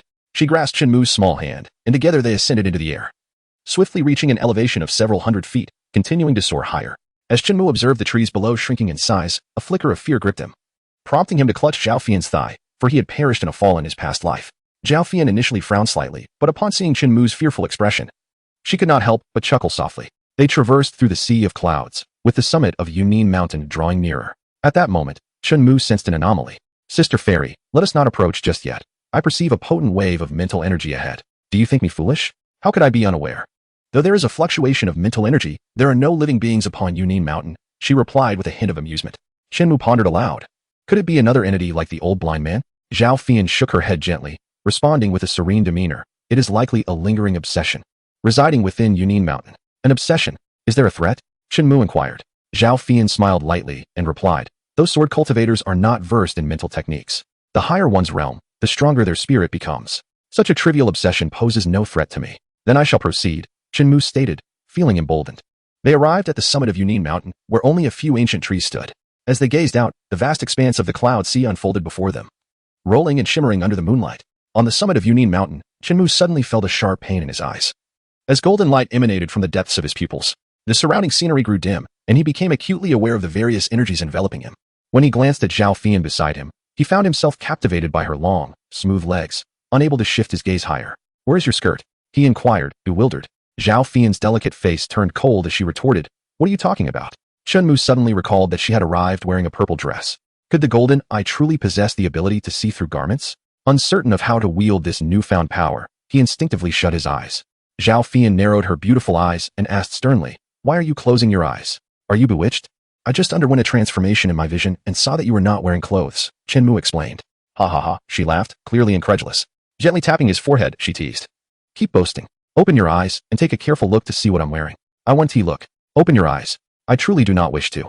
He replied, fearing he might not handle the sight. Zhao Fian's voice grew fierce. If you don't open them, I shall pluck your eyes out. Reluctantly, Shinmu complied, his pupils shimmering with a faint golden glow. Zhao Fian then spun around in front of him, arms outstretched. Do you see clearly now? She asked, her laughter as vibrant as spring blossoms. With a flushed face, Shinmu noted the flowing ice energy surrounding her. Yet it could not conceal her from the gaze of the golden eye. Alas, what a pity. The holy light was indeed present, a revelation Shinmu had never anticipated. The significant areas were enveloped in a radiant light, and gazing upon them felt akin to being pricked by needles. It seemed that the mystical sight could only perceive the more serious aspects. Zhao Fian sensed something amiss. Her expression suddenly darkened as she coldly inquired, did you see the clothing? No, Shinmu replied truthfully. Zhao Fian expressed her disbelief, I do not trust you. You have a red crescent birthmark on your right shoulder, and a sword wound on your back. Shinmu responded nonchalantly, and Zhao Fian broke out in a cold sweat. Had Shinmu's eyes truly mutated? She stomped her foot in frustration, causing the entire Yunin Mountain to tremble. The silver-armored soldiers at the foot of the mountain mistook it for an earthquake. Who compelled you to look? You forced me to, Shinmu replied with an innocent expression. In her shame and anger, Zhao Fian covered herself. Shinmu, with a smile, clarified, there is no need to shield yourself. I cannot see the important areas. Perhaps my eyes have not fully transformed yet. Both embarrassed and furious, Zhao Fian took a moment to compose herself and curiously asked, how did you acquire such a power? Shinmu bowed at the mountain's peak, expressing gratitude. Perhaps it is the blessing of the elders in the mountains that has bestowed upon me this innate ability. Zhao Fian remained unsettled for a long time. Why had she not received such a gift? Shinmu, already exceptionally gifted, possessing such fortune, filled her with envy. Brazen fool, are you still looking? Zhao Fian shouted at Shinmu. Shinmu was experimenting with the other abilities of his mystical sight when he unexpectedly perceived an expanse of snowy plains at the location of his dantian within Zhao Fian. Deep within the snowfield, he glimpsed an ice sword glimmering with a cold light. It was Zhao Fian's life sword, and even from a distance, he could feel its chill. Shinmu then averted his gaze. Is it beautiful? Indeed it is. Have you seen enough? Not yet. Then let us continue to gaze. Very well. Suddenly, Shinmu stood transfixed as a long leg swept towards him, not moving aside, while the ancient tree behind him was shattered. How violent? Shinmu hastily clarified. I was merely observing the condition within the fairy sister. What did you see? Zhao Fian inquired coldly. Shinmu replied truthfully, a vast expanse of snowy plains, and an ice sword. Under normal circumstances, there should only be the ice sword in the dantian, correct? Zhao Fian's expression turned to one of astonishment. He could actually perceive the internal situation. She spoke solemnly. Indeed, the snowy plains are a result of the backlash of cold energy. Fear not, I shall assist you. Shinmu's demeanor grew serious. Zhao Fian had previously aided him, and the cold energy within her could further his cultivation. Under the moonlight, Shinmu's complexion was fair and pristine, his smile sweet. Zhao Fian, no longer irate, responded with a smile, thank you. Shinmu's eyes regained their clarity, and he noticed Zhao Fian's close-fitting purple attire. You appear more beautiful when fully dressed. Zhao Fian's delicate face turned slightly frosty as she admonished. You would do well to conceal such abilities. Rest assured, I do not regard the fairy sister as an outsider, and I shall not divulge this to anyone else. Shinmu replied with a smile. Zhao Fian's lips curled into a faint smile as she remarked, I have seen the mountains. May we proceed? Wait a moment. Shinmu stood atop the mountain, contemplating. He gazed at the rolling sea of clouds and finally recalled an ancient poem, reciting aloud. The wonders of creation are extraordinary. As yin and yang divide the twilight from dawn, standing atop the summit, one can behold the diminutive mountains below. Zhao Fian nodded slightly, appreciating the eloquence of the lines, which reflected Shinmu's exuberance. It was unexpected to discover that not only did he possess exceptional talent in cultivation, but he also exhibited considerable prowess in poetry. Truly a polymath. Reciting a few verses, Shinmu felt his visit was worthwhile and smiled as he said, let us return. As he spoke, the sea of clouds roiled, and a colossal beast soared upwards, devouring the mountain peak in a single gulp. Chapter 41. The blooming of the other shore flower. The turbulent cloud sea resembled a giant beast leaping forth, enveloping the mountaintop in mist. While a chilling wind struck his face, the piercing cold spread like wildfire, and a brilliant sword light cleaved through the heavens, as the radiant moonlight cascaded down. Due to his anxiety, Shinmu's eyes shimmered with a golden glow. He realized how to utilize his divine eye. By focusing his mind, he could activate it, while relaxation would cause it to vanish. The summit in his gaze dimmed, and the surrounding flora lost its vibrancy. He perceived the mottled energies flowing through the realm, a sight elusive to the naked eye. Some energies were ethereal, while others were obsessions. The verdant flames surrounding him represented those very obsessions, and at this moment, an increasing number of green flames appeared upon the peak. A mysterious force drew these obsessions toward the summit.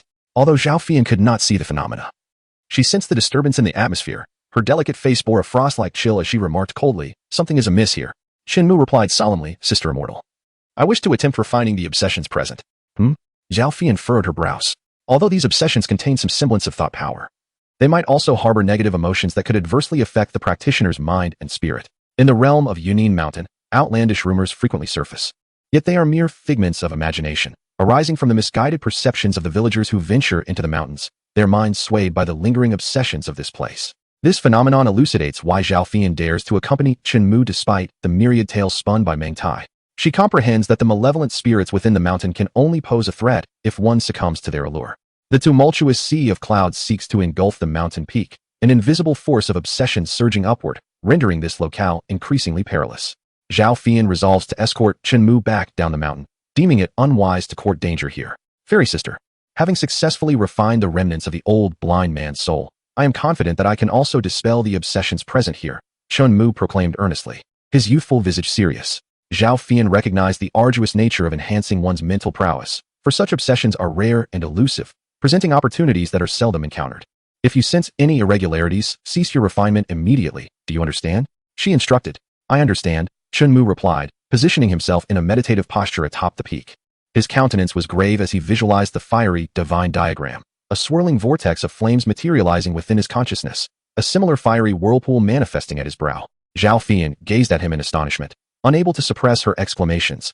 The manifestation of mental energy. Such feats can only be achieved at the pinnacle of mental mastery. Remarkable. The path of a mental master is far more arduous than that of a sword master, yet Shinmu's mental prowess had already burgeoned to such an impressive degree.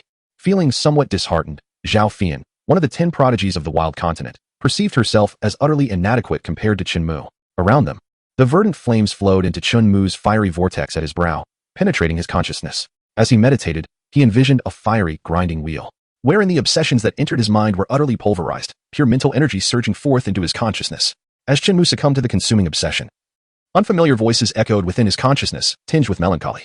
With each passing moment, as the obsession grew stronger, vivid images began to materialize in his mind. He beheld an extraordinary figure standing atop the cloud-hidden mountain, gazing up at the heavens with a sigh. Suddenly, the figure turned, revealing a handsome visage and an extraordinary demeanor, resembling a celestial being. Shinmu whispered to himself, recognizing that transcendent aura. He had sensed it in Jang Fushian. Was this obsession a remnant left behind by him? In the hazy imagery, he watched as the figure soared through the clouds, igniting a dazzling display of dawn-esque light, a breathtaking spectacle, a moment of ascension. Am I absorbing the obsessions of immortals? A sense of alarm gripped Shinmu. Such a powerful obsession must possess formidable mental energy. Yet, reality proved otherwise. Amidst the tumult, he heard weeping, a voice blurred yet filled with despair. He discerned the source of the obsession.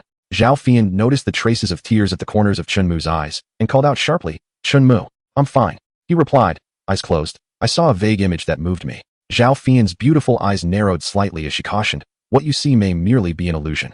Shinmu focused intently, and as the obsessions continued to surge into his consciousness, the image of the man grew increasingly distinct, while the woman's sobs became heart-wrenching. Shinmu declared earnestly, since you cannot sever the obsession, I shall assist you. Within his consciousness, Shinmu summoned forth a fiery sword, its radiant light cleaving through the image of the man, erasing all traces of him. Silence enveloped Shinmu's mind. The fragmented images reassembled, ultimately coalescing into the graceful and dignified form of a woman. She smiled gently at Shinmu and said, thank you for helping me sever my obsessions. I hope my thoughts can accompany you on your journey. Shinmu was taken aback. Could obsessions possess consciousness?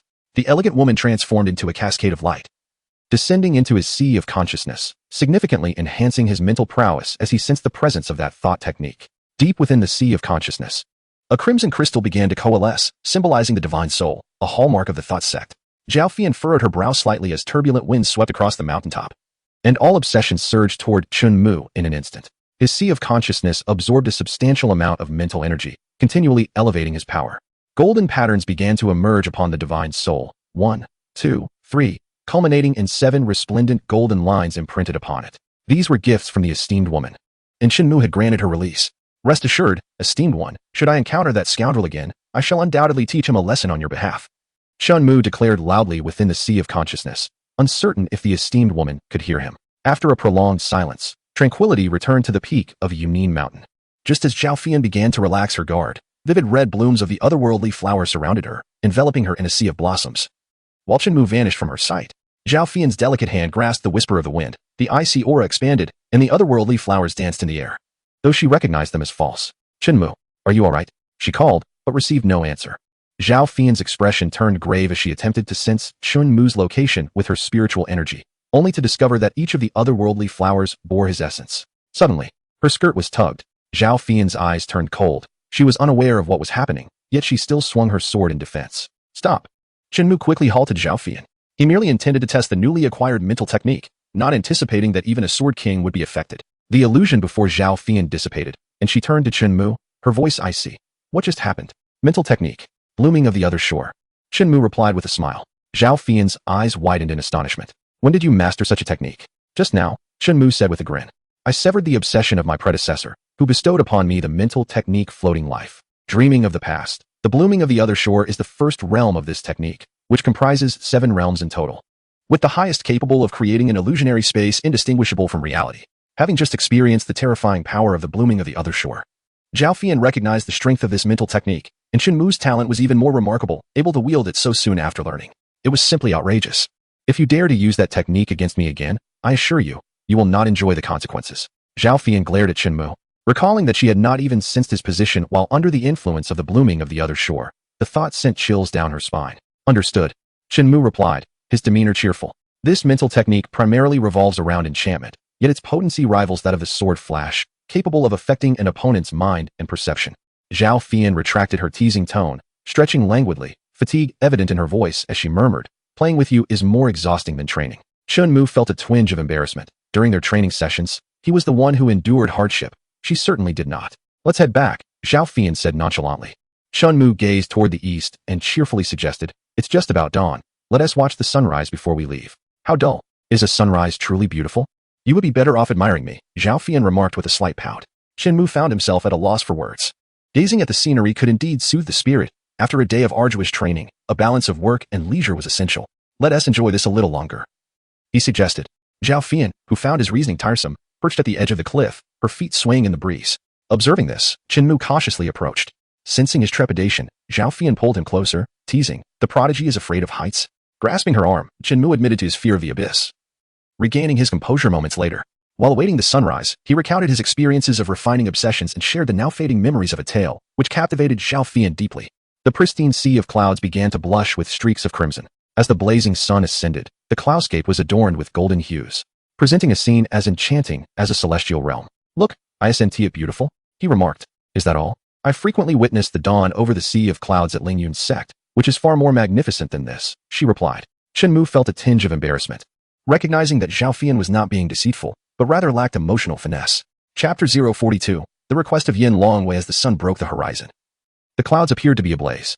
Zhao Fian guided Shinmu through the fiery clouds, basking in the warmth of the sunlight, which was quite pleasant.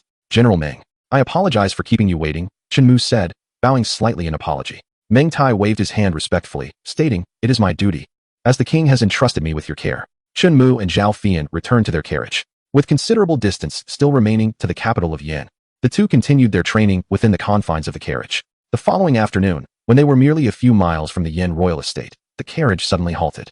Outside, Meng Tai respectfully announced, ahead lies the royal family's estate. I kindly request that you both rest here for a while. Shinmu, puzzled, inquired, is the capital far from here?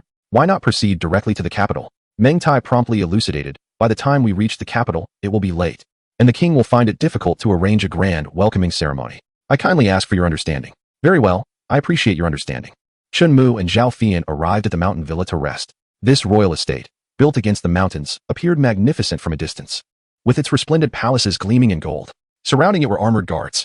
After escorting Shinmu and the others into the villa, Meng Tai departed for the capital to report back. As Zhao Fian and Shinmu entered the estate, a maid rushed forward to greet them warmly. Is there a place to bathe here? Yes, there is a hot spring available for bathing.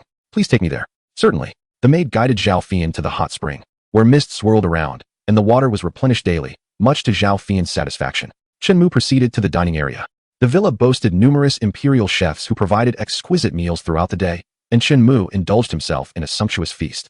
Finding no greater pleasure than satisfying his culinary desires, the primary purpose of visiting the capital was secondary. It was the opportunity to travel, to explore and appreciate the scenery along the way, and to immerse himself in the local customs and culture. In the evening, members of the royal family hurried to the villa. Yin Beichuan respectfully stated, welcome, young friend Shun, to the capital. Tomorrow, I shall personally escort you to the palace to meet my father. Shinmu nodded with a smile. Yin Beichuan, with his head full of white hair and a face lined with wrinkles, was, in fact, the son of the Yin king and the elder brother of Yin Longhua. After Zhao Fian finished her bath, she made her way directly to the hall to seek out Shinmu. She had donned a fitted black dress, which appeared to have been sculpted with precision. The upper portion revealed her smooth, fair right shoulder, while the lower half showcased her delicate, luminous left calf. Her long, dark tresses cascaded gracefully over her shoulders, and the black gown accentuated her mature allure. Upon seeing Zhao Fian, Yin Beichuan promptly bowed and greeted her respectfully. I pay my respects to the fairy Zhao. Zhao Fian replied coolly, please arrange a room for us to rest. Just one room? Is there a problem?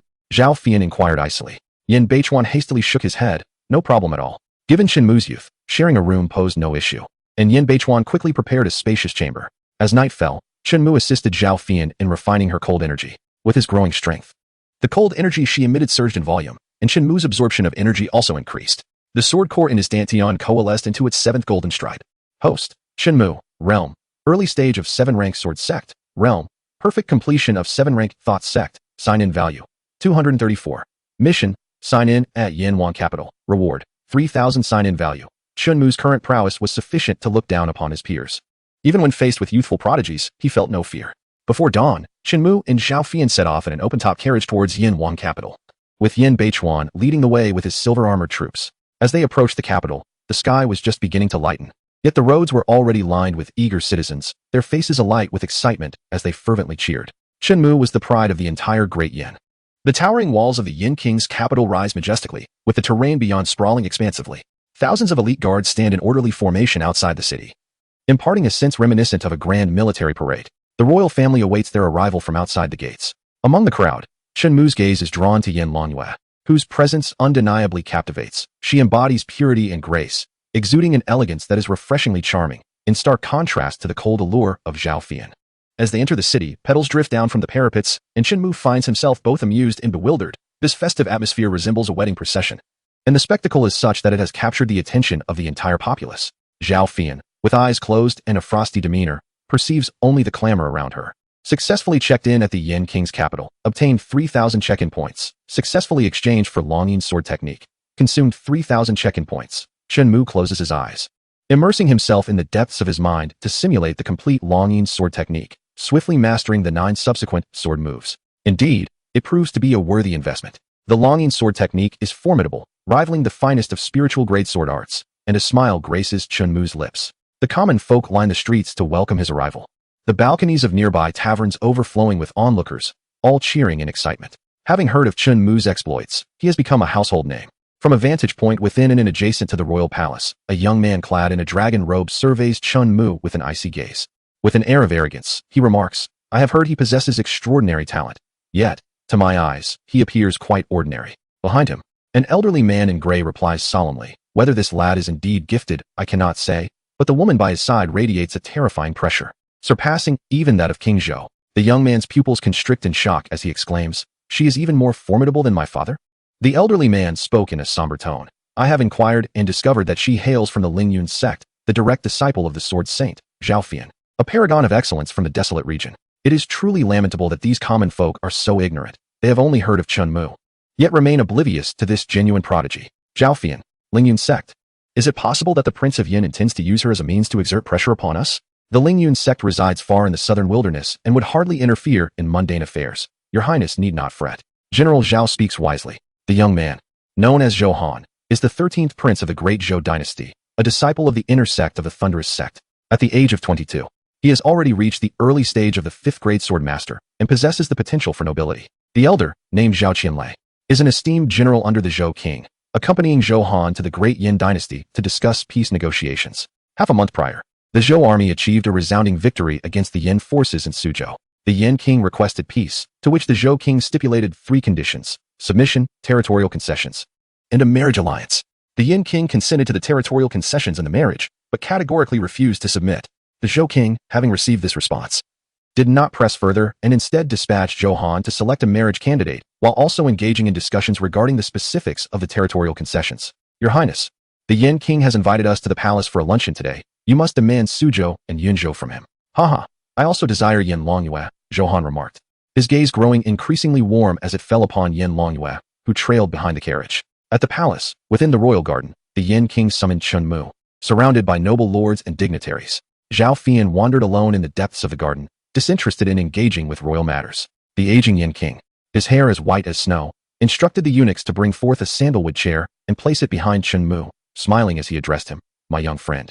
Please take a seat. Shinmu courteously expressed, my grandfather wishes to convey his gratitude to the Prince Yin. They are preoccupied with their responsibilities and are unable to come to the capital in person. I hope the prince can understand. The Prince Yin, with a smile creasing his wrinkled face, was pleased by Shinmu's demeanor and replied earnestly, it matters not. What position do you desire? I shall bestow it upon you. Shinmu gently shook his head and calmly stated, a life without officialdom is a light one. I have no desire for a title. His eloquence and composure in the presence of a sovereign captivated the surrounding nobles, who regarded him with newfound respect. Since you do not wish for an official position, I shall not press you, Prince Yin said with a smile, beckoning. Rongyu, step forward with your companions. Several elegantly adorned princesses approached Shinmu, who felt the atmosphere grow peculiar. Prince Yin chuckled lightly. Rongyu and her sisters are well versed in the arts. Is there anyone who piques your interest? It was widely known that Shinmu was a prodigious talent, and the prince harbored hopes of having him as a son-in-law. Although he was still young, an engagement could be arranged in advance. The princesses were heavily made up, yet Yin Longyue stood out with her natural beauty, her pure and exquisite visage eclipsing the others. Shinmu hurriedly shook his head, saying, my mother has informed me of an engagement. I appreciate the prince's kind offer. This was a fabrication, as Tang Wan had not mentioned any engagement to him, and he was compelled to use it as a shield. The Prince Yin did not inquire about the identity of his fiancée, showing indifference as he solemnly stated, choose whomever you fancy, taking a concubine is also permissible. Shinmu replied earnestly, I am grateful for the prince's benevolence. My heart is solely devoted to the sword, and I have no interest in women. It was difficult for those present to believe such words could emanate from Shinmu's lips, leaving the surrounding nobles in astonishment. No wonder he was regarded as an unparalleled genius. It became evident that he was unencumbered by romantic pursuits.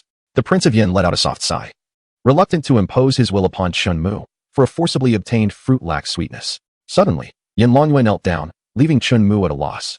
And even the prince's gaze sharpened as the surrounding ministers were left bewildered by her intentions. Please choose me, Yin Longyue murmured, her head bowed. The prince maintained a solemn silence, while the royal family around them averted their eyes from her. Kneeling was a disgrace to their lineage. Despite Yin Longyue's pure and exquisite beauty, now accentuated by her pitiable demeanor, Shinmu was unwilling to succumb to moral coercion. I am sorry, but I cannot choose you. Dismissive laughter echoed around them. Yin Longyue pleaded, I am willing to serve as young Master Chen's maid. I beseech you to grant this wish. The other princesses whispered amongst themselves, their eyes filled with disdain for Yin Longyue, while the surrounding royals shook their heads, even the prince's expression darkening. The atmosphere in the imperial garden grew tense. Yin Longyue's actions surely stemmed from some deeper motive, yet Shinmu hesitated to acquiesce, as agreeing to her request would undoubtedly disrespect the prince. He sought the prince's reaction. After a brief silence, the prince declared, if you wish for Longyue to serve as a maid, I shall permit it. The noblemen and women around were left in stunned disbelief. How could the beloved daughter of the prince, a princess of the Yin, be allowed to serve as a maid? The other princesses wore mocking expressions, deeming her choice as disgraceful, and they distanced themselves from Yin Longhua. She gazed at Shinmu, her eyes shimmering with unspoken turmoil. Understanding her predicament, Shinmu responded respectfully. Thank you, your highness. The royal family members were astonished. He truly dared to accept her offer, still holding the royal family of the Yin in regard. Yin Longhua knelt in gratitude, saying, Longhua has met the young master and sincerely thanks him for his refuge. Shinmu smiled and replied, Princess, please rise. The ground is cold. The Yin Wang sighed softly, Longhua, your father intends to strip you of your noble status. You shall no longer be a royal princess, but merely a commoner. Thank you, father. Yin Longhua bowed to the Yin Wang. The surrounding nobles shook their heads in disbelief.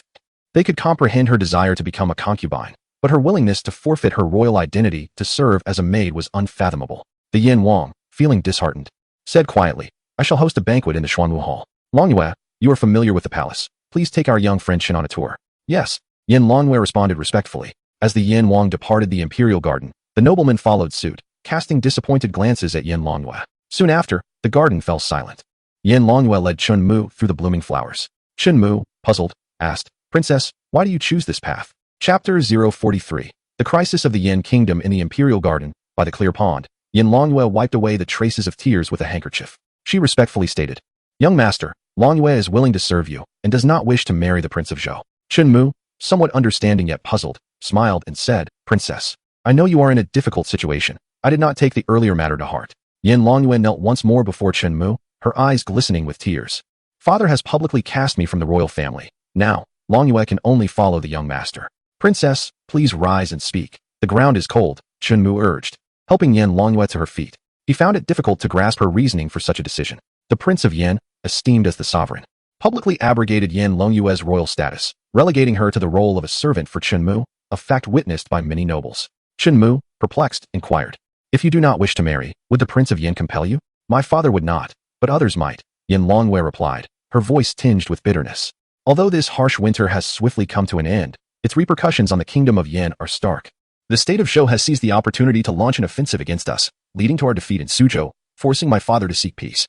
Shinmu was acutely aware of the winter's ramifications. It had incited a tide of monsters from the north, nearly breaching the defenses of Haishi City.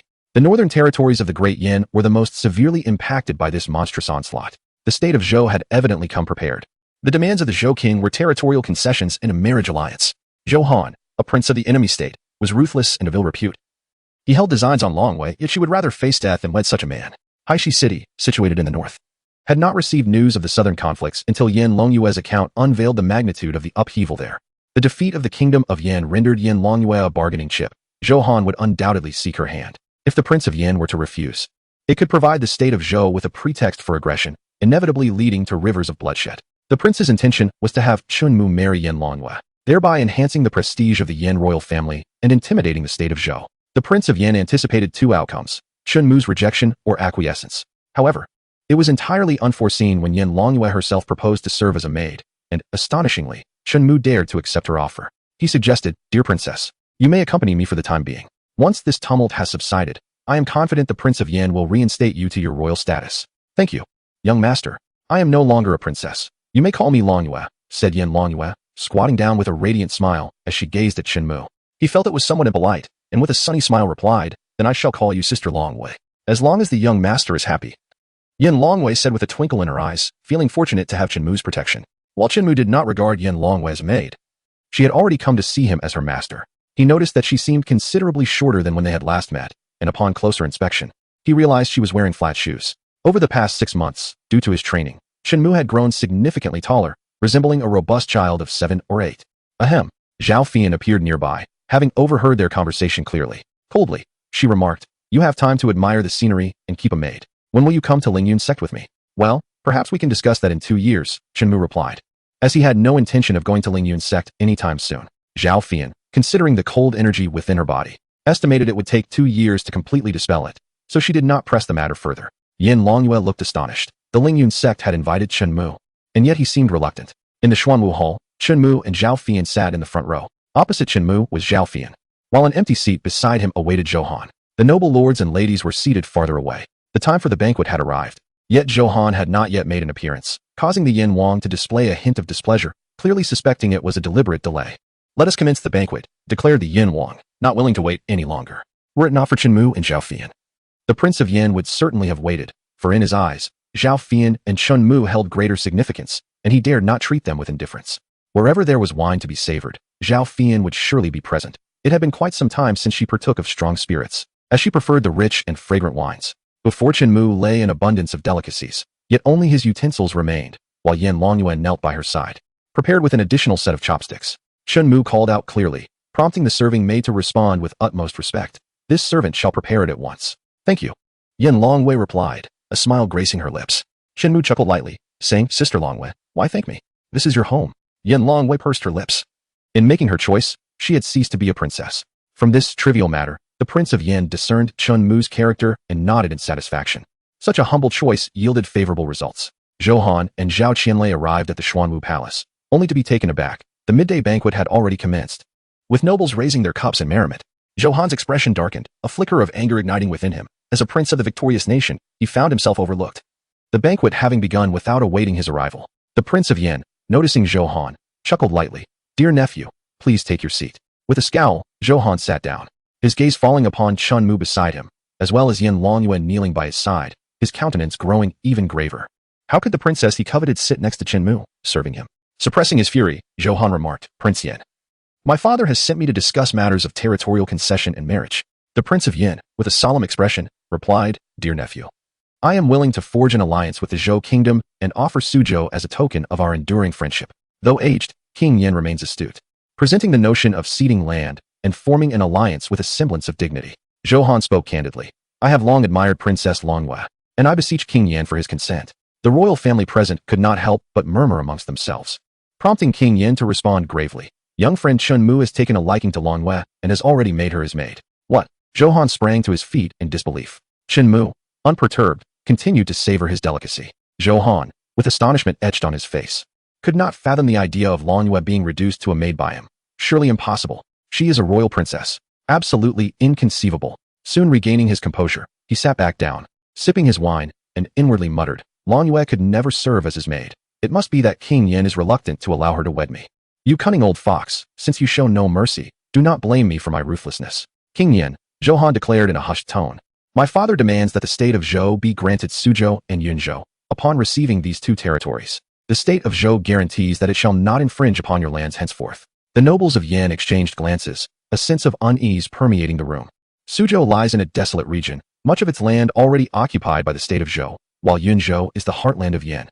Losing it would strip the kingdom of its final bastion, leaving the capital defenseless. A fissure appeared in the wine cup held by King Yin, his aged visage trembling as he realized Zhou Wang's insatiable greed. Demanding Yunzhou was tantamount to seeking the annexation of Yan. Princess Yin Longwei bit her silver teeth in indignation. Chunmu sensed Zhou Han's sense of triumph as he raised his goblet, declaring with arrogance, I could persuade my father to relinquish Yunzhou, but I have conditions. What conditions? Came the inquiry. I desire Princess Longwei. The Xuanwu Hall fell into an eerie silence, having just bestowed Princess Longwei upon Shinmu as a maid. Now Zhou Han audaciously sought to claim her for himself. The Prince of Yin reiterated, I have already stripped Princess Longwei of her title. She is now merely a maidservant to Shinmu. If you desire Longhua, you must seek her through him. Shinmu, having finished gnawing on a bare paw, continued to relish a pig's knuckle, while Zhou Han regarded him with displeasure, gritting his teeth. However, with consort Zhao present, he refrained from acting out. Zhou Han, with an air of arrogance, proclaimed, since the Prince of Yin cannot fulfill my demands, he must adhere to my father's conditions, the cession of Suzhou and Yunzhou. Should the prince refuse, the consequences are clear. Zhou Han exerted further pressure on the prince, convinced that he would not relinquish Yin Longwei. The wine cup in the prince's hand shattered, leaving him in a predicament. Should war erupt, Yin would surely face defeat, resulting in rivers of blood. Longwei had already become Chunmu's maidservant. The prince could not simply reclaim her now. After finishing the pig's knuckle, Shinmu rose and gazed at Zhou Han, his voice ringing clear. Do you wish for Sister Longwei? Indeed. Zhou Han wore a look of haughty superiority. Consort Zhao sipped her wine, her eyes narrowing slightly. Sensing that Shinmu was about to stir trouble, Shinmu's voice rang out once more. Let us engage in martial contest. If you can best me, I shall grant you Sister Longwei. But should you lose, you must abandon your claims to the land, and the state of Zhou shall never invade Yin again. At this declaration, the onlookers exchanged glances. Yin Longwei covered her mouth, her innocent face etched with astonishment. She understood Shinmu's prowess. Capable of defeating two 8th-tier sword masters simultaneously, yet Zhou Han was even more formidable, being a genuine practitioner of the sword sect at the 5th tier. Zhou Han was no ordinary disciple. The nobles in the hall shook their heads in dismay. lamenting that it would have been better to betroth Yin Longyue to Zhou Han rather than endure such humiliation. Zhou Han's eyes glinted with mockery as Zhao Qianlei hurriedly grasped his arm, urging, "Your Highness, there may be a trap here. You must not agree." After a prolonged silence, the King of Yin decisively spoke. "If my virtuous nephew emerges victorious, I shall concede Suzhou and Yunzhou to the Zhou kingdom, and I shall never renege on my promise." This was a bold gamble from the King of Yin. Shinmu's willingness to step forward indicated his confidence, and the monarch was inclined to trust the extraordinary talent hailing from Blackstone City. Meanwhile, Zhao Fian busied herself with wine, a cold smile gracing her lips as she thought, "Only a fool would be deceived. Does one expect pies to fall from the sky? This is clearly a trap." Though Zhou Han had initially hesitated, the prospect of victory now meant acquiring Suzhou, Yunzhou, and Yin Longyue. With a playful tone, he declared, "No problem." Chapter 044. A sword that crushes all in the Xuanwu Hall. The nobility of Yin were left astounded. They had heard tales of Chun Mu's exceptional talent. Yet witnessing him in his youthful form only reinforced their hopes for the future. As Chun Mu boldly challenged Zhou Han, the King of Yin was even willing to raise the stakes. The nobles exchanged glances, acutely aware that the wager was exceedingly high. Yunzhou was a strategic stronghold. Should it be ceded to the Zhou kingdom, it would signify the downfall of the Yin kingdom. Yin Longyue trembled. Acutely aware of Zhou Han's prowess, he was a fifth-tier sword sect master, a paragon among the youth of the northern wilderness. "Fear not." Chun Mu gently patted Yin Longyue's shoulder, his radiant smile bringing her some solace. Zhao Qianlei, unable to dissuade Zhou Han, sighed deeply. "Your Highness, this is folly." Zhou Han, unfazed, wore a smug smile, proclaiming proudly, "General Zhao, do you truly believe I could lose to a child of 5 or 6? Your Highness, he will only turn 4 in 2 days. One must not underestimate the unpredictable. Should you be defeated by him, how will you explain it to King Zhou?" Haha, General Zhao is overly cautious. If I triumph over him, I shall gain Yunzhou and Suzhou, and my father will surely commend me. Zhou Han has never entertained the notion of defeat. Yet Zhao Qianlei can only caution, "Your Highness, one must never be careless. This contest demands utmost seriousness." "Understood, it shall all be mine." Zhou Han gazed at Yin Longyue, a subtle smile gracing his lips. Chun Mu and Zhou Han arrived outside the Xuanwu Hall, a spacious area conducive for martial arts contests, where the nobles of Yin State gathered to spectate. They had heard tales of Chun Mu's prowess in slaying the Wolf King, yet upon seeing his youthful visage, their hopes for him waned. The King of Yin, having encountered countless individuals, discerned the regal dominance within Chun Mu. His recognition of Chun Mu emboldened him to wager so recklessly. In the right wrist bracelet of consort Zhao Yanin, a spiritual sword emerged, an artifact known as Chun Mu's broken wing, which he had entrusted to her for convenience. Zhou Han wielded a spiritual sword of his own. Chun Mu grasped the broken wing and raised his sword towards Zhou Han, stating calmly, "Please, proceed." This gesture was undeniably provocative. Zhou Han, infuriated, unleashed his azure energy field, emanating formidable pressure. He initiated the energy field to demonstrate that he was not taking the challenge lightly. The energy field could suppress the opponent's speed and mitigate their attacks. "How impressive!" the younger members of the royal family exclaimed. Shinmu, wishing not to squander time, activated his own energy field, enveloping the area in flames, completely overpowering Zhou Han's energy field. The surrounding nobles gasped in astonishment. He is of the sword sect, and his strength rivals that of Zhou Han. The previously despondent nobles of the Yin state now brimmed with excitement, their hopes rekindled. Zhao Qianlei wore a grave expression, confirming his suspicions that Chun Mu's aura was markedly stronger, indicating a higher realm of mastery. Yin Longyue clasped her hands tightly against her chest, her nerves palpable as she awaited the final outcome. In stark contrast, Zhao Fian remained impassive, showing little interest in the contest, observing his own aura being suppressed. Zhou Han charged at Chun Mu with his sword, akin to plunging into a sea of flames, feeling as though his skin were being scorched. The blue sword light whistled toward him. Chun Mu's eyes shimmered with a faint golden hue. He discerned the pathway of spiritual energy within Zhou Han. Perceiving the sword's motion as extraordinarily slow, "Dragon's breath slash!" Shinmu suddenly drew his sword, exclaiming with fervor, as his internal energy surged forth in a magnificent display, resonating with a clear dragon's roar that echoed through the heavens. The brilliant fiery sword light surged toward Zhou Han, leaving behind the phantom of a dragon, reminiscent of a fire dragon's breath, causing the very fabric of space to tremble and the ground to quake beneath them. With a thunderous clash, the two sword lights collided. The blue light was instantly engulfed. Zhou Han was propelled backward several yards, his dragon robe charred and tattered, blood spilling from his mouth as he collapsed to the ground. Struggling to rise, a single strike had decisively overwhelmed him. The audience was left in stunned silence. "Your Highness." Zhao Qianlei hurried over to support him. The royal family members around them erupted into cheers of celebration. Yin Longyue's expression radiated excitement, a charming dimple gracing her face as she reveled in Chun Mu's triumph over Zhou Han, which not only safeguarded her, but also preserved the territory of the Yin state. Zhao Fian approached Shinmu, her gaze cold as she regarded Zhou Han, stating with a steely tone, "According to our agreement, the Zhou state relinquishes its claim over Yunzhou and Suzhou, and shall no longer invade the Yin state." If Zhou Guoral were to defy, the Lingyun sect would undoubtedly impose severe punishment. Zhao Fian unleashed her formidable aura, a terrifying pressure that even made Zhao Qianlei shudder. Zhou Han dared not offer any rebuttal. The Yin Wang promptly clasped his hands in gratitude, saying, "Thank you, young friend Shinmu, and thank you, Fairy Zhao, for witnessing this." They all perceived this as a trivial matter. Zhao Fian and Shinmu proceeded towards the Xuanwu Hall. Shinmu intended to conclude the conflict swiftly. He had yet to satiate his hunger, while Zhao Fian desired to return for a drink. Yin Longwei hurriedly matched Shinmu's pace, admiringly exclaiming, "Young master, you are truly impressive. Sister Longyue, I must apologize for having wagered you as a bet," Shinmu earnestly expressed.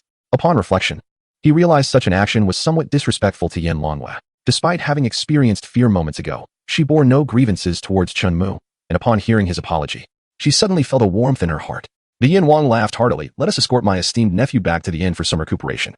Matters of marriage can be discussed later." After seeing Zhou Han off, the Yin Wang felt elated, as the territorial crisis had been effortlessly resolved by Chenmu.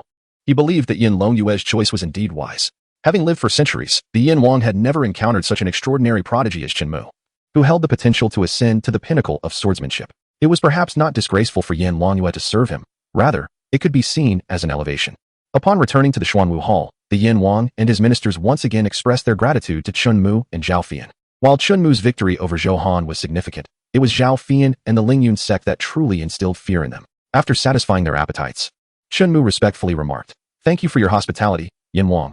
I would also appreciate it if you could arrange for someone to escort us back to Haishi City. Young friend Shinmu has made a long journey to the royal capital. Do stay a few more days and allow Longwei to show you around." The Yin Wang said with a smile, urging him to stay. Shinmu smiled and said, "The capital is delightful, yet I yearn for home. I hope the Prince of Yin can understand." The Prince of Yin did not press the matter, and in a low voice, instructed General Meng, "Ensure the safe return of young friend Shinmu." "As you command," General Meng replied respectfully. Upon leaving the palace, Shinmu noticed that Yin Longyue continued to accompany him, though she had donned a simple white dress instead of her ornate garments. Her long hair was elegantly pinned up, and her fresh, youthful face resembled that of a neighborly girl. Zhou Han remained in the capital, and Shinmu planned to send Yin Longyue to the Chun family to evade any potential trouble, allowing her to return to the capital once the situation calmed. They arrived at the bustling marketplace, where Chunmu had yet to exhaust the funds his grandfather had given him. Naturally, he intended to purchase local specialties and selected several colorful sandbags to bring home for his sister's enjoyment. Yin Longyue helped him carry numerous items, and although they were quite heavy, she did not utter a word of complaint. Zhao Fian walked with a swaying gait, her eyes slightly glazed and her icy, beautiful face blushed with a hint of red, indicative of her poor tolerance for alcohol yet high cravings. There's a vendor selling candied hawthorn ahead. Buy some for me to enjoy on the way, Zhao Fian commanded coldly. Of course, he replied promptly. Their shopping was soon completed, and they prepared to depart the capital. Intending to return to Haishi City, Yin Longyue approached Chunmu, wishing to share a carriage with him, but Zhao Fian interjected, commanding, "You, go to the back." Faced with Zhao Fian's assertiveness, Yin Longyue dared not speak and obediently made her way to the rear carriage. Once inside the carriage, Chunmu whispered to Zhao Fian, "Sister Longwei is rather pitiable. It would be best if you did not scold her. I merely wish for her not to disrupt our cultivation. There are no other intentions behind my words." Zhao Fian languidly remarked that she did not harbor any disdain for Yin Longyue. Yin Longyue sat alone in the carriage, contemplating the new life that awaited her at the Chen family. Her eyes sparkled with hope as she mused, "I am no longer a princess. I must toil diligently in the days to come." Chapter 045, 10 miles of dreaming butterflies in the sunlit afternoon of Blackstone City. Tang Wan hummed a melodious tune while gently swaying the cradle. Yet, Chuning refused to succumb to slumber, wailing instead from within the cradle. Chan Yin was occupied with escort duties, and Shinmu had journeyed to the royal capital, leaving her quite fatigued in recent days. At 4 months old, Chun Ying was plump and fair, thriving on good nourishment, and had begun to roll over in her cradle. Now quite active, she delighted in crawling about, necessitating Tang Wan's constant vigilance. During this period of caring for Chen Ying, Tang Wan had lost considerable weight, finding it easier to manage under Chunmu's assistance. She thought of him and murmured, "I have not had the chance to celebrate Mu Er's birthday this time, and I wonder how delightful the royal capital truly is." Suddenly, Chen Ying raised her tiny hands and called out. Tang Wan, believing she desired to be held, lifted her gently and said, "Good daughter. Why are you so cheerful today?" Since Chun Mu's departure, Chen Ying had been inconsolable, and witnessing her smile brought joy to Tang Wan's heart. "Mother," Chen Mu called from the courtyard. Tang Wan's expression brightened with surprise. "Mu no wonder your sister is smiling so joyfully." "Yaya," Chen Ying chimed, her laughter ringing with delight. Upon returning home, Chen Mu scooped up Chun Ying and smiled sweetly. "Ying, dear, your brother has brought you a gift, which I shall present to you shortly." Yin Longyue entered, bearing heavy local specialties, her burden evident in her slight struggle. Zhao Fian, the aloof and elegant lady, paid her no mind and headed straight to Chun Shi's room to rest. Upon seeing Yin Longyue, Tang Wan's eyes brightened, and Chun Mu smiled as he explained, "Mother, this sister is Yin Longyue. She attended my younger sister's first-month celebration last year and will be staying with us for a while." The name sounded familiar to Tang Wan, yet she could not quite place it. Yin Longyue bowed respectfully, stating, "Longyue pays her respects to the lady. The Yin Wang has granted me to serve as a maid for the young master. Please feel free to command me as you wish." Tang Wan was taken aback, astonished that the Yin Wang would bestow such a beautiful maid upon her son. With such pure and exquisite features, could she truly be a servant? After Shinmu explained the situation to his mother, Tang Wan, feeling warm and welcoming, said, "Princess Longyue, you may call me Aunt, and refer to Shinmu as your younger brother." Yin Longyue, with a slight pursing of her lips, replied respectfully, "Thank you, Aunt. I am but the young master's maid, so please call me Longyue." She did not fully absorb Tang Wan's words. Shinmu was playing in the courtyard with his sister, Ing, who was giggling incessantly. Seeing this, Tang Wan gently suggested, "Mu'er, take your sister with you. I will head to the kitchen to prepare something for you." "Mother, I'm not hungry," Shinmu replied. Yet Tang Wan proceeded towards the kitchen. Observing Tang Wan's intent to cook, Yin Longyue placed her items inside and hurried to offer assistance. Typically, there were maids to handle the cooking, and Tang Wan only took to the kitchen on special occasions. In the kitchen, Yin Longyue aided Tang Wan by tending the fire and boiling water. Though her movements were somewhat clumsy, her eagerness to perform well was apparent. Tang Wan patiently guided Yin Longyue on how to manage the heat and assess the water's temperature. Yin Longyue listened attentively as she observed Tang Wan kneading the dough in the basin, ultimately stretching it into long, slender strands. In the courtyard, Shinmu caught the enticing aroma wafting through the air. He watched as his mother brought a steaming bowl of longevity noodles into the yard. Tang Wan gently called out, "Mu'er, come and enjoy the noodles." Arriving promptly, Shinmu cradled his younger sister and approached. Tang Wan softly remarked, "Mother has not prepared any other gifts. Only this bowl of longevity noodles." "Thank you, Mother," Shinmu replied, his face aglow with happiness. Tang Wan held Chun-Ing while Chun-Mu began to savor the noodles crafted by his mother. "Delicious," he exclaimed. "Yaya." Chun-Ing fussed in Tang Wan's embrace, her mouth watering, her little face expressing a poignant sense of grievance that tugged at Tang Wan's heartstrings. "Mother," Chun-Mu said, "I'll fetch a spoon." He quickly returned with a spoon used for feeding Chun-Ing. Tang Wan took the spoon and tenderly said, "Ing, see how much your brother cares for you." As Chun-Mu relished his noodles, Tang Wan used the spoon to feed Chun-Ing the broth, the siblings sharing a bowl together. Yin Longyue quietly observed. Having once lived in opulence, yet never having witnessed such a heartwarming scene, she felt a twinge of envy towards Chun-Mu. At that moment, she thought Chun-Mu embodied the essence of his age. Upon finishing his longevity noodles, Chun-Mu watched as Chun-Ing drank the remaining broth, subsequently letting out a hearty burp that echoed with laughter throughout the courtyard. Yin Longyue resided next to Chun-Mu and took the initiative to assist with household chores daily. Initially, Tang Wan discouraged her from helping, but Yin Longyue persisted, determined to contribute each day. As time passed, Tang Wan gradually embraced Yin Longyue, acquiring numerous skills such as cleaning, laundry, dishwashing, cooking, and childcare. Shinmu led a simple life, taking leisurely strolls with his sister in the courtyard each morning.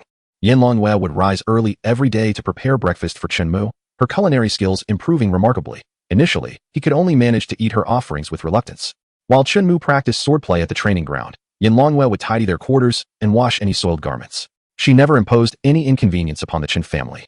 Every night, Shinmu would retreat to Zhao Fian's chamber to cultivate his skills, only returning to his own room to rest in the early hours of the morning.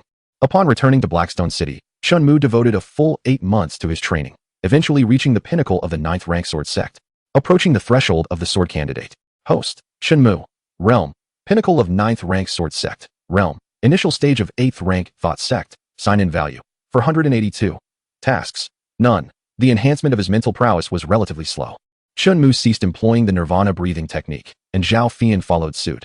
Her complexion grew increasingly radiant, and her physical condition improved significantly, the ice soared within her, trapped in the icy plains, showing signs of loosening. Zhao Fian did not conceal from Chun-Mu that her life-bound sword was ensnared by the icy plains, preventing her from unleashing her full strength as a sword king. The previous encounter with the old blind man had also nearly gone awry due to this restriction. The progression of realms had become increasingly sluggish. It took a full 8 months to ascend merely 2 ranks. At this pace, Chun-Mu mused. When would he ever attain the status of a sword saint? Upon hearing this, Zhao Fian felt quite displeased. Her delicate face trembled slightly as she coldly remarked, "I was only conferred the title of Marquis at the age of 8, and you are yet to reach 5. Why the haste?" Chun-Mu sensed that if the signing system did not prove effective, he would have to commence his training at Lingyun's sect ahead of schedule. For the past 8 months, there had been no updates to his tasks, and he was unaware of any patterns regarding their refreshment. Rising to put on his shoes, Chun-Mu observed as Zhao Fian lay down, preparing to rest. Suddenly, a colorful butterfly appeared before her. A smile graced her charming face as she extended her delicate finger, upon which the butterfly gracefully alighted. As she gazed at the butterfly perched on her fingertip, a wave of drowsiness washed over her. However, Zhao Fian's instincts flared to life. The scene before her shifted unpredictably, and she found herself amidst a sun-drenched sea of flowers, surrounded by butterflies. Shinmu, Zhao Fian exclaimed coldly, having deduced that this was an illusionary technique.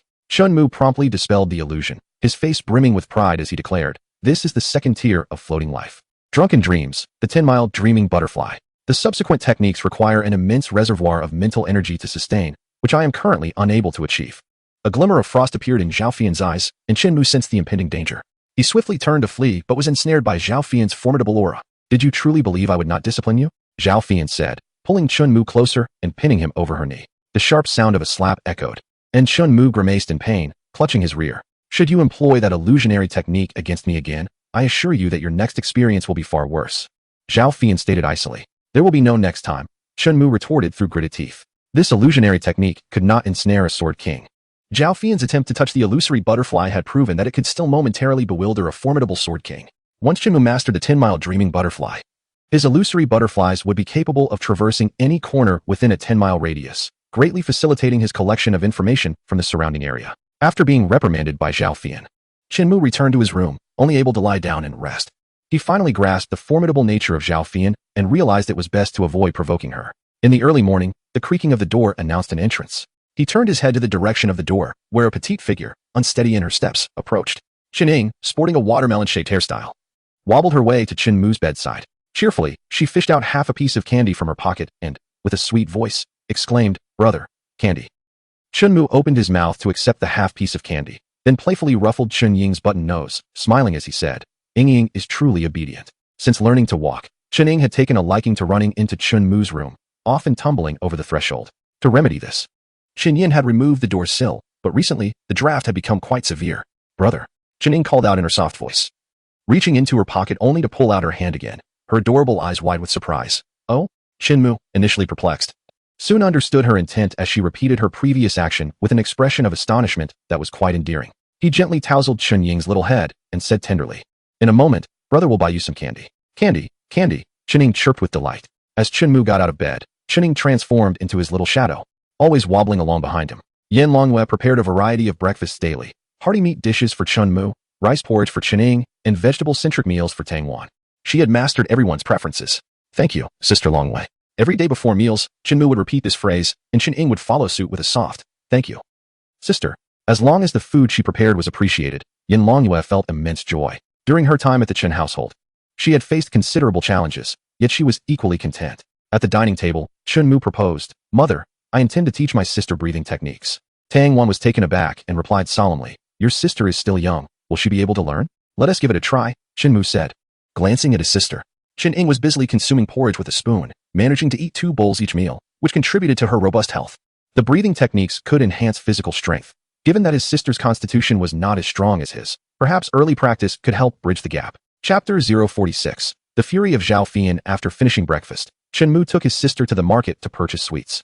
The extraordinary talents of the young were frequently acknowledged, and the citizens of Haishi City were no longer as fervent as they had initially been. Passers-by greeted them with smiles, and Shinmu reciprocated with a warm smile of his own. Yan Longhua followed quietly behind Shinmu, exuding grace and elegance, her face adorned with a smile. During Shinmu's busier moments, she would play with Qining, and now, apart from their parents and Shinmu, Qining cherished her company the most. Shinmu selected several varieties of fresh fruit at the fruit stall, then moved on to the candy stall to choose sweets with lower sugar content. Tangwan prohibited Qining from consuming too many candies, fearing for her dental health, so Qining always sought Shinmu's assistance in acquiring sweets. "Brother." Qining pointed her small finger towards a nearby stall. Shinmu noticed an elderly man selling candied hawthorns. Since Qining had never tasted them before, he worried she might choke on the treat. However, seeing the eager look in his sister's eyes, Shinmu indulgently replied, "I will buy some for you." Qining, with a sugar-coated hawthorn in hand, radiated joy, her bright eyes glistening with delight. She licked the sweet treat and exclaimed in a childlike voice, "It's sweet." Laughter surrounded them, as the townsfolk cherished the sight of the brother-sister duo enjoying their outing. Shinmu carried Qining home, while Yan Longhua followed closely behind, laden with fruits and candies. Their outings always attracted countless admiring glances. Upon returning to the Qin residence, Yan Longhua proceeded to the kitchen to wash the fruits. Shinmu led his sister to the martial arts arena. Usually, when Qining wished to play there, Tangwan and Yan Longhua would disallow her. As Shinmu practiced swordsmanship in this area, rendering it quite perilous. Shinmu placed a small stool beneath a tree for her, and Chen, with her sweet and charming little face, sat quietly, licking her sugar-coated hawthorn. Ying, let your brother teach you a breathing technique. Just watch me, Shinmu gently instructed. Ying blinked, her bright eyes filled with confusion. Shinmu began to demonstrate the breathing technique, a refined method he had developed by integrating various breathing practices: basic breathing, transformative breathing, and rebirth breathing, simple enough for beginners. He inhaled and exhaled through his mouth, alternating between swift and slow rhythms, completing the entire process in no time. Ying gazed at her brother, bewildered. I'll continue to demonstrate, so pay close attention, Ying, he reassured her. Yet, Ying remained puzzled, her gaze fixed on Shinmu. As he repeatedly executed the breathing technique, Ying attempted to mimic his inhalations and exhalations, albeit with an incorrect rhythm, yet she had at least taken her first step. Unaware of the essence of the breathing technique, she simply imitated her brother's repetitive motions. Through Chunmu's persistent demonstrations and corrections, Ying's breathing gradually developed a rhythm. Now, close your eyes, Shinmu said with a gentle smile. Ying obediently closed her eyes, seizing the moment to lick the candied hawthorn. Ying, listen carefully. Shinmu continued to practice the breathing technique. Ying merely mimicked the surface-level breathing. The true essence of this technique resided within, invisible to the naked eye and requiring a heart attuned to its nuances. Hearing her brother's rhythmic breaths, she found it amusing and followed suit. After Shinmu repeated the exercise several times, Ying grasped a portion of the breathing method, yet she had not fully mastered it. Shinmu remained patient, understanding that his younger sister was still quite young and that it was entirely normal for her to require more time. Yanlonghua stood nearby, holding a bowl. As Shinmu was instructing Ying in the breathing technique, she quietly observed, refraining from interrupting. Sister Longhua, little young master. Shinmu prompted Ying to open her eyes. Yanlonghua smiled as she crouched down, using a spoon to scoop up an assortment of colorful fruits. Ying, let sister feed you some fruit, she cheerfully offered. The fruits in the bowl were finely chopped, a thoughtful gesture for Ying's enjoyment. Ying obediently opened her mouth, savoring each bite, before sweetly exclaiming, Sister, sweet. With Yanlonghua attending to his sister, Shinmu felt at ease practicing his swordplay in the training arena. He could only practice his sword techniques, as their destructive power was too great for the arena to withstand. Ying sat on a small stool, happily indulging in the fruit, her little legs swinging leisurely. Suddenly, she focused intently on the candied hawthorn in her hand. Sister, look, 1, 2, 3, huh? Ying pointed at the candied hawthorn, leaving Yanlonghua puzzled by her intent. Zhao Fian appeared in the training grounds, chewing on a candied hawthorn. With a cold tone, she declared, this place is inadequate for practice. I shall take you outside to train with the sword. Very well, Shinmu replied with a smile and a nod. Zhao Fian seized Shinmu, and in an instant, they soared into the air, vanishing without a trace. Ying, puzzled by the sudden decrease in the number of candied hawthorns, lifted her gaze only to find that Shinmu had also disappeared. In a childish voice, she asked, where's brother? Yanlonghua, with a gentle smile, reassured her, your brother is busy. Once Ying finishes her fruits and candied hawthorns, sister will play with you. Ying, content with her treats, did not cry out for her brother. 10 miles outside Haishi City, numerous majestic mountains loomed. Zhao Fian led Shinmu to a nearby peak, where she gracefully wielded her sword, unleashing a brilliant snow-white light that cleaved the mountaintop with ease. The sheer force of her strike left Shinmu astonished. This was the prowess of a sword king. Shinmu landed upon the flattened summit, still feeling the chill emanating from the ground. Zhao Fian, holding her sword lightly, wore an enigmatic smile as she beckoned. Come now, let me see the fruits of your training during this time. Shinmu sensed something amiss. Did she intend to use this opportunity to teach him a lesson? Still feeling the sting from earlier, he maintained his composure and chuckled, Sister Fairy. Will you only employ the strength of the sword sect? Zhao Fian chuckled in response, of course. You are not permitted to use any mental techniques against me, understand? No problem, Shinmu replied, feeling a surge of excitement. Atop the mountain, Shinmu grasped his sword, and with a swift tap of his toes upon the ground, he dashed towards Zhao Fian. Their blades clashed, sending ripples of light cascading through the air. Zhao Fian furrowed her brows slightly. Shinmu's strength was formidable, and his spiritual power was not to be underestimated. Merely relying on the sword sect's might was insufficient to subdue him, so she immediately elevated her power to the level of a sword candidate. Shinmu sensed a sudden surge of ice attributes spiritual power. Each time he approached Zhao Fian to wield his sword, his movements became sluggish. Resolutely, he distanced himself and attacked from afar with sword light. Zhao Fian effortlessly blocked all incoming fiery sword beams. Suddenly, a chilling aura descended, enveloping the mountaintop in wind and snow, causing Shinmu's speed to plummet and his vision to blur. A piercing snow light hurtled towards him, and with golden glimmers in his eyes, he activated his law eye, enabling him to discern Zhao Fian's form amidst the storm. Upon locating her position, Shinmu swiftly swung his sword, yet their powers were vastly unequal, resulting in him being forcefully repelled and tumbling several times on the ground. Just as he regained his footing, Zhao Fian advanced upon him, and as he raised his sword, a soft whisper fell upon him, forcing Shinmu to kneel, his arms trembling. Zhao Fian then delivered a powerful kick, sending Shinmu sprawling a considerable distance, clearly seizing the opportunity to teach him a lesson. Coughing, Shinmu felt his vitality boiling within, realizing he had no chance of victory. He understood that Zhao Fian was deliberate in her actions, likely in retaliation for his use of mental techniques against her the previous night. Standing not far away, Zhao Fian held her delicate sword, the exquisite black dress accentuating her perfect silhouette, her tall figure casting a condescending gaze upon Shinmu. Not bad. You can withstand 2 of my strikes, she remarked. Shinmu rose from the ground, gripping his broken winged sword tightly, his gaze resolute as he declared, come again. Very well, Zhao Fian replied with a mischievous smile, unwilling to concede defeat. Recognizing his youth, she felt compelled to educate him thoroughly. Otherwise, he might one day take advantage of her. With golden light shimmering in his eyes, Shinmu suddenly drew his sword and slashed, silver moonlight illuminating the mountaintop. The dazzling sword radiance arrived in an instant. Zhao Fian wielded her sword and severed the beam of sword light. Although the beam was cut, it did not dissipate. It continued to hurtle towards her, forcing her to evade. Zhao Fian successfully dodged, her gaze catching the few strands of hair drifting down from above. Her eyes widening in astonishment as she realized that Shinmu had severed her hair. Shinmu unleashed a series of sword flashes, with dozens of beams landing in her vicinity, but her speed was such that they could not touch her. Zhao Fian closed the distance, ultimately maneuvering behind Shinmu, delivering a swift spinning kick that sent him crashing to the ground. A sharp gasp escaped Shinmu as pain shot through his back, yet he swiftly rose, determination gleaming in his eyes as he declared, once more. Zhao Fian's lips curled into a slight smile, impressed by his tenacity. It seemed he was unwilling to concede. As she charged towards him, Shinmu's mind was quick to react, yet his body lagged behind. He barely raised his sword before she was upon him. Zhao Fian struck him fiercely in the chest with the hilt of her sword, sending him flying like a kite caught in a tempest. This was the most brutal beating Shinmu had ever endured since beginning his sword practice, utterly defenseless against her onslaught. Fortunately, Zhao Fian refrained from delivering true harm.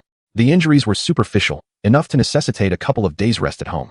Shinmu had been knocked down numerous times, yet he remained undeterred. You fear not the pain. While I find it tiring, let us call it a day, Zhao Fian remarked, a hint of fatigue creeping into her tone. Shinmu rose once more, his voice steady as he challenged, is this truly the power of the sword sect? How else could you have sustained this? Zhao Fian replied, not bad. Keep striving. She languidly stretched, feeling invigorated after her vigorous bout with Shinmu. With unwavering resolve, he proclaimed, once more, I shall unleash my ultimate technique. Zhao Fian, intrigued, responded, your ultimate technique? Chapter 047. Mission update. Shinmu was covered in dirt, yet his gaze remained resolute, devoid of any hint of fear. Zhao Fian perceived the unwavering determination in his eyes, her curiosity piqued by the extraordinary technique he mentioned. Let us indulge in this a while longer, she said. Looking down at Shinmu, with both hands firmly gripping the hilt of his sword, Shinmu focused intently, channeling all his spiritual energy into his weapon. Zhao Fian momentarily lost herself in the depths of his fervent gaze, yet she maintained her cold demeanor, urging, can you expedite the process? In a life-and-death struggle, your adversary will not simply stand idle. Shinmu's meridians trembled as his entire being felt the depletion of spiritual energy in an instant. And countless flickering flames manifested around him, floating in the air. Ji glowed crimson as the flames transformed into ethereal dragons, causing the temperature atop the mountain to rise sharply. Zhao Fian's eyes shimmered with the reflection of the fire. She sensed the intensifying aura emanating from Shinmu, whose released energy surpassed that of an ordinary sword candidate. Enveloped in flames, Shinmu resembled a deity of fire, surrounded by delicate, dancing dragons, as Joy exuded searing energy. 3,000 dragon dance. Shinmu declared in a low voice. He raised Qi above his head and, in a sudden whirl, gathered his strength. The surrounding ethereal dragon swirled in tandem with Qi, ultimately coalescing into a massive fire dragon stretching several yards long, its piercing roar echoing across the mountaintop. A wave of heat enveloped the area, surprising Zhao Fian. Shinmu's sword technique was remarkably potent, likely overwhelming for an average sword candidate. As the roaring fire dragon surged towards her, Zhao Fian lifted her delicate voice. And in an instant, a glimmer of snow light enveloped the scene. The colossal fire dragon was instantly frozen and then shattered, transforming into a cascade of silvery light. Is that all? Zhao Fian remarked coldly. Shinmu anticipated this outcome, utterly exhausted as he slumped onto the ground. How could this sword technique contend with a third-grade swordsman? It was challenging for an ordinary third-grade swordsman to withstand, yet the lengthy charging time rendered it impractical. Zhao Fian pointed out the flaw in this sword technique. Upon hearing her words, Shinmu chuckled softly, fatigued yet determined. As long as I can release this technique more swiftly, can I not stand against a third-grade swordsman? Zhao Fian promptly cautioned. Such a domineering sword technique places immense strain on your body. I do not recommend frequent use. It's fine. My body is even more formidable. Shinmu replied. reclining atop the mountain to rest. The 3000 Dragon Dance was the 12th sword technique of the Dragon's Roar, and the 13th had no defined moves. Thus, Shinmu had yet to grasp its true essence. Zhao Fian, slightly perplexed by her own bullying, noted Shinmu's lack of anger. Expecting him to be reduced to tears, Shinmu responded with enthusiasm, "Tomorrow, we continue." Zhao Fian could not help but roll her eyes at him, realizing that he had not yet received a satisfactory beating. "Let us see if you can stand up tomorrow," she remarked. Suppressing his pain, Shinmu sat cross-legged, facing the blazing sun atop the mountain, employing the Nirvana breathing technique, while Zhao Fian sat nearby. The Nirvana breathing technique was remarkably effective. Shinmu's flesh wounds healed at an observable pace, and his internal spiritual energy rapidly replenished, exceeding Zhao Fian's expectations. As the sun dipped towards the horizon, Shinmu finally opened his eyes. Zhao Fian, astonished, exclaimed, "So soon?" Shinmu, having regained his peak condition, replied solemnly, "My body is fine, though my backside still aches." Zhao Fian could not suppress a light laugh, retorting coldly, "Let us see if you dare to act so recklessly next time." Fearful, there shall be no next time. Shinmu shook his head repeatedly, uttering his reluctance, while secretly vowing to retaliate in due course. The two returned to the Chun residence. Yin Longyue and Shun Ying were frolicking in the courtyard, tossing sandbags and erupting in peals of laughter. Shinmu first took a bath upon arriving home, then donned a pristine white garment before joining them in the courtyard. Shun Ying wobbled over, her gait unsteady. "Ying, you are truly well behaved," Shinmu gently teased, brushing his fingers against her delicate nose. Yin Longyue quietly departed the courtyard, retreating indoors to retrieve the clothes Shinmu had changed out of. She murmured to herself, "So many holes, I ought to wash them clean before mending." After laundering the garments, Yin Longyue proceeded to prepare dinner. While the maids of the Qin household felt increasingly superfluous, their presence nearly imperceptible.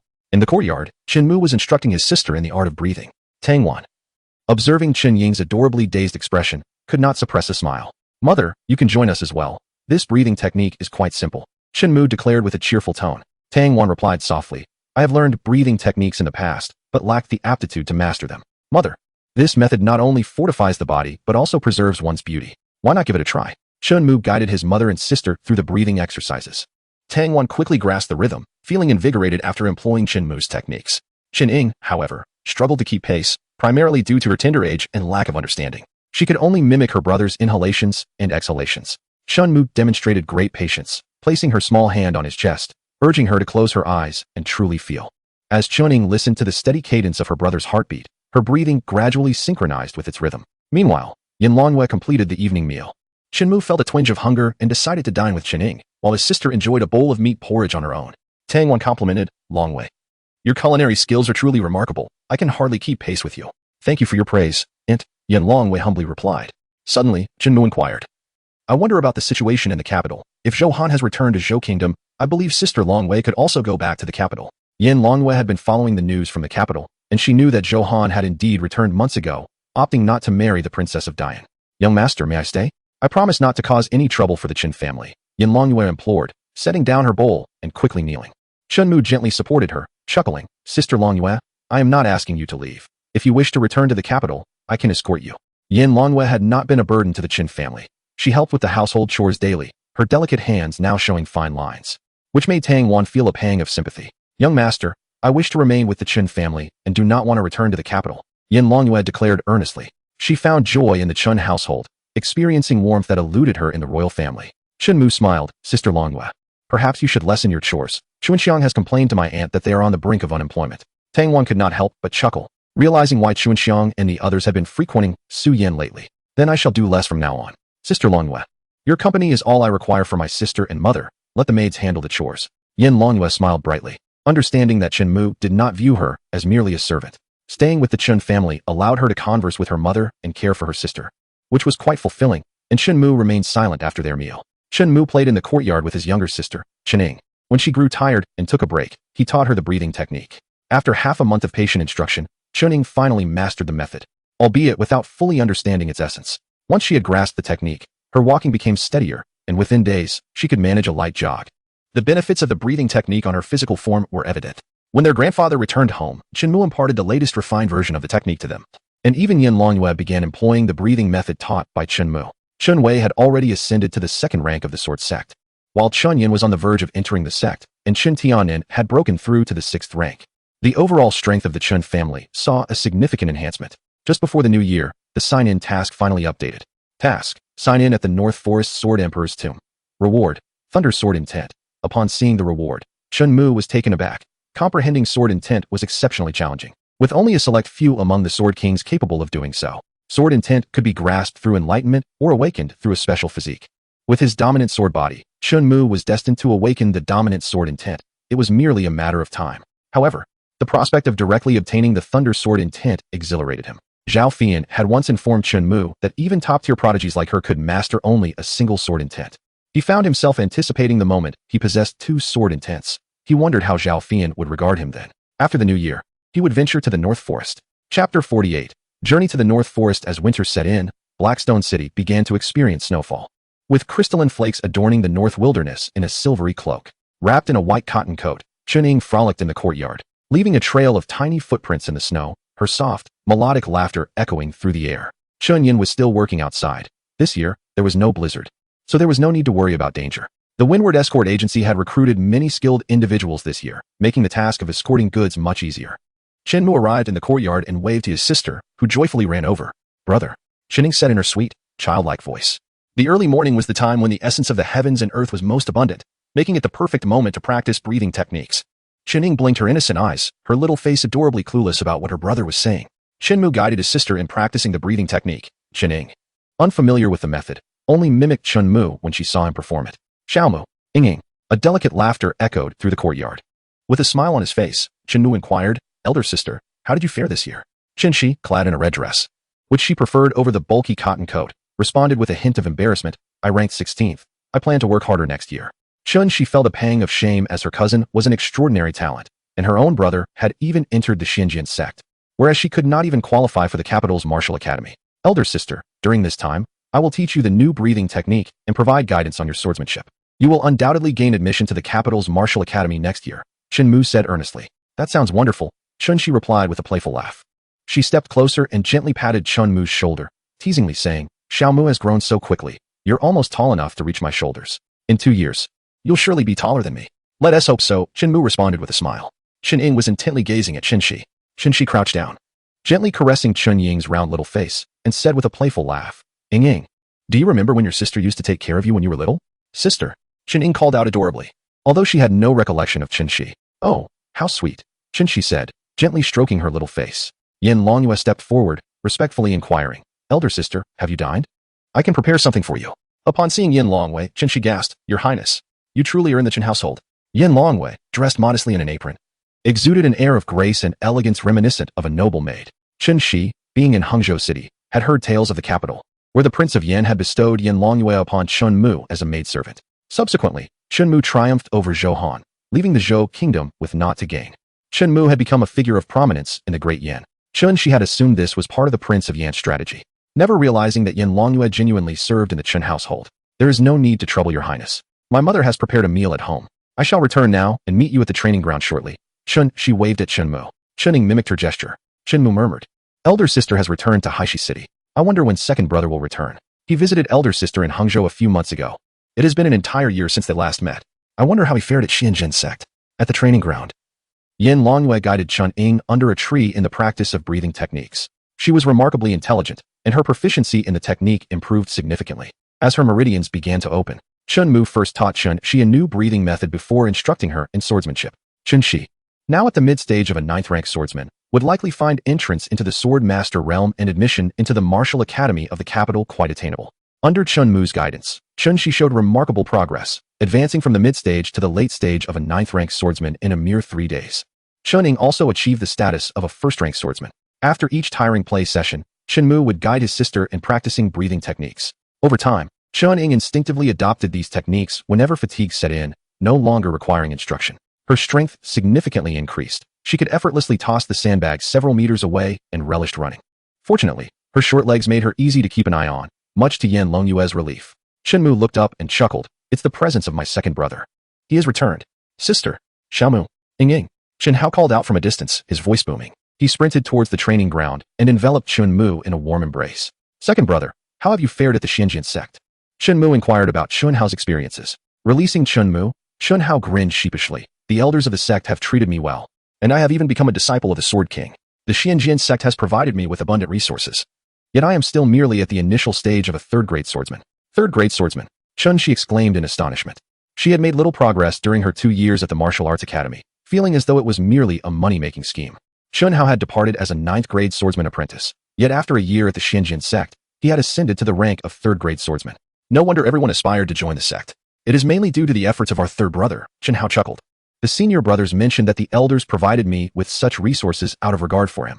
Shinmu shook his head, saying, second brother, it is your own diligence. They are simply envious. She laughed lightly. Indeed, do not heed their words. Just focus on your efforts. I will. Chunhao nodded earnestly. With Chunhao's return, the younger generation of the Chun family gathered, and the training ground became lively and vibrant. Chun-Ing tossed sandbags at the edge of the training ground, under the watchful eye of Yan Longyue, while Chunmu felt at ease demonstrating sword techniques to Chun-Shi and Chun-Hao in the center.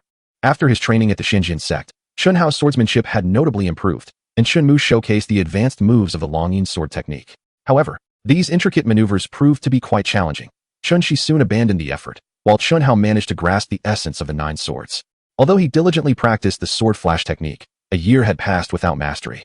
Yet his speed with the sword had far surpassed that of his peers in the same realm. As the new year approached, the Shunfeng escort agency ceased operations, and Chen Tiannan returned to the Chen family home. The younger generation gathered in the grand hall of the ancestral residence, where it was customary for the grandfather to enter first, followed by the 2 brothers, Chen Yin and Chen Wei. Grandfather. Chen Ning spoke with a slight delay. When Chen Yin entered the hall, Chen Ying's face beamed with joy as she rushed to embrace her father's leg, calling out, Father. My good daughter, Chen Yin replied, lifting Chen Ying into his arms, eliciting laughter from Chen Mu and Tang Wan. The entire Chen family convened harmoniously, engaging in casual conversation while Yin Longwei assisted the maids in preparing dinner. This gathering was a pre-New Year reunion. Chen Tiannan expressed his desire to invite Yin Longwei and Zhao Fian to join the meal, prompting Chen Mu to extend the invitation. Zhao Fian, who relished a drink, accepted without hesitation, having longed for an occasion to indulge, as she had lacked a proper reason to do so recently. Yin Longyue also joined the table, making the old round table feel somewhat cramped. Chen Tiannan amiably remarked, next year, we shall procure a larger round table. Indeed, father is correct, the brothers Chen Wei agreed. During this pre-New Year gathering, the younger generation shared stories of their recent experiences. Chen Shi expressed her concerns. Recently, many noble young masters have appeared at the martial arts academy. I could have ranked in the top 10, but they have disrupted everything. Su Yan teased, Cici. Could it be that they are here to pursue you? Chen Shi replied with a hint of melancholy, how could that be? During the year-end assessment, they didn't even give me a chance. Chen Hao chuckled and said, Sister, they surely don't want you to leave the academy. Ha! Chen Tiannan and Chen Wei couldn't help but laugh. Chen Yin then inquired with a smile, Cici, you are of an age to be engaged. Do you have someone you fancy? Chen Shi covered her mouth and giggled. I like tall, good-looking individuals who are also strong and kind to me, but unfortunately, I have yet to meet anyone. Su Yin shook her head and remarked, your standards are quite high. You should consider what you have. Ently happens to have a few suitors in mind for you, and since you're at home, I'll arrange for you to meet them tomorrow. No. I prefer to find someone on my own, Chen Shi quickly declined. The family burst into laughter. Shinmu, seizing the moment, said earnestly, Grandfather, Father, I wish to go to Balin after the new year. Chun Yin asked in confusion, what do you intend to do there? Shinmu replied with a serious expression. Balin has many demon beasts, I want to train there. The family was taken aback, but Chen Tiannan nodded in approval and respectfully said, I would appreciate it if Fairy Zhao could accompany and take care of Xiaomo. No problem. Zhao Fian readily agreed. Shinmu was somewhat surprised by her swift acceptance, as he had intended to request her assistance. Chen Tiannan understood that Shinmu was stronger than himself. He was a fledgling eagle in need of honing his skills. Tang Wan reminded, Mu'er, when you head to Balin, do exercise caution. Indeed, Shinmu nodded solemnly. Soon, the new year approached, and on the morning following the festivities, Shinmu prepared to embark on his journey to Balin, seeking to avoid the clamor of guests at the Chun residence. He donned a silver wolf fur coat and fastened a snow-white cloak, bidding farewell to his family with a wave. Mother, do not worry, I shall return shortly. Brother. Chun-Ing waved at him, while Yan Longyue also smiled and waved. With a graceful leap, Zhao Fian lifted Chun Mu into the air. The journey ahead was lengthy, and summoning her steed, Qingyu, they stood upon the blade, the space confined, forcing Chun Mu to lean against Zhao Fian's thigh. The wind was frigid, and his legs felt even colder. Sister Fairy, how many days until we reach Balin? With your presence, it will take 3 to 4 days. However, Balin is vast and inhabited by many ferocious beasts. I advise against venturing too deeply. Unaware of the exact location of the Sword Emperor's tomb in Balin, Shinmu viewed this journey as both a quest for the tomb and a genuine trial of his mettle. Chapter 049, Abundant Gains in Balin. 1,000 miles of snow cascaded down. The snow-clad forest stood like towering walls. Shinmu gazed in awe at the majestic snow-capped mountains behind Balin, exclaiming, Your master is truly remarkable. A single sword can freeze 1,000 miles. The northern cold front is severed, This is a force capable of altering nature. Pride glimmered in Zhao Fian's eyes as she replied, my master is the most formidable sword saint in Huangzhou. The strength of Lingyun's sect is entirely attributable to her existence. The towering snow mountains seemed insurmountable, and the power of Jang Fushian far surpassed the ordinary. Shinmu felt a sense of pressure. Conquering her would undoubtedly be a formidable challenge. Would he be reduced to living off her kindness in the future? With such a formidable master, Sister Fian. You must be under considerable pressure, Shinmu casually inquired. Zhao Fian paused for a moment, then nodded slightly, offering a self-deprecating smile. Indeed. I do not wish to bring shame upon my master. In my relentless pursuit of rapid advancement, I have faced backlash due to my swift elevation in realms, leading to a stagnation in my cultivation for several years. Were it not for my encounter with Shinmu, I would have lacked the strength to withstand the chilling backlash.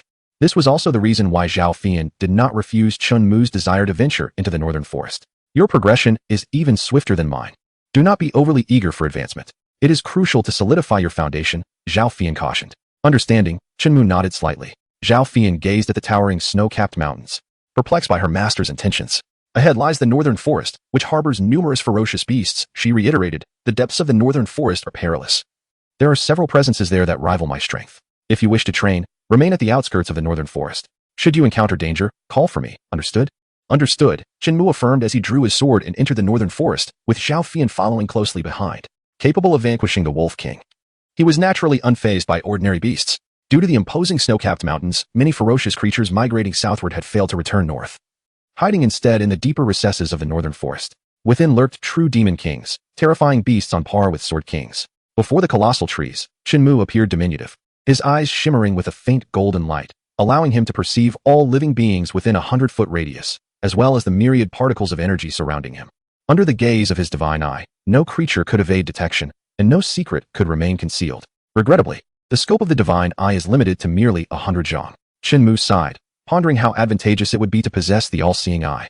In such an expansive north forest, locating the Sword Emperor's tomb could take an eternity. With his eyes closed, he gradually enveloped himself in illusory butterflies, which then scattered in all directions, significantly aiding him in conserving time. The butterflies ventured deep into the perilous north forest, while Shinmu employed his divine eye to survey the periphery, searching for any nearby tombs. Zhao Fian closely trailed behind, observing Shinmu as he meandered through the woods. His route was peculiar, as he deftly circumvented all the demonic beasts. Was he here for training? She followed him for a considerable duration. Yet he encountered naught but the emptiness of the forest. Whenever any beasts appeared, he skillfully evaded them. Shinmu's primary objective was the Sword Emperor's tomb, with training taking a secondary role. Until he uncovered the tomb, he prioritized conserving his strength, striving to avoid conflict whenever possible. As dusk approached, Shinmu finally drew his sword. He prepared a meal of roasted rabbit meat amidst the trees, aiming to satiate his hunger before nightfall to prevent attracting demonic beasts with the fire. Once full, he would resume his search for the Sword Emperor's tomb. He carried cumin powder with him, generously sprinkling it over the golden brown rabbit meat, the aroma wafting through the air, causing Zhao Fian to swallow in anticipation from a distance. How delightful it smelled! Shinmu devoured the rabbit meat heartily. Suddenly, Zhao Fian appeared, clutching a rabbit. Shinmu chuckled lightly, saying, "It's quite simple, just clean it thoroughly." Then roast it over the fire slowly. Zhao Fian had intended to ask for Shinmu's assistance, but with his words, she found herself compelled to tackle the task on her own. Zhao Fian, lacking in skill, soon found herself burning some portions while leaving others undercooked. Observing her clumsy attempts, Shinmu chuckled softly. Indeed, she was a celestial being untouched by the mundane world. After finishing his meal, Shinmu assisted Zhao Fian with the grilling, patiently advising, "One cannot rush the enjoyment of hot tofu. Patience is crucial in barbecuing. The meat must not be too close to the flames, nor too distant. It requires even heat distribution." "Do you really understand all this?" Zhao Fian asked, somewhat puzzled, for such knowledge seemed beyond a child nearing 5 years of age. Shinmu, whose parents in his past life were barbecue chefs, possessed ample experience in cooking and even in concocting a variety of delectable sauces. "It's written in books. I have read extensively and would not deceive you," he replied earnestly. "Should we add some spice?" Zhao Fian inquired. "No, let us not. How about cumin? Just a pinch," he responded. Shinmu presented the perfectly grilled golden rabbit meat to Zhao Fian, who delicately parted her red lips and took a gentle bite of the rabbit leg, producing a crisp sound. The rabbit's skin was crunchy while the meat remained tender and juicy. As she savored the grilled rabbit, its aroma enveloped her senses, and her charming face radiated pure delight as she exclaimed, "Truly, this is a delicacy of the mortal realm." Shinmu continued his search for the Sword Emperor's tomb. Soon, half a month had passed without a glimpse of the shadow of the demon beasts. However, they feasted daily on wild rabbits, chickens, and boars. Zhao Fian felt as though he had merely brought her out to relish the wild flavors. wandering aimlessly without engaging in any serious endeavors. Having scoured the periphery of the northern forest without locating the Sword Emperor's tomb, he had only found some precious herbs. Each evening, while grilling with Zhao Fian, he would share these herbs with her. It appeared that he would need to delve deeper into the northern forest. Thus, Shinmu set his course toward the heart of the northern forest. Zhao Fian observed Shinmu as he ventured deep into the northern forest. She refrained from intervening, confident that she could manage any situation as long as they did not encounter the Demon King. Even if they did, she was assured of her ability to safeguard Shinmu. Upon reaching the depths of the forest, Shinmu became acutely aware of the lurking dangers. Within a mere half-day, he encountered several ferocious beasts, narrowly escaping their clutches. Some of these creatures were formidable, rivaling the Frost Wolf King.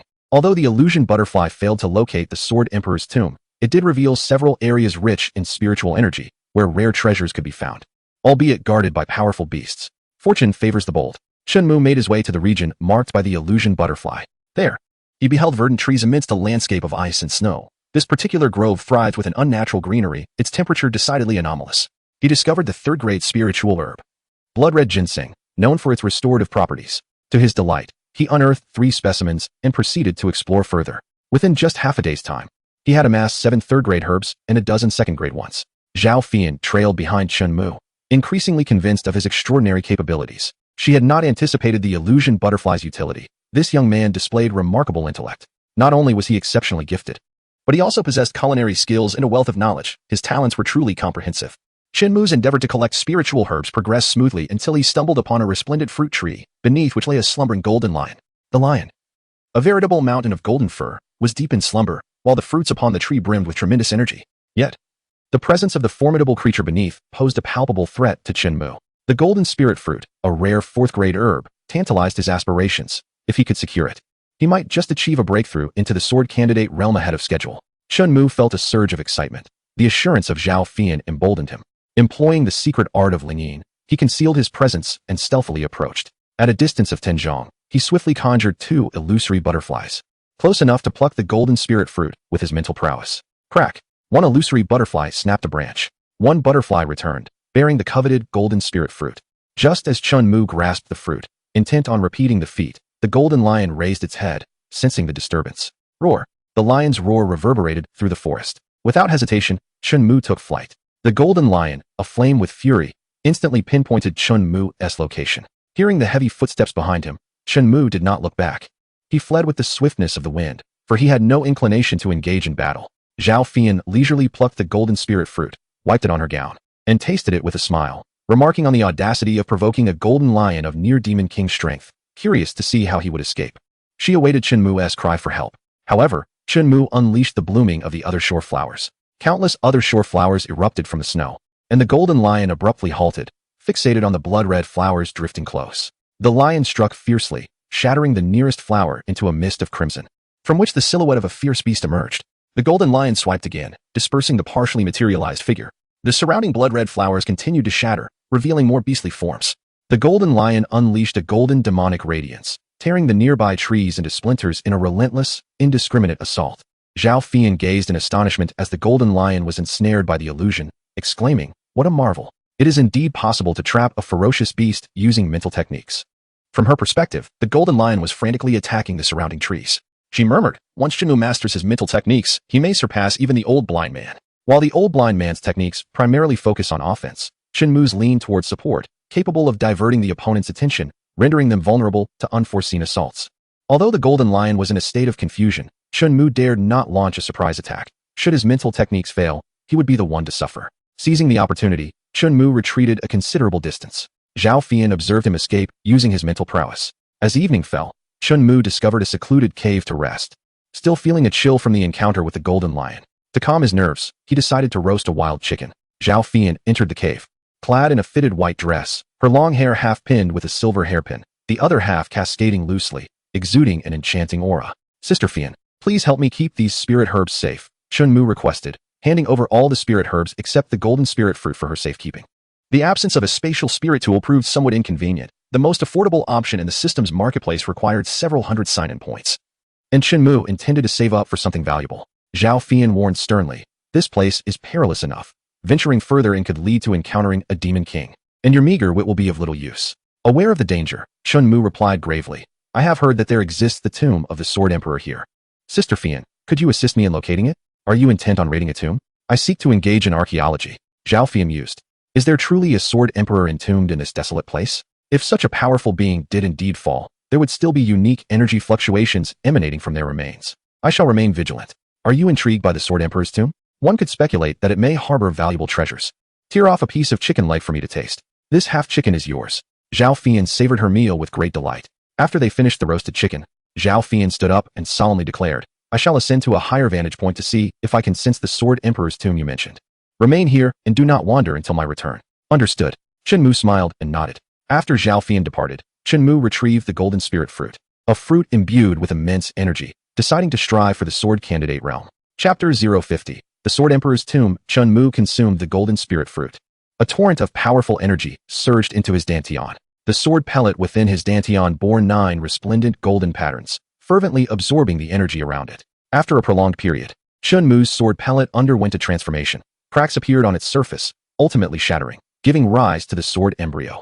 The sword embryo was a vivid crimson hue, with higher-tiered embryos being more intricate and elongated. Shinmu's sword embryo measured precisely 1 inch, signifying his entry into the early stage of the first-rank sword candidate. The energy from the golden spirit fruit had yet to be fully absorbed, so Shinmu, employing the nirvana breathing technique, continued to absorb energy to solidify his realm. By noon the following day, Shinmu slowly opened his bright eyes. He had refined the golden spirit fruit, elevating his strength to the mid-stage of the first-rank sword candidate. He now brimmed with vigor. A sword candidate can manifest spiritual power, such as creating spiritual barriers, forming spiritual armor, and even flying on a sword. Shinmu rose to his feet, channeling his spiritual power to conjure an ethereal, translucent armor around himself, only to shake his head slightly. It was ornate yet impractical, lacking the true defensive capabilities of actual armor and proving to be rather taxing on his spiritual energy. The best defense is offense. No wonder that no swordsman employs this tactic. Perhaps upon advancing to the rank of Sword King, one may forge superior armor. Shinmu had just stepped into the realm of swordsmen, and the prospect of becoming a Sword King seemed an uncertain distant dream. Zhe floated before him as he leaped into the air, precariously balancing upon its blade, nearly losing his footing. After a few adjustments, he recalled how Zhao Fian had guided him in sword flight, swiftly mastering the art of balance. He circled the cavern twice, while the illusionary butterfly patrolled the periphery, confirming the absence of ferocious beasts. With a surge of determination, Shinmu soared out of the cave. With his hands clasped behind his back, he rode the wind, his silvery cloak billowing around him as he darted through the snowy forest. The exhilaration was intoxicating. Riding a sword upon the wind epitomized a man's romance.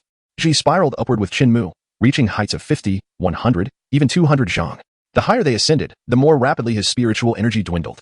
For an ordinary swordsman, traveling by sword was a luxury. Flying low lacked dignity, while soaring high drained energy excessively. Typically, ordinary swordsmen could only cover short distances on a sword, while only formidable sword kings like Zhao Fian could roam freely across the heavens. Shinmu ceased his ascent, gazing down from the heights, gradually acclimatizing to the altitude, his fear of heights dissipating as he reveled in his newfound ability to fly. Suddenly, a roar echoed from deep within the northern forest. Shinmu beheld a dazzling sword light rise into the sky, causing the entire forest to tremble as countless demonic beasts surged toward its depths. Was Zhao Fian engaged in battle within? A frown creased Shinmu's brow as he noticed the throngs of beasts rushing deeper into the forest, seemingly drawn by some unseen force. Confronted with the ferocity of the beasts within the northern forest, he felt powerless, yet his curiosity compelled him to venture closer. The ethereal butterfly led the way, while Shinmu glided swiftly close to the ground on his sword, employing a low-altitude flight that granted him remarkable speed. With the aid of his mystical golden eyes, he deftly maneuvered around all the monstrous beasts, quietly making his way into the depths of the north forest, arriving atop an ancient tree towering several dozen feet high. The wolf fur cloak and cape provided excellent camouflage. Zhao Fian stood not far off, perched on the pinnacle of the tree, with her delicate hand gripping the whispering blade. An aura of chilling cold enveloped her. Opposite her, a massive snow ape cradled its wounded arm, blood dripping from its injury. Its crimson eyes glared furiously at Zhao Fian, emitting low growls of rage intermittently. A fierce wind surged, stirring a flurry of snowflakes around them. Shinmu looked up to see a dozen formidable snow eagles circling overhead, their terrifying presence eclipsing even that of the Frostwolf King. They were true demon kings. Their piercing gaze was fixed upon Zhao Fian, poised to unleash a lethal assault at any moment. Shinmu was taken aback. Both the snow ape and the snow eagles were demon kings, two formidable entities that even Zhao Fian would find challenging to confront. Moreover, they were being gradually encircled by increasingly ferocious beasts, including several powerful creatures akin to golden lions. What was she doing here? As Shinmu scanned the surroundings, his golden eyes fell upon the snow-capped mountains behind the snow ape. Where the ancient tomb lay concealed, the Sword Emperor's tomb was located here. Zhao Fian had just discovered the tomb, and as she prepared to enter, she was detected by the snow ape, resulting in their current standoff. Humans, this is our territory, a place where your arrogance is unwelcome, the snow ape articulated, surprisingly speaking as a human would. Only true demon kings possess the ability to articulate human speech. Zhao Fian, however, paid no heed to the snow ape. Her focus instead directed toward the ground behind it, where the earth began to crack and a serpentine ice creature emerged from the snow, stretching several tens of feet long. Witnessing this, Shinmu held his breath in anticipation. The ice serpent possessed a robust physique, its entire body adorned with glistening silver scales. Small horns protruded from either side of its crown, and when it reared up, a portion of its length reached an impressive height of over 10 jang. Its crimson eyes glowed ominously, exhaling a mist of white vapor that evoked a sense of dread. Shinmu sensed the aura of death emanating from the serpent. Its power eclipsed that of both the Snow Ape Demon King and the Snow Eagle Demon King. Zhao Fian narrowed her eyes. The ice serpent before them was a true formidable demon. Shinmu felt a surge of concern as Zhao Fian's innate sword was restrained, preventing her from unleashing her full might against the three demon kings. Even she faced perilous odds. The ice serpent coldly declared, "Leave the North Forest." Its frigid tone caused countless beasts to tremble in fear. The snow ape retorted icily, "She cannot be allowed to leave. This woman dares to harm me. I shall devour her." The ice serpent cast a disdainful glance at the snow ape, who immediately bowed his head in submission, refraining from further insolence. Zhao Fian ignored him. Her gaze fixed upon the ice serpent as she clasped her hands and said, "I wish to enter the tomb behind you. I kindly request your assistance." "The North Forest is not a place you can enter or exit at will," the Snow Eagle Demon King bellowed from above. The ice serpent responded with a mocking tone. "If you wish to enter the tomb, how many spirit stones do you possess? Will 2,000 suffice?" Zhao Fian replied with an air of indifference. The ice serpent sneered. "Sufficient, but for 2 individuals, it will require 4,000 spirit stones." A chill coursed down Shenmu's spine. He was unaware of when he had been discovered. Zhao Fian turned her gaze toward Shenmu, producing 4,000 spirit stones that she stacked into a small mound, which was swiftly coiled away by the serpent's tail, leaving the Snow Ape and Snow Eagle Demon Kings watching helplessly. "Let us go," Zhao Fian commanded softly as she dashed toward the tomb. Shenmu hastily soared on his sword to follow Zhao Fian. To reach the tomb's entrance, they had to pass through the ice serpent. As Shenmu approached the ice serpent, he felt his entire body nearly freeze from the overwhelming cold. He quickly employed the Nirvana breathing technique to combat the frigid aura. Shenmu locked eyes with the ice serpent, which gazed back intently at him. Suddenly, with a resounding crash, Zhao Fian broke open the tomb door, and both she and Shenmu entered the crypt. The ice serpent watched the direction from which Shenmu departed, murmuring, "Is there truly such a prodigy among the northern wilderness human race? Will they become a calamity for the demon tribe?" It turned its gaze towards the towering snow-capped mountains, its expression grave, remaining silent for a time. The Snowy Ape Demon King snarled, "Now we have them trapped. That woman must possess many valuable items. Let us join forces to eliminate them." "A splendid idea," the Snowy Eagle Demon King replied as he landed atop the mountain, while the Snowy Ape Demon King blocked the tomb entrance. A colossal gray wolf with 2 heads approached nearby, eager for a share. Only the ice serpent vanished from sight. Successfully signed in at the Sword Emperor's tomb. Congratulations on acquiring the Thunder Sword intent. Shenmu's eyes sparkled with arcs of lightning as he instantaneously grasped the Thunder Sword intent. Zhao Fian's soft whisper suddenly trembled, as if sensing impending danger. She turned back, wielding her sword to encase the tomb door in ice, her voice cold as she declared, "These demon beasts harbor murderous intent. They dare to strike at us? Could the ice serpent have changed its mind? If it truly wishes us harm, it would likely lead to a fierce battle. If I were to regain my peak strength, I could contend with it," Zhao Fian asserted solemnly. Shinmu inquired, "What should we do now?" Zhao Fian replied calmly, "Let us first see if there are any treasures within the tomb. There is no need to rush. The Sword Emperor's tomb may hold valuable items." In the crypt, luminous crystals cast a brilliant glow as they traversed the slender passageway. They arrived at the depths of the tomb, where a solitary copper coffin lay. Chapter 051, The Sword Emperor's Obsession, the Tomb of the Sword Emperor. The inner sanctum of the tomb was adorned with phosphorescent stones. Within the desolate chamber stood only the copper coffin. The interior was quite austere. Zhao Fian's gaze sharpened as she inquired, "Shall we see what lies within the coffin?" Shinmu activated his divine vision, his eyes shimmering with golden light, revealing the interior of the coffin. To his astonishment, he exclaimed, "A broken sword. A broken sword? Is there no trace of the Sword Emperor's remains?" Zhao Fian pressed on. The remains of a powerful Sword Emperor could potentially yield golden relics, enabling a swift breakthrough for the Sword King. This was Zhao Fian's reason for daring to take such risks. "No." Shenmu shook his head, stating that only the broken sword resided within the coffin, with no sign of the Sword Emperor's remains. Surrounding the shattered blade was an eerie green flame. Was that the Sword Emperor's obsession? It emanated an exceptionally potent aura. Zhao Fian approached the copper coffin, her delicate hand striking out fiercely, lifting the lid. A terrifying sword intent surged skyward, causing the entire mountain to tremble, prompting the surrounding beasts to flee in panic. The Snow Ape Demon King gasped, "What a fearsome sword intent. I never knew there was a tomb here." That ice serpent used to dwell here. Who would dare to approach? The snow eagle demon king murmured quietly. In the depths of the tomb, Zhao Fian's lips bore traces of blood. The sword intent concealed within the copper coffin posed a dire challenge for her already precarious condition. Sister Fian, are you alright? Shinmu rushed forward with concern, advising. You should take my bloodroot ginseng. Zhao Fian promptly consumed 2 crimson pills, replying nonchalantly, I am fine. Shinmu had just noticed the broken sword and the green flame, but failed to observe the lingering sword intent within the copper coffin. Zhao Fian stepped forward to examine the interior of the coffin, only to discover that it contained nothing but fragments of the shattered sword. With a wry smile, she remarked, the spirit of this sword has been completely extinguished. It is not even worth as much as scrap metal. Turning back, Zhao Fian saw Shinmu sitting cross-legged on the ground, a swirling vortex of flames at his brow, as he absorbed the sword emperor's lingering will emanating from the copper coffin. You are indeed fortunate, Zhao Fian exclaimed with a smile. For Shinmu's ability to absorb this will might grant him the sword emperor's legacy.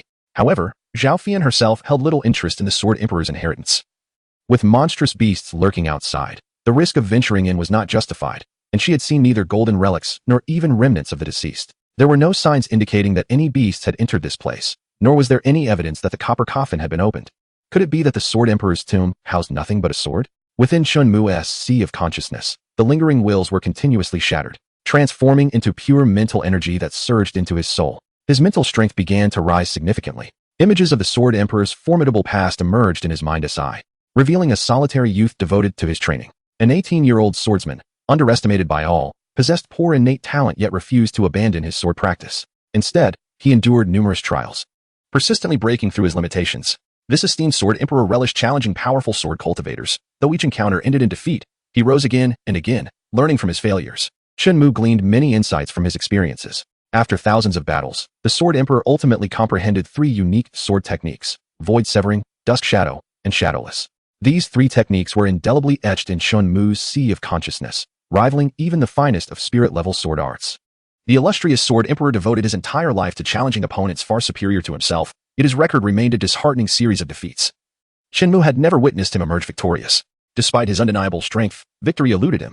As Shinmu beheld the final scene, amidst the swirling snow and wind, he discerned a figure of ethereal beauty, resembling a celestial being. The sword emperor stood before her, his hand trembling around his sword, embodying a fear he had never before encountered, an unequivocal defeat that culminated in the shattering of his cherished blade. The sword emperor's resolve crumbled, for she was an existence he could never hope to surpass. Faintly, Shinmu glimpsed the exquisite visage behind the snowstorm. It was Jang Fushian, who had triumphed over the sword emperor many years prior. Jang Fushian was formidable beyond measure, compelling this resilient warrior to forsake the path of battle. The sword emperor's tomb housed not only the remnants of his past but also his broken sword. He had relentlessly challenged those stronger than himself, only to be ultimately vanquished by Jang Fushian, shattering his very essence. Shinmu could not help but feel a pang of sympathy. With a resolute tone, Shinmu declared, You have lost. I shall assist you in reclaiming your victory. Within his consciousness, a flaming sword materialized, slicing through the remnants of the sword emperor's legacy. With only 3 strikes forever etched in Shinmu's mind: broken void, dust trace, and shadowless. These 3 strikes, harmonizing with the thunderous intent of the sword, were nothing short of perfection. Except for his encounters with the Frost Wolf King, Shinmu typically dominated his rivals through sheer realm superiority, rarely engaging in battles beyond his current level. His rapid cultivation rendered him vastly stronger than his peers, leaving little opportunity for him to confront opponents of higher rank. As he relentlessly absorbed the sword emperor's lingering obsession, Shinmu's mental prowess surged dramatically, his spirit radiating a resplendent golden light, marred by cracks before ultimately shattering, revealing a golden infant-like figure seated in meditation. His telepathic perception had significantly expanded, allowing him to grasp the circumstances surrounding the sword emperor's tomb, where 3 demon kings and countless ferocious beasts lurked nearby. That golden infant, resembling a divine being seated within his consciousness, embodied his primordial spirit. Absorbing the lingering will of the formidable sword emperor, Shinmu's mastery in telepathy soared to new heights. Host: Shinmu. Realm: Midstage 1st rank sword candidate. Status: Perfected 3rd rank primordial spirit. Sign-in value: 520. Tasks: None. When Shinmu opened his eyes, 2 days had already elapsed. He felt invigorated, his golden eyes capable of discerning sights up to 200 zhang away. It seemed his golden eyes were closely linked to his telepathic prowess. Zhao Fian coldly remarked, What fortune have you acquired to be grinning so widely? 3 sword techniques. Shinmu did not conceal anything from Zhao Fian. This esteemed sword emperor had once been defeated by her master, which he pondered might be considered a twist of fate. Shinmu could not help but express his sentiment. Zhao Fian chuckled lightly. My master has vanquished countless formidable sword emperors. I heard from my uncle that my master's record is illustrious. Since her cultivation began, She has never lost a duel once she drew her sword. Her expression brimmed with pride. Shinmu found this amusing. Jang Fushian and this sword emperor were two extremes. Suddenly, Zhao Fian recalled something. Her uncle had mentioned that powerful challengers frequently sought to confront her master at the gates of Lingyun's sect. Eventually, her master grew weary of this and decided to set an example by decisively defeating those who dared to challenge her. Many strong individuals outside Lingyun's sect were left weeping in despair, and thereafter, no sword cultivator dared to challenge her master. In my 30 years at Lingyun's sect, I have never seen my master take action, she added. The more formidable the sword cultivator, the greater the sentience of their blade, and the deeper their emotional connection to it. The shattering of a sword is undoubtedly the gravest blow to a sword cultivator. Ah, you are in your 30s. Shinmu remarked as he observed Zhao Fian, realizing the allure of her figure. Zhao Fian furrowed her brows slightly and replied coldly, I am merely 34 this year. In the realm of cultivation, this age is still considered youthful. Do you understand? Clang. Zhao Fian struck Shinmu's head with force. Caught off guard, he cradled his head and innocently protested, Sister Fian, I was just asking. Why did you hit me? It was Zhao Fian's first experience of being deemed old. Even her master, at such an advanced age, had never been subjected to such remarks. Do I need a reason to strike you? She retorted, a smirk gracing her lips. Her mood considerably lightened. Now is not the time for internal strife, Shinmu stated with a serious expression. How do we escape? Zhao Fian replied nonchalantly. You will help me unseal my life sword, and then I shall lead you to safety. Shinmu understood that a fierce battle awaited them. The Demon Kings had no intention of retreating. I will assist you, he declared. Seated in the crypt, Shinmu and Zhao Fian both engaged in their breathing techniques. Aware that Shinmu had entered the sword candidate realm and could refine more cold energy, Zhao Fian cautioned, I will unleash a substantial amount of cold energy. If you cannot endure it, you must inform me promptly. Not a problem, Shinmu nodded slightly. Zhao Fian sought to lift the restrictions on her life sword. Otherwise, escaping the throng of Demon Kings outside would prove exceedingly difficult. An icy chill enveloped them as Zhao Fian released an intensity of cold far surpassing previous efforts. Even with Shinmu's advancement to the sword candidate realm, he had to grit his teeth and persevere, fully aware that their current predicament demanded relentless refinement. Shinmu's entire body trembled as the chilling air seeped through his skin, inflicting pain tenfold compared to before. The refined energy was absorbed by Zhao Fian, who then wielded that power to melt the snow surrounding her life sword. Outside the tomb, the Snow Eagle Demon King spoke in a deep voice. After waiting for so many days, why have they still not emerged? The Snow Ape scoffed. Fear not, there are no other exits here, they cannot escape. 7 full days passed in silence within the tomb, while the Demon Kings outside grew increasingly anxious. The two-headed Wolf King jested, as we languish here. They might well be giving birth inside, and still not come out. Iron-horned rhinoceros. Break open the tomb door. A beast, resembling a small mountain, charged at the door with a tremendous impact, causing the entire tomb to tremble. Inside, Shinmu and Zhao Fian continued their cultivation. The ice sword within the snow had revealed half of its blade, yet it remained unsealed. Shinmu, covered in frost, bore a pale visage but did not utter a word of surrender. As the icy wall of the tomb door was on the verge of collapse, Zhao Fian opened her eyes, her delicate face adorned with frost, and coldly declared, leave the rest to me. Chapter 052. The golden sword flashed. The iron-horned rhinoceros charged once more at the ice wall. Crack! A snow-colored sword light erupted, and the massive iron-horned rhinoceros fell to the ground with a resounding crash. The Demon Kings fixated on the tomb door as the ice wall shattered. Zhao Fian emerged slowly, her eyes glinting with coldness as she commanded, those who wish to live, get lost. Her indifferent voice echoed through the forest. The Snow Ape Demon King brandished an ancient tree as a weapon, its surface encased in solid ice. It taunted, little girl, today marks your demise. The left head of the Wolf King jeered. Heh, such delicate flesh. The taste must be exquisite. The right head drooled, remarking on Zhao Fian's long, exquisite legs. I shall cherish this prize. Zhao Fian's eyes glimmered with murderous intent, as a chilling aura enveloped the area for hundreds of meters around. The Snow Ape Demon King was the first to strike, swinging its icy club towards Zhao Fian, the air whipping with the force of its attack. With nimble grace, Zhao Fian evaded the blow, which created a deep crater in the ground, sending dirt and snow flying. Had it struck her, the consequences would have been dire. Seizing the opportunity, she leaped onto the icy club and charged towards the Snow Ape Demon King's head, a mist of frost coalescing around her to form a formidable ice armor. In her hands, the ice whispered as it burgeoned into a heavy sword. She aimed to slay the Snow Ape Demon King. The Snow Ape's pupils dilated in alarm, and it instinctively recoiled, yet the glint of the snow-white sword struck too swiftly, severing the fur from its arm. What are you waiting for? The Snow Ape roared in fury, realizing that Zhao Fian's power was formidable, far beyond what it could face alone. Both heads of the Wolf King surged towards Zhao Fian, their massive wings resembling razor-sharp blades that compelled even her to evade their onslaught. The dual-headed Wolf King spewed a gray liquid that corroded vast swathes of the snowy ground. Coordinating their assault, the two heads made it exceedingly difficult for Zhao Fian to evade, though her ice armor offered some protection. The Snow Ape Demon King raised its icy club once more, and faced with the encirclement of the three Demon Kings, Zhao Fian found herself forced into a defensive stance. Not only the Demon King, but also the surrounding ferocious beasts surged towards Zhao Fian in a relentless tide, their numbers reaching into the hundreds and thousands. As if intent on engulfing her, the entire northern forest trembled. The ice serpent coiled atop a nearby mountain peak, observing the battlefield with an air of leisure. Its tail entwined with spirit stones, occasionally feeding itself. Deep within the tomb, Shinmu felt the frost upon him gradually melting away. He employed the nirvana breathing technique to expel the lingering chill within his body, growing increasingly powerful. Zhao Fian possessed the capability to break free. Yet Shinmu's safety was paramount. As she faced a myriad of ferocious beasts, Shinmu hastened to refine the cold energy, unwilling to delay. The sword embryo in his dantian expanded from slightly over an inch to a remarkable 3.5 inches. At last, the remaining cold energy was refined, restoring Shinmu to his peak strength, allowing his mental force to perceive the situation outside. Zhao Fian had previously cautioned him that as long as he managed to escape, she would find her way out as well. Dozens of illusionary butterflies appeared outside the tomb, weaving a mirage around it. Shinmu slipped away from the watchful eyes of the beasts. Their attention was entirely fixated on Zhao Fian, affording him the opportunity to disguise himself with the illusionary butterflies and exit the tomb, swiftly distancing himself from the battlefield. Upon seeing the illusionary butterflies, Zhao Fian understood that Shinmu had commenced his maneuver. She fought valiantly to hold off the Demon King and the ferocious beasts, her innate sword still not fully unsealed, leaving her with limited power. With light whispers stained in blood and her icy armor cracking, Zhao Fian stood amidst a mountain of corpses and a sea of blood. In the distance, the ice serpent rose upright, observing Shinmu striding confidently out of the tomb, while the surrounding beasts made no attempt to hinder him. This lad can cast spells?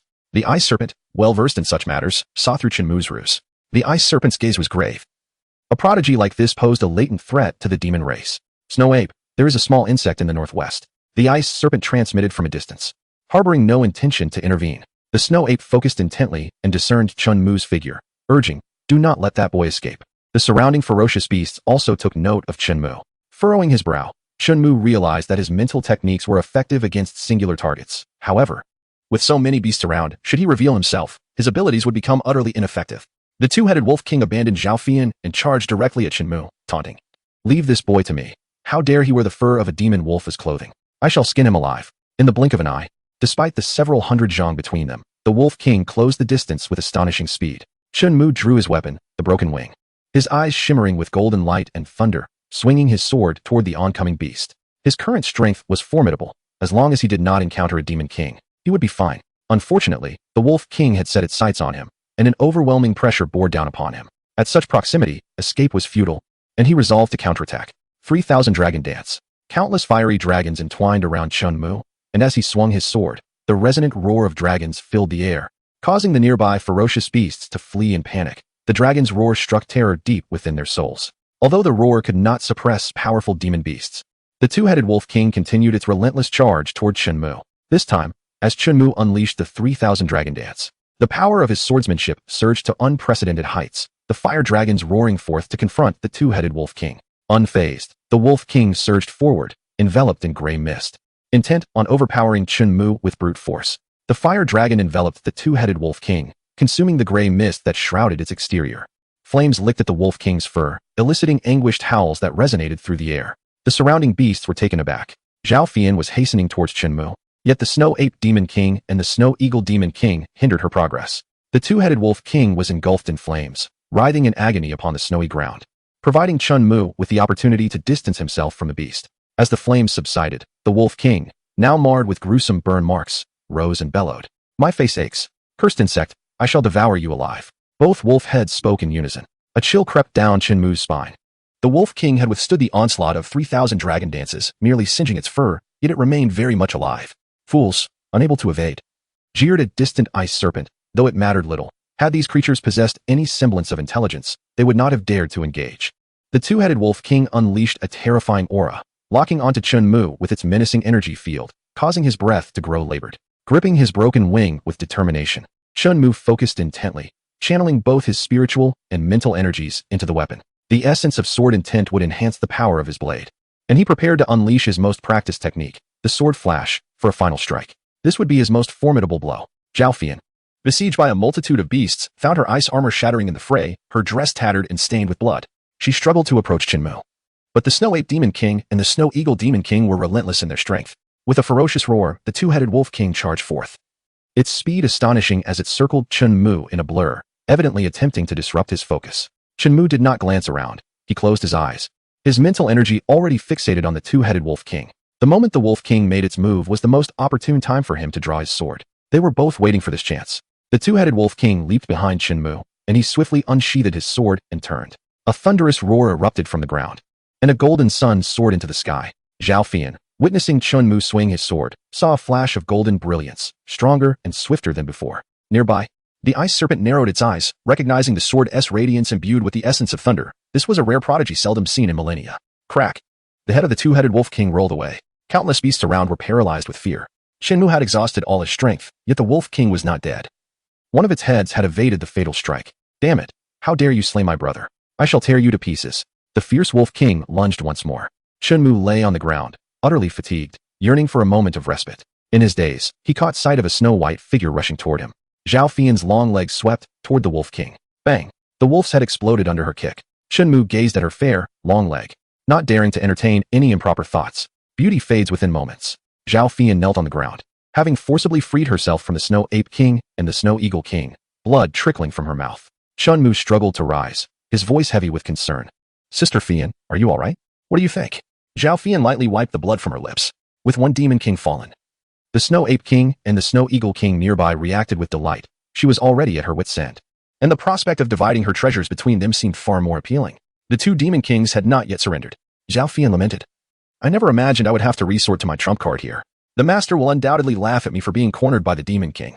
Shinmu exclaimed with fervor. If you possess a trump card, why not deploy it earlier? Nonsense. If a trump card is used casually, can it still be called a trump card?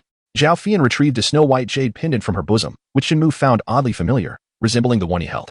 Without hesitation, Zhao Fian crushed the jade pendant. The Snow Eagle Demon King and the Snow Ape Demon King charged towards Zhao Fian and Shinmu, while the ice serpent slithered away in the distance. Chapter 053. The dragon's roar. As Zhao Fian shattered the pendant, a brilliant blade of snowlight emerged. Shinmu watched in awe as the dazzling sword light sliced through the air.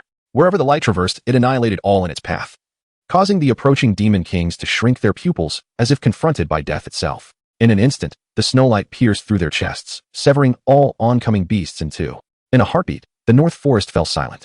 This single strike erased half of the North Forest. Shinmu, filled with astonishment, gazed at the vanishing trees ahead. Dozens of mountains lay flattened. This was the power of the Sword Saint. The snow-white jade pendant in Zhao Fian's hand crumbled to dust, and her eyes reflected profound disappointment. This was not only a trump card, but also a gift bestowed by her master. At the moment the pendant shattered, half of the demon beasts in the North Forest perished, and 3 demon kings fell nearby, leaving only the strongest ice serpent unaccounted for. Zhao Fian produced 2 blue pills and handed them to Shinmu, her voice weak. These are spirit recovery pills, capable of swiftly replenishing spiritual energy. Thank goodness you are here, Sister Fian, Shinmu replied, consuming the spirit recovery pill, feeling its potent effects rapidly restore his depleted spiritual energy. Zhao Fian, on the other hand, took a red pill, her injury severe. She spoke solemnly. This place is perilous. We must depart swiftly. The ice serpent may still be alive, its power far surpassing that of these 3 demon kings. Wait a moment. Shinmu gazed upon the fallen demon kings. There remains treasures in their own right. Although their corpses could not be taken, their demon cores could. Shinmu swiftly located the cores of the 3 demon kings. These 3 cores were larger than that of the Frost Wolf King, resembling embryos. Why does this demon core remind me of our human embryos? Shinmu pondered. Zhao Fian, her voice weary, replied. Demon emperors can transform into human forms using their demon cores. These demon kings merely aspire to cultivate themselves into human forms. Not good. The serpent demon approaches, Zhao Fian urged, taking to the skies with Shinmu on her sword. Just as they departed, the earth trembled as the ice serpent appeared nearby, its serpentine tail sweeping through, shattering the remains of the demon kings, yet the cores were nowhere to be seen. The ice serpent spoke coldly. She is gravely injured and cannot flee far. Qian, keep your eyes on them. The crimson crow vanished in an instant. The ice serpent rallied the remaining beasts of the northern forest, commanding them to pursue Zhao Fian and Shinmu. It was now the sole ruler of the north. Zhao Fian, soaring with Shinmu, realized they could not shake off the relentless tide of demons behind them. Fleeing towards the city would only spell disaster. They had no choice but to escape to desolate lands. Zhao Fian's speed began to wane, her injuries showing no signs of improvement. Due to the excessive use of her innate sword's power, the cold energy within her body became imbalanced once more, and she suddenly fainted in midair. Shinmu caught Zhao Fian just in time, restoring a portion of his spiritual energy and gently guiding them down onto the vast, endless expanse of snow. Amidst the relentless snowstorm, Shinmu's strength was woefully inadequate to extricate Zhao Fian from the relentless pursuit of the demonic beasts. He faced a dire choice, to either abandon her or remain here to meet their demise together. However, Shinmu remained composed. The ice serpent did not lead the chase. It feared that Zhao Fian still possessed hidden power. Thus, only ordinary demonic beasts surged forward. Shinmu pressed his hand against his chest, feeling a comforting warmth emanating from the jade pendant gifted by Jang Fushian. It was only when Zhao Fian activated it that Shinmu realized its formidable power. In his eyes, this jade pendant symbolized Jang Fushian's unwavering affection, and he was reluctant to shatter it. Even if he were to destroy the pendant, it would only vanquish the beasts at the forefront. The cunning ice serpent lurked behind, and as long as it remained alive, both Shinmu and Zhao Fian would find it arduous to return to Blackstone City. Shinmu removed his cloak and draped it over Zhao Fian. Sister Fian, you had the chance to break free, but fell gravely injured while protecting me. Fear not. I shall not abandon you, he declared earnestly. He employed the nirvana breathing technique to heal Zhao Fian, hoping she would awaken. Enveloped in flames, Zhao Fian felt a surge of warmth coursing through her, gradually rousing from her unconsciousness. Upon seeing Shinmu still by her side, her voice, though frail, conveyed urgency. You are unharmed. Flee with all your might. You still have a chance to escape. I will not leave you. You have safeguarded me for so long. Now it is my turn to protect you. Shinmu replied with a smile, his eyes devoid of fear. Fool, if you do not flee, we shall both perish, Zhao Fian scolded, unwilling to accept the thought of Shinmu following her to death. The snow beneath them trembled as a tempest of swirling snow approached from a distance.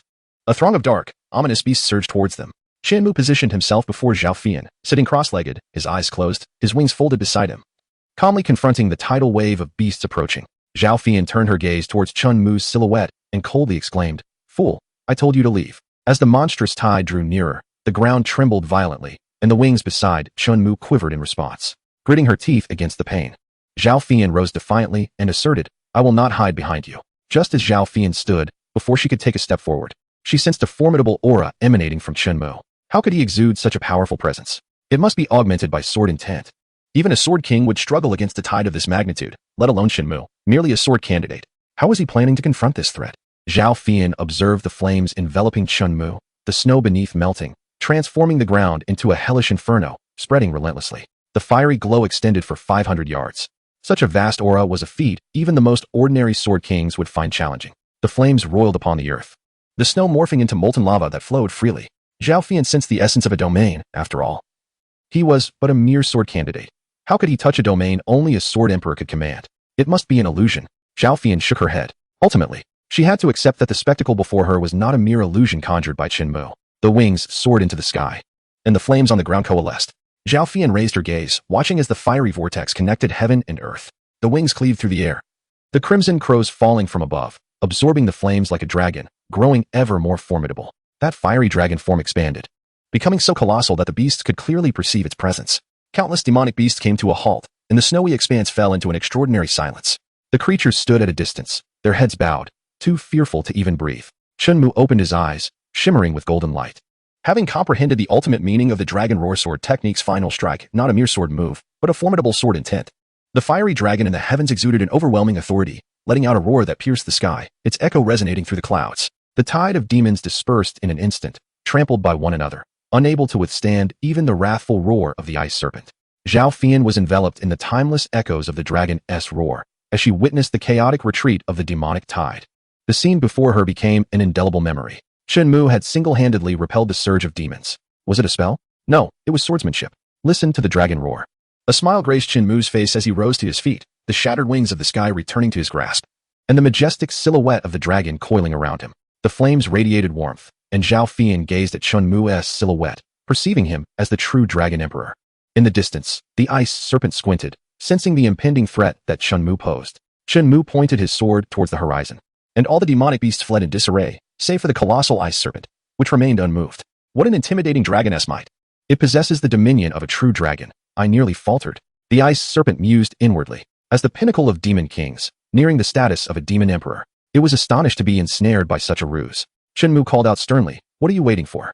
The lesser demonic beasts had all retreated, leaving only the ice serpent. Should it advance, Shinmu would use the jade pendant left behind by Jang Fushian. The ice serpent replied coldly, Leave behind the demon core. If you have the capability, come forth. Shinmu forced himself to maintain composure. Zhao Fian's eyes were fixed upon the ice serpent. She understood that if she displayed any sign of weakness now, the creature might strike without hesitation. The ice serpent spoke coldly once more, leave behind 2 demon cores. And you may depart. Shinmu glanced at Zhao Fian and whispered, perhaps we should relinquish the 2 cores. Zhao Fian replied in a grave tone. This is merely a test. If you show fear, it will come for us. She reassured him, do not worry, I have my own trump card. Shinmu revealed the jade pendant concealed within his garments for Zhao Fian to see. Her expression shifted to one of astonishment as she exclaimed, your possession holds the personal jade pendant of my master. Shinmu sensed her surprise. Did these 2 pendants possess some unique significance? Faced with the choice between 2 demon cores and this pendant, he decidedly favored the latter. He carefully tucked the pendant back into his robes and cast the 2 demon cores far away.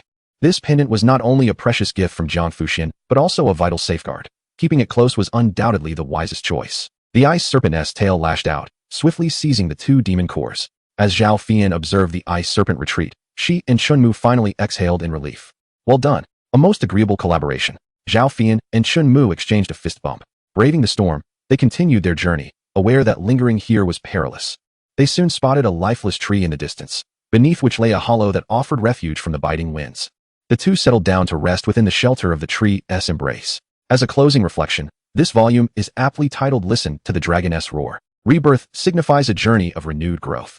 The central narrative of this first volume revolves around the emergence of prodigies, as the protagonist acquires the capacity to stand alone. In the first volume, I aim to convey the warmth of the protagonist's home, characterized by a kind-hearted grandfather, a diligent father, a graceful and gentle mother, a loving elder sister, a sincere and honest younger brother, and an adorable little sister. Many readers have expressed concerns regarding the protagonist's youth. This is a tale of growth. And the protagonist will mature swiftly, possibly transforming into a dashing youth by the 3rd volume. Naturally, I shall quicken the pace. As many readers have been drawn in by the promise of the protagonist's fiancée, whose role will undoubtedly be significant in the forthcoming chapters, I acknowledge that my writing may lack finesse, resembling a mere catalogue of events, and that my vocabulary may be limited. I am sincerely grateful to those who have persevered thus far. I implore you not to inflict harm, if you dislike the work. Expressing your disdain while continuing to read only brings discomfort to both you and the author. Please allow me some encouragement. I have a passion for writing. Having authored 3 books on Qidian, I have yet to compose a formal note of gratitude for my readers. My aspiration is to craft a complete narrative, portraying the protagonist's life as a grand and tumultuous journey. Chapter 054. Chunmu's intentions within the hollow of a tree. Zhao Fian consumed the elixir, while Chunmu employed the nirvana breathing technique to warm her body. After a considerable period, Zhao Fian regained some strength, her complexion gradually becoming more vibrant. She softly remarked, that is enough. You should rest as well. Chunmu replied solemnly, I am not weary. Zhao Fian gently inquired, do you know why the serpent demon sought to kill you? Is it because of the demon cores? Chunmu raised an eyebrow. Recalling that the ice serpent demanded 2 demon cores from him, it must have been after the course. Zhao Fian's expression turned serious as she stated, the demon cores are not the crux of the matter. It is because of you. The formidable beings of the demon race will not permit the emergence of an extraordinary talent among the human race. The serpent demon is on the verge of breaking through, and that will be its most vulnerable moment. It will utilize our hands to eliminate the remaining demon kings, and then attempt to use the tide of demons to dispose of you. How cunning. Shinmu quickly comprehended the situation. Zhao Fian cautioned, do not assume that only the demon race will conspire against you. As your reputation grows, there may be humans who wish to harm you. Furrowing his brow, Shinmu replied in a deep voice, do they not fear the Lingyun sect? It is precisely because they fear the Lingyun sect that my master has suppressed them for thousands of years. If you were to succeed my master in continuing this suppression, they would remain overshadowed by the Lingyun sect. Shinmu could not help but frown. Such a simple truth must surely be known to Jang Fushian. Zhao Fian added, you need not worry at this moment. The northern wilderness is relatively safe for now. You still possess your master's personal jade pendant, and no one can harm you. The northern wilderness sects are inclined to win Shinmu over. Anyone daring to oppose the Lingyun sect would undoubtedly be from the arid continent or other formidable powers beyond it. Even without being renowned in the northern wilderness, Shinmu has gained a certain level of fame, and news of him will soon reach the ears of other superpowers. Zhao Fian spoke solemnly. If you remain in Blackstone City, you will inevitably bring trouble to your family. Understanding her implication, Shinmu responded earnestly, upon returning to the Qin family this time. I shall accompany you to the Lingyun sect in advance. Zhao Fian smiled and nodded. Shinmu then produced the demon core from within his robes and said gravely, Sister Fian, this is for you. The demon king's core. It should be useful even to a sword king. Were it not for Zhao Fian this time, he would have had no chance of attaining the thunder sword intent, nor would he have ultimately comprehended the dragon's roar sword style. Zhao Fian smiled gently and said, this demon core is poison to me, yet it should prove beneficial to you, potentially elevating your rank by 3 levels. Shinmu is currently a 3rd-tier sword candidate. By refining this demon core, he should ascend to the 6th tier. Should he master all 3 demon cores from the demon kings, the title of Sword King will be within reach. The demon cores of the demon kings far surpass that of the Frost Wolf King, even for you. Complete refinement would require 2 to 3 months. How about we head to Lingyun's sect once I have refined the demon core? We should depart as soon as my injuries heal. Delaying too long may invite unforeseen complications. All right, Shinmu replied. Zhao Fian was seriously injured and needed time to recover, while Shinmu could focus on refining the demon core and also spend quality time with his family. After resting for 2 days in the tree hollow, Shinmu took to the skies with Zhao Fian on his sword, flying low and slow, yet significantly faster than walking. In the snowy expanse, Shinmu spotted a small creature. Was it a kitten? Approaching closer, he found a furry little being curled up. As he examined it, he noticed a character resembling a king on its forehead. Its fur was a striking mix of red and white. Initially thinking it was a cat, he was surprised to discover it was a tiny tiger. Zhao Fian remarked lightly, a mutated tiger demon. This one has been abandoned. Typically, they perish early and struggle to reach adulthood. Such is fate. Let us care for it for now, Shinmu said, tucking the little tiger into his embrace. A beast raised from a young age could serve as a guardian in adulthood. Demon beasts often exhibit greater loyalty than humans, and many sects possess their own guardian beasts. It appeared the little creature had been abandoned for several days, its life signs weak, making its survival uncertain. Zhao Fian did not believe that the little tiger could survive. It was far too small, had not been fed for a long time, and suffered from frostbite, so its endurance was questionable. Shinmu admired its tenacity. In such frigid conditions, being abandoned, yet still clinging to life, was remarkable. He employed the nirvana breathing technique to bestow vitality upon the little creature, and within 2 days, it was rolling about in Shinmu's embrace. The tiger was smaller than a kitten, and as it opened its eyes, Shinmu noticed one was red while the other was white, a rare condition known as heterochromia. No wonder it had been forsaken. Its tiny legs gently pressed against Shinmu's chest, signaling its hunger. Observing this, Shinmu requested a spirit fruit from Zhao Fian, which the little tiger eagerly gnawed upon before curling up in his arms to rest. 5 days later, they returned to the Qin family home. Zhao Fian went straight to her room to rest, while Shinmu brought the little tiger back home. Father, mother, Ying, sister Longwei. Yin Longwei was in the courtyard tossing sandbags with Qining. Upon seeing Shenmu, Qining excitedly ran over, calling out, "Brother." Shenmu affectionately ruffled his sister's hair. He released the little tiger, which sported a coat of red and white fur, its forepaws moving in different directions, wobbling and occasionally tumbling over. Qining blinked her large eyes in wonder, crouched down, and gently poked the little tiger's forehead with her index finger. The tiger nuzzled against her calf, mewing softly. Qining clapped her hands in delight. Shinmu, witnessing her sweet smile, had primarily brought the little tiger back to provide companionship for his sister, and he envisioned it guarding their home as it grew. Qinyan laughed heartily, remarking, "It is rare to find a North Wilderness demon tiger. Muir is quite fortunate." Tang Wan asked gently, "Does it have a name?" Shinmu chuckled softly, "Mother, let us name it Dazhuang, hoping it will grow strong in the future." Dazhuang appeared more frail than a kitten. Dazhuang, what a delightful name. Shen Yin and Tang Wan nodded in agreement, smiling. Yin Longwei emerged from the kitchen with an old bowl, filling it with beast milk. Upon catching a whiff of the creamy aroma, Dazhuang stumbled over eagerly, while Qining joyfully trailed behind. Shinmu refrained from mentioning his imminent journey to Lingyun's sect, wishing to spare his parents any undue worry. "Father, mother, I feel rather fatigued. I shall accompany you again tomorrow," he said respectfully. Tang Wan replied gently, "Go and rest." Yin Longwei added, "Young master, your clothes are quite soiled. Let me assist you with a change." "Thank you, Sister Longwei," Shinmu responded, removing his tattered jacket. As soon as he lay down, he succumbed to a comfortable slumber. The following morning, the sound of meowing filled the courtyard, as Qin Ying was enthusiastically calling out. With pastries in hand, she squatted beside Dazhuang, watching it drink the beast's milk. When sunlight streamed into the room, Qinmu awoke naturally, feeling invigorated. He made his way to the courtyard, smiling. "Ying, come here to your brother." Upon hearing his voice, Qining dashed to his side, splitting her treat in half and holding it aloft. "Brother, eat." Shenmu laughed as he lifted his sister, savoring the morsel she offered, and said softly, "Ying is truly obedient. I will teach you the breathing technique." Shenmu patiently guided his sister. During his time away from the Qin household, Chen Ying's proficiency in the breathing technique had waned, and he intended to ensure she mastered it completely before his departure. After satisfying his hunger, Dazhuang dashed towards Shenmu. However, the steps appeared insurmountably high for him. He leaped several times but failed to ascend, ultimately curling up beneath the stairs. Chen Ying's breathing technique was once again executed with finesse, and then Shenmu took his sister to the courtyard to play, with Dazhuang wobbling behind them. As Chen tossed the sandbags farther and farther, she would employ her breathing technique to regain her strength once fatigued, which greatly benefited her physical condition. In the first half of the night, Shenmu assisted Zhao Fian in healing her injuries, and in the latter half, he returned to his own room to refine the demon core. He dared not ingest the demon king's core directly and could only refine it externally at a gradual pace. 2 months swiftly passed. Shenmu refined half a demon core, successfully advancing to the initial stage of a 5th rank sword candidate. And consuming the entirety of the core would likely elevate him to the 6th rank. As one progresses, cultivation becomes increasingly arduous. The prowess of a 5th rank sword candidate is regarded as formidable within the Yin dynasty. Even the city Lord Mu is merely a second-rank sword candidate, while the Marquis of Hingyang is only at the 7th rank. Zhao Fian had nearly recovered and was preparing to leave Haishi City with Chunmu when an unfamiliar cultivator visited the Qin family. Chapter 055, The Heaven's Secrets Pavilion. Northern Wilderness. As spring blossomed, the sun shone brightly. In the courtyard, Dazhuang stretched beneath the sunlight, having transformed into a large cat, adorned with a striking mix of red and white patterns after 2 months of growth. Yan Longyue had recently fed him minced meat and small bones, resulting in Dazhuang's increasingly robust physique. Chun Ying tossed sandbags in the yard, and each time she threw one, Dazhuang promptly retrieved it, showcasing his intelligence as he followed Chun Ying around daily. Shinmu felt quite at ease lately, accompanied each day by Dazhuang and Yan Longyue as they spent time with his sister. He was preparing to journey to Lingyun's sect, anticipating a prolonged absence from his sister. Suddenly, 2 beams of sword light descended upon the Qin family. Chunmu sensed the formidable aura surrounding him and promptly invited Chun Ying to play inside the house. In the adjacent courtyard, Zhao Fian emerged from her chamber, perceiving the arrival of a powerful figure. She murmured, "The Heavenly Machine Pavilion truly has its presence everywhere."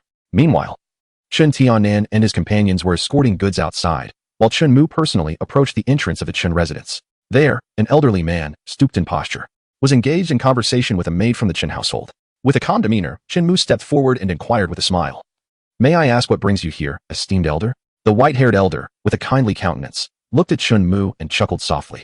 "I am Chun Zhu from the Heavenly Machine Pavilion. You must be Chun Mu, am I correct?" Chun Mu nodded and replied, "Do you have business with me, senior?" Chun Zhu, beaming with warmth, responded, "I am tasked with collecting information on prodigies at the Heavenly Machine Pavilion and wish to take a few moments of your time to confirm your details." The name of the Heavenly Machine Pavilion was unfamiliar to Chun Mu, leaving him curious about the nature of this power. Zhao Fian approached, clad in a fitted purple gown, her exquisite visage adorned with a smile. "Elder Chen, how fortunate you are to personally visit the North Wilderness," she remarked. Chen Zhu's face radiated joy as he replied, "I have heard whispers of an unparalleled prodigy emerging from the North Wilderness, bearing the surname Chun. It is only natural for me to come and ascertain the truth." The respect with which Zhao Fian regarded the elder indicated his significant status. Zhao Fian spoke earnestly, "Elder Chun, I would prefer that his information not be disseminated for sale at the Heavenly Machine Pavilion." Chun Mu's accomplishments were already well known, no longer a secret. He had emerged as a prodigy in Blackstone City, possessing a 9th-grade bone structure, having triumphed in the city's youth competition, and at the tender age of 3. He had slain the Wolf King and defeated the Prince of the Zhou Kingdom. Chun Zhu recounted Chun Mu's achievements in detail. The Tianji Pavilion stands as one of the most unique organizations on the continent, tasked with the collection of diverse information and acquiring resources through information exchange. The pavilion boasts an array of rankings, including the potential list, the assassin list, and the bounty list, among dozens of others, wielding significant influence. Shinmu, eavesdropping on their conversation, gleaned a general understanding of the Tianji Pavilion's nature. One might elegantly describe it as an intelligence agency, while a more unflattering term would liken it to a tabloid of the cultivation world. Qin Shu, with a solemn expression, remarked, "In 2 years, the Qingyan Conference will take place. I believe he will not miss this decade-long event." Zhao Fian, her voice low, inquired, "Elder Chun, what specific information are you seeking?" "I wish to ascertain whether he can currently rank on the Qingyan list." Qin Zhu responded with a smile. A handsome young man stepped forward behind Qin Zhu, boasting, "To ascend the Qingyan list, one must be a sword candidate under the age of 20. I am Lu Hang, ranked 356th on the Qingyan list. I welcome your guidance." Zhao Fian replied coolly, "Proceed." Shinmu was somewhat taken aback. It seemed Zhao Fian intentionally desired to expose his capabilities. They made their way to the Chun family's martial arts arena, where Lu Hang had been summoned by Chun Zhu at considerable expense. Having heard of Chun Mu's victory over the Wolf King, Chun Zhu speculated that he possessed the strength of a sword candidate, thus engaging Lu Hang, a late-stage second-tier sword candidate. "I shall be the witness to this duel. Let it be a contest of skill, with restraint observed," Chun Zhu cautioned. "A witness from the Tianji Pavilion is requisite. Any results from a private duel will not be recognized." Lu Hang chuckled lightly. "Please, go ahead." His failure to draw his sword was an unmistakable affront to Chen Mu. Unfazed, Chen Mu unsheathed his sword, the wingless blade, which vanished in a flash like a shooting star. Lu Hang was suddenly taken aback, promptly unleashing his energy field in an attempt to locate Chen Mu's position. However, a sharp blade was already pressed against his throat. Lu Hang swallowed hard, while Chen Zhu, visibly astonished, declared, "Chen Mu has triumphed." Ascending to the 356th position on the Qingyan ranking, he took out ink and brushed to document this moment in his notebook. Even sketching a simple likeness of Chen Mu, the astonishment in his eyes lingering. Lu Hang's gaze became vacant. He could hardly believe how swiftly it had all transpired. As a second-tier sword candidate, he had been unable to react in time. Zhao Fian remained impassive, fully aware of Chen Mu's remarkable speed. Even the Sword King would need to be wary of him in a surprise attack. Chen Mu, mindful of not damaging the training grounds, had opted for this method to conclude the battle. Chun Zhu laughed heartily, saying, "Congratulations, young friend, on your ascent to the Qingyun ranking. Once I relay this information back to the Tiangong Pavilion, the elders will assess your potential. I firmly believe you will secure a position among the top 10 on the Sword Cultivator potential list." Shinmu was oblivious to the significance of this ranking and inquired, "Where does Sister Fian stand on the potential list?" Chun Zhu replied with a smile, "She ranks 38th on the Wilderness potential list. However, she holds 3rd place on the Wilderness Heavenly list, her realm far surpassing her potential." "What is the Heavenly list?" Shinmu asked. "The Heavenly list features the mightiest sword kings," Chun Zhu explained. Shinmu smiled and remarked, "Sister Fian, you are truly impressive, ranking 3rd on the Heavenly list."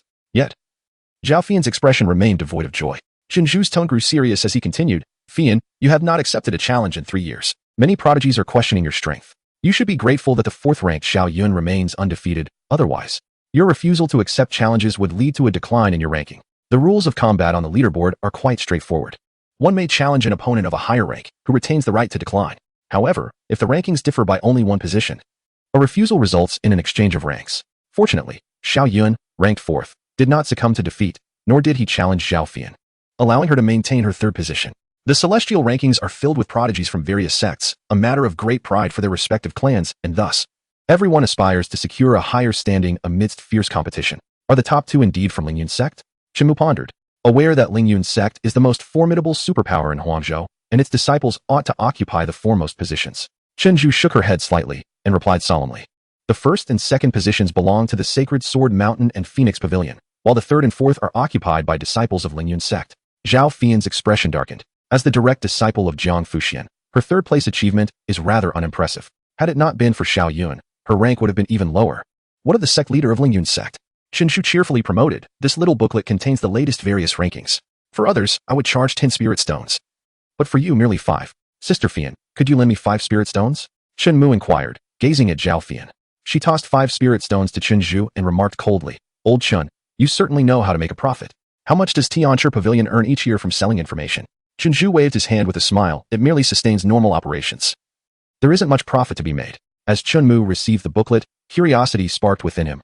"Aren't you afraid of piracy?" Chun Zhu smiled enigmatically and remarked, "No one dares to pirate from the Heavenly Mechanism Pavilion. For doing so would invite misfortune." The notion sounded rather ominous, and Chun Mu initially believed he had stumbled upon a lucrative opportunity, only to discover the stringent copyright laws of this alternate realm. "My young friend, what is the name of your sword?" 10 spirit stones for each question, Chun Zhu replied with a light chuckle. "You certainly have a knack for business. Thus, it will be 10 spirit stones per inquiry. My sword is named Broken Wing. How old is it?" "For years and 11 months. What rank of sword candidate are you?" "3rd rank." Chun Zhu's hand trembled slightly. However, Shinmu falsely reported his strength, as he was indeed a 5th-rank sword candidate. Even so, this revelation was sufficiently astonishing. Chun Zhu meticulously compiled Shinmu's information and gifted him 80 spirit stones. He then laughed heartily. "Thank you for your cooperation, young friend. I must now journey to the Western Wilderness to meet 2 outstanding talents. I hope to see you at the Qingyan Conference." With that, Chun Zhu and Lu Hang departed from the Chun residence. As Chun Mu perused the pamphlet from the Heavenly Mechanism Pavilion, he noticed the name Jang Fushian atop the sacred list, accompanied by a note stating he was the sect master of the Lingyun sect, a position unchanged for 3 millennia. His fiancée, he was the mightiest sword saint. Chun Mu had presumed Jang Fushian to be a formidable sword saint, unaware that he was the most powerful sword saint on the continent. It was no wonder the Lingyun sect held the title of the strongest sect in the wilderness region. He continued to leaf through the pamphlet until he stumbled upon a particularly intriguing list, the Celestial Immortal list, where Jang Fushian claimed the 1st position. However, there was no portrait of him. After searching for a considerable time, Chun Mu queried in confusion, "Sister Zhao Fian, why are you not on the Celestial Immortal list?" "Get lost," Zhao Fian retorted coldly. Chun Mu did not intend to mock. He merely felt that Zhao Fian deserved a place on the celestial rankings, as the fairies ranked lower were clearly not her equal. Should the celestial rankings be influenced by popularity? Chun Mu closed the small booklet and said solemnly, "Sister Fian, why should I spar with Lu Hang? The Qingyun Conference would be held in 2 years, and only the prodigies on the Qingyun rankings could participate. You can secure a spot in advance," Zhao Fian explained. Chun Mu was still unaware of the significance of the Qingyun Conference. The primary reason for her insistence was her desire for Chun Mu to gain fame quickly, allowing him to accompany her to Lingyun's sect. With the promotion from Tiangong Pavilion, it would be difficult for Chun Mu not to become well known. Upon returning to the small courtyard, Chun Mu played with his sister. He even took Chun Ing on a sword flight. Clinging to Chun Mu's leg, Chun Ing felt safe with her brother nearby and laughed joyfully. Meanwhile, at the city lord's mansion, Mu Donglu gazed in astonishment at the sword lights spiraling in the sky, exclaiming, "It's Chun Mu. He has broken through to sword candidate." Achieving such a rank at his age foretells an extraordinary future, Perhaps Blackstone City will indeed witness the emergence of a sword saint, even a young sword saint. As night fell, Chen had already drifted into slumber. In the courtyard, Shinmu bid farewell to his mother. He respectfully said, "Mother, please rest assured.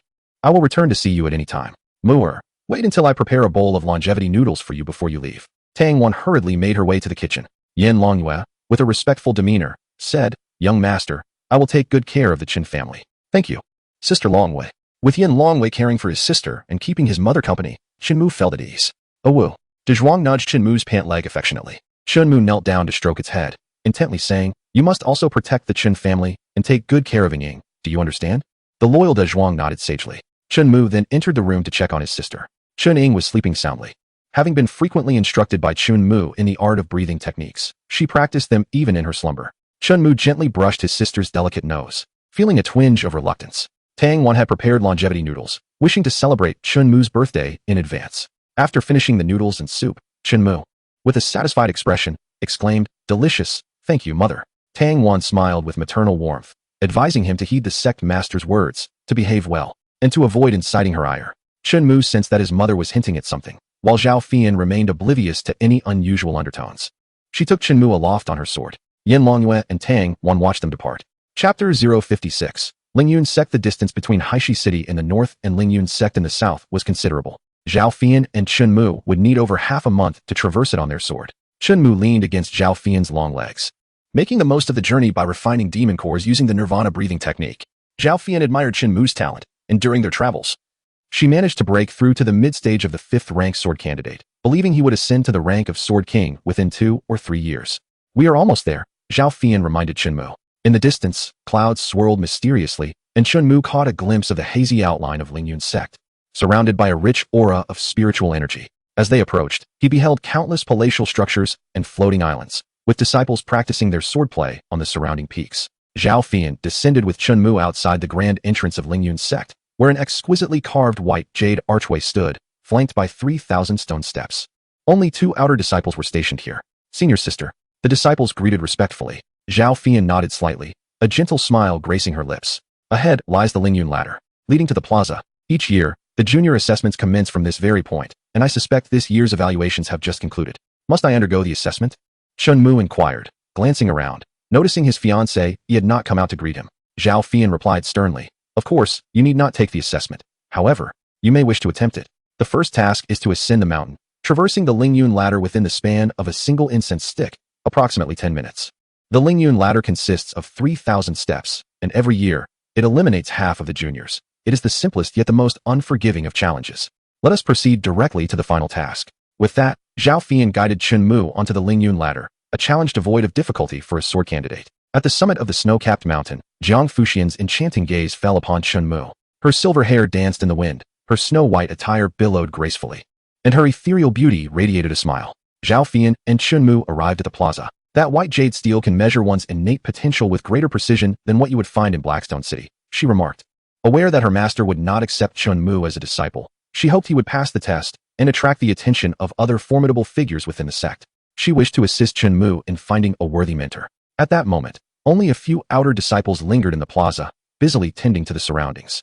As Mu approached the white jade steel, an outer disciple stepped forward to block his path, stating, "Senior sister, the elders have decreed that the ancient steel should not be used without permission. The exquisite white jade steel, capable of measuring root bones, is a rare treasure, permitted for use solely during sect assessments, with strict prohibitions against its misuse by the younger generation." Zhao Fian spoke coldly, asserting, "I will take responsibility for any consequences. Mu, go ahead and measure." The outer disciples dared not intervene, for Zhao Fian was a direct disciple of the sect leader, her words holding more weight than those of many elders. As Mu placed his hand upon the steel, it trembled and emitted a dazzling radiance. With a thunderous roar, a brilliant column of light ascended, piercing through the clouds above, capturing the attention of the entire Lingyun sect. The resplendent beam gradually faded only after Mu had withdrawn his hand, leaving Zhao Fian, though somewhat prepared, utterly astonished.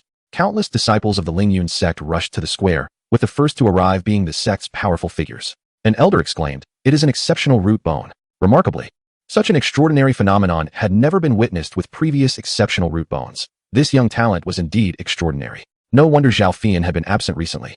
She had returned with an unparalleled prodigy. A robust middle-aged man stepped forward, his voice resonating powerfully. "Young man, what is your name?" Shinmu felt an immense pressure.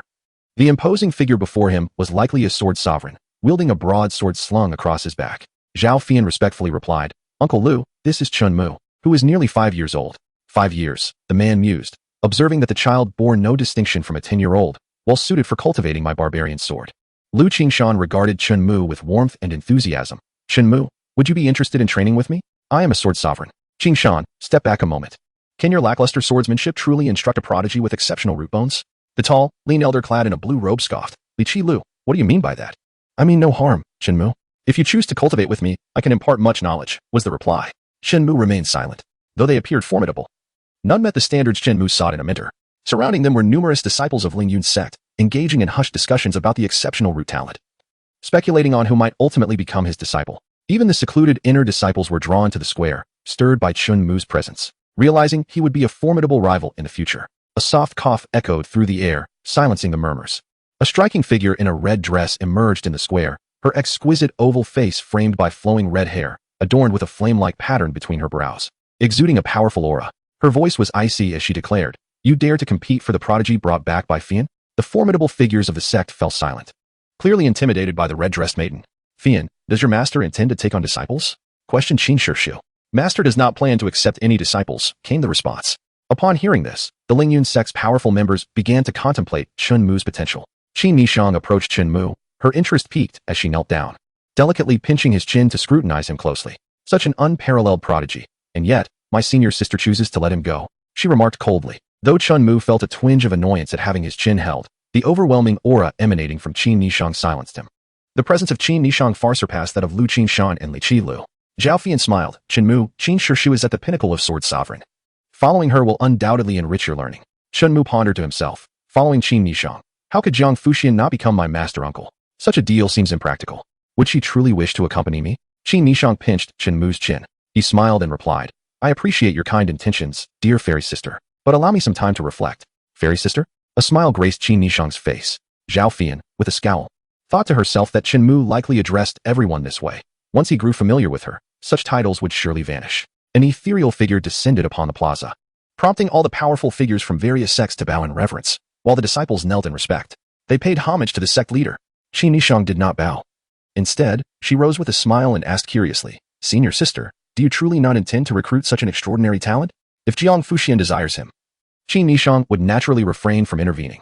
However, should Jang Fushian decline, none would dare contend with Qin Nishang. Jang Fushian replied serenely, Little junior sister, my master has decided to accept Shinmu as a disciple. Qin Nishang exclaimed in shock, Master intends to take on a disciple? Why was I not informed? My master has his own plans. The surrounding sect leaders were all taken aback. Jang Fushian's master was none other than Qin Nishang's own mentor, the sword Saint Sumin, the grand elder of Ling Yun's sect, who had retreated from the world for over 1,000 years. Even Zhao Fian's eyes widened in disbelief. She had assumed Shinmu would be her little junior brother, only to find him transformed into a little master uncle in the blink of an eye. The thought of referring to Shinmu as little master uncle sent shivers down her spine. Qin Nishang swept away, her eyes betraying a hint of regret. Jiang Fushian gazed gently at Shinmu, her voice a melodious whisper, Fian, please arrange a place for Shinmu to rest. The grand ceremony for joining the sect will be held in 3 days, and at that time, the elder will formally accept you as a disciple. Thank you, Sister Fairy. From now on, please call me senior sister, Shinmu replied, nodding, while secretly murmuring to himself, I shall call you my wife henceforth. As Jiang Fushian and the powerful members of the sect departed, only the disciples of Ling Yun's sect remained, observing with great interest. A robust and handsome young man approached, exclaiming, Sister Zhao, how impressive. I hadn't seen you for days and thought you were in seclusion, but you've returned with an unparalleled prodigy. My name is Xiaoyun. I hope you will look after me, little uncle. Xiaoyun greeted with a cheerful smile. Are you the one ranked 4th on the heavenly list? Shinmu inquired. Having heard of Xiaoyun before, Xiaoyun replied, astonished, little uncle knows this too? Being 4th on the heavenly list is hardly noteworthy. Sister Zhao is ranked 3rd. Zhao Fian scoffed, Xiaoyun, do you not feel uncomfortable suddenly having a new little uncle? Xiaoyun responded enthusiastically, not at all, little uncle. My master is Qin Nishang, and my grandmaster should be your master as well. You must look out for me in the future. Shinmu could only manage an awkward smile. He currently lacked the strength to protect Xiaoyun, though he sensed that Xiaoyun was formidable, likely at the pinnacle of Sword King. Feeling fatigued from the journey, Zhao Fian said, I shall return to Xian Peak to rest. Xiaoyun, please show Chunmu around Ling Yun's sect, and then escort him to Xian Peak. Without hesitation, Xiaoyun replied warmly, little uncle, allow me to guide you through Ling Yun's sect. Thank you, Shinmu smiled back. Zhao Fian returned to Xian Peak to rest, while Xiaoyun took Shinmu on a tour of Ling Yun's sect. The sect boasts thousands of majestic mountains, and even flying on a sword would take half a day to explore adequately. Xiaoyun was enthusiastic, patiently introducing various features to Shinmu. Shinmu's attention was drawn to a desolate pond, where numerous swords lay scattered. What is that place? He inquired. That is the sword pool, Xiaoyun replied. Many of these swords were left by the predecessors of Lingyun's sect. If they did not bestow their swords upon their disciples before transcending, they chose to leave them in the sword pool. Shinmu perceived countless obsessions clinging to the swords. The intensity of these sentiments could sustain his cultivation for many years. May I visit the sword pool? He asked. The sword pool opens at special times. You can ask for permission from the sect master through your little martial uncle. Once she grants it, you may enter at any time, Xiaoyun explained. Shinmu, not in a rush, decided to familiarize himself with his new surroundings first. Jang Fushian resided atop the highest snow-capped peak, known as Lingyun Peak. Each powerful member of the sect possessed their own mountain, while core disciples of the inner sect had their own, albeit significantly smaller. As evening descended, Shinmu returned to Ziyun Peak. At the mountainside, a cave dwelling was constructed, surrounded by a bamboo forest and featuring a dao platform facing the east. Zhao Fian was resting inside the cave. Fian, you haven't arranged a place for me to stay. Shinmu called out from the entrance. Zhao Fian replied coolly, come in. Upon entering the cave, Shinmu observed a jade bed. Zhao Fian stated matter-of-factly, you will stay here for the next few days and cultivate with me. Shinmu blinked in surprise and whispered, but this is Lingyun's sect. Zhao Fian replied with a hint of coldness. Is there a problem with Lingyun's sect? I have no objections. Why should you be concerned? Shinmu recalled the assistance he had received from Zhao Fian and spoke in a deep voice. Very well. Night descended, and the moonlight shone brilliantly. Jang Fushian stood atop the snowy mountain, her beautiful eyes gazing toward the direction of Ziyun Peak. Inside the cave, a chill suddenly crept down Shinmu's spine. Chapter 057, The Sect's Grand Ceremony. The sensation was more terrifying than encountering a demon king. Could someone be plotting against me? This is Lingyun's sect. It shouldn't be possible. Shinmu murmured to himself, relieved that the feeling was fleeting and likely a mere illusion. For my fiancé, he is watching over me. With Shinmu's assistance, Zhao Fian's lifebound sword had revealed more than half of its blade. With just half a year's time, it would be completely unsealed. Shinmu's physical body, tempered by the cold, had grown increasingly powerful, his blood boiling within, granting him strength far surpassing that of other sword cultivators of the same realm. Now, he could endure intense refinement for most of the day, only resting by noon the following day. He lay upon Zhao Fian's jade-white bed, wishing for nothing more than a moment of tranquility. Zhao Fian's delicate face blossomed with a rosy hue, feeling that she would soon regain her peak condition. Once at her pinnacle, she would have the opportunity to vie for the top position on the heavenly ranking. A smile graced her lips when suddenly, she heard Jang Fushian's voice. What could my master want with me? Upon hearing Zhao Fian's murmurs, all drowsiness evaporated from Shinmu. He sat up, his small face growing serious, and asked, is your master going to kill me? What are you talking about? Zhao Fian responded, sensing his absurdity, her tone turning cold. I am going to see my master now. You should rest well.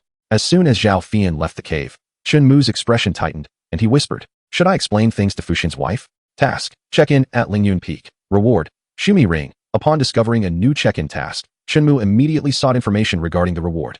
The Shumi Ring is not an ordinary spatial artifact. It possesses an immense space capable of accommodating an entire mountain, illustrating its extraordinary value. Initially apprehensive about being reprimanded by Jang Fushian, Shinmu now eagerly anticipated checking in at Lingyun Peak. Lingyun Peak, perched above the sea of clouds, is perpetually blanketed in snow. Standing at the precipice, Jang Fushian gazed at the shimmering golden sea of clouds and remarked, Fian, the rapid advancement in Shinmu's cultivation realm is largely attributed to your efforts. Zhao Fian, positioned behind Jang Fushian, felt a blush rise to her cheeks and timidly replied, Master, having met Shinmu during her last visit to the northern wilderness. Jang Fushian was astonished by his swift progress from the pinnacle of sword master to a 5th-rank sword candidate within a year. I am well aware of your circumstances. This development is advantageous for both you and Shinmu. However, he will be your junior uncle in the future, and such matters must not arise again. Jang Fushian stated solemnly. Fian understood. Biting her lip, she lowered her head and softly implored, Master, could you grant me another 6 months? Jang Fushian gazed at the rolling sea of clouds, her azure eyes reflecting the turbulence within. The mountaintop was eerily quiet. Having spent many years with her master, Zhao Fian had never felt such pressure as she did now. Kneeling behind Jang Fushian, she dared not lift her gaze. With a gentle sigh, Jang Fushian replied, this must remain a secret from others. Thank you, Master. Zhao Fian responded, a smile illuminating her delicate face. Jang Fushian gently shook her head. At this moment, Qin Nishang arrived at Lingyun Peak to discuss matters regarding the sect's grand ceremony, prompting Zhao Fian to return to Ziyun Peak. Shinmu reclined on the platform outside the cave abode. Sensing Zhao Fian's return, he hastily rose and inquired solemnly, what did your master say? Zhao Fian replied with pride, Master has permitted us to continue our cultivation for another 6 months. Was she not angry? Shinmu asked. It seems Master was slightly displeased. Zhao Fian responded coldly, adding, If you let anyone else know about this, apart from Master, neither I nor Master will spare you. Shinmu instinctively shrank his neck. 2 days later, the grand ceremony of the sect commenced. Disciples of Lingyun's sect gathered in the square, which was thronged with people. The disciples radiated youthful vigor, exuding a formidable aura that, when combined, even made the Sword Emperor wary. Shinmu and Jang Fushian stood at the forefront, flanked by core disciples, all of whom were sword kings, figures of elder status in the northern wilderness. Fushian, your complexion is truly radiant. Have you been indulging in delightful treats lately? Do share some with me. A melodious laugh chimed beside Jang Fushian. Shinmu turned his attention to a long-haired beauty beside her, clad in a green dress. Her cascading black hair framing a charming visage, though her figure was somewhat modest. Raising an eyebrow, Jang Fushian retorted, I've recently developed a fondness for candied hawthorns. If you wish to try some, go buy your own. Pfft, is that true? Lumaya replied, her face a portrait of confusion. Is this little fellow new? How did he end up at the front? She affectionately ruffled Shinmu's hair, finding him quite endearing. Xiaoyan interjected, Junior sister, you have just emerged from seclusion. This young man is a disciple master ancestor intends to take under her wing. Lumaya murmured, the disciple that the Grandmaster is preparing to accept. Could it be our little uncle? Suddenly, Lumaya's eyes widened in surprise, retracting her hand swiftly, her expression turning awkward as she said, little uncle. Meyer was thoughtless. Please do not take it to heart. Jang Fushian stifled a laugh, while Xiaoyan shook his head with a smile. And Shinmu responded with a gentle smile, it's quite all right. Lumaya was considerably startled. Xiaoyan, with warmth, remarked, our master has only 2 direct disciples, myself and junior sister Lu. Henceforth, little uncle will need to take care of us. Shinmu nodded, albeit with a hint of embarrassment. In Lingyun's sect, many were merely registered disciples. Only those of extraordinary talent could become the sect's true disciples. The preceding individuals were all from influential backgrounds. A floating island descended nearby, resembling a towering platform. Numerous radiant sword lights cascaded down, including Li Qi Lu and Lu Qinshan, both of whom Shinmu recognized as sword emperors. Shinmu felt a surge of astonishment. In the northern wilderness, it was rare to even encounter sword kings, let alone sword emperors. A beam of snow-white light landed upon the island, and the disciples of the sect respectfully proclaimed, we pay our respects to the sect master. Jang Fushian and Qin Nishang stepped aside, allowing a white-robed elder to take center stage. His hair was as white as snow. Yet his face bore the youthful vigor of a child, his eyes reflecting the weight of time. The instant the elder appeared, the swords of all Lingyun's sect disciples quivered in resonance.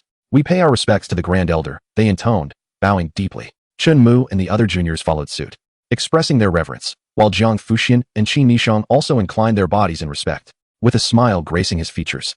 Su Min appeared before Shinmu in the blink of an eye, not a ripple disturbing his robe.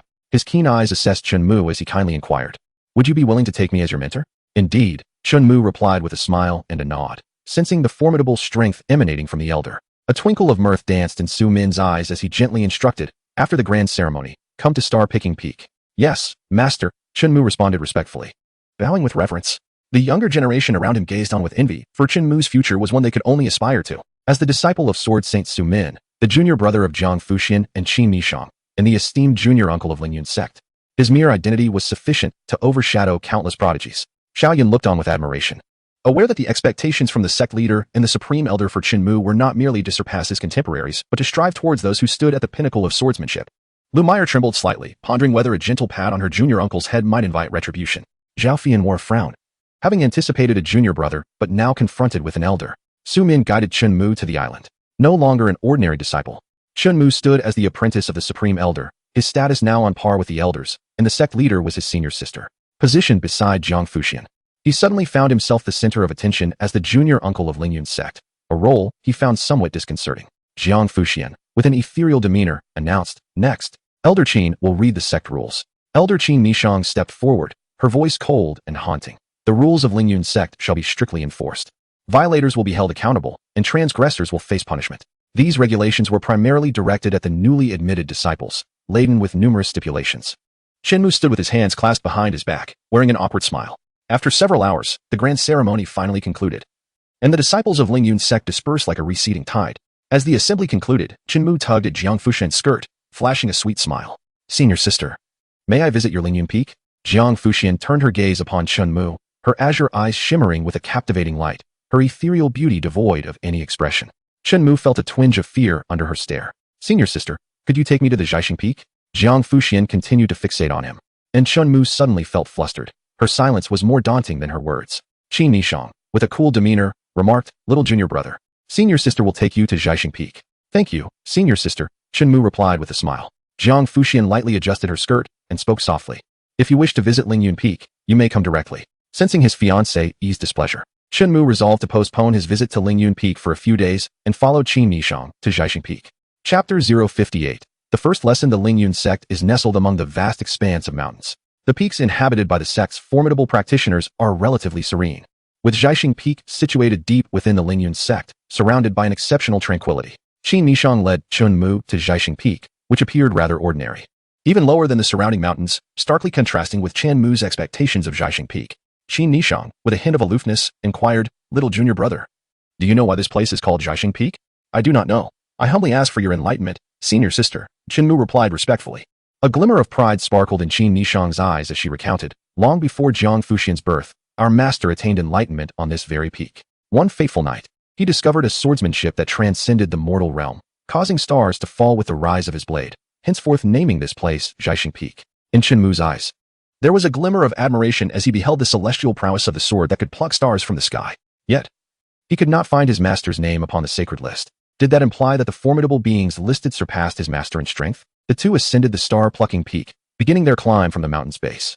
Shinmu observed the neatly trimmed trees flanking the path, with radiant sunlight cascading upon the trail, and the air filled with the melodious chirping of birds and fragrant blossoms. The environment here was quite delightful. Qin Nishang spoke with grave seriousness. "Every blade of grass and every tree here has been tended to by our master himself. Even the pebbles beneath your feet were retrieved from the river by him." Shinmu lowered his gaze to the smooth pebbles underfoot, each one polished and bearing the marks of careful crafting. The path was devoid of fallen leaves, indicating that the star-plucking peak was well maintained. Having visited Xian Peak and seen many others with Xiao Yun, he noted that none possessed the vitality present here. Master Su Min regarded star-plucking peak as his home, safeguarding the Lingyun sect as if it were his own. At the summit of star-plucking peak, a delicate bamboo cottage stood at its center, with a vegetable garden nearby, surrounded by meticulously cared-for flowers and plants. The arrangement was simple, yet bestowed upon Shinmu a sense of paradise, filling him with contentment. Clad in a modest white robe, exuding an ethereal aura, with hair white as a crane yet a visage youthful as a child, Su Min sat gracefully before the bamboo house, a piece of white jade engraved with sword patterns floating in his hand. Qin Nishang placed her hand gently on Shinmu's shoulder, prompting him to halt. As they stood quietly not far away, the jade pendant contained an immense reservoir of energy. After a brief moment, Su Min opened his eyes, a warm smile gracing his features as he called out, "Little Mu, come here." "Master." Shinmu stepped forward eagerly. Su Min handed the sword-patterned jade pendant to Shinmu, a gentle smile gracing his lips. "Within this pendant lies a strike from my sword. Should you find yourself in peril, simply shatter it." Shinmu reverently accepted the jade pendant, his small face reflecting gratitude. "Thank you, master." He understood the significance of this pendant.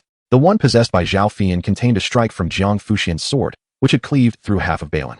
Shinmu was curious about the power of his master's strike, yet he resolved to reserve its use for moments of dire need. A twinkle of mirth danced in Su Min's eyes as he assessed Shinmu, a fifth-grade sword candidate whose mental prowess surpassed that of his peers, and whose physical strength exceeded that of ordinary individuals by several folds.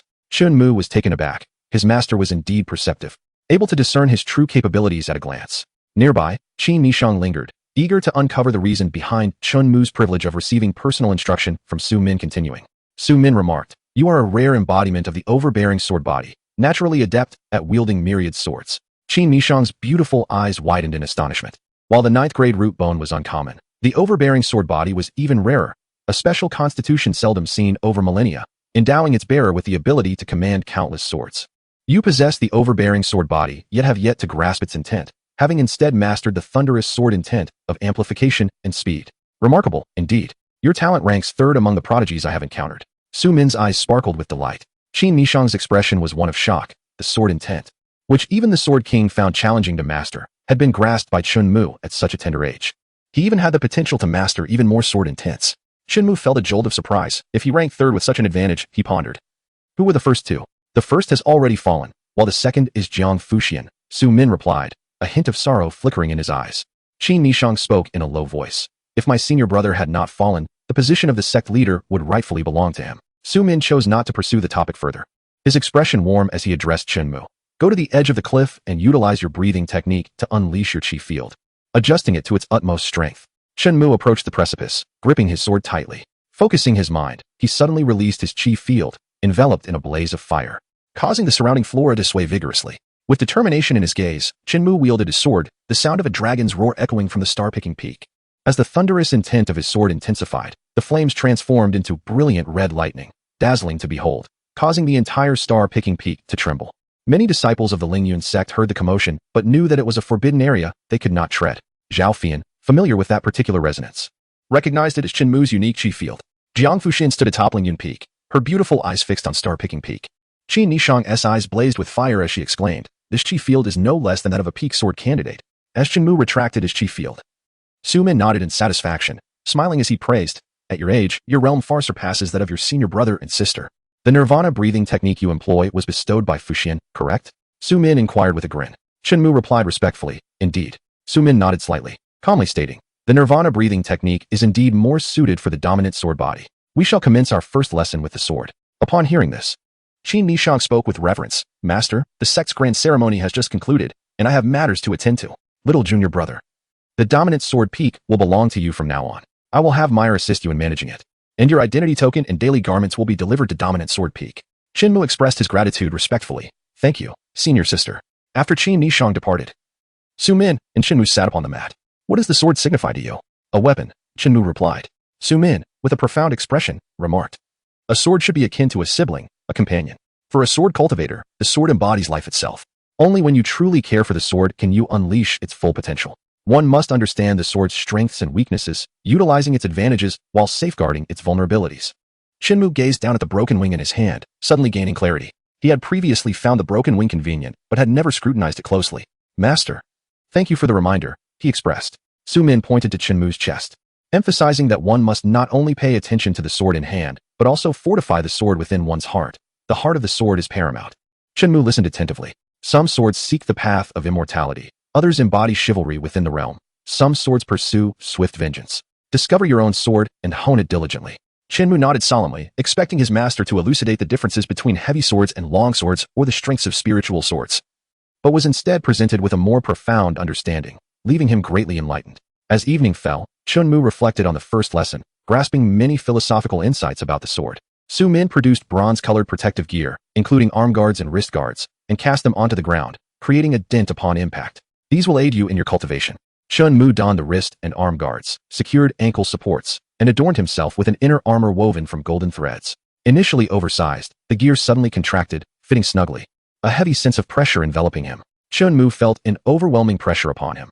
These items were not only heavy, but also restricted his ability to wield spiritual power, allowing him to unleash only a fraction, approximately 3 layers, of it. A mere 2 slaps would suffice to remove these protective gear, Su Min reminded him. These armaments, crafted from rare metals, could freely contract and were genuine protective gear, akin to a simplified version of armor. If you cannot endure, then remove them, he advised. With a smile, Shinmu replied, "Master, I can withstand it. This is what true cultivation entails." Su Min, with a kind and gentle expression said, "Come to the star-picking peak every 2 days. In our next lesson, we will discuss fundamental sword techniques." "All right," Shinmu nodded with a smile. He had already learned the basics of swordplay, yet he still looked forward to how his master would elucidate these fundamental techniques. Clad in his protective gear, Shinmu made his way to the proud sword peak. Unable to fly with his sword, he was compelled to walk there. Fortunately, Xiao Yun had informed him that this peak was once inhabited by his master's senior, Qin Nikang, a prodigy of unparalleled talent. The path was marked by trees that bore the scars of sword strikes, and the moss on the steps had not yet been thoroughly cleared, leaving the ground littered with footprints in the mud. Upon reaching the mountainside, he discovered a cave dwelling, from which the sound of feminine laughter emanated. Inside, Zhao Fian and Lu Meyer were engaged in their tasks. Lu Meyer had been dispatched by their master to tidy up Proud Sword Peak, overwhelmed by the workload. She had sought Zhao Fian's assistance. After completing their chores, the two sat in the cave, conversing. Lu Meyer inquired about the tales of the young master, prompting Zhao Fian to recount Shinmu's illustrious deeds. Upon hearing them, Lu Meyer exclaimed, "No wonder the young master is able to reside at Proud Sword Peak. Perhaps he will surpass the sect leader in the future. Ah, just him. My master can annihilate him with a mere glance," Zhao Fian proclaimed with pride. Lu Meyer timidly inquired, "Do you think he will hold a grudge against me for my offense today?" Zhao Fian chuckled lightly. "What does it matter? I often tease him in Blackstone City." "Really?" Lu Meyer's face lit up with curiosity. Coughing softly, Shinmu entered the cave abode. Zhao Fian and Lu Meyer were so engrossed in their conversation that they failed to notice his return, prompting the two young women to abruptly silence themselves. "Junior uncle." Lu Meyer greeted respectfully. Zhao Fian, with her head held high, displayed an air of pride and seemed disinclined to bow. Shinmu, choosing not to assert his status over her, smiled and said, "Thank you both for tidying up Aojin Peak." Lu Meyer chimed in with a bright voice, "Junior uncle, every month, you can collect resources from the Bounty Pavilion. Here is a tailored outfit for you, and this is your identity token." The token glimmered in gold. He observed that many disciples possessed either black or blue tokens, while both Lu Meyer and Zhao Fian held yellow ones. Lu Meyer continued respectfully. Ordinary elders carry red identity tokens, while the gold token grants significant privileges within Lingyun's sect, ranking just below the sect master and the grand elder. On par with my master. Shinmu accepted the identity token. Lu Meyer cheerfully waved her hand, saying, "Junior uncle, I must return to report. Until next time. Take care." "My dear disciple," Shinmu replied, personally escorting Lu Meyer out. Turning back to Zhao Fian, he asked in a low voice, "Zhao disciple, do you have any matters to discuss?" Zhao Fian, biting her silver teeth, cast a piercing gaze. Shinmu, with a sweet smile, remarked, "Sister Fian, let us continue to address each other as friends in private." Young master, Zhao Fian ultimately accepted the reality that Shinmu is her master uncle. "Is there a dining hall?" Shinmu inquired, feeling a twinge of hunger, as he had not indulged in meat for many days. Zhao Fian replied coldly, "Of course there is, but we should first visit the Bounty Pavilion." Chapter 059, The Fiancé's Invitation. Lingyun Sect, Bounty Pavilion. The 7-story purple gold pagoda loomed tall. As night approached, numerous disciples congregated around the Bounty Pavilion, some there to collect resources, while others sought to undertake tasks. The resources allocated by the Lingyun sect each month were limited. To acquire more, one must undertake tasks to earn contribution points, which could then be exchanged for resources. Upon their arrival at the Bounty Pavilion, Shinmu and Zhao Fian drew the attention of the surrounding disciples. Clad in a form-fitting purple dress, Zhao Fian's figure was striking, prompting many male disciples to bow respectfully, exhibiting more deference than they would show to their own masters. "Greetings, senior sister Zhao." "Greetings, young master." The disciples of Lingyun sect along the way offered their salutations, their eyes filled with reverence. Zhao Fian was a direct disciple of Jang Fushian. While Shinmu was the youngest master uncle of the sect, Zhao Fian was likely to become the future sect leader, and Shinmu had the potential to be the new protector of the sect. The Grand Elder was the current protector of Lingyun's sect, nearing the end of his lifespan, thus necessitating the emergence of a new guardian. Although Shinmu did not recognize them, he was well known among them, having made an impression during the grand ceremony. Inside the Bounty Pavilion, a girl in a white dress approached with a smile, greeting them sweetly. "Senior sister Zhao, young master, welcome to the Bounty Pavilion." Shinmu sensed that the girl possessed formidable cultivation, likely at the sword candidate level, and her waist token confirmed her status as an inner disciple. Zhao Fian smiled and said, "Qingyi, please escort the junior uncle to retrieve the resources above. The higher the floor, the better the resources." Lin Qingyi, bearing a gentle smile, respectfully replied, "Junior uncle, please follow me." The disciples of Lingyun's sect engage not only in cultivation but also in numerous tasks. Outer disciples are burdened with a plethora of daily responsibilities, while inner disciples enjoy comparatively lighter duties, and core disciples need only focus on their cultivation. Working in the Bounty Pavilion signifies that Lin Qingyi possesses commendable talent and potential, allowing her to earn additional contribution points each month. Lin Qingyi led Shinmu to the 6th floor of the Bounty Pavilion, where the decor was ancient and elegant, with wisps of smoke curling in the air. An elderly man, hunched over, expressed his delight, saying, "Junior brother, I have been awaiting your arrival." This elder was Hong Zhonglao, the vice master of the Bounty Pavilion. Lin Qingyi spoke with reverence, while Shinmu smiled and clasped his hands in greeting, saying, "Senior brother." Seeing Shinmu's demeanor reminded him of the scene when junior sister Fushian first entered the Bounty Pavilion. Both possessed a unique aura. Hong Zhonglao stroked his beard, unable to suppress his nostalgia. Shinmu, astonished, noted that this elder appeared far older than Jang Fushian, with a pallid complexion and a visage resembling a candle flickering in the wind or a lantern in the rain. Hong Zhonglao seemed to be nearing the end of his days. "Thank you for your kind words," Shinmu replied, filled with admiration. Hong Zhonglao retrieved a dark green ring from behind the counter, stating, "All the resources for this month are contained within 1,000 spirit stones and 10 bottles of high-grade spirit liquid."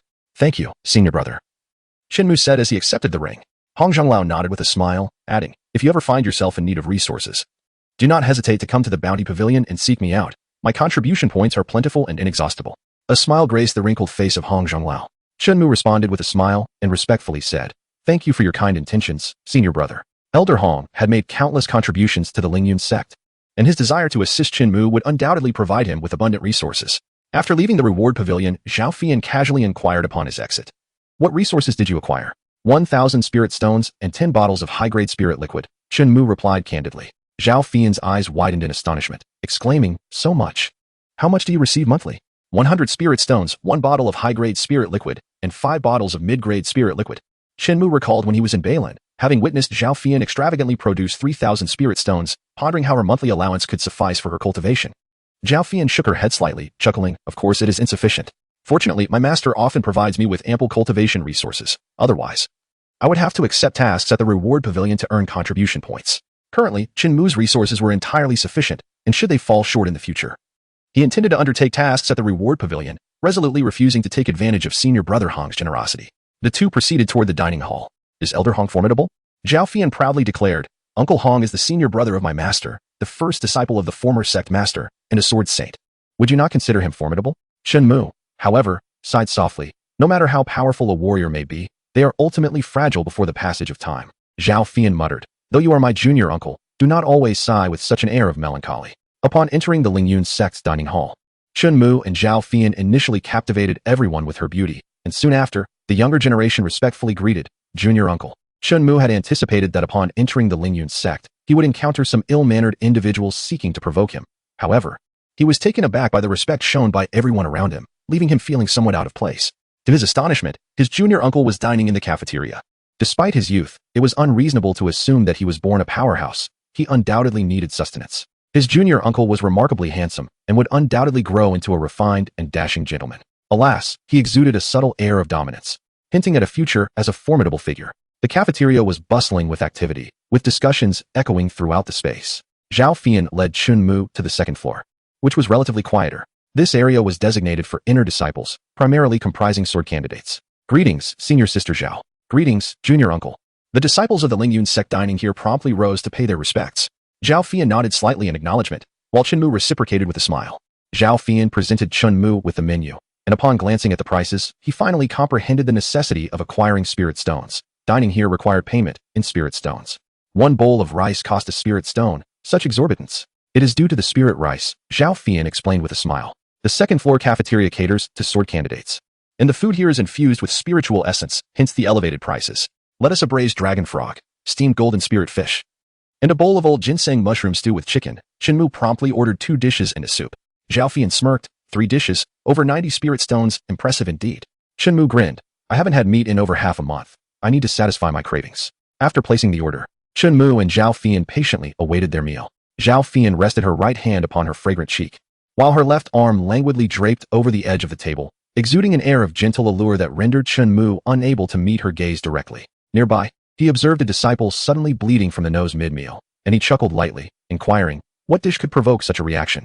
Zhao Fian turned her head, causing half the dining hall's students to scatter in fright. With an initially frosty demeanor, she smirked with pride as the commotion subsided, remarking, men are simply like that. You will understand when you grow older. Feeling a bit awkward, Shinmu nodded in response.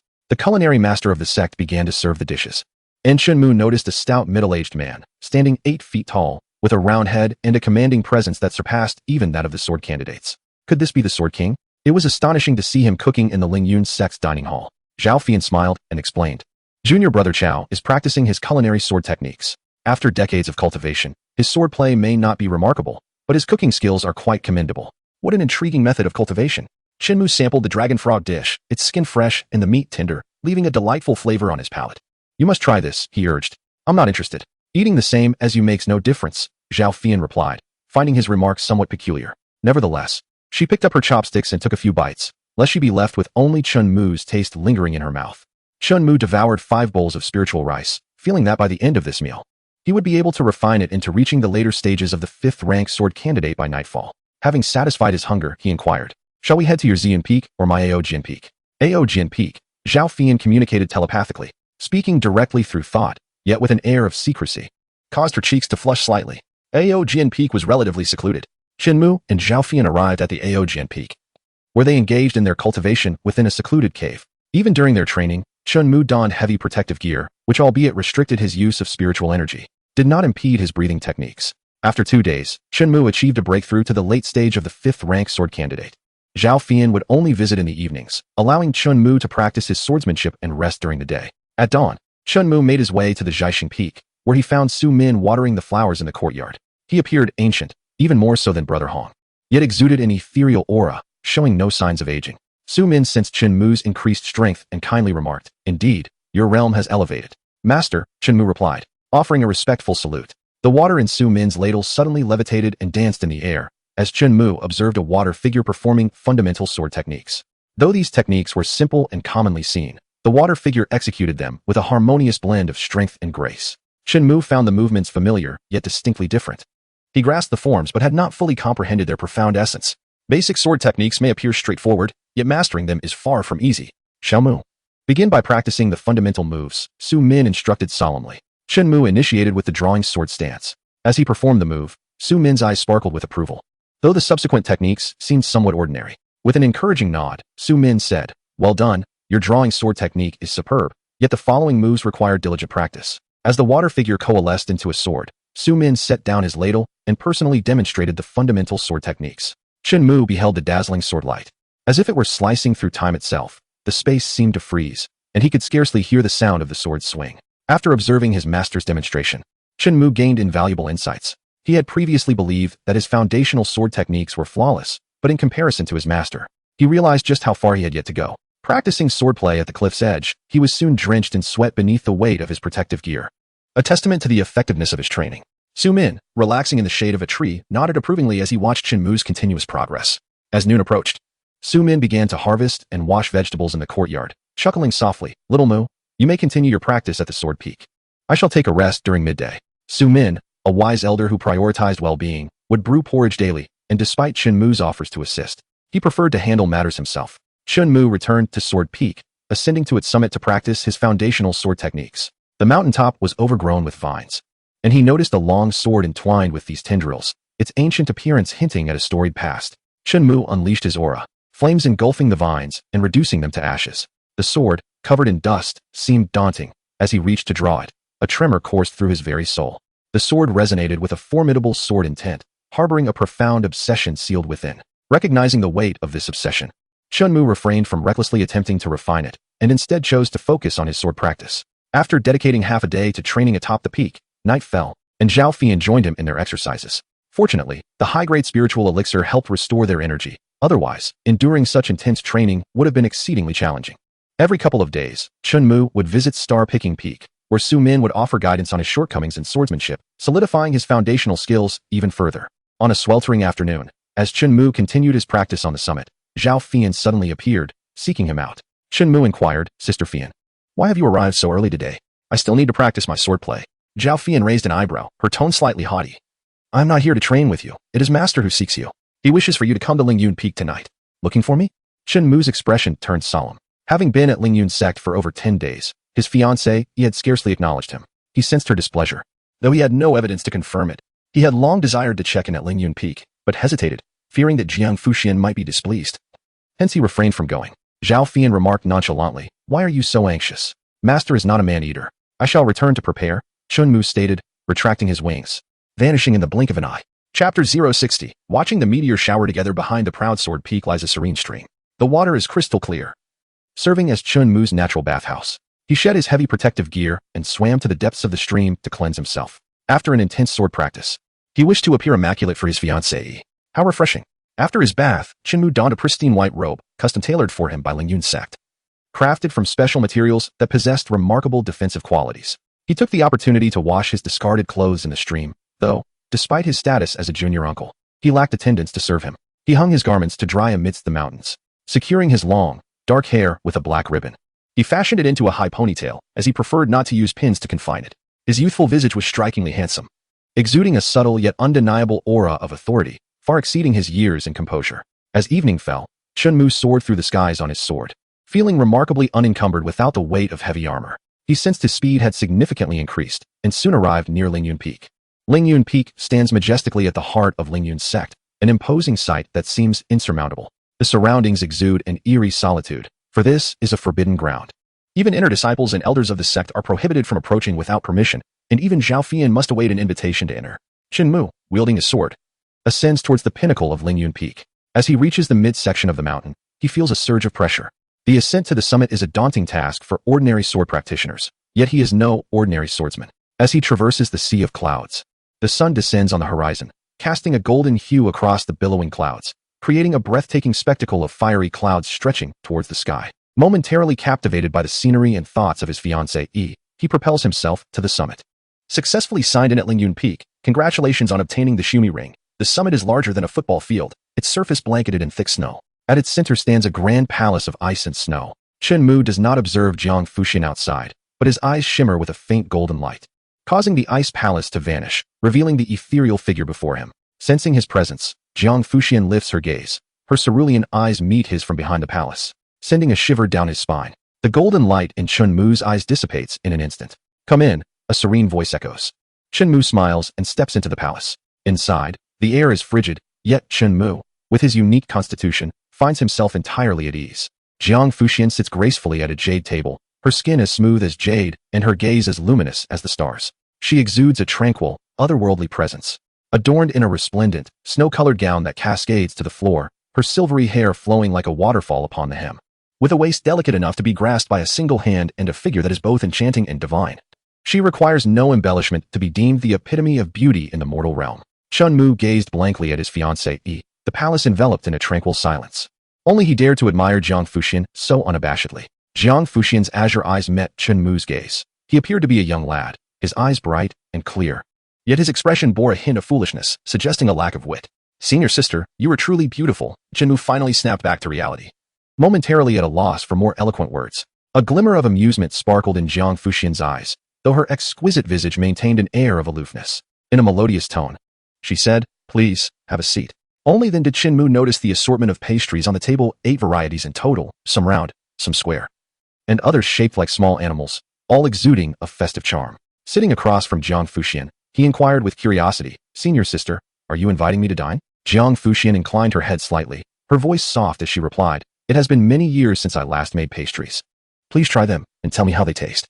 Shinmu picked up a piece of pastry from the plate. Taking a gentle bite and savoring the delicate texture and sweet, soft flavor, chilled to perfection, imbued with Jang Fushian's essence. "Delicious. Truly delightful. Your skills are remarkable, senior sister." Shinmu was genuinely astonished that a celestial beauty like Jang Fushian would possess the talent to create such delectable treats, truly making her an ideal choice for a wife. Jang Fushian's eyes twinkled with mirth as she admitted, "My skills are somewhat rusty. I am glad you enjoy them." As Chunmu relished the pastries crafted by Jang Fushian's own hands, a blissful expression adorned his face, feeling that their flavor surpassed even the finest delicacies. How wonderful it would be to savor pastries made by his senior sister every day. Jang Fushian's enchanting gaze shimmered, and she gently remarked, "Perhaps by this time next year." Chunmu savored the pastries while contemplating Jang Fushian's words, pondering the reason for waiting until this time next year. Suddenly, he recalled the significance of the day. It marked the 5th anniversary of his arrival in this world. He had never placed much importance on his birthday in the past. His mother would prepare longevity noodles for him. Little did he expect that upon arriving at Lingyun's sect, his fiancée would also celebrate his birthday. "Senior sister, how did you know it was my birthday?" Jang Fushian, having already learned of this during her visit to Blackstone City, did not respond directly, but gently wished him, "Happy birthday." "Thank you, senior sister." Chunmu felt an overwhelming sense of joy as he continued to indulge in the pastries, savoring each one. "May I take some with me?" "It cannot be kept for too long," she replied. With a smile, Chunmu nodded and stored the remaining pastries within his ring. Jang Fushian rose and calmly remarked, "The night view is splendid. Let us step outside together."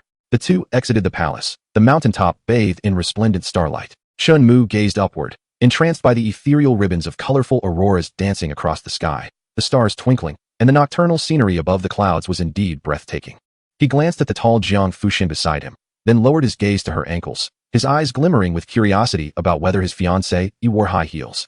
Upon realizing she was not wearing any, Chunmu felt a flicker of surprise. Jang Fushian's figure was statuesque even without the added height of heels.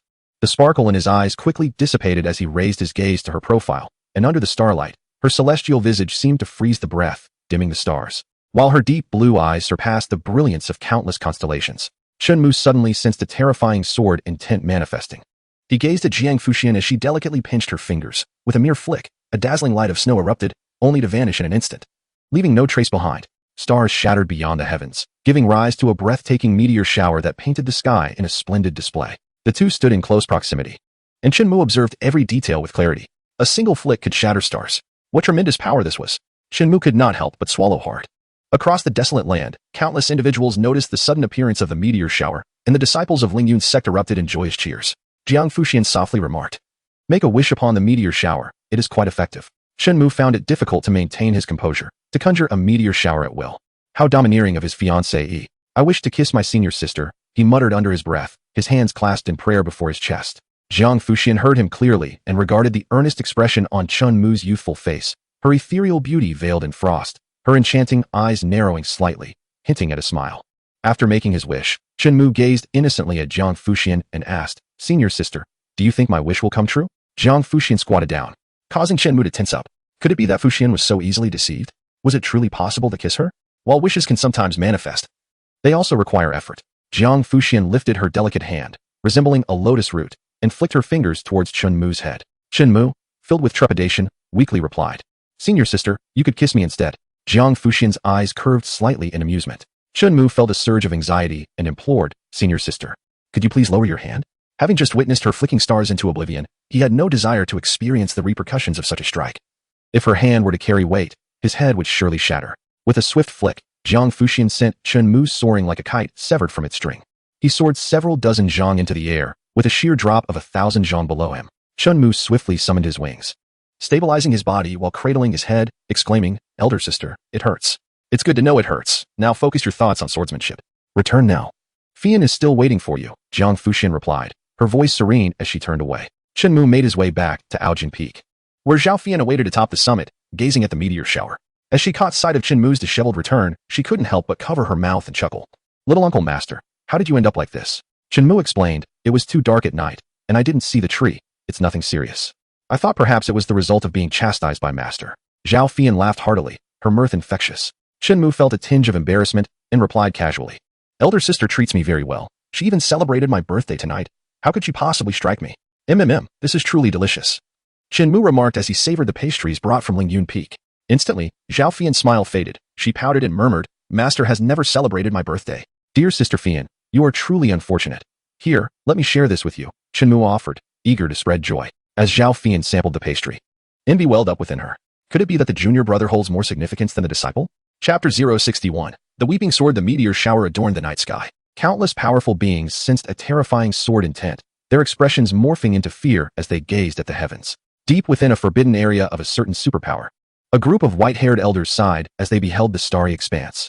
It was hard to fathom that Jang Fushian's strength had grown to the point of being able to shatter stars. She was sending a warning to us.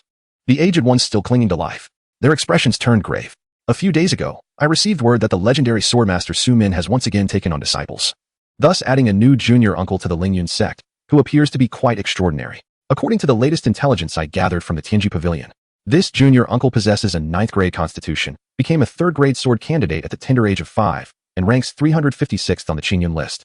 While holding the 3rd position on the potential rankings of the, he is highly likely to succeed Su Min." The assembly of formidable individuals exchanged glances, as most of them had been in seclusion for an extended period, only to be startled into a cold sweat by Jang Fushian's formidable sword intent.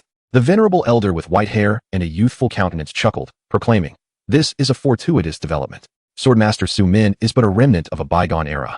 His time has long since elapsed, and he lacks the opportunity to nurture the next Su Min. While Su Min may not pose a direct threat, the strength of Jiang Fushian continues to escalate, making our existence quite unbearable with her presence." An elder sighed in despair.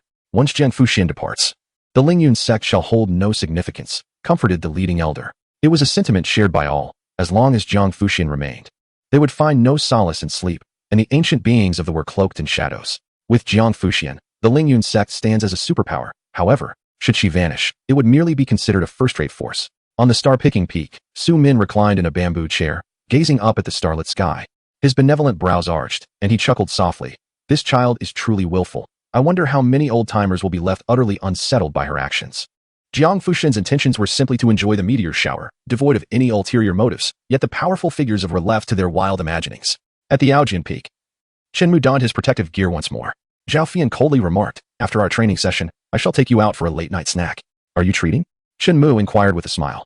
Zhao Fian crossed her arms, her delicate face displaying a hint of pride as she retorted, "Oh, don't even think about indulging in lavish feasts. I will only treat you to longevity noodles at most." Although she had forgotten Shinmu's birthday, she was aware that consuming longevity noodles was a cherished tradition of the Qin family. "Then I shall indulge in several bowls," he replied. "Eat to your heart's content. I shan't worry about overindulging." 5 months later, Shinmu achieved the pinnacle of the 6th-rank sword candidate. After arriving at Lingyun's sect, his progress in cultivation had slowed compared to his earlier rapid advancements, as the journey to higher realms became increasingly arduous. Shinmu dedicated more of his energy to swordsmanship rather than merely pursuing ascension. At Star-Picking Peak, he was demonstrating his sword techniques, the edge of the cliff shimmering with resplendent sword light. His foundational sword moves had reached an extraordinary level, and he was currently refining his skills. Su Min did not impart new sword techniques to Shinmu. Instead, he guided him in mastering the techniques he had already acquired, helping him grasp the essence of each style. Under Su Min's patient tutelage, Shinmu perfected both the Breaking Void and Evening Trace techniques. With protective gear, he could execute a sword flash, and without it, his powers surged several-fold. "Young Mu," Su Min called. Approaching his mentor, Shinmu responded, Master. Su Min, with a warm smile, advised, you have been diligently practicing your sword techniques, but you lack practical sparring. Go to Falling Sunset Peak and seek out your senior sister Qin. She will arrange opponents for you. Understood, Master. Recently, the sun blazed fiercely, and Shinmu soared on his sword to Falling Sunset Peak. Halfway up the mountain, amidst a bamboo grove, stood an exquisite wooden house. Senior sister Qin, he called. Come in, Qin Nishang replied softly. The room was enveloped in a delicate mist, and Qin Nishang sat at her desk, adorned in a high-slit red dress that revealed a glimpse of her smooth, fair leg, exuding a more mature charm than Zhao Fian. Shenmu entered the room and respectfully said, Senior sister Qin, Master has asked you to arrange a sparring session for me. Junior brother, please have a seat for a moment, Qin Nishang replied, as she continued to handle her work. Shenmu smiled and said, Senior sister Qin, do not worry about me. I am in no haste. As Qin Nishang focused on her documents, Shenmu poured himself a cup of tea and quietly waited beside her. Task: sign in for the Lingyun sect's Grand Competition Finals. Reward: Power and Sword Intent. Shenmu held the tea, his expression filled with astonishment as the sign-in task updated. With the reward being Sword Intent, Senior Sister Qin, is there a sect competition taking place soon? Shenmu inquired eagerly. Yes, there will be a sect competition next month. Do you wish to participate? Qin Nishang casually asked, having not engaged in real combat for quite some time. Shenmu saw the sect competition as a splendid opportunity for training. Absolutely. If you hadn't reminded me, I would have been unaware of this event. While Qin Nishang remained busy with her tasks, the cold voice of Lianyu interjected, of course, they wouldn't dare to inform you. You are now the junior uncle of Lingyun sect. If you were to be defeated by a junior, it would be quite embarrassing for everyone. Shinmu found that rather improbable. Senior sister, will the opponents I face in the sect competition merely be sword candidates? Indeed, but there are also peak sword candidates. Think carefully before making your decision, Qin Nishang advised. Seeing this as a valuable opportunity, especially with rewards at stake, Shinmu solemnly declared, Senior sister Qin, I wish to participate in the sect competition. I assure you that I will not bring embarrassment upon you. That is for the best, Qin Nishang said. Gazing intently at Shinmu, Shinmu's petite face radiated confidence, while Qin Nishang shook her head with a gentle smile. After completing her tasks, her expression turned melancholic as she remarked, Jang Fushian truly is something. She assigns me everything. Why not let me take on the role of the sect leader? Junior brother, what do you think? Senior sister, it is undoubtedly because Sister Jiang trusts in your capabilities, which is why she entrusts you with these responsibilities. Qin Nishang's phoenix eyes narrowed slightly as she inquired, are you implying that I possess the ability to become the sect leader? Shenmu found himself at a loss for words. Observing his silence, Qin Nishang smiled alluringly. Recently, Xiao Yun has been preparing for the sect's grand competition. I shall arrange for Mayor to accompany you for some sparring. No wonder Zhao Fian had been absent lately. Shenmu surmised she too was preparing for the grand competition. It had been several years since she last participated, and her influence within Lingyun sect had diminished significantly, ever since Zhao Fian's innate sword was unsealed 2 weeks ago. Shenmu had not seen her again. He had been preoccupied with his own cultivation and had no time to visit her at Ziyun Peak. With her strength restored to its pinnacle and her innate sword unrestricted, her power had surged, and she was likely to achieve remarkable results in the sect competition. The Sword King and Sword Candidates would engage in separate contests, yet it remained challenging to reach the finals in the Sword Candidates arena. Lu Mayer was summoned by Qin Nishang to Luoxiao Peak. Dressed in a refreshing green skirt that exuded youthful charm, her appearance was both pretty and endearing. She respectfully greeted, I pay my respects to the master and to my junior uncle.